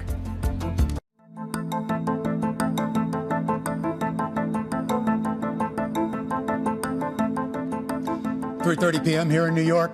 This is the countdown to the close. I'm Romain Bostic. And I'm Katie Greifeld. The NASDAQ 100 at session highs right now, which brings us to Schwab's latest trader sentiment survey, out with some new findings on the sectors that investors are most bullish about, Romain. And at the top, tech, big surprise. Yeah, I had asked you this before the break, and you refused. There's a deep tease there, but I guess we all know that tech would be at the top. Actually, not too much of a surprise, the other two, right? Energy and utilities, which to a large extent pretty much ties into the one at the top of the screen. Right, the Venn diagram, there's a lot of overlap there between those three sectors. So here to discuss is one of the experts behind that report, James Kostelas. He is Charles Schwab's head of trading services. James, great to have you in person. Thanks so much for having me, Katie. It's great to be here. So let's talk, of course, about tech, because that is the positioning, right, that folks are really excited and bulled up when it comes to the tech sector. This is the fourth quarter survey that you have out. But how long has tech basically been in the limelight here?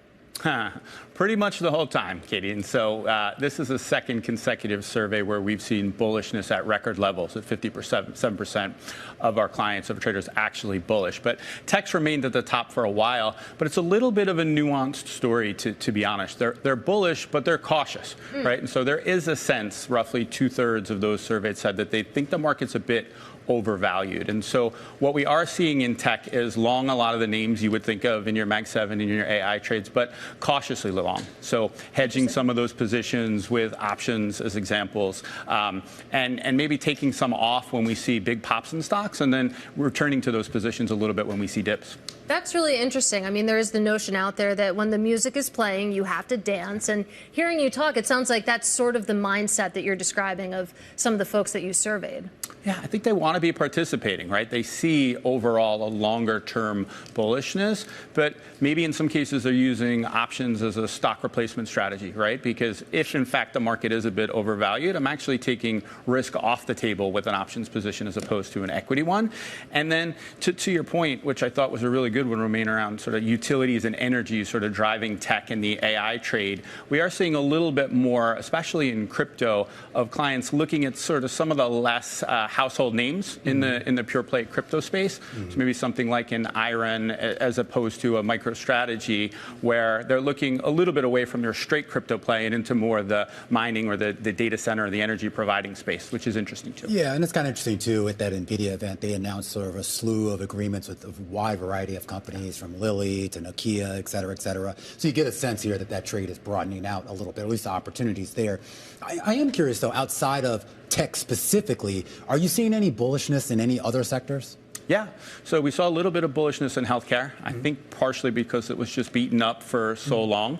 And that gets back to the retail investor and the retail trader being a little bit more conscious of opportunities as stocks have been beaten down. We also saw a pretty crowded trade in metals last quarter. Interestingly enough, as they've started to get beaten up a little bit over the course of the last few days, we've seen our clients, including younger clients, which I thought was interesting, younger clients getting more into metals. You don't typically sort of think of that. But our clients have been actually net sellers 4 out of the last 6 days in the metal space, getting maybe a little bit ahead of some of the selling that's gone. But I think it's also consistent with that idea of I'm bullish, but I'm a little bit cautious. So maybe I'm allocating some of my powder towards metals, which I think may be a little bit less volatile. In terms of the risk, though, I mean, what do they see as the big risk? Is it, I don't know, geopolitics? Is it the Fed? What? Yeah, stagflation is definitely one as they look at sort of the labor market and some of the risks. So it does some of these tie together as well, just like you had said before. But stagflation's high there. Government policy, and I think that's reflected in both the shutdown. We're at day 28, but we haven't really seen much of an impact. But I think at some point people think there's got to be some impact at some point, right? And then I think still some of the government concern rests around some of the concern about tariffs and still some of the volatility like we saw where, it was kind of quiet for a while. And then on the 10th of October, we had a little bit of noise, and that feeds into some of the pockets of volatility that we've seen. Right. That's really interesting because, I mean, just keeping up with the headlines is pretty exhausting. So it sort of feeds into the backdrop that you're describing that, okay, people want to participate, but they're a little bit cautious. And I mean, as we go forward here, I'm just curious about, these results that you just got for this survey. I mean, how does that compare to where we started the year, for example, because the tariff picture, for example, has changed dramatically since then. Absolutely. So the two major things that I've seen different, we've been bullish for a while, but again, we're at the most bullish levels that we've been. that notion of overvalued has gone up a lot. So it's gone up 10 percentage points since the last survey, from about 57 to 67%. So I think people are definitely fearing a little bit of the overvaluation. The other thing that jumped out to me was confidence level. We heard 70% of those surveyed are confident in their ability to make good investment decisions.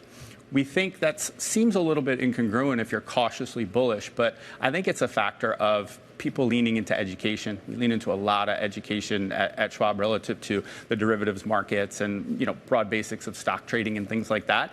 And so as they consume more education, they feel more competent. They feel a bit more confident in what they're trading. And seeing that number at 70% was new to me. That's an all-time high as well. When you look at the data, do you get a sense that the buyers are making very individual idiosyncratic decisions about the stocks to buy, or is this more of a just, shoot your shot at the sector that's hot right now and go along for the ride? I think we see good concentration in the ETFs, right? And so if you're believing in the sector, you want to be in the ETFs. So we absolutely see that. We see concentration in names for sure. One of the things we see, though, that's really interesting is sort of the contrarian perspective that some of our clients take. I mentioned October 10th and October 13th. October 10th is one of the biggest down days we've seen in a while. That was our biggest net buy day for our clients in a really long time. And then we actually saw the converse on the 13th, where we saw a pretty big net selling day. So I think it is a combination of they want to be in the sectors. They also want to be in specific names, but not when they see those names as overvalued, where they're either getting out of those positions to maybe get back in at a little bit lower, or at a minimum hedging some of those positions. And we should just point out, those were back-to-back sessions. The Friday. That was a Friday and a Monday. 3% drop, and then the 1-2%. So that is, those are some engaged clients that you have on the platform. Quickly, before we let you go, when you mentioned that you're seeing more folks basically use options to hedge, so are they using actual contracts, or are they going into, for example, some of these options-based ETFs, which basically promise to do it for you? Yeah, it's a lot of straight options trading for us. And so we're up roughly 40% September over September year over year in terms of contract volumes. We're also seeing more of our new traders and our experienced traders get into the more complex option trades. And so what that tells me is it's sort of less of some of the just risk-on leverage strategies, and it's more risk management strategies that we're starting to see. But it's definitely a lot of pure options trading, Katie. All right, really fascinating report here, and just a wealth of data and information out of James Kasoulas, Charles Schwab's head of trading services, on a day where we see the Dow, the S&P, and the NASDAQ at session highs and record highs here on the day, driven by what else? Big tech. And there's a lot of activity going underneath the surface, and it's not just involving AI. Shares of Corvo soaring, along with Skyworks. Skyworks set to buy its fellow Apple supplier. It's our stock of the hour, and it's up next, right here on The Close on Bloomberg.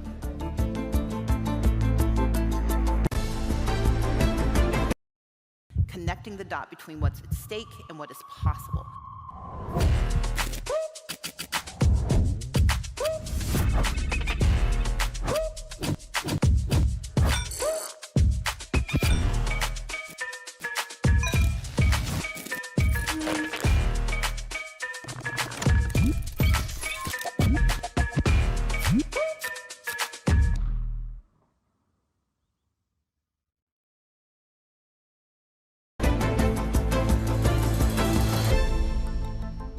All right, well, Apple is set to report earnings on Thursday, but two of its biggest suppliers, there are stocks of the hour right now. Corvo shares surging on the heels of a deal announcement with fellow Apple supplier Skyworks Solutions. Skyworks agreeing to buy Corvo in a cash and stock deal for $22 billion in enterprise value as Apple's transition to its own homegrown chips forces these companies maybe to seek other options. Bloomberg's Nora Melinda joins us right now to talk a little bit more about this. A big day for both companies, but I'm a little more concerned about what their future is. So their concern is, we're talking about both of these companies get like more than half their revenue from Apple. We should just point that out right now.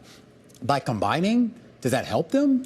I mean, I think you're seeing a lot of these companies wanting to scale. It's a really unpredictable environment. There's a lot of innovation happening. So for a lot of these companies, it makes more sense to combine forces. As you called out, both of their revenues are pretty much hinged on Apple. So if they're now running toward their own homegrown suppliers, you have to figure out alternatives and still remaining relevant for your customer base and just being able to diversify and expand. And that's what you're seeing being done here. Yeah, it's interesting to see shares of both companies higher by about 7% today, maybe suggesting suggesting that the market thinks this is a good idea. But will the government, could this run into any regulatory hurdles? And that's the question that people are starting to talk about on Wall Street. I mean, we are seeing more and more consolidations happening. There's been a ton of deals just mentioned in the tech space today alone. So it is about the conversation about whether or not it may be a bit more scrutiny coming from the government, hammering down on these companies as they're really just trying to be nimble, really, and try to figure out how they can still remain a major player, not only in the race here in the U.S., but also on a global scale here.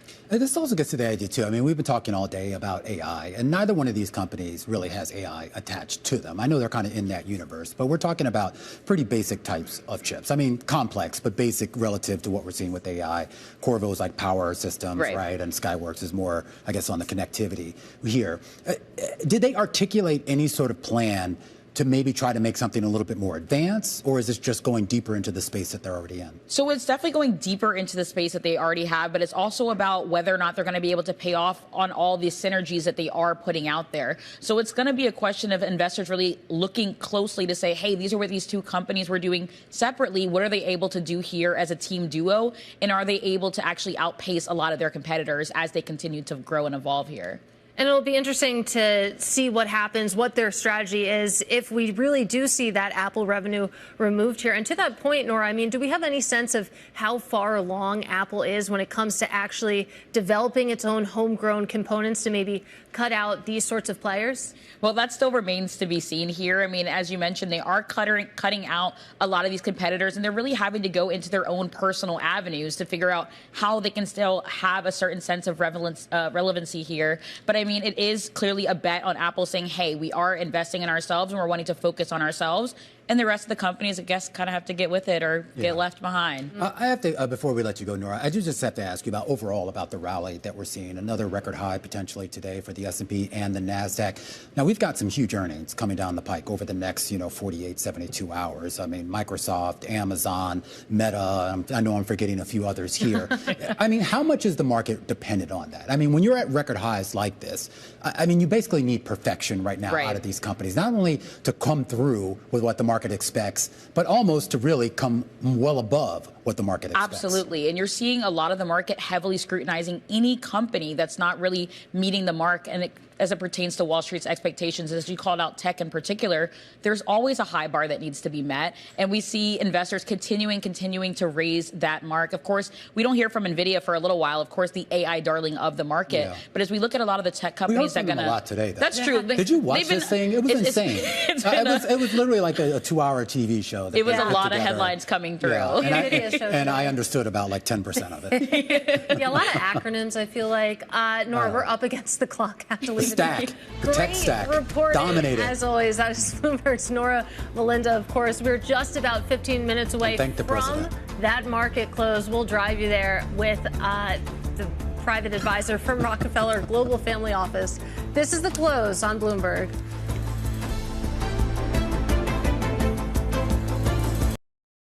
You have a responsibility to do more than just advance your own outcomes, to help change the odds for other people. That was a constant theme from both of my parents. It's something I try to live by today.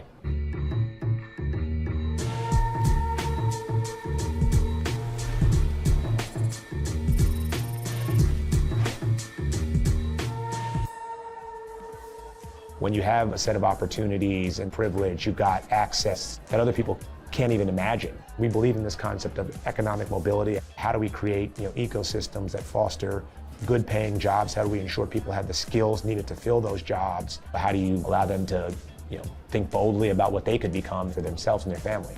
If we invest upstream to improve outcomes for people, that will pay off for society over time. And so encouraging the private sector, the social sector, the public sector to make the necessary investments, I think we'll all be in a better place if we can accomplish that.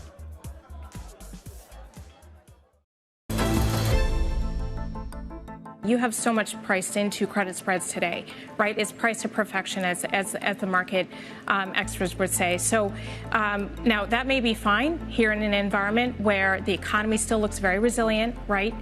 We see a lot more momentum for growth with some of these specific companies, but there's a little bit of a cautionary tone that we're taking. Nisha Patel over at Parametric kicking us off to the close just about 50 minutes ago here. A focus for her, of course, on the debt side of the AI trade, for the equity side of the AI trade, it's still going strong. Yeah, absolutely. And I think it's funny to take her comments. There's so much priced into credit spreads. There's so much priced into this equity market. You can see the S&P 500 trying to hang on to its bid again. You can see a lot of that coming through in the NASDAQ 100, that big tech strength. And you can thank Nvidia for that, higher by about 5% right now. Of course, we're coming off Nvidia Day down in Washington, and it's really holding up this market before we get into the heart of this week, those big tech earnings and, of course, the Fed. And I want to point out, I mean, even though this is a very narrow rally, only about 100 S&P stocks are in the green, it's a pretty diverse group. I mean, we talk about Nvidia, but one of the best performers today we were talking about earlier is UPS. Yeah. You're also seeing a bid come into a Nucor, Sherwin-Williams, paint. Have you painted your house yet? Absolutely. As you know, I'm renting right now. We haven't bought, so it's a painful subject. But yeah, UPS coming out. is up 3%. You can buy a little, a blender or something for your spruce up your kitchen there or something. I am allowed to have that in a rental. So. Okay. All right. Well, that concludes the home improvement portion of the show. Meanwhile, back to markets. Angela Mwanza joins us right now, Managing Director and Private Advisor at Rockefeller Global Family Office. And Angela, I do want to start off with the AI trade. I mean, this has been the heavy lift for markets for really the last 3 years since ChatGPT kind of came into the public consciousness here. And I think everybody keeps looking at it and saying, when does this all come crashing down? Right. But everyone you talk to, when you ask, is this a bubble, you find very few people who are willing to say that at least right now they see a bubble in the AI trade. Do you see one? I don't necessarily see a bubble per se. If you think about what's the definition of a bubble, I think about, okay, well, we've got high valuation. Do I have high growth? And are there real fundamentals behind that growth? Look at all the cash flows. Look at the revenues. Even now, we're early on in earnings season. We're seeing over 80% of companies reporting are beating expectations, and by a pretty decent margin. So as long as we're seeing those fundamentals, as long as we're seeing that cash flow, those revenues, the earnings, it doesn't rhyme with the old 99, 2000, where everything was like gung-ho, but if you looked underneath the cover, it was a kind of like the little duck feet underneath and nothing really happening.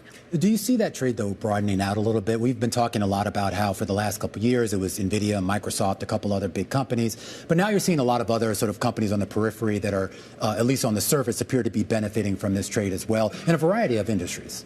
That's very true, Romain. Actually, I think most companies, about 80% of companies are saying that this adoption rate of AI has really precipitated, and it's being welcomed in regardless of the industry. I think what we're seeing also is that because there's been such a run-up of these tech names, of these AI-driven names, and we're kind of painting everything with a broad brush here. I mean, we're talking about whether it's cloud, we're talking about ad sales, we're talking all of these, the Mag 7. Each of these, the growth rate behind it is so huge that it's an outsized portion of our portfolios now. And so we're looking at this concentration risk. Yes, we believe in the AI story, and yes, it belongs in the portfolio and in our clients' books. But the concern now is having this huge, big outsized holding, and you have a very low cost basis. And so as we're going into year end and looking at planning with our clients and looking at our diversified portfolios, we're saying, how do we manage for the potential tax impact if we reduce that? But we definitely want to reduce that because we're concerned about the risk. Absolutely. Well, I want to bring the Fed into this conversation because we do have a Fed decision tomorrow, that two-day meeting kicking off today. When you think about the direction of markets from here through the end of 2025, I mean, to boil it down to this week, which do you think is more important in determining that direction? Is it these big tech earnings that we're going to get, or is it what we hear from Jerome Powell tomorrow? I think I don't expect there to be any surprises around what we hear from Federal Reserve Chair tomorrow. I think we're looking at 25 basis points tomorrow, probably another 25 basis points in December, and then Q1 maybe a third 25 basis points. What we are looking towards, may potentially shake markets, is who's going to actually take his place. We have 5 good contenders, and now the question is, how will the global markets react to who that pick is, and can they really reflect and show the market that they are truly independent? Are you comfortable with all the names that have been floated out there publicly?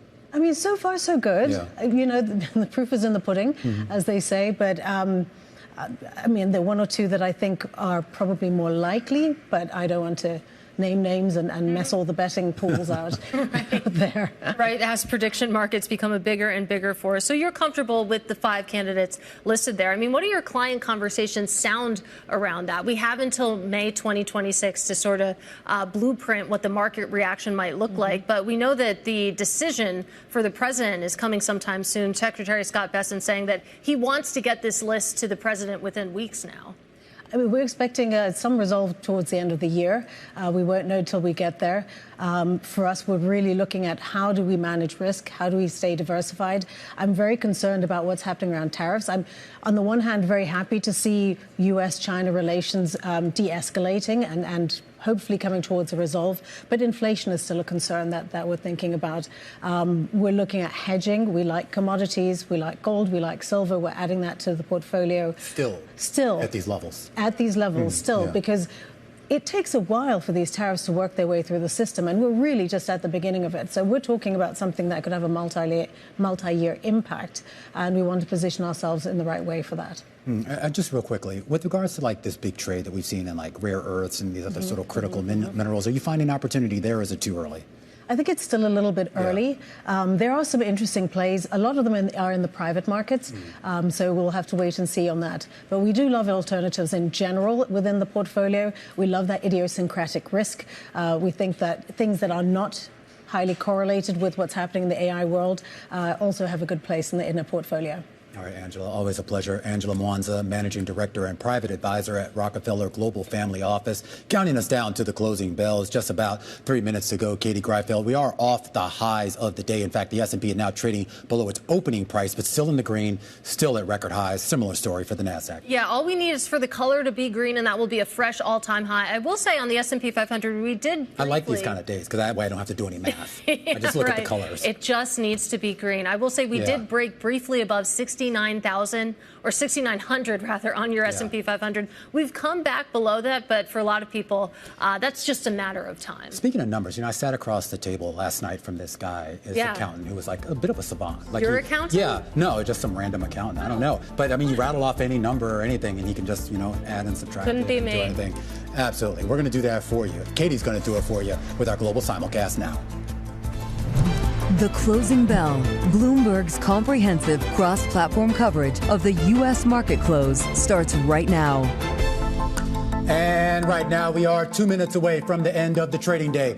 Romaine Bostick here with Katie Greifeld, taking you through to that closing bell with the global simulcast. It starts now. Carol Masser and Tim Stenovic in the radio booth. Welcome to our audiences across all of our Bloomberg platforms, including our partnership with YouTube. An S&P 500 with only 108 names in the green, but that's good enough to push the entire index into the green and to a record high. Isn't it amazing as we get ready for so many big earnings? And I feel like as we have conversations, there's still questions about the outlook out there. But having said that, you're right. We are on track for another record close here on Wall Street. So what's the disconnect between what's happening out there in the economy and what's happening out there in the market? We just had Danielle DiMartino Booth on the program over at QI Research, and she said asset prices, they're surging despite the weakness that we're seeing in the labor market. It's a disconnect that the Fed is going to have to deal with at its policy meeting. We're going to hear from Fed Chair Jay Powell tomorrow. Yeah, cannot wait. Of course, that meeting kicked off today, and it'll be interesting to hear him weigh in on the economy, some of the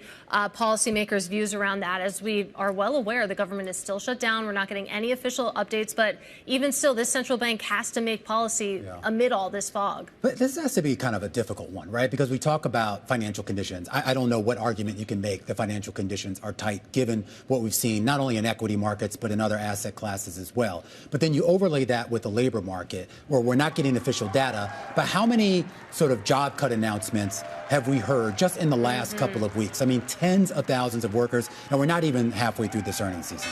No, it's a really good point, right? It's hard to ignore them, and it does feel like the momentum is building in terms of jobs being cut at companies remain.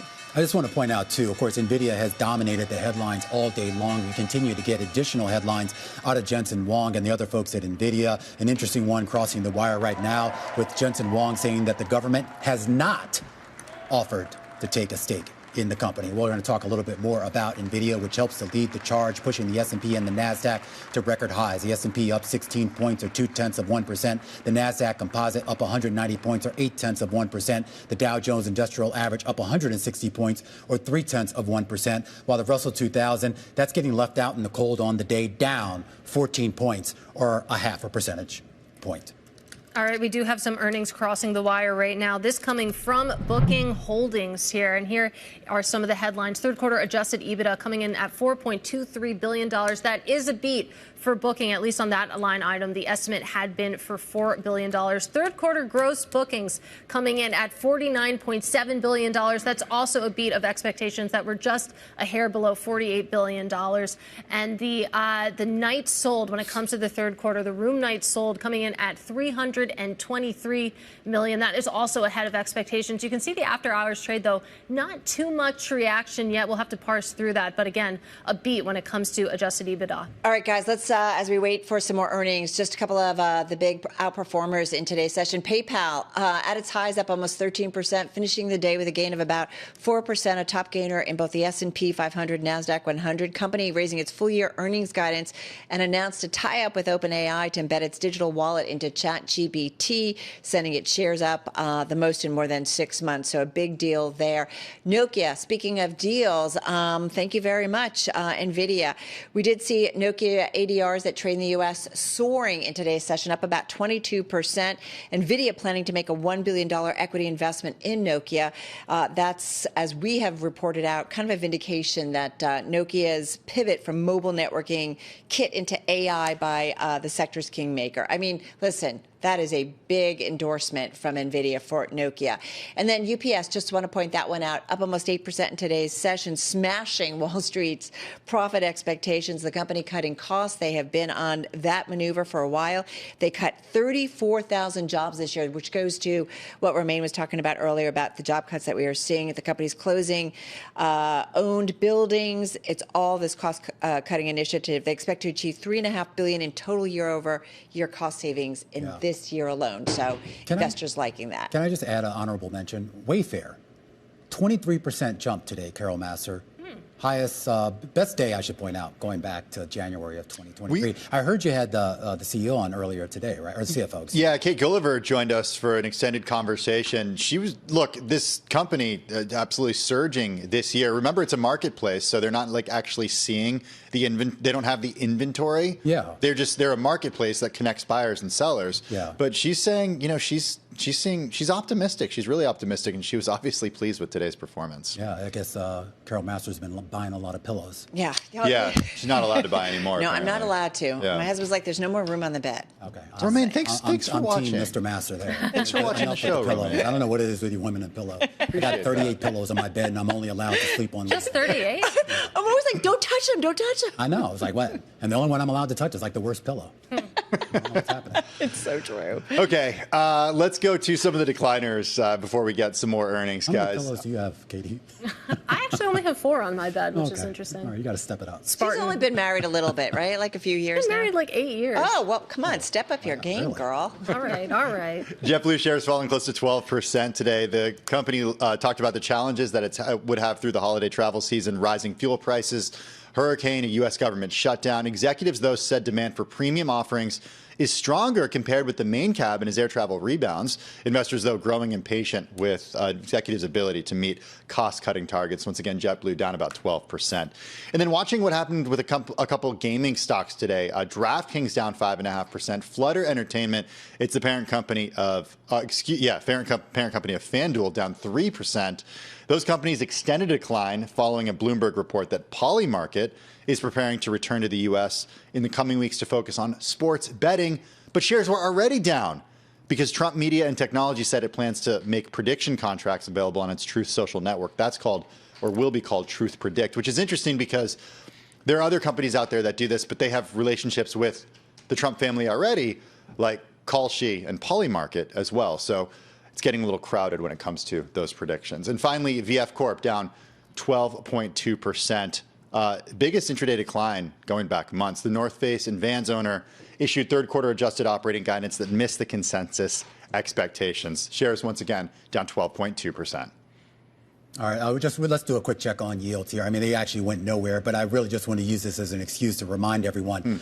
Actually, a Fed meeting started today. I know everyone was focused about 15, 20 blocks away down in Washington, D.C., where Jensen Huang was giving that keynote address. But this is a pretty pivotal meeting, not so much as to what they do tomorrow, but what they telegraph here for the potential rate cuts that could be ahead for the rest of the year and into 2026 here. So a bit of a holding pattern as we wait for that decision. Let's go back to earnings right now with Mondelez crossing the wire right now. All your fan favorites there under that umbrella of the food company, including Oreos. Operating margin looks like it did come in above estimates. Adjusted EPS also looked like it came in above estimates. 73 cents a share. The street was looking for 71 cents a share. The revenue relatively in line with estimates at $9.74 billion. That's pretty much what the street was looking for there. Adjusted gross margin, though, coming in light, and that might be the reason why you're actually seeing the shares lower in the after-hours trade. 30% adjusted gross margin. The street was looking for about 33.1%, so almost a 3 percentage point difference here from what they reported and what the street was looking for. All right, we got more earnings crossing. I want to start with EA reporting net bookings for the second quarter that missed the average analyst estimate. I don't know. The net bookings came in at $1.82 billion. The estimate was for $1.88 billion. Total net revenue at $1.84 billion. The estimate was for $1.81 billion. As you can imagine, we're not seeing shares move that much in the after hours, considering this transaction is in progress, but down about just ever so fractionally in the after hours. All right, guys, let me just get to Frontier Communications. Stock up about 8% here in 2025. Frontier, third quarter revenue, slight beat, $1.55 billion. The estimate on the street was $1.54 billion. Third quarter adjusted EBITDA of $637 million. That too was some outperformance in terms of the number. $596.5 million was what the street was looking at for. Right now, that stock's unchanged. So we'll look for some more headlines on this one. Yeah, and let's also zoom in on Visa here, also reporting earnings. Their fourth quarter adjusted EPS beat estimates. That came in at $2.98. The estimate had been for $2.97, so a very slight beat there. And then you take a look at some of the other headlines coming through. Fourth quarter net revenue came in at $10.7 billion. Again, slightly ahead of estimates, which were for about $10.6 billion. So very slight beats overall. You can see that the stock, not too much direction right now, down slightly in after hours trade to the tune of about 1% right now. Let's take a look at Enphase, the solar company whose stock was down almost 50% year to date coming in today, now moving lower in the after hours trade. For the third quarter, adjusted EPS did beat 90 cents a share. The street was looking for 65 cents on average. Revenue, though, in the quarter also beat $410 million. The street was looking for 364. Here's your guidance, though. The company says that for the fourth quarter, revenue will be in a range of $310 to $350 million. The top end of that range is well below the average of street estimates for $381 million. That does appear to be why you're seeing some weakness in the shares. Yep, continuing to be down about 1.5% here in the aftermarket. All right, folks, that is a wrap. Our cross-platform on radio, TV, YouTube, Bloomberg Originals. Katie and Romaine continuing there on the close on BTV, and Tim and I continuing right here on radio on Bloomberg Business Week Daily. We will see you again, same time, same place, tomorrow. And our coverage continues here on Bloomberg Television, a breakdown of the earnings we get today, and more importantly, a push ahead to the slew of earnings out of the Mag 7 over the next couple of days. Tech, the driving force in today's market action. It's been the driving force all year long. Will that continue? That conversation coming up after the break. This is The Close on Bloomberg.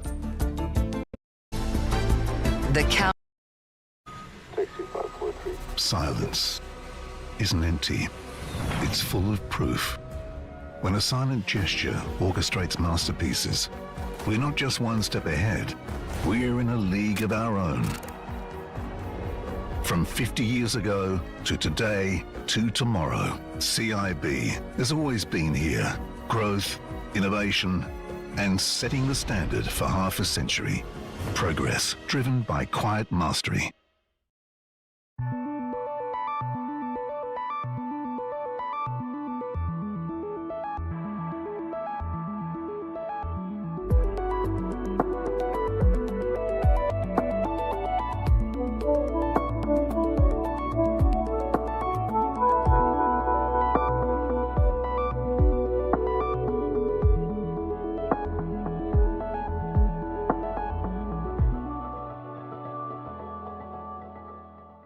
Countdown is on. Everything you need to get the edge at the end of the market day. This is The Close. Welcome back to The Close. I'm Katie Greifeld. And I'm Romaine Bostic. You might get tired of me saying this, but another record day on Wall Street. Katie Greifeld with the Dow Jones Industrial Average, the NASDAQ indices, as well as the S&P 500, all stretching to another record high on the day. Fractional gains, to be sure, powered largely by what else? The AI trade. We saw big tech moving higher once again here on the back of optimism about the continued spend in the AI trade, and more importantly, the potential for that trade to actually broaden out. We're going to get back to that story in a second, but we should point out there were a lot of things left out of the trade today. A lot of the cyclical stocks and a lot of the industrial stocks did not participate in this rally. That Russell 2000 down about 0.5% on the day. And gold, spot gold, doing something that it hasn't done in 3 months, and that's fall, Katie, for 3 straight days. And Romaine, just for the record, I will never get tired of all-time highs. It gives us something to talk about. Let's talk about, though, Royal Caribbean not exactly joining in on the action, delivering a pretty muted fourth quarter forecast. You can see it sent shares down by 8.5% on the day. I also wanted to highlight PayPal beating on EPS, also announcing a partnership with OpenAI on a very busy day for OpenAI, which I'll get to in a moment. And then you have Nvidia shares higher by about 5% on the day. And that brings us to our top story this hour, AI fueling earnings optimism. Microsoft getting a 27% ownership stake in OpenAI, Nvidia investing $1 billion in Nokia, Apple briefly joining the $4 trillion club. This as 5 of the Magnificent Seven get set to report results over the next 2 days, with Microsoft, Alphabet, Amazon, and Meta projected to post a combined $360 billion in CapEx in their current fiscal years. Meanwhile, you also have NVIDIA CEO Jensen Huang saying we're not in an AI bubble. I don't believe we're in an AI bubble. And the reason for that is we're going through a natural transition from an old computing model based on general purpose computing to accelerated computing. We also know that AI has now become good enough because of reasoning capability, research capabilities, its ability to think. It's now generating tokens and now generating intelligence that's worth paying for. Jensen Huang on the sidelines of his big conference in Washington, D.C. today. Our next guest, he doesn't cover NVIDIA, but he covers a lot of the companies doing business with NVIDIA. Aaron Kessler is internet analyst at Seaport Research Partners, covers Meta, Alphabet, and Amazon, among several other companies. And Aaron, I do want to start off with the spin. I mean, we're going to get results out of those 3 companies that I just mentioned. And obviously, less important for a lot of investors are going to be the bottom line results. And more importantly, the CapEx spend, whether that goes up into next year. Are you expecting that? Yeah, no, definitely expecting double-digit increases in CapEx. Come out and say they're going to increase that by roughly $30 billion, I believe, in 2026, a pretty big increase for Meta. We expect pretty solid increases from Google and Amazon as well, really driven by their hyperscaler spend on the CapEx side. We think they're seeing strong demand, but particularly Google seeing strong demand for their AI initiatives.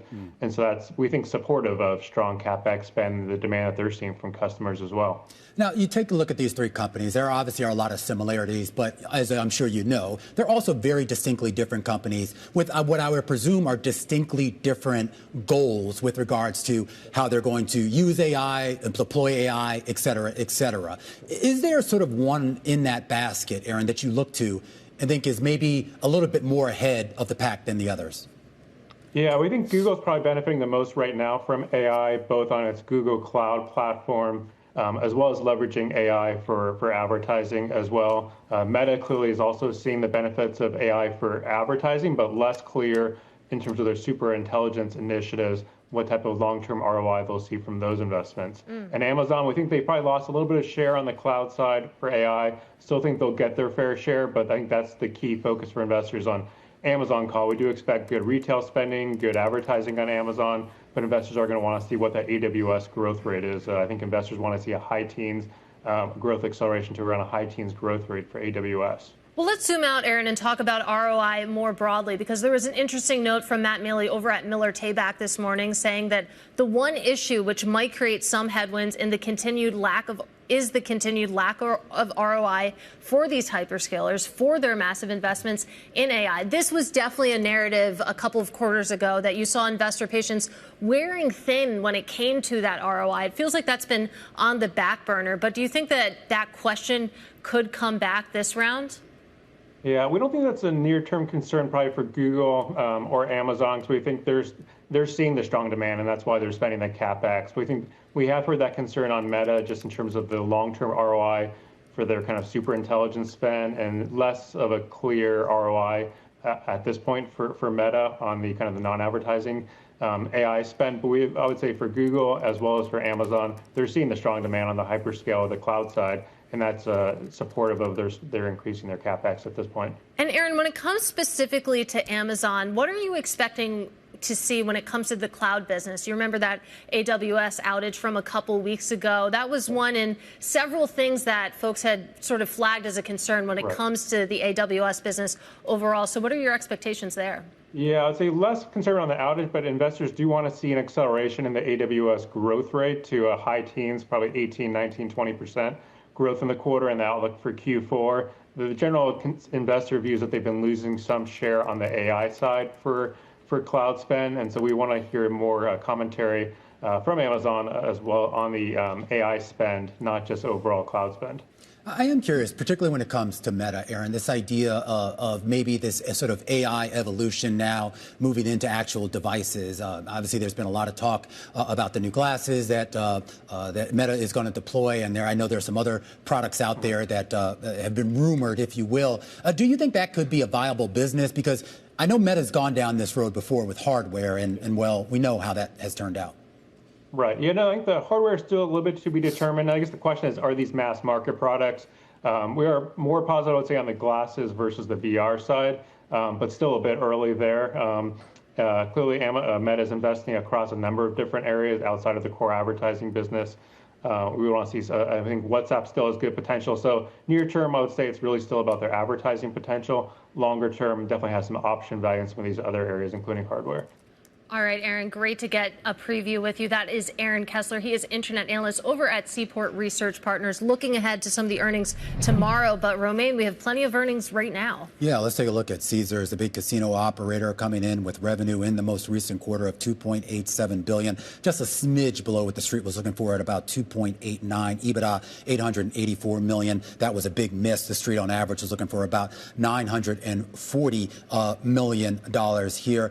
Now, the company does talk a little bit here about some of the performance, particularly in Vegas, which is its biggest market here. And you did see a little bit better strength there, though we should point out the numbers for Las Vegas specifically on a like-for-like basis was below average, the average of street estimates, $952 million. The street was basically looking for about $1 billion even. Yeah, there's been a lot of questions about the future of Las Vegas outside of just that specific earnings report. But let's get over to the Cheesecake Factory, ticker Cake, which is just perfect. They reported adjusted earnings per share for the third quarter that actually beat the average analyst estimate, 68 cents versus the estimate of 60 cents. So, ओए guys, ये crude oil में profit यहाँ पर book कर लेना, ठीक है?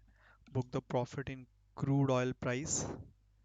यहाँ से एक सेलिंग का प्लान रखेंगे.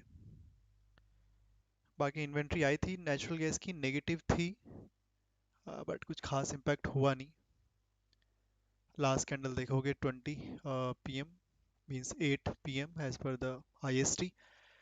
8 बजे की कैंडल, इन्वेंट्री आई नेगेटिव, थोड़ा बहुत सेल ऑफ आया बट वहीं का वहीं रुक गया. नेक्स्ट कैंडल वापस ओपन इक्वल टू लो नहीं है, नॉर्मल कैंडल ही है. तो ये ऐसा लग रहा है साइडवेज जैसा हो गया.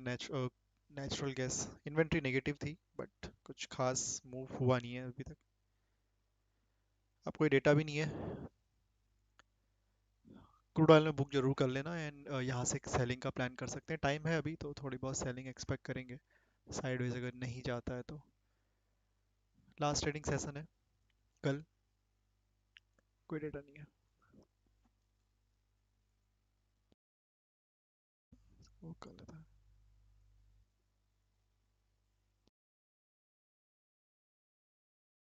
यहाँ पर क्रूड ऑयल में एक सेलिंग का प्लान रखेंगे. बाकी ये थोड़ा सा नेचुरल गैस में अपना ध्यान रखना, इसमें ये काफ़ी देर से रुका हुआ है यहाँ पर रेजिस्टेंस जोन पे। यहाँ पर देखोगे 6 PM के अराउंड आ गया था रेजिस्टेंस जोन पे, 6 बजे से अभी 8:30-9 हो गया है। ये अगर अब ज़्यादा देर और कंसोलिडेशन किया तो फिर दोनों साइड चला जाएगा, कहीं भी जा सकता है इन द सेंस ऑफ। तो थोड़ा सा कॉशियस रहना यहाँ पर जिन लोगों ने सेल किया हुआ है नेचुरल गैस को। इसके ऊपर एक और रेजिस्टेंस जोन है, अगर यहाँ से सेलिंग नहीं आती है तो फिर ऊपर वाले लेवल से प्लान करेंगे। तो थोड़ा सा यहाँ पर एसएल को स्ट्रिक्ट रखना, या क्वांटिटी थोड़ा सा लेस कर सकते हो। इतना देर नहीं लगना चाहिए, थोड़ा सा एग्जैक्ट लेवल को हिट कर चुका है already because.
India says US has granted 6-month exemption for sanction on Chabahar Iran port. Good news for India.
Trump tells Pentagon to immediately resume testing of US nuclear weapons after 1990. Wow. Major news. Like भी करते रहो guys. Don't forget to like the stream. हो तो पूछ लेना comment box में. थोड़ा सा ध्यान रखना भी नेचुरल गैस के ट्रेड का थोड़ा सा भी रिस्की हो गया है.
गोल्ड भी देखोगे आज इंट्राडे में कंटिन्यूसली बुलिश ही बना हुआ है.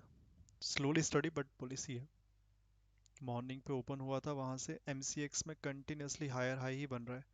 फॉरेक्स में भी अर्ली मॉर्निंग ओपनिंग के बाद हायर हाई फॉर्मेशन पे है.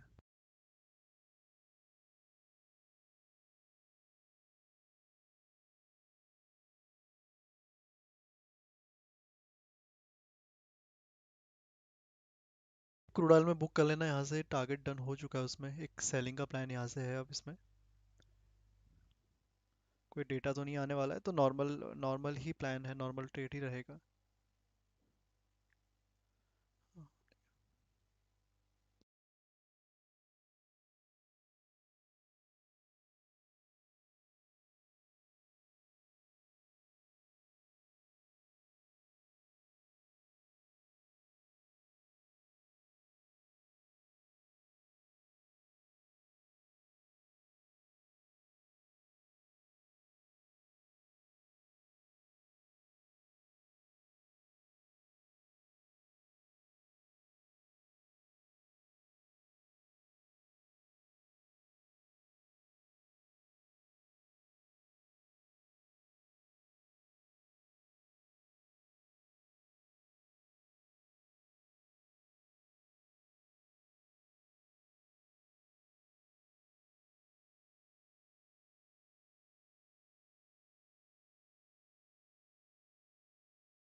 So again, it's hard to tell what the balance sheet is doing. They're looking at really short-term market conditions and looking at their ability to control market rates to the area where they want them.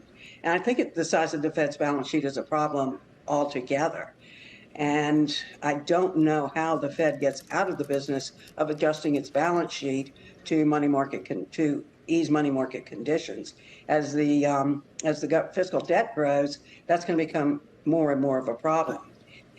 I am just curious, Betsy, but back in those days, and particularly when you talk about in the financial crisis, was there meaningful discussion about an exit plan? Well, that was a whole lot of the discussion, and I was against QE3, and I was against open-ended purchases for exactly that reason. And a lot of my concerns had to do with how did we get out of it. I can remember asking Chairman Bernanke as we were going into it, why is this not monetization of the debt? And he said, it's because it's temporary and it's for a different purpose. Well, it certainly hasn't been temporary, and now it's a significant part of the Fed's normal operations.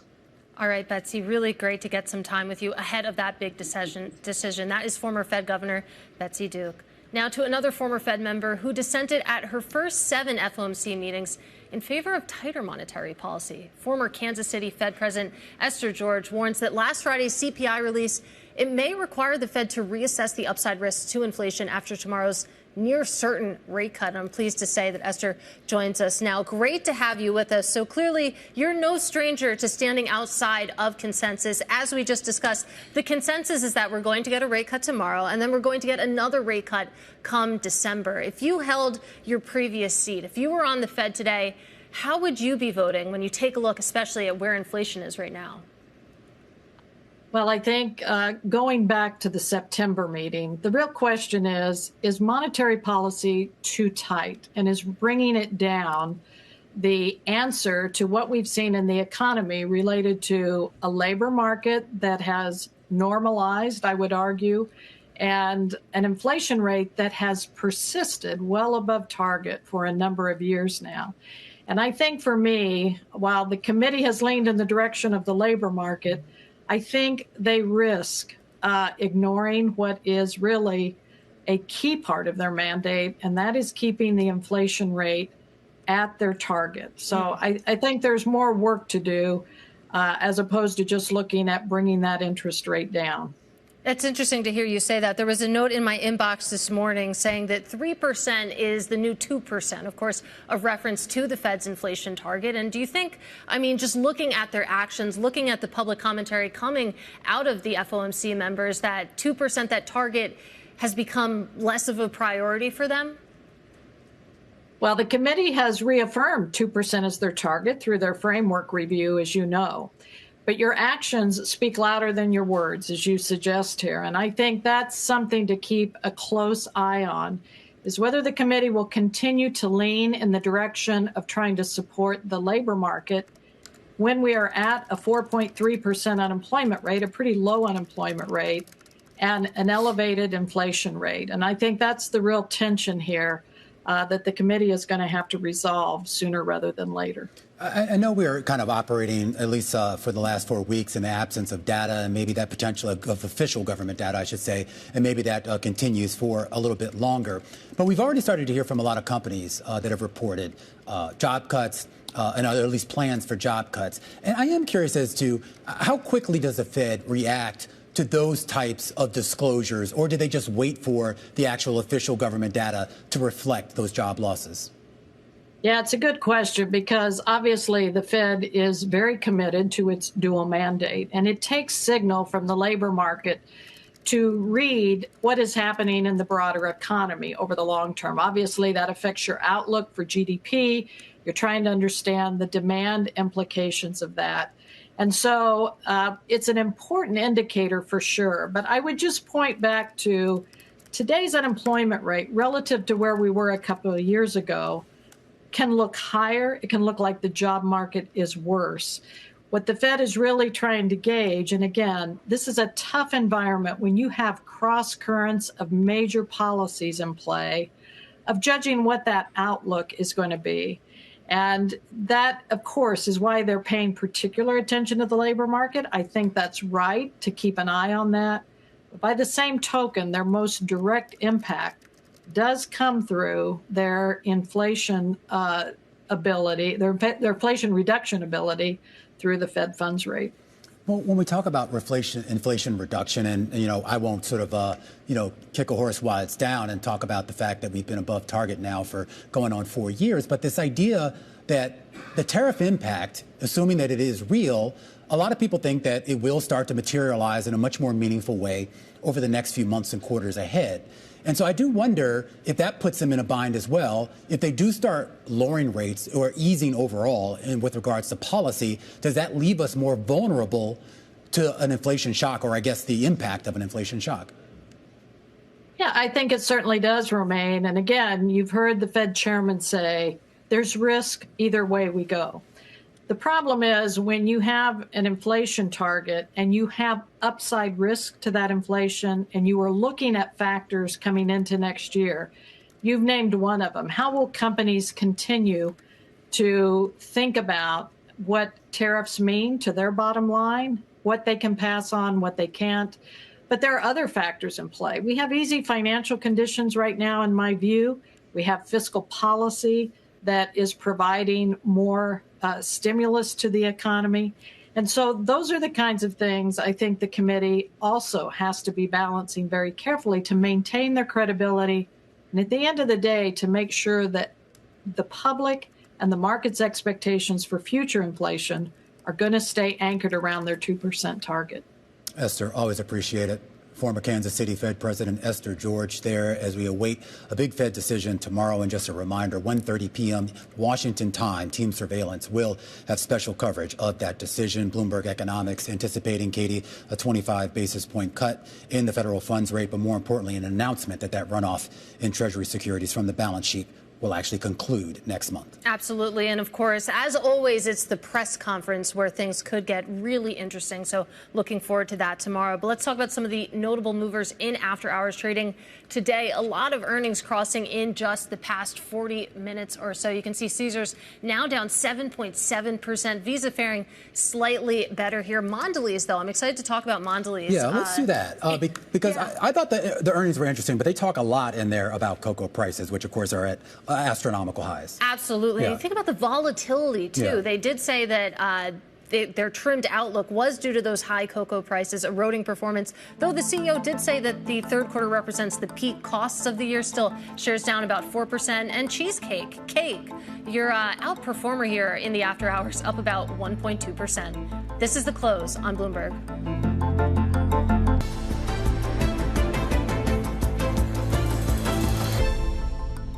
President Donald Trump unveiling trade agreements with Malaysia and Cambodia ahead of his meeting with China's Xi Jinping on Thursday. Now, tariffs, of course, set to be a major topic of conversation between the two nations. And our next guest will be closely watching for updates on the trade front. Now, the last time he joined us, he said that 87% of Christmas decor comes from China. And Matt Carman joins us now. He's the CEO of Balsam Hill, one of the biggest retailers of artificial Christmas trees and holiday decor. Matt, great to see you in person. Thanks. Great to be here. So I wasn't yet on this show when you last joined the close. So when that 87% figure was announced in our morning meeting, I was shocked to hear that. So is that still the case, or have we seen sort of a shift away from that reliance on China? So it's still the case. I think we're going to see that number come down at the end of the year once the government reopens and numbers are reported again. But for us, everything we sell, 99% of everything Balsam Hill sells in the U.S. is imported. And so we've been working really hard to diversify our supply chain. We understand the president wants to rebalance trade, level things with China.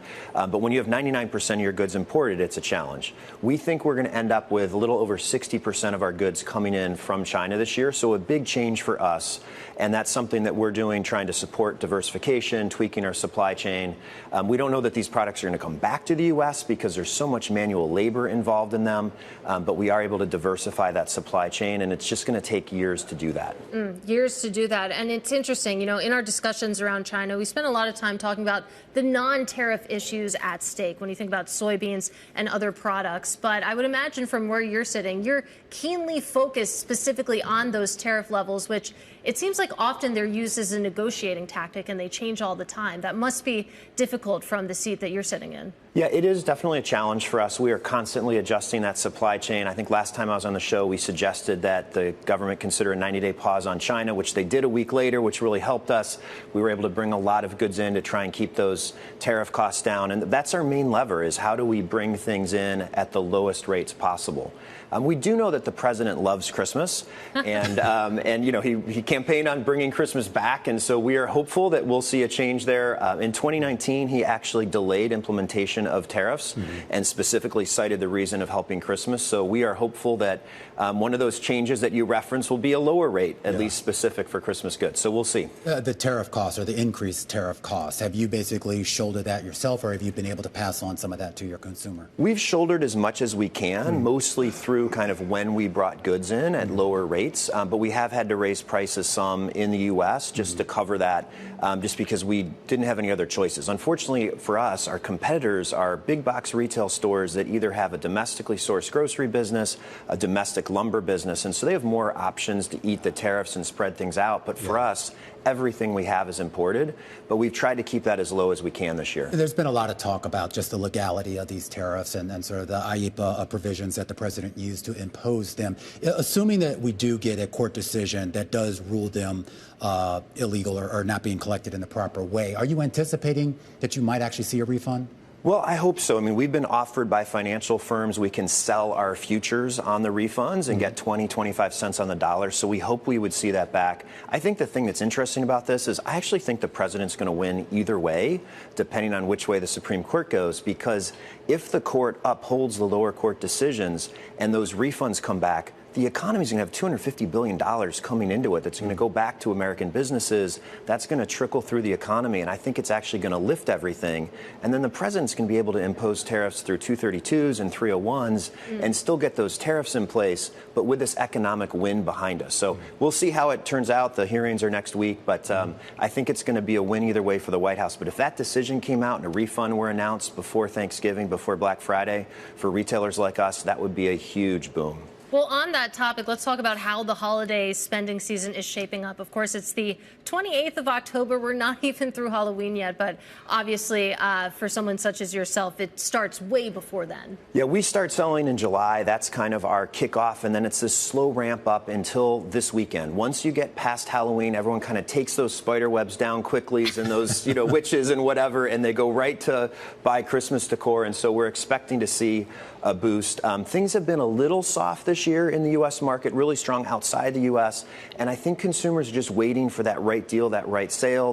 We can see them as an online retailer put things in their cart and leave it there a little bit longer. And then as that sale hour timer clicks down, they come through with a sale. So I think it's going to be a strong year, but we're going to have to wait and see in the next couple weeks. Do you think you're going to have to offer more discounts in order to get some of those sales through the door? I don't know that. I think we have, Christmas is a declining good, right? Like it's not an expiring good in that it spoils, but the closer you get to Christmas, the more the discounts are. So it depends on supply and demand. Most retailers cut back what they brought in this year, and so I'm not sure we'll see as many discounts because there's fewer units to sell. Yeah, I mean, Christmas is big. I mean, we're big on all holidays, so we're cycling through decoration. I always have this image of you that your house must just be all in Christmas gear, like 365 days a year. I do my best. It's such a busy time of year for me right before, so and my kids expect, that I'm the one doing it. That's a lot of pressure. Dad, this is your job. So, all right, Mac. Well, it's always great to talk to you. Really illuminating, just kind of about the state of things right now, and of course,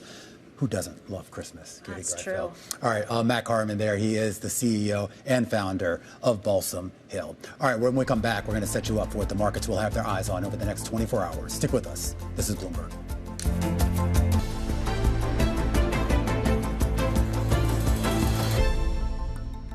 All right, Hurricane Melissa made landfall in the country of Jamaica earlier today as a Category 5 with sustained winds of 185 miles an hour, about 298 kilometers per hour. Joining us right now to discuss the potential economic impact is Matthew Palazzola of Bloomberg Intelligence, who covers insurance companies. And I know it's still too early to know exactly what the scale of damage is, but given that this does appear to be the strongest hurricane to make landfall in Jamaica, I would assume the cost is going to be high. Yeah, Romain, so it's pretty rare to see a Category 5 hurricane make landfall anywhere in the Atlantic, so this is a pretty rare event. What we're going to see is, I would say, high single-digit billions in economic losses, but I do think there's going to be a wide gap between economic losses and insured losses. And how potentially does that stack up to some of the other natural disasters, some of the other hurricanes that we've seen in the past couple years? It would be, in terms of insured losses, a pretty mild event. And we've seen hurricane losses up to 50 billion insured losses, which means that could be like 100 billion of economic losses. So this would be much smaller than a U.S. landfall hurricane. Just real quickly, do we have any sense as to whether this hurricane might actually hit other nations as well that might actually have material costs too? Yeah, I mean, probably not in terms of insured losses. It's going to hit Cuba after Jamaica, but we're not going to see anything in the U.S. It might also hit Bermuda a little further up. All right, Matt, we'll keep a close eye on this story. I know you will as well. That is Matthew Palazzola of Bloomberg Intelligence. Meanwhile, Romain, a busy day coming tomorrow. Yeah, it was a busy day yesterday. It was a busy day today, and tomorrow is going to be even busier. A lot of earnings, of course, to parse as we are in the busiest week for earnings season. And we start before the bell, including from a big healthcare name. Absolutely. CVS towing the line. We'll hear from them. We'll also hear from Verizon, Caterpillar, Etsy before the bell. And then aftermarket is where things get really explosive. Yeah, I mean, this gets back to the AI trade that we've been talking about all day. Microsoft, Alphabet, Meta, each scheduled to report after the bell tomorrow. And of course, everyone wants to know how much are they spending on the AI build out, and is that going to continue to go up? And of course, what's the ROI is, and if it's not, available right now, what is it projected to be? We also, of course, get an update from Starbucks, Chipotle, ServiceNow, eBay. So a lot of different industries covered. And of course, the Federal Reserve, I heard they have a decision coming tomorrow at 2 p.m. Yeah, the Fed decision tomorrow starting at 2 p.m. with the press release, and of course 2:30 p.m. with Jay Powell taking the mic. Our coverage, though, starts at 1:30 p.m. Team Surveillance. That includes John Farrow, Tom Keene. Right. Really nice guy. Yeah. Wears the bow ties. Yeah, I've heard of him. Yeah, so they're going to be doing all the whole breakdown, the pregame show, if you will. The pregame and then maybe a little bit after. And then we come on, and that'll be great. Oh, absolutely. Thanks for joining us today here on The Close. We'll be back tomorrow. Stick around. Balance Power is up next, right here on Bloomberg.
Alongside Guy Johnson, we're an hour away from the opening trade. Here's what you need to know. The U.S. brought to you half an hour ago. It was very, in terms of tone, was positive, but short on details once again, and was in contrast to what we heard from President Trump on Air Force One as he departed boost on South Korea and headed back to the White House. In this Chinese readout, no mention of fentanyl tariffs, no mention of chip curbs, no mention of when it came to soybean purchases as well. And so it's a bit different than what we heard from the president, where he talked about fentanyl tariffs cut in half to 10%. Which would be seen as a win for China. President Trump also talked about China resuming purchases of soybeans and will be a welcome relief for U.S. farmers that have essentially been cut off from the number one customer, China, this season. And when it came to rare earths, President Trump said China had agreed to a one-year pause on its global licensing when it came to critical minerals. So, we're not getting those sort of details in this Chinese readout. It's much more of a summary talking about the two sides quickly refining and finalizing the details and subsequent work. This sounds like there's still some issues that are still pending, but they still talk about striking a positive tone, cooperation when it comes to trade, as well as sectors like in energy. What we did see that was aligned was potentially these two nation leaders there are willing to meet and continue on exchanging views. We heard from President Trump saying he's excited and wants to visit President Xi in April. We heard that from the Chinese readout as well, that they are looking to see more of these meetings later on next year. But still, we're waiting for the official U.S. readout from all this right now. But just looking at it right now, it seems to still be a bit of gaps there in the language and as well as what was agreed upon. Yvonne Mann in Busan, South Korea, giving us an update on the heels of that high-stakes meeting. We thank you so much. So much anticipation built into this meeting with very little result. That being said, we're talking about this market reaction. There was so much baked into it at the start of this week, even just having them both have similar schedules, have the idea that they're going to be speaking even for 90 minutes. But as things stand, to your point, it sounds like we're still hurtling towards the November 10th trade truce expiration deadline. Maybe. It feels like... It feels to me as if it hasn't got worse, but it hasn't got better. So we're kind of as you were. That seems to be kind of largely the picture that seems to be coming out of this. And it seems like both sides are reasonably satisfied with this. Be interesting to see how Nvidia trades today. I think the anticipation earlier on this week was mainly about the fact that maybe we could see a breakthrough on chips. Doesn't look like that's happened. It's going to be interesting to see whether Nvidia backs off its shares back off the kind of the push that we've seen higher earlier on this week. That's kind of the only takeaway. Other than that, I think we're really struggling here. I think we've got to assume that the steady state now is kind of what we have right now in terms of tariffs and what we have in terms of the relationship. It's tense. It's not getting worse. It's not getting better. Markets can kind of, I suspect, live with that. But we're not getting the big boost that maybe we would have anticipated. We're also not getting the big boost from Powell either this morning. And let's talk about what we got from the central bank last night. Jay Powell, mixed data, mixed FOMC. Seems to be the kind of the takeaway here. Big divisions in terms of opinion on what we're seeing in terms of the US economy. And Powell was really, I haven't heard him be this clear in terms of what he said in terms of the December meeting for quite a while, and being, you guys are ahead of yourselves. Like, this is not a done deal. We are not on cruise control here. We do not know what is happening. We don't have the data. We've got a pretty good idea of what's going on, but we cannot make a decision about December at this point. That feels market negative to me. It does feel market negative. It also feels like, and I thought this was really interesting commentary from our Fed special yesterday, Bob Michael over at JP Morgan, who really leads the fixed income business there, had talked about the fact the key piece for him was the dissent, not from Stephen Myron, but from Schmidt, instead, the Kansas City Fed president, who said no rate cut at all. He's actually starting to tilt a little bit hawkish. And I think that dissent, is really crucial because it's one that nobody saw coming. Bob Michael over at JP Morgan went as far to say that that is a sign that Jay Powell is losing his grip on the FOMC as a whole. And I thought that was a really key piece that, again, no one really saw coming. Yeah, it's a really confusing picture. Yeah. And you can kind of understand why the FOMC is confused. There's clearly some weakness emerging in the labour markets. Okay, but how strong is that weakness? How weak is that weakness? But on the other hand, you've got spending. Spending looks amazing in America. But is that related to what is happening in the stock market? Is that related to what is happening with AI? The data is super confusing. So I think it's understandable that people have a different view on what is happening here, and you are getting more extreme views. Yeah, and we are also, and I think this is the part that hasn't necessarily shown up in the data yet, we're on week 4, going on week 5 of a government shutdown that is nowhere near even having a discussion to end or get to come to some sort of agreement. I think what's also really crucial here is that it feels like this market is treating a deceleration in growth, even though you do see their spending in the States. It is still less than what we perhaps saw a couple of years ago, as the same as the idea that a recession is around the corner. And that's perhaps the mispricing that Jay Powell is trying to get into. He painted a picture of an okay economy, kind of not getting worse, not getting better, doing all right, kind of... Very Goldilocks. That's okay. Yeah. Let's talk about the earnings we've had out this morning, because that, I think, is what's going to be a big factor for the European markets this morning. Just had, folks, Shell numbers dropping onto the screen. The oil major out with Q3 adjusted profit that has beaten estimates. It's going to plan a share buyback of $3.5 billion.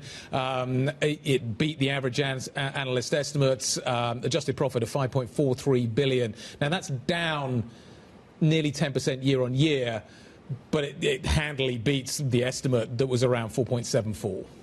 We should talk about Total as well, of course, sticking with the energy picture here. Their adjusted net numbers coming in kind of in line with estimates. $3.98 billion is where I'm looking at. The estimate was $3.96 billion.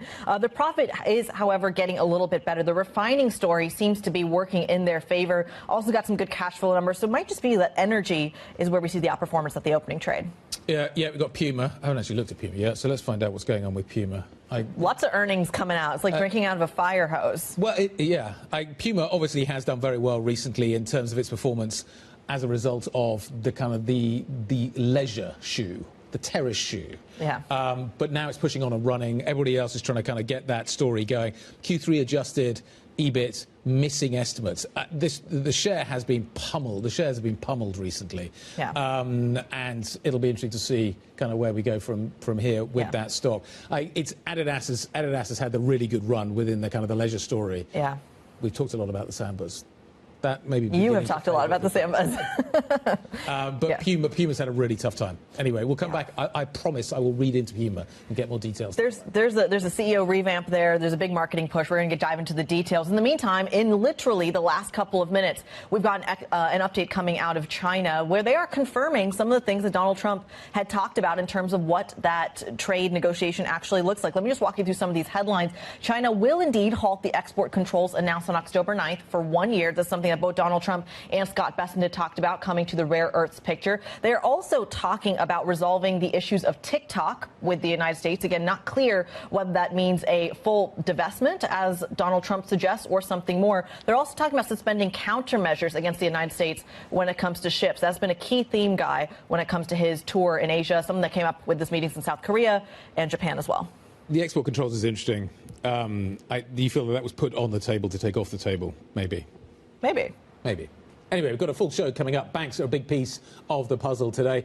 Tanate's Raoul is the CFO over at ING. Fee income is up really strongly at ING. I want to find out why. Clotilde Lagverne is the CFO at Crédit Agricole. Going to be talking about Crédit Agricole shortly. Nancy Curtin, CIO at Alti Global, will be joining us on set at the Open. She's been really positive recently. Is she still? And Freya Beamish, Chief Economist at TS Lombard, here to give us a readout on China, on the ECB, on what is happening in terms of the Dutch election. There's a whole range of stuff here in Europe that we need to talk about, plus more broadly, the Fed as well. Yeah, lots going on and lots of data to accompany some of the, at least, economic pivots that we're going to see throughout the rest of the day. 10 a.m. UK time, your area third quarter GDP. But it's really the precursor, honestly, to I think what we're waiting to hear from Christine Lagarde. You have a BOJ that's holding. You have a Federal Reserve that is cutting. What does that signal for Christine Lagarde? She speaks at 1:45, just 30 minutes after the ECB rate decision. But then again, we're not done with earnings. We have to talk about these tech earnings. We have Apple and Amazon today. We had Microsoft, Alphabet, and Meta yesterday. Mixed results, pretty violent market reactions in both directions. It's about spending. That seems to be the takeaway from what we saw yesterday.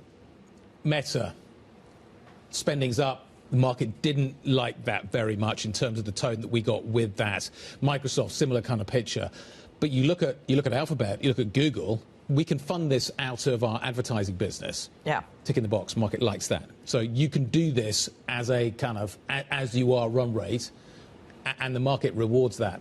The spending story is now key for these companies. They're becoming hardware companies in a way, and how that changes the narrative is beginning to be evidenced in terms of the reaction you highlight. Big reactions. Well, they're acting like they're value companies. If you're CapEx focused, you should be trading at value multiples, not growth multiples. That's quite a big shift. I know.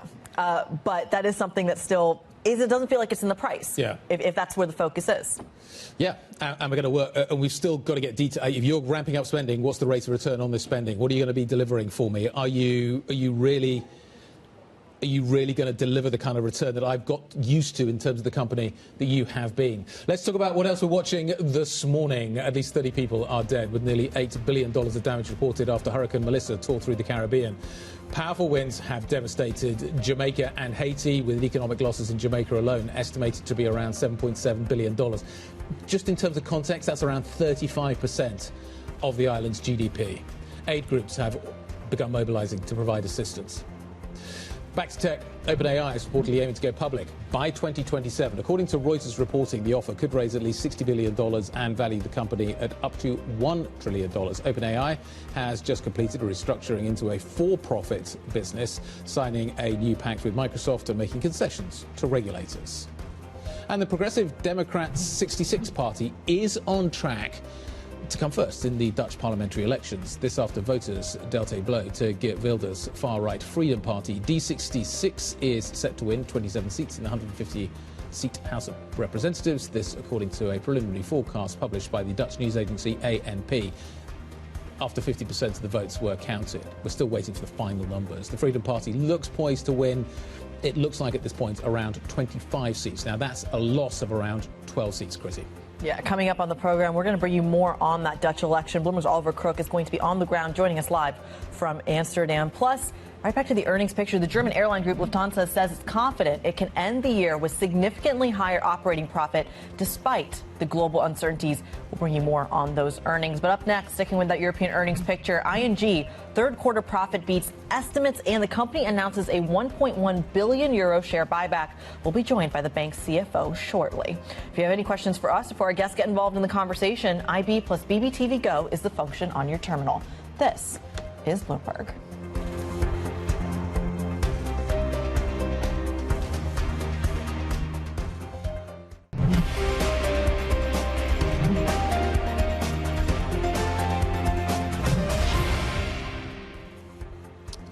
Thursday the 30th. Good morning. How are you doing? 41 minutes to go until the equity markets open here in Europe. European futures are actually reasonably positive. US futures aren't, and the picture out of Asia is not exactly positive either. But here we've got a lot of kind of reasonably good earnings that we need to be digesting. Let's talk about ING, the Netherlands' biggest bank.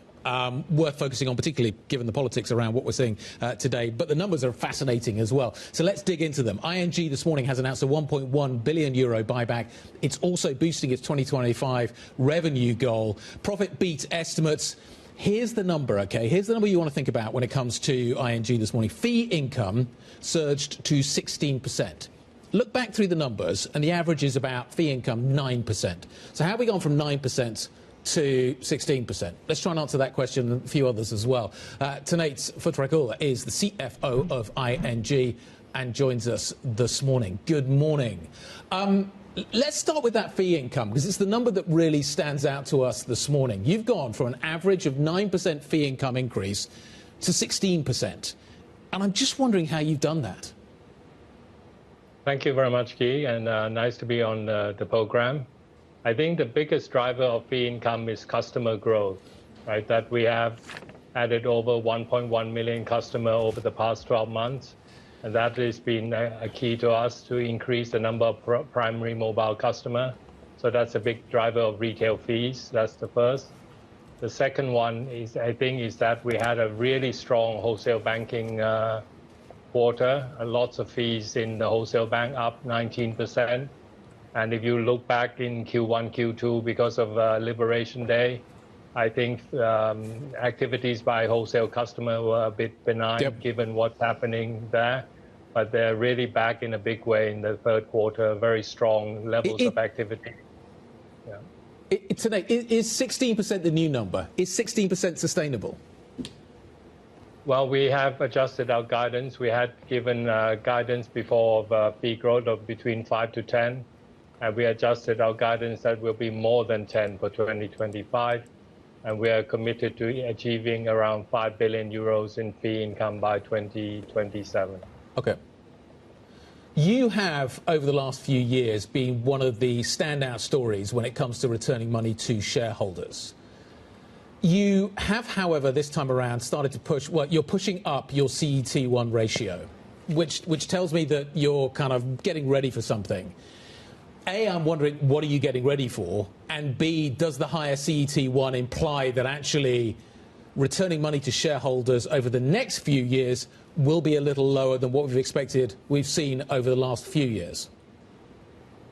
Yes, I think we operated a couple of years ago close to 15% core tier 1. And so we've been returning quite substantial capital and cash distribution to our shareholders. Now we're operating at the right level as far as we're concerned at 13% capital levels. So the level of shareholder return or capital returns will be a bit less.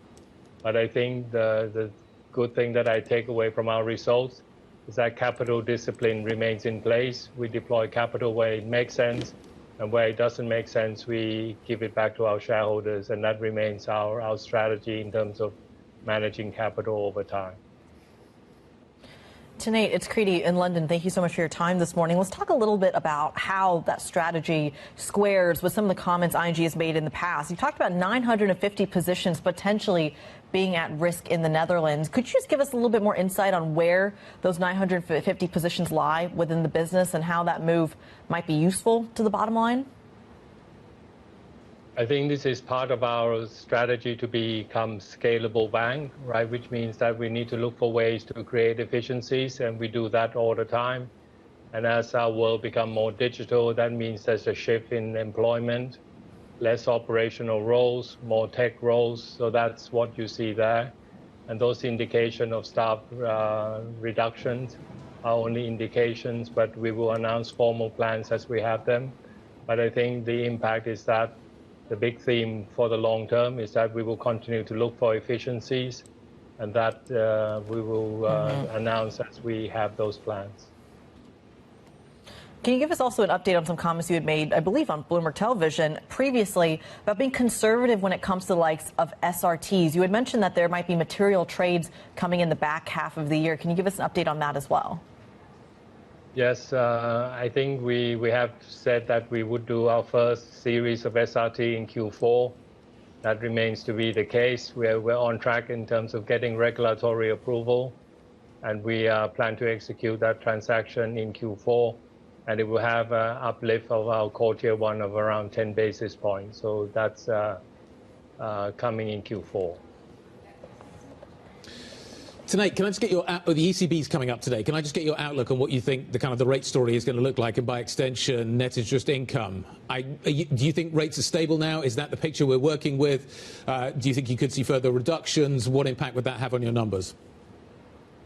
Yeah, I'm looking forward to hearing from the ECB this afternoon, but my expectation is that rates will remain at 2%, given what happened overnight by the Fed as well.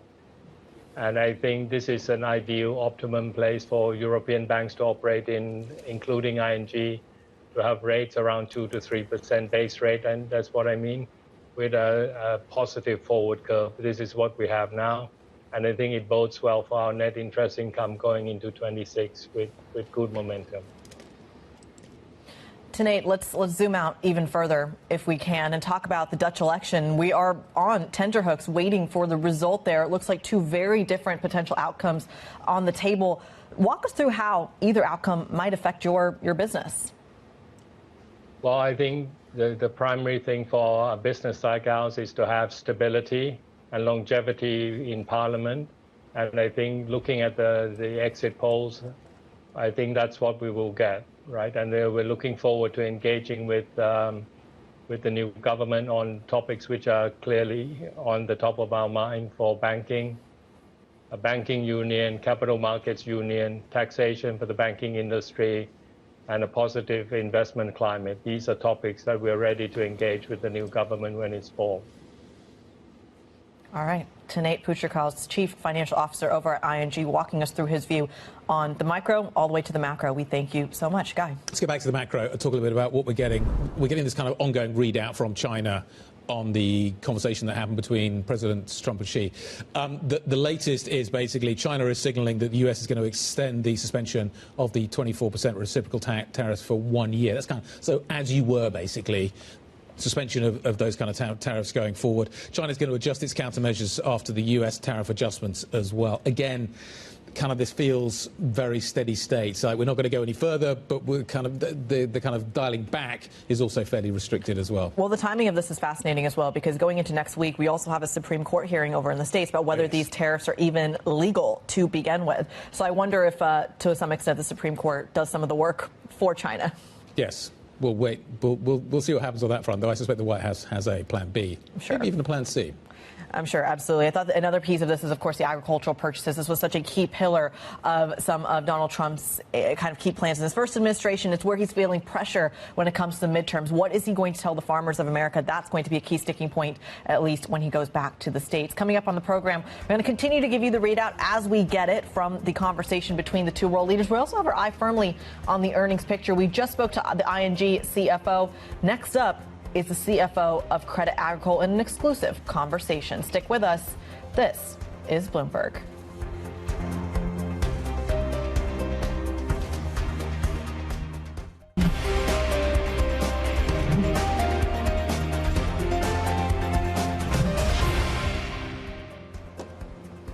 Welcome back. Half an hour to go until we're going to see cash trading for European equities. At the moment, the futures picture here in Europe is a little mixed. So London looks a little softer this morning. Eurostock 50 futures, though, are positive. We've got a whole raft of earnings that we need to fold in to our thinking here in Europe this morning. CAC futures, as we turn our attention to France, fairly flat. Fairly fat. Let's see if there's something going on in the bond market. Look, we are in the middle of, I'm going to call it a central bank sandwich if we can. We just had the Federal Reserve. We have the ECB later today. The U.S. 10-year is at 4.08. It's a little bit of a sell-off in the bond market. Looks like that's kind of where things are tilted when it comes to the European bond indices. I'm seeing a 3 basis point move higher in the French 10-year. We'll see if that sticks or that shakes out in the next 30 minutes. They're about 29 minutes away from the UK Gilt Open as well. So we are going to square that picture for you. In the meantime, let's go right back to the earnings picture. We just had a conversation with the CFO of ING. Next up, of course, is Credit Agricole. They came out with their earnings today. Their third quarter net income beating estimates across the board. It looks like they're also kind of dealing with some of the stories around the BPM, their Italian business. Let's get into some of the details here. The CFO of Credit Agricole joins us now for an exclusive interview. Clotilde Langevin, we thank you so much for your time this morning. Clotilde, just walk us through some of the numbers this morning. What drove that net income beat? Yeah, thank you. Thank you for having me. We have a very strong set of results this quarter. Net income grew to $6 billion over the first 9 months of the year, which is in fact the target that we had set for the full year 2025 in our medium-term plan.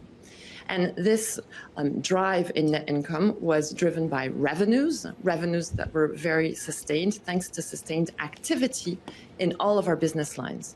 So strong home loan production in France, strong corporate loan production in France and in Italy, strong inflows in insurance and in asset management, a very strong performance in our CIB with a record 9 months.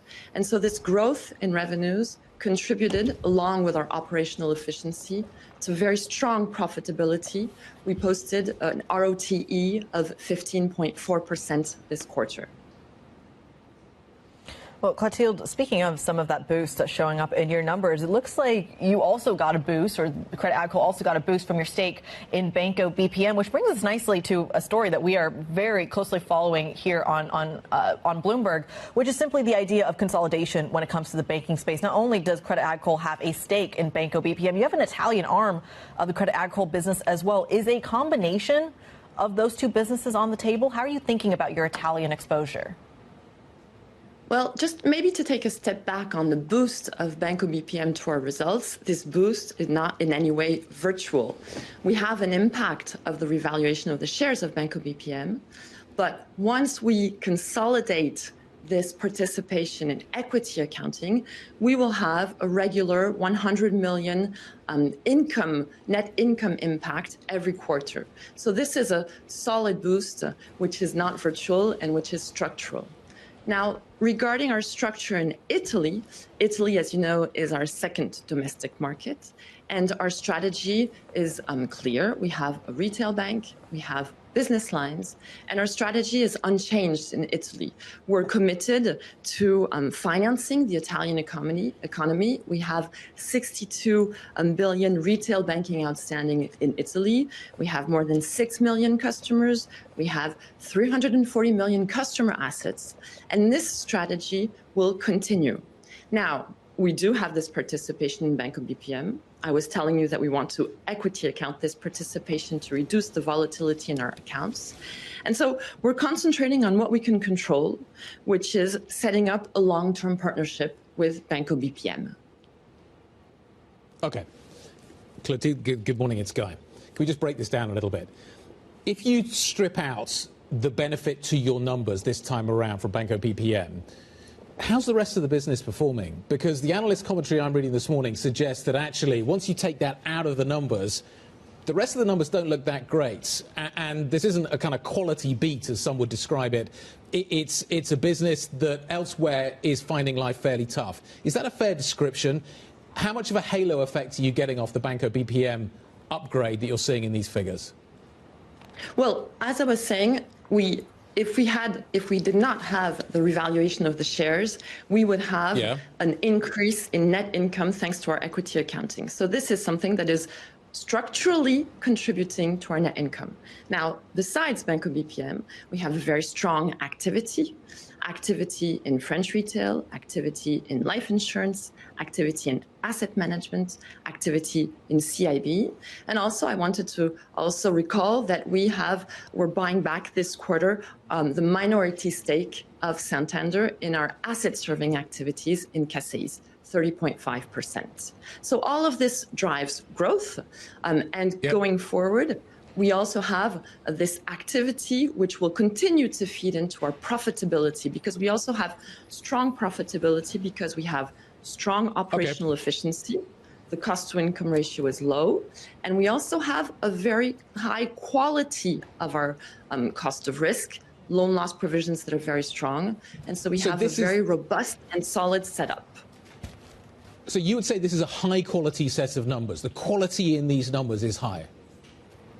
Yes, we have a quality of our setup, of our capital position, of our liquidity position. The cost of risk is stable, loan loss provisions are high, and activity was sustained. So all of these elements are set the grounds for the medium-term plan we're going to comment on the 18th of November. We look forward to, of course, seeing that. Clotilde, let's talk about something perhaps a little bit closer to home, and that, of course, is some of the political chaos that we are seeing in France. It's no secret that French banks like Crédit Agricole are extremely exposed to some of the issues that are baked into the sovereign debt as we start to await for a very long time some sort of French budget. Clotilde, just walk us through that exposure to the French sovereign bond market. Is there any indication, any desire to limit some of that exposure as, again, the political saga drags on? So regarding exposure, our group is naturally exposed to French sovereign debt due to the construction of our liquidity portfolio, but also to our client investments, in particular in life insurance. But the vast majority of this exposure is not sensitive to any changes in valuation because of the way we account it. We account it at amortized cost for the banking portfolio and VFA model for the insurance portfolio. Now, what's the case here is that we have a situation where there is uncertainty in France regarding the budget.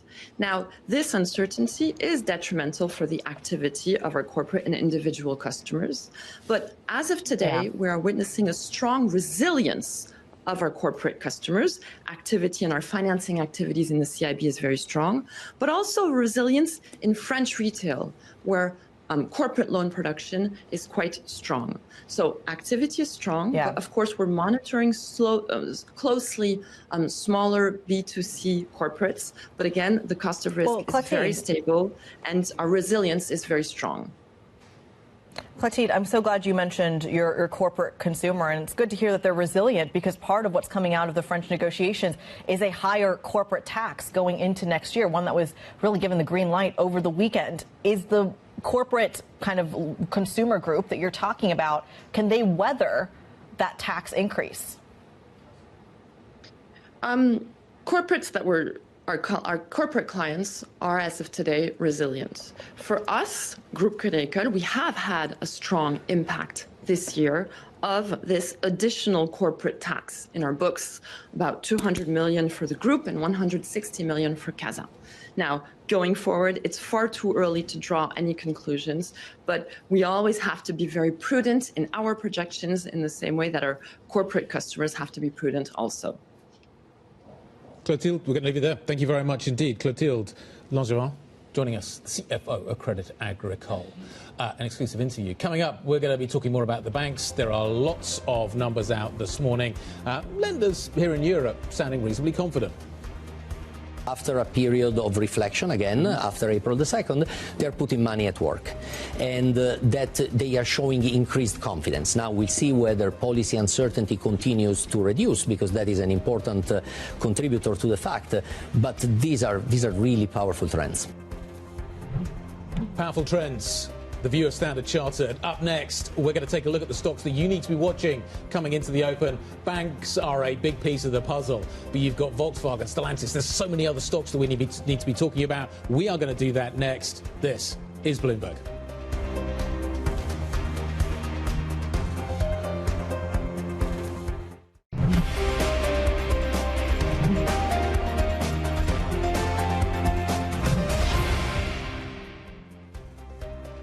Thursday the 30th, good morning. 16 minutes to go until we start cash trading here in Europe for European equities. There's a lot to fold in to this market this morning.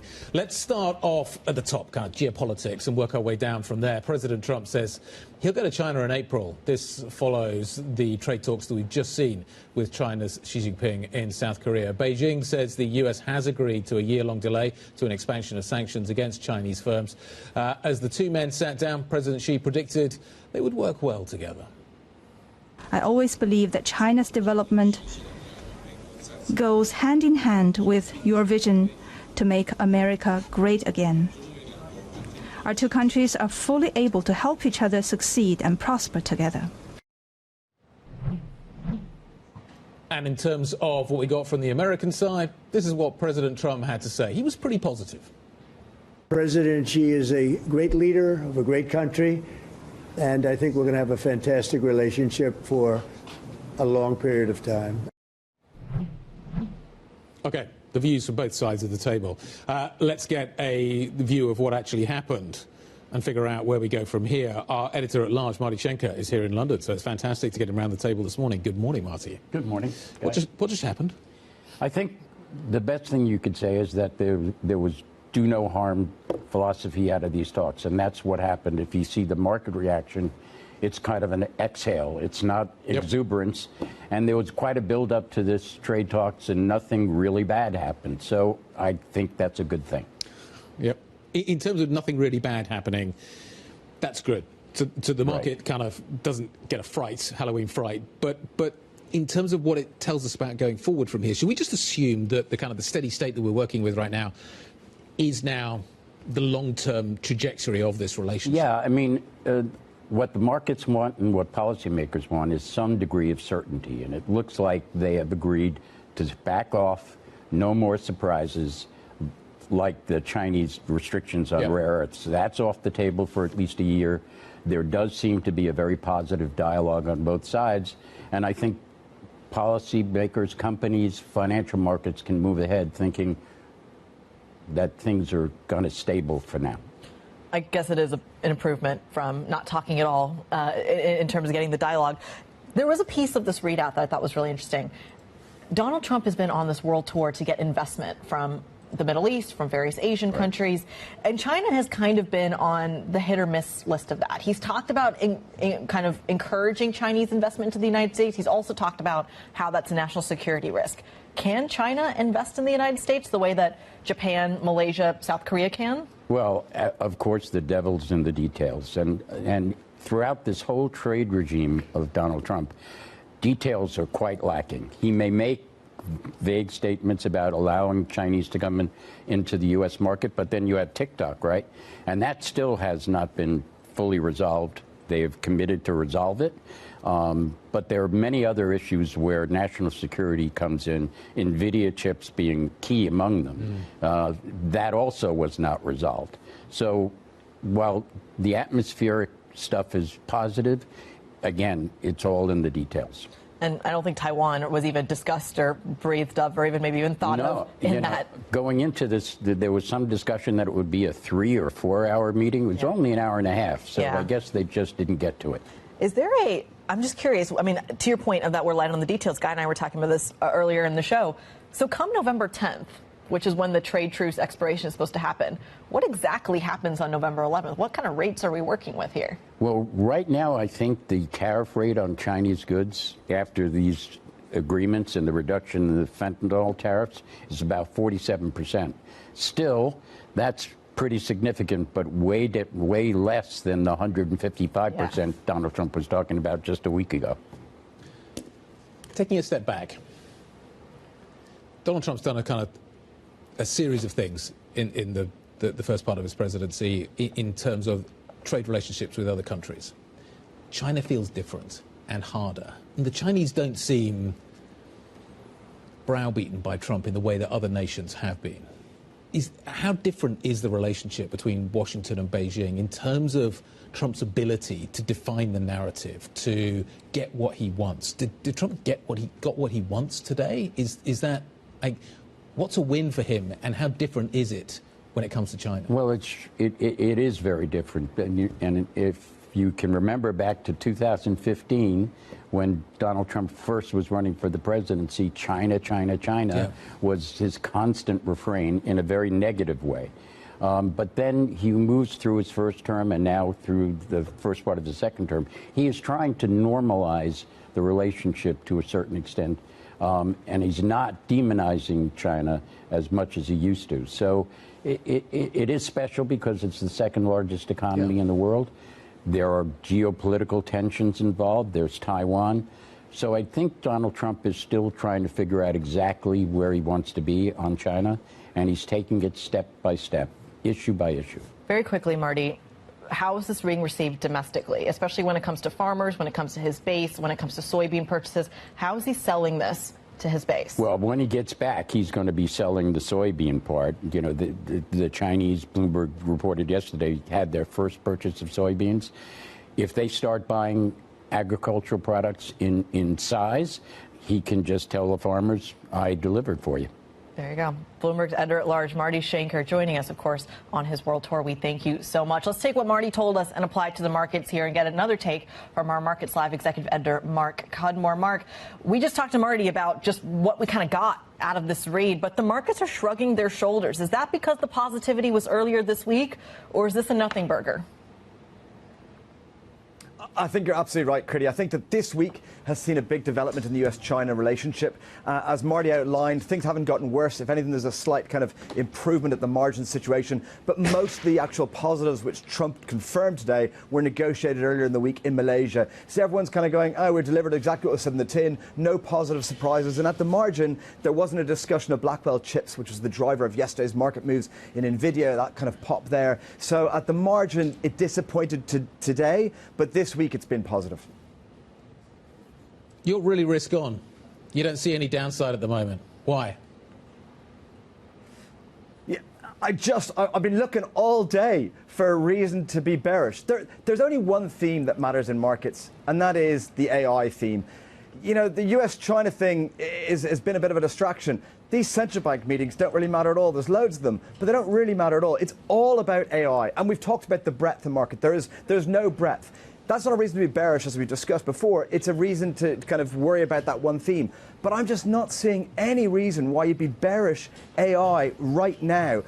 I do believe we're in an AI capex bubble. I do believe it's going to burst disastrously at some point, but I think it's probably well into 2026. Now, I'm completely open-minded. I'll be ready to spot the bubble bursting as soon as it happens. But why is it going to happen now?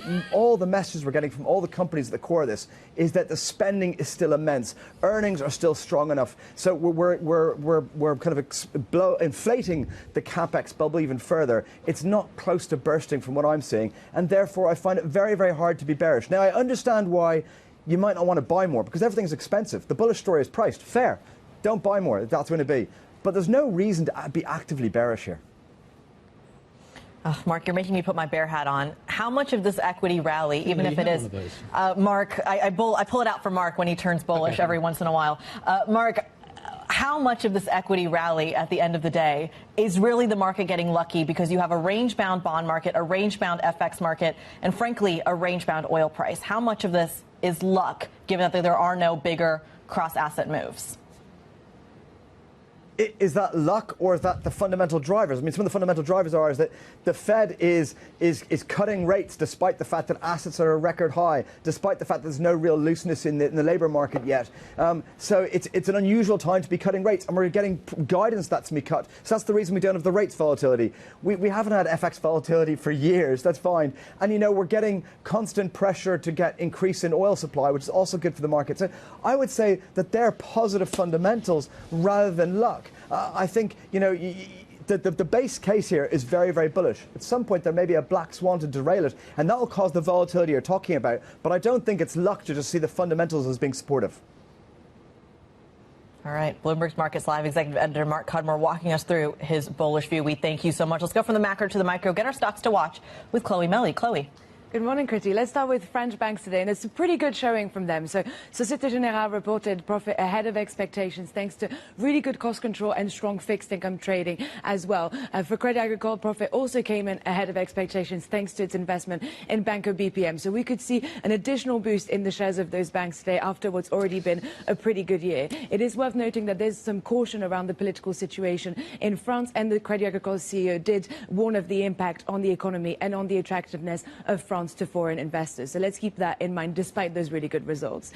Moving on to the beer sector, and we've got a bit of a mixed bag from AB InBev. It reported quite good profit growth, but sales did fall. It also had a buyback, a $6 billion buyback that was announced. For Carlsberg, it was a little bit better, maintained its guidance, said that the sales and volumes were really strong in Europe and in Asia as well. Carlsberg has already been outperforming its peers, so that could continue today. And for AB InBev, we'll see if the investors decide to focus more on that big buyback or more on that those weak volumes and those weak sales across some of its markets. And finally, Volkswagen could also be on the move today after saying that it will need a sufficient supply of semiconductors to meet its financial targets for this year. This is a really clear signal that the shortage of chips from Nexperia is having a big impact, a major challenge for that car sector that's already struggling a little bit. We've seen Volkswagen shares go up and down quite a lot recently, and we could see some weakness in that stock this morning on the back of that warning. Clay, great stuff. Thank you very much indeed. Plenty of European stocks that we need to be focusing on. Just remember as well, given the fact that we've got only 4 hours between Europe and the United States at the moment, we're also going to get a first look at pre-trade in a few minutes' time on some of the key US stocks that we've been watching. How is Nvidia going to open this morning, given the fact that chips weren't on the docket when it came to this conversation between Trump and Xi? They weren't on the docket, but not to quote Jensen Huang to this program, but basically earlier this week he said that their exposure to China is zero, and anything is on top of that is a huge bonus, is the way he put it. Precisely, but we priced in the bonus. Sure. Now do we have to take back the bonus? It's always painful. Anyway, that's what the futures look like.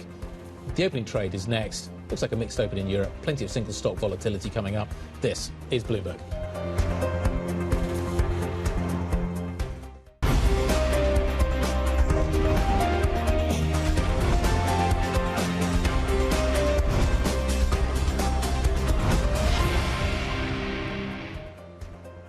Thursday the 30th. Good morning. Lots to price in this morning, but let's start off by talking about what we saw yesterday and the session we got over in the United States. Little chip onto the green to get things going. You then drifted sideways, waiting for Powell, waiting for Trump's Xi. This was the Powell effect, as you can see. He was quite determined to kind of point out to the market that December was not a done deal.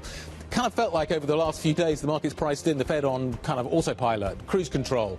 We're going to see a series of rate cuts. That was called into question yesterday. The market dipped on the back of that, though it did recover as we came towards the end of the session. But so basically a kind of as-you-were session. Nothing really to see here. In terms of the futures picture this morning, US futures flat as a pancake, a little negative, but not by much. Eurostock futures are up a little bit, but not by much. What you've got this morning is a whole series of stocks reporting numbers, and they're basically balancing each other out, it seems, first thing this morning. We're down by 0.2% on the FTSE. DAX futures are up a little bit, but again, it's not a index story this morning. It's a sector stock story this morning, which is why we now turn to Kruti Gupta. I mean, you kind of said it. I think what's really fascinating here is that the banking story seems really strong. We've seen that throughout this week. We saw it in the numbers this morning. Even where we start to see maybe some worry spots, and like the Credit Agricole, for example, their numbers on the top line are coming in quite strong. So the bank story has continued to power this market perhaps to the upside. The auto sector is a surprising turnaround because that's usually not one sector that we associate with strength. And yet, here we are. We had Mercedes earlier this week. We have Stellantis coming out, Volkswagen, plenty of those moves do. Perhaps that's what's showing up in the DAX story as well. And of course, AB InBev, the likes of Lufthansa, there's plenty of other micro stocks to be keeping an eye on. It looks like we're going to be drinking out of a fire hose yet again, Guy, in about a few seconds' time. Yeah, and we've got the ECB to fold in. We haven't really talked much about the BOJ. There's so much going on this morning to fold in. So let's see how the markets are digesting it all and figure out what the numbers are going to look like. As we anticipate, we are seeing a little bit of a negative start for the FTSE 100. Interested to see what Shell does this morning first thing. We'll see how that is folded in to the wider narrative here for the London market, which has had a decent run recently. The IBEX is down by 0.2% as well. There's quite a few ex-dividends out there, so just bear that in mind this morning. And there's a fair few big names that are going XD. Stock 600, as anticipated, basically flat. We're down less than 0.1% at this point. The CAC's got a lot to think about. Clearly, we've got politics to fold into the market as well around Europe. We'll see how the AEX, it's not on this board, see how the AEX opens in a few minutes' time. The CAC is down by 0.2%, feels pretty much in line with what we're seeing elsewhere. We'll wait for the DAX, we'll wait for the SMI to give us the final read on what we're seeing across Europe. So in the meantime, Kruti, what are we seeing in sectors? What are we seeing in stocks? I'm not able to piece out a narrative just yet from some of these early movers. I mean, your biggest index contributor to the upside is ASML. No surprise there. There's a big tech theme kind of radiating through these markets. We're going to check on some of the US tech names in just a few moments as well. But for the moment, ASML is your biggest index contributor. But you are seeing a big move in the likes of AB InBev, for example. Shares rising 4%. Their third quarter results, a $6 billion buyback. That seems to be a theme that's radiating through. You are also seeing perhaps a little bit of the steam come out of this market, including banks, which aren't moving at all. But maybe that's because some of the banks are rallying so much in the lead up to this moment. Guy, on the surface, this feels like a rotation. Yeah, a little bit of rotation. There's some tech buying. Airbus is actually seeing a really nice response this morning in terms of its numbers, which it delivered yesterday late. Focus on kind of maybe the US investor there. Anheuser-Busch, as you say, is up very nicely, but there are some tech names that are up. SocGen's actually up by 2.4%. Standard Chartered is up by nearly 3% this morning. Yeah. So you are seeing some bank positivity coming through. Schneider's a little soft. I need to just actually go back and check my XDs and see what they are in terms of the list that I'm watching. I've got a list somewhere. I don't think Schneider's on No, it's not. Inditex is, though, and that's a big name, and Santander is as well, which may account for some of the movement we're seeing in terms of the Spanish market. Total, though, is down by 2.75 in the oil space. We are seeing some weakness when it comes to what we are getting in terms of the oil majors this morning. Yeah, and I should keep an eye that Rio Tinto is also trading lower by quite a significant margin, down about 1.5%. It's seeing a little bit of heavy volume here, which is interesting. The miners are perhaps the first place you would look in the FTSE in terms of pricing in some of the trade conversation that we're seeing. And some of the steam is coming out of that market. We're going to get a little bit more analysis here. Nancy Curtin, CIO over at Alti Tiedemann Global, joins us around the table. Hi, welcome. Morning. There's so much to digest. I don't even know where to start, but I think I'm going to go for the easy one, which is trade. Yep. We didn't get much out of it, but we didn't get something bad out of it. How do we think about trade in terms of this market? You mean the big, amazing meeting yesterday, which was totally on script with lots of pomp and circumstance? Look, we got exactly what had been forecasted, which is reduction in fentanyl, a couple of soybeans that China will buy for the United States, and a delay in the export restrictions on critical minerals. We didn't get any news on the Blackwell chips. I mean, Trump sort of mentioned it in passing. Can I say was as expected. While you mentioned that, Nvidia not actually budging, I'm looking at the pre-market right now. Yeah. It's up by 0.4%. Well, it had risen a bit yesterday on that speculation, right? So I think it was as expected. Look, what's important is the two countries, the world's first and second largest economies, are not in the middle of a trade war, and I think they agreed to meet again in April. So we have a kind of framework, a sort of mini trade détente. In that sense, it was fine. It was as forecasted. So when we're trying to price this in, it feels like the narrative has substantially shifted from where we were 6 months ago, where we were talking about margin compression, we were talking about supply chain costs, we were talking about export restrictions. Is the market looking through some of these things that are still kind of in the air? I think so. Look, the effective tariff rate at the moment is about 17% in the United States. We have seen some good price increases. We heard Chair Powell yesterday. He talked about the fact that goods prices have gone up. He sees it as a one-time, or at least that's the expectation, and services disinflation kicking in, particularly owner equivalent rent, which we've been waiting for years. So, look, I think the inflation picture is okay. The reason we're getting the rate cuts is because what's going on in the labor market in the States. So, generally, I think the trade picture, people are now moving that to the back of the queue, so to speak, in terms of areas of concern and focus, and really looking ahead to what's going on in Gen AI. Are we getting the rate cuts? Are you sure about that? Well, I thought it was super interesting yesterday because he said, look, the labor market's moderating, but we think it's okay. And I'm thinking, okay, we don't have any government statistics, but has he not noticed the 150,000 workers that I've been counting over the last couple of weeks of layoffs, including Amazon? He said he was watching them. Okay, well, if I saw that, I'd be like, we're probably going to have a December rate cut. So that's my view. We will get a December rate cut. He was obviously quite cool on that yesterday. That's why the market sold off. Look, what's happening here in terms of the labor market, it was a bit of Doge in the beginning, a bit of the energy sector, a bit of trade, manufacturing that caused the layoffs. Now I think it's Gen AI, and I think we're beginning to see that. Take a look at Amazon, 34K, so to speak, in terms of layoffs. And I thought super interesting, Amazon hinted at the fact that in 5 years from today, they'll be using, AI-inspired, powered humanoids, robots to do all their fulfillment. That means picking stuff off shelves, and they think they'll get a 30% And you think is that enough to get this market going higher? It was interesting. We were talking to Mark Cudmore, our market editor, a little bit earlier. He's saying, I can't see any reason to be bearish. I can't see any reason to be bullish at this point. What's the reason to put more money to work in this market, other than the mechanical ETF kind of flow into haven't we priced all of this? I mean, to a certain extent, you're right. There's been a lot of good news priced in. Having said that, we're still in the midst of the third quarter earnings season. 87% of companies have beat expectation. The tech sector, with some varying results, beat yesterday. And that's important. If we end up again with 12 to 13% earnings growth in this quarter, with expectations of a rise in the fourth quarter, that helps sustain markets. Also, look, a lot of people have missed this rally.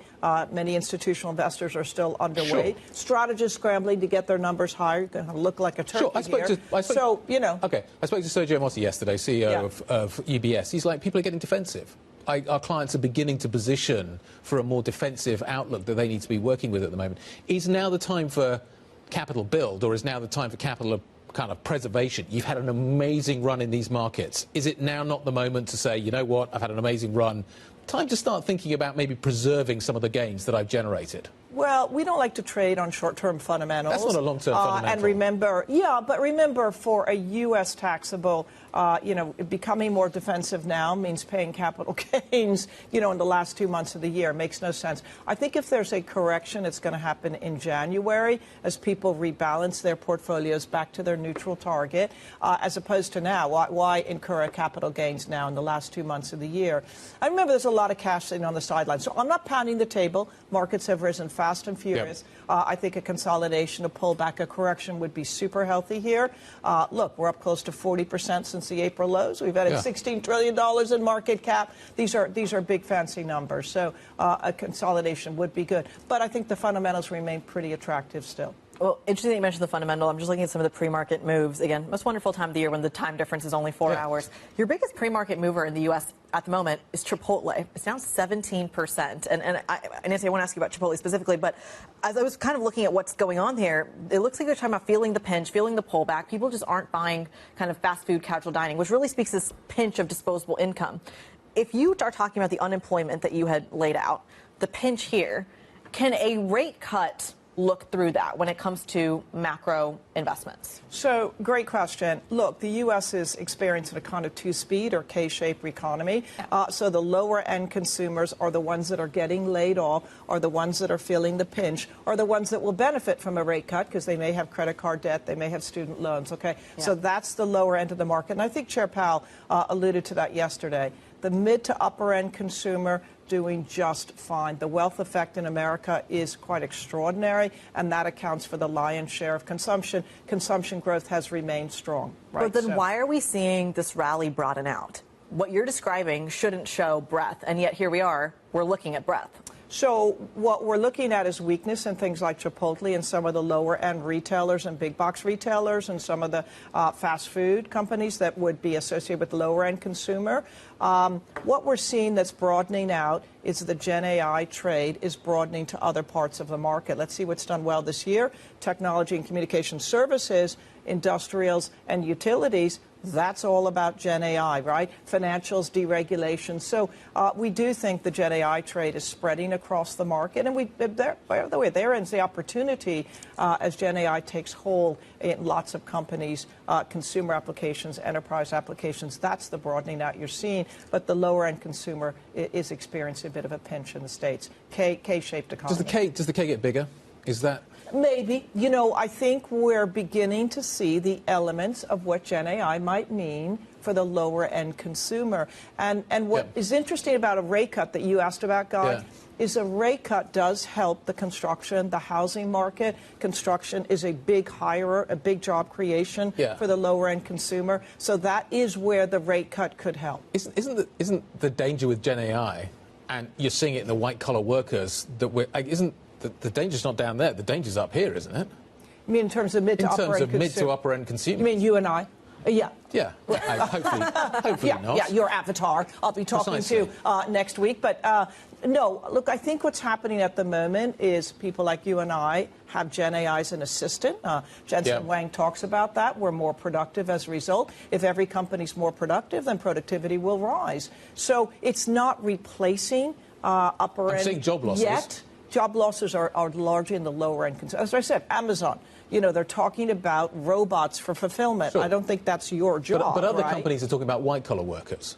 Yep, I think also graduates could be weaker than expected. Bringing in new graduates, there's a lot of applications coming for investment banking. Doing the job of a young analyst investment banking. So this is something we have to watch, right?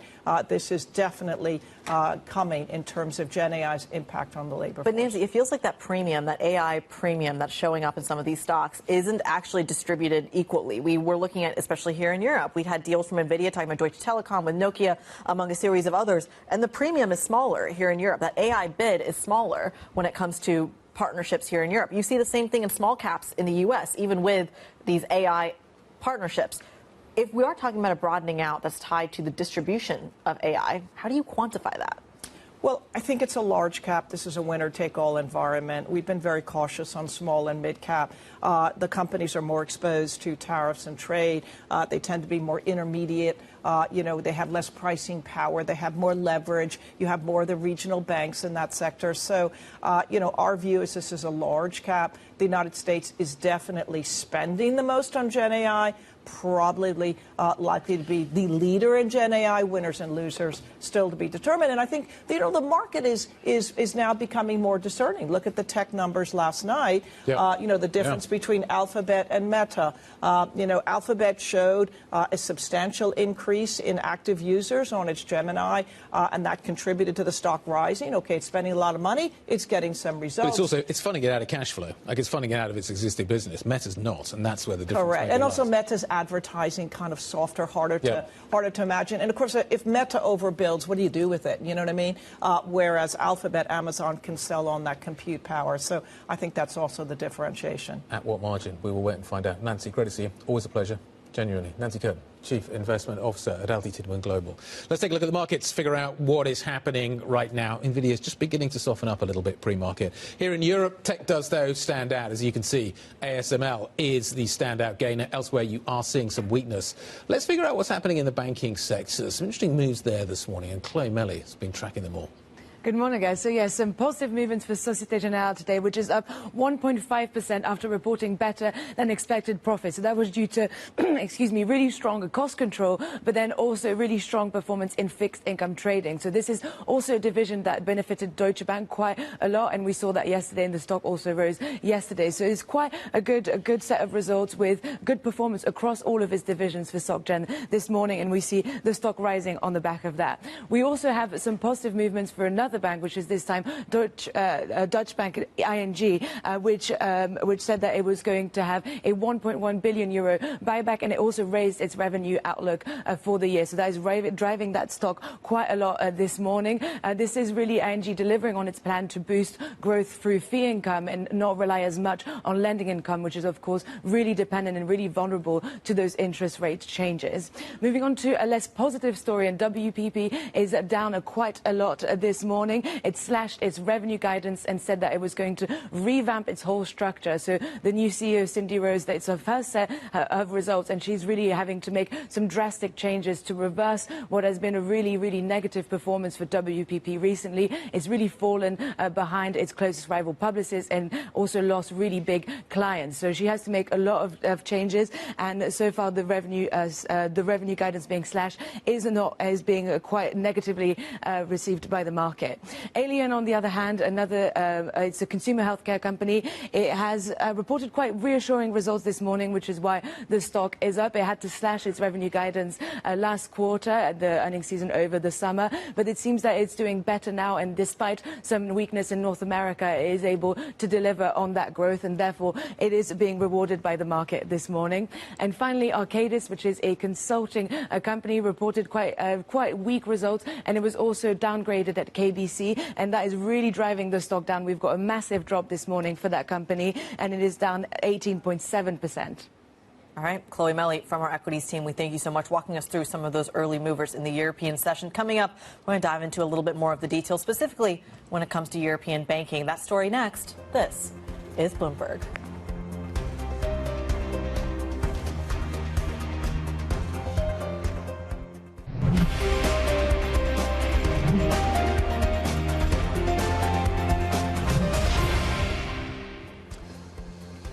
Let's call it 19 minutes into the session. This is the picture. Index level, nothing to see here. This looks quite dull. Below the surface, there is lots going on this morning in terms of the single stock moves that you're seeing. There's plenty going on in the banking sector. We'll get to that in just a moment.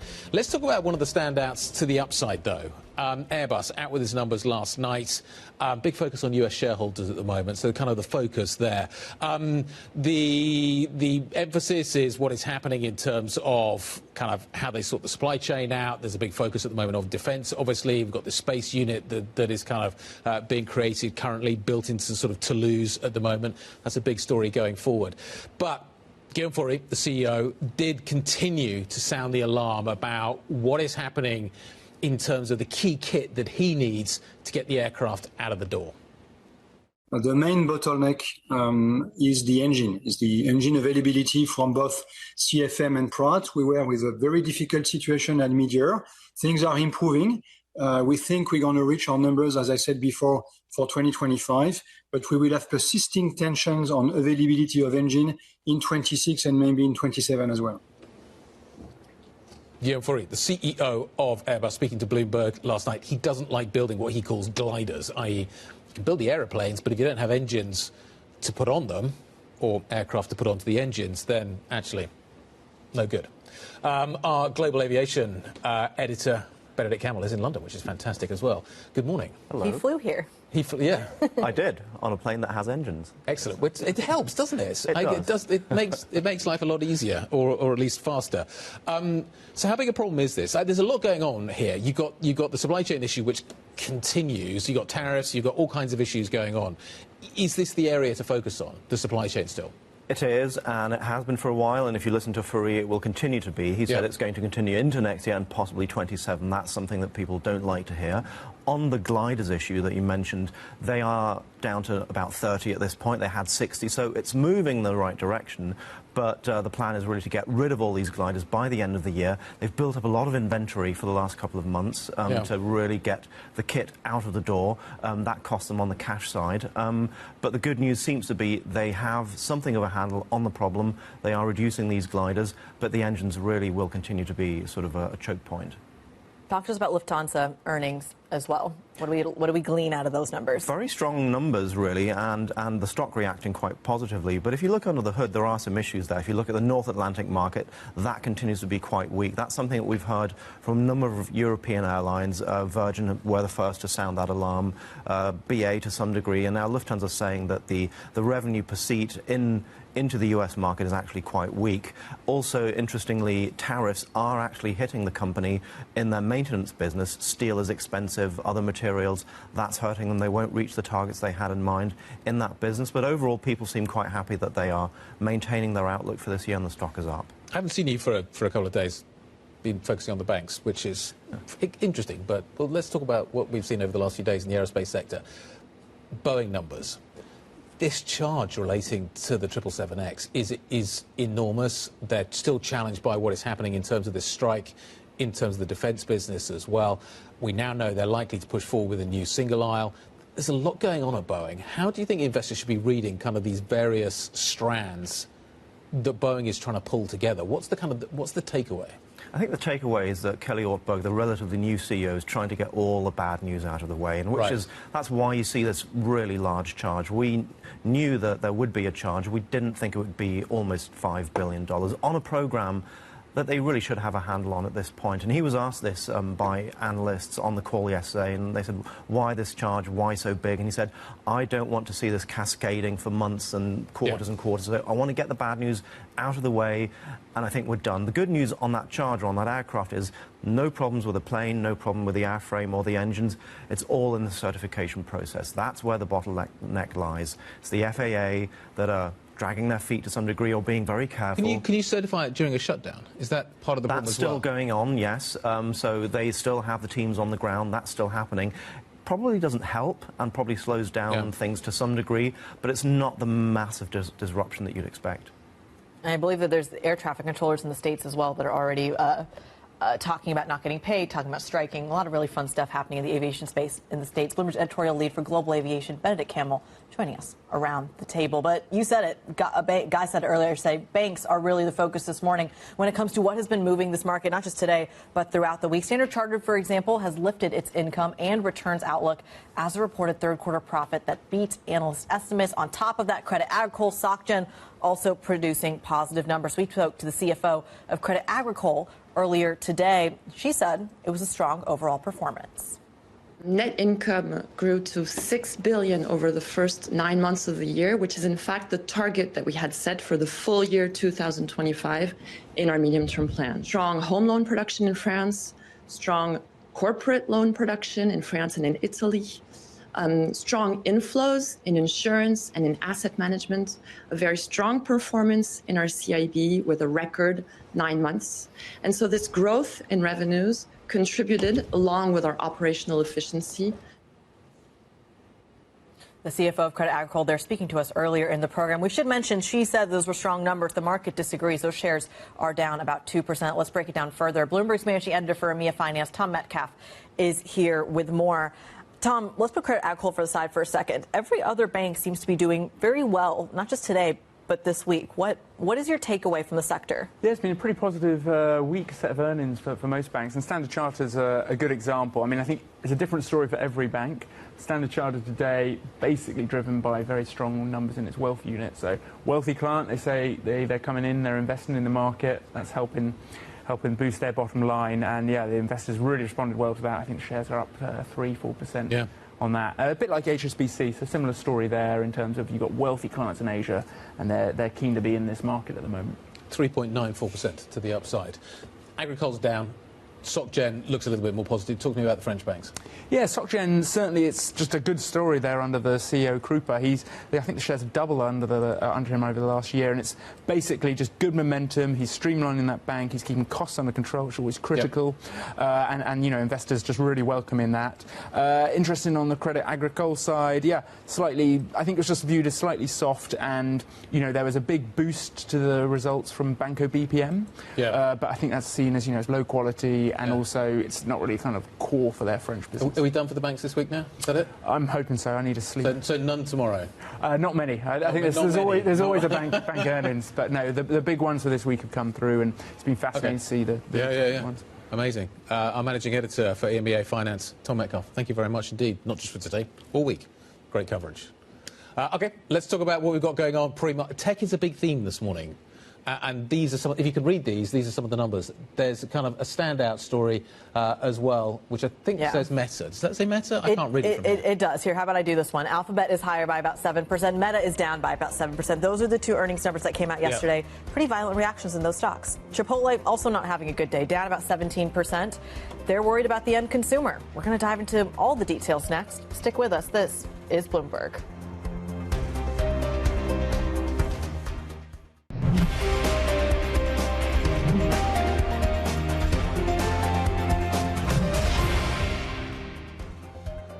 Welcome back to the opening trade. About 30 minutes into today's session, it feels like a lackluster market on the index level. The FTSE 100, I should say, is down about 0.4%. That's the most exciting market move you're getting. The DAX higher by 0.3%.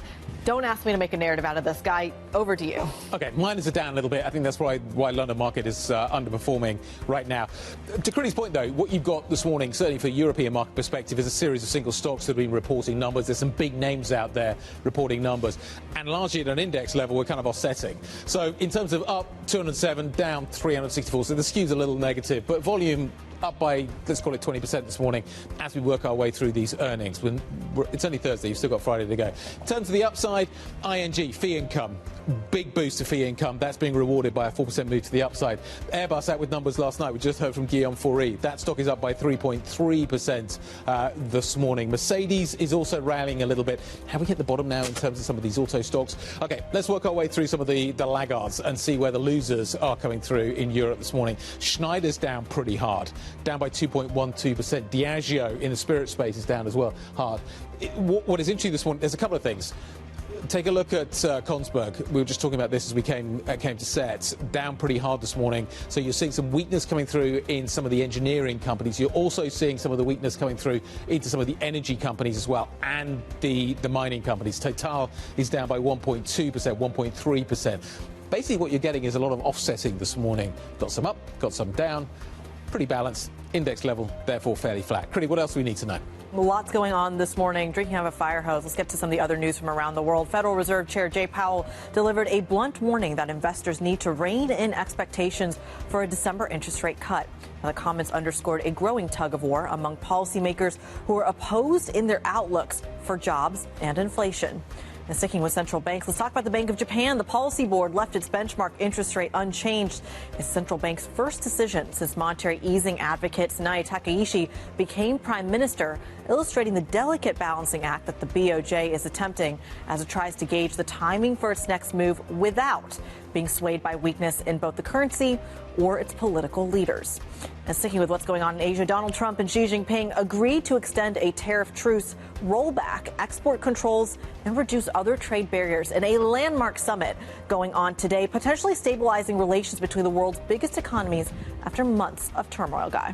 OK, let's talk about what is going on with... There's kind of a bunch of things we need to talk to Freya Beamish about. She's the chief economist at Global Data TS Lombard. Global Data TS Lombard? Data TS Lombard, OK, that's the one. Just wanted to make sure that I had that right. That wasn't sort of two different bits. Anyway, look, nice to see you. We've got a whole bunch of things going on this morning. The first thing is Trump-Xi. So let's talk about that first. We need to talk about trade. We need to talk about what is happening with the Fed and the ECB and all the other good stuff as well. But let's start off with Trump and Xi. Trump said it was amazing. Was it? I mean, I think the Chinese authorities have done amazingly well at playing their cards. I think they had a very clear threat that was a good threat on rare earths, and I think they had a very clear sort of exit route for Trump to take on the fentanyl side, and I think that's been quite clear for a few months now, that they have been working very hard to show progress on the fentanyl side to give them that sort of escape route there, and I think that's paid off. In terms of where it leaves us, though, and what the economic effect of kind of where we are now is, what is it? Yeah, it's good in the sense that it pulls us back a little bit from the proximity of the overall tariff rates to what we would think of as sort of critical thresholds on where the dynamics of inflation really start to change, and you get more concerns over sticky inflation and higher and volatile inflation. So anything that pulls us away from that brink is good. I think potentially going into the new year, it's a midterms year, maybe they want to deliver some more wins, so you could even see sort of more positive surprises on this front of trying to bring down that tariff rate to some degree, one way or another. And I think that all in isolation is good, but when you take it, it depends on where your delta is, right? So compared to the pre-Trump scenario before any of these policies really started to kick in, we are in a deteriorated supply side environment with, I would see the demand side as I think stronger than market consensus, and so that's a 2026 call for inflation to surprise to the upside. So much of the pillars of Donald Trump's trade deals with countries around the world, it feels like has transformed from tariff rates to getting investment purchases and investments into the United States and really kind of building on the fiscal impulse that they already had. How much of that is actually, one, going to show up in the U.S. economy, and two, actually going to help grow? Yeah, so I think there was always like multiple different roles that tariffs were going to play in the U.S. toolbox. Initially, it was about negotiation, then it was about fiscal policy, and now it's about sort of trying to provide those wins, as I said, going into a mid-year, a midterms year. So to the extent that in Europe and in Japan, in various different developed markets, in China as well, to some degree, policymakers are able to sort of make those offers and sweeten the deal. I think probably Trump is sort of willing to take those, given the political landscape. Yeah. The extent to which that will really come through and maybe was going to happen anyway is more of a question. Do you have a percentage? I've heard this from various analysts. When it comes to the actual tariff pass-through rate, I felt like the fear when it comes to the hit on the consumer that would, right now we're kind of seeing it shake around in corporate margins, basically, but that ultimately would get passed down. And that figure went from 75 to 80% to 60%. At least that's what I've heard from the consensus. Are those fair figures? Yeah, I think that broadly speaking, it's sort of like 2/3 margin compression, 1/3 CPI. I see that flipping, reversing next year. You need a bit of a sort of a reversal. You need a little bit of a sort of reacceleration in the demand side of the economy. But I think margins are very high compared with 2019 levels. So corporations were able to sort of absorb that shock in the first instance while there's such high uncertainty. But if the economy sort of starts to stabilize, particularly if some of the fiscal impulse starts to come through, then it's possible for them to sort of pass that on, and that reverses and goes into CPI inflation. OK, let's talk about the Fed. This is what Powell had to say last night. In the committee's discussions at this meeting, there were strongly differing views about how to proceed in December. A further reduction in the policy rate at the December meeting is not a foregone conclusion. Far from it. Foregone conclusion? Should it be a foregone conclusion? No, and I think markets just got a little bit ahead of themselves with that pricing going into the meeting. We don't have all the data. Powell likened that to sort of driving through fog and therefore needing to slow down. He didn't have to take the metaphor in that direction, though. He could have talked about the sort of the second derivative. He could have said slow down in terms of the trajectory rather than slow down in terms of cuts. He chose to say slow down in terms of cuts. So that's a signal in itself. And I think sort of more broadly, he's signaling that there is certainly a lot of divergence on the committee. But I think in his mind, there's still sort of maybe we're starting to move back to, I shouldn't put words in his mouth, but we're starting to move back to the sort of the labour supply is maybe sort of stabilising, labour demand is maybe stabilising, and we're going more to thinking about actually, is this pass-through rate going to continue? To what extent is this something more than a level shift in prices? Their base case is that it is just a level shift in prices, but he talked about, you know, maybe just waiting a cycle to think about, you know, if the labour supply, if labour is actually stabilising. What is the lag time right now for the Federal Reserve? Traditionally, when we talk about monetary policy, it's 18 months is the standard. Yeah. We've seen it show up in the economy faster, I want to say, post-COVID. What is the lag time between a rate cut meant to address tariff pressures, labor market, housing crisis, whatever? What kind of lag time are we looking at?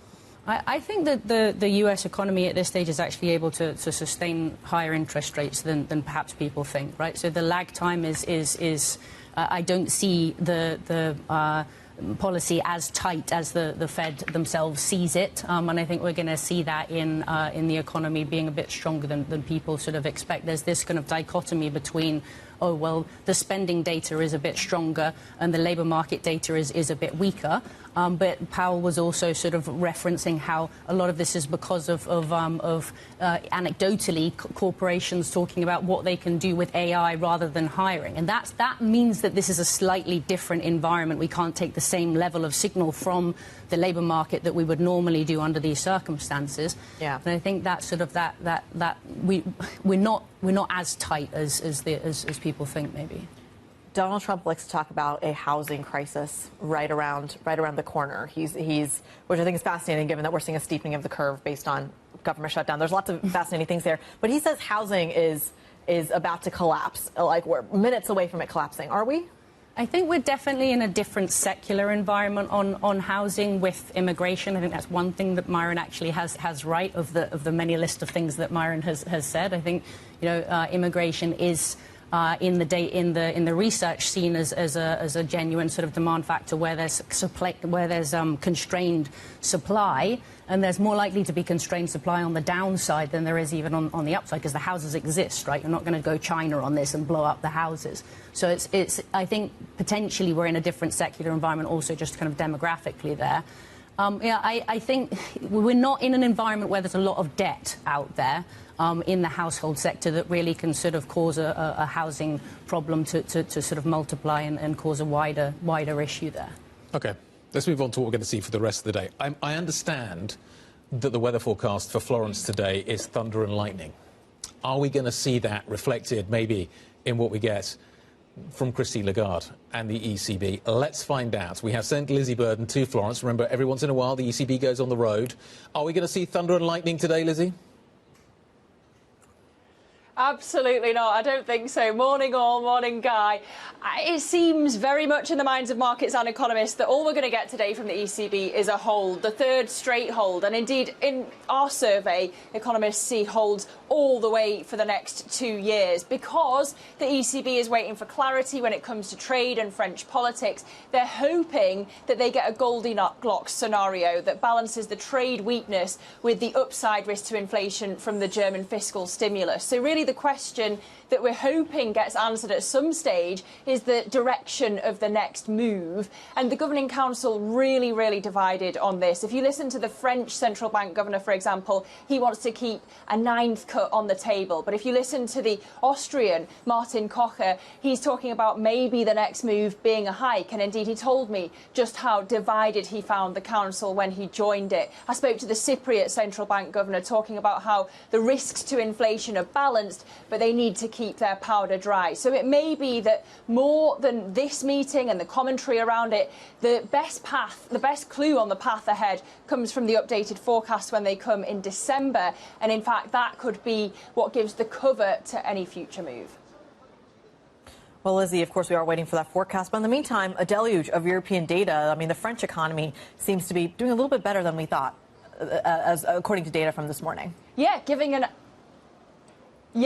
Gallic shrug to that political chaos that we have been seeing in recent weeks. The government, of course, collapsing in September, so an upside surprise of 0.5% growth for French GDP in the quarter. But the main event really has to be the Eurozone growth number that we're expecting at 10 a.m. London time. 0.1% growth, only is what is expected. But the good news is that tomorrow we get the inflation number, and that's expected to come in nearly at the ECB's 2% target. So this is precisely why Lagarde is talking about the euro area economy being in a good place. She actually arrived early here in Florence. She was perusing one of the markets, shopping for panettone for her husband. She broke the quiet period and said that food inflation has further to fall. But really, when it comes to this press conference later, not expecting fireworks, thunderstorms, lightning, or any of the above.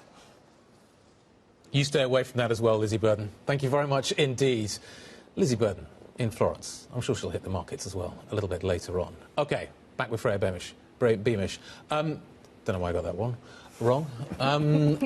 Too many R's. Yeah, I've said it plenty of times. There must be a kind of thing at the back of everybody's head that if things do go get a little softer for the ECB, there is the room to cut. Like, is it just one more potentially here? Is that where the balance of kind of risk lies at the moment? Yeah, I think they're not trying to be too cute with finding neutral. You know, maybe earlier in the year there was a question of that, and the euro was giving them a bit of cover, and now we're a little bit back on the side of, oh, there's just this US exceptionalism story, and there's the dollar was just a flash in the pan in April and May, and so maybe they feel they've got a bit less room there, and they don't want to try and be too cute about it. But while the kind of question of whether there's one more cut in the pipeline still lingers, it makes it a little bit hard to get onto our sort of, I guess, off consensus call for next year, which is we think that they're moving towards a tightening bias for next year. So we see late next year, early next year. Late next year, we see a move towards a tightening bias there. You know, we see a benign reflation there, and the ECB sees it slightly different from us. You know, they'd be worried about German fiscal policy. We think it's great for the equity market, and it's good for the European economy in general. It's a little bit hard to play that until the question of whether the last cut is in. Yeah. But as soon as we kind of have some kind of sentiment there, it'll be a little bit easier less costly to play that. Wow, a tightening bias to the end of next year. Yeah. That's not one that I had on my bingo card. Freya Beamish, Chief Economist over at Global Data at TS Lombard. We thank you so much. Coming up, we go to some of the geopolitics. The progressive D66 party looks set to play a key role in forming a new government in the Netherlands. We are live in Amsterdam next. Stick with us. This is Bloomberg.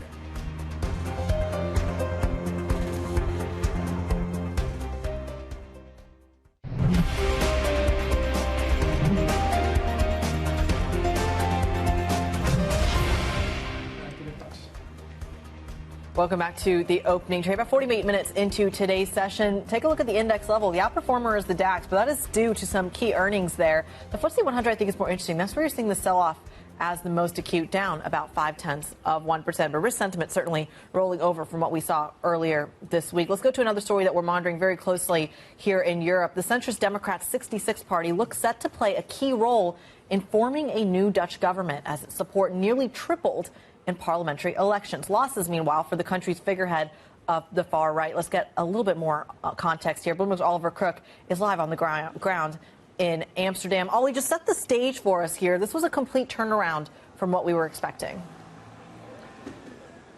Yeah, absolutely. And I think Dutch politics are fairly interesting and fairly distinct from what we see across the rest of Europe. For one thing, we talk about European fragmentation within politics. I mean, this is ground zero for that. You have 15 parties that are represented in the parliament. You had almost 30 parties that were running to vie for seats. And basically, you need 0.67% in order to get a single seat. And then you basically sit in the parliament, which is why you've had, for the last basically 5 years, about 40% of the time you've been stuck with caretaker governments. What they hope to end that is that sort of tradition within Dutch politics, where basically you've been stuck, haven't been able to make a lot of progress on long-term policy goals. And currently what we've got now is a tie between Geert Wilders, the far-right sort of firebrand, very anti-immigration, anti-Islam, and he lost a large proportion within the parliament. So now you have basically this tie between the far-right and the centrists. But remember, he pulled the plug on the last government. No one from that I've spoken to is going to be willing to basically enter into coalition with him. So the likely outcome here is going to have a centrist government that is going to lean potentially more to the left, though the center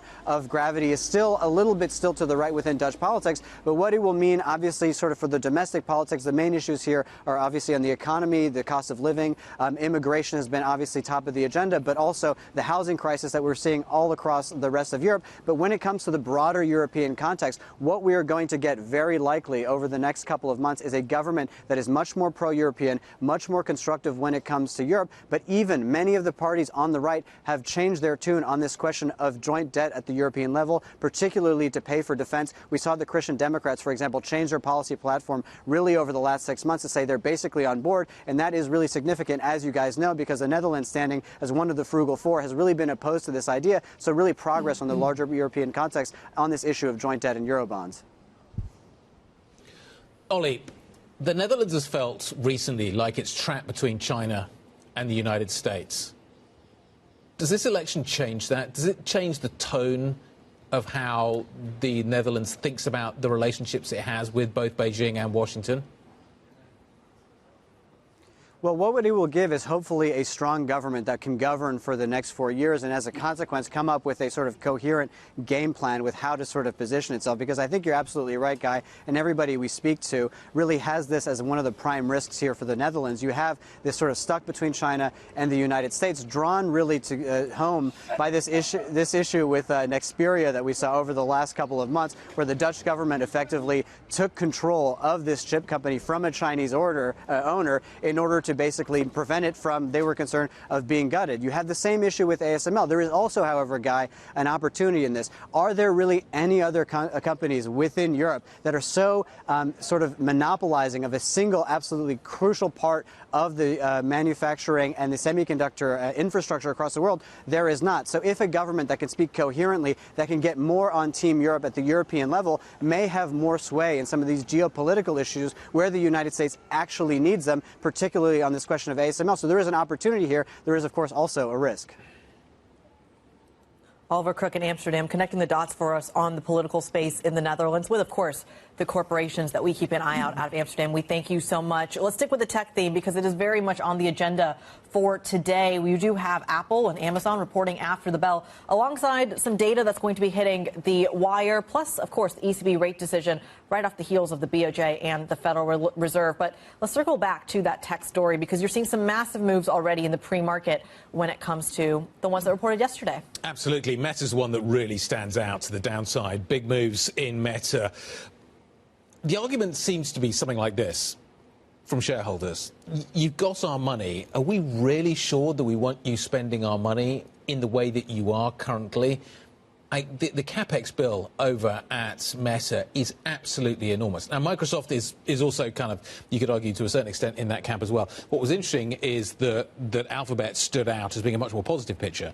Our business is doing well. It can kind of fund the spending out of that. In terms of what we're seeing pre-market, as you can see, there's some fairly big moves. Like Meta in particular is moving to the downside. Matt Bloxham joins us now to discuss all this. Is that the right message? Basically, shareholders going as like, you got our money. We're not entirely convinced that we want you spending it in the way that you are at the moment. Yeah, I think that's right. I mean, obviously, but all three companies beat on revenue, but I think certainly for Meta and Microsoft, the beat wasn't enough to align with the spending plans, and certainly for Meta. And I think my assessment would be that Mark Zuckerberg's commentary about future spending a bit too cavalier for what the market wants to hear, that, you know, it doesn't so matter so much if we spend more than we need to, we can maybe resell some of that capacity to other players. I think investors are looking for a much sharper assessment of what the return on investment is. And I think when you look at the operating performance, their large language models are lagging Gemini and OpenAI by quite some distance in the corporate environment. So I think the market's looking for more evidence that they're closing that gap. Talk to us about Alphabet here, because they are coming out on top in a very big way, but they haven't even uttered the words artificial intelligence, really, to the extent that their peers have. They're still talking about cloud. Yeah, they are. And obviously, cloud, you know, does cover AI too for them, and strong performance there. Their cloud business was up 34%. They've registered a number of billion-dollar plus deals. I think the market's confident that they've got momentum there. Obviously, they're the number 3 player after Amazon and Microsoft in that market. I think the other thing with Google is that their core advertising, their search business, which people worry is at risk from ChatGPT, is holding up well. Gemini is 650 million active users now. Yeah. So I think overall their platform's proving to be more resilient than people were concerned about. Amazon, Apple, later. We're going to watch those. Just 2 seconds. Yeah. What do we like? Apple, it's all about the momentum behind iPhone 17. Market's looking for strong performance across the world, but particularly China. Amazon, it's again the similar story of cloud growth and what their forward spending plans are. And obviously, Amazon's also cutting headcount, so there's a range of issues there for them to deal with. Busy day ahead. Matt, great stuff. Thank you very much indeed. Matt Bloxham, Senior Tech Analyst for Bloomberg Intelligence. Nvidia is also fairly flat. Big jump yesterday. Yeah. Holding on to it, which is interesting, given the fact that actually it wasn't mentioned really as part of the Trump-Xi conversation. So I'm surprised it's kind of holding on to those gains, but it is at the moment. Yeah, well, we're still getting trickles of what's coming out of that meeting and that readout. So I wonder if that's something that maybe gets a little bit more attention either to the upside or the downside as we get closer to the opening bell in the States. It's been a fascinating show to put together. I mean, from the trade to the central banks to the earnings on both sides of the Atlantic. Okay, we're done. We're going to hand things over to the States. The opening trade is done, but the brief is next, right there in London. This is Bloomberg.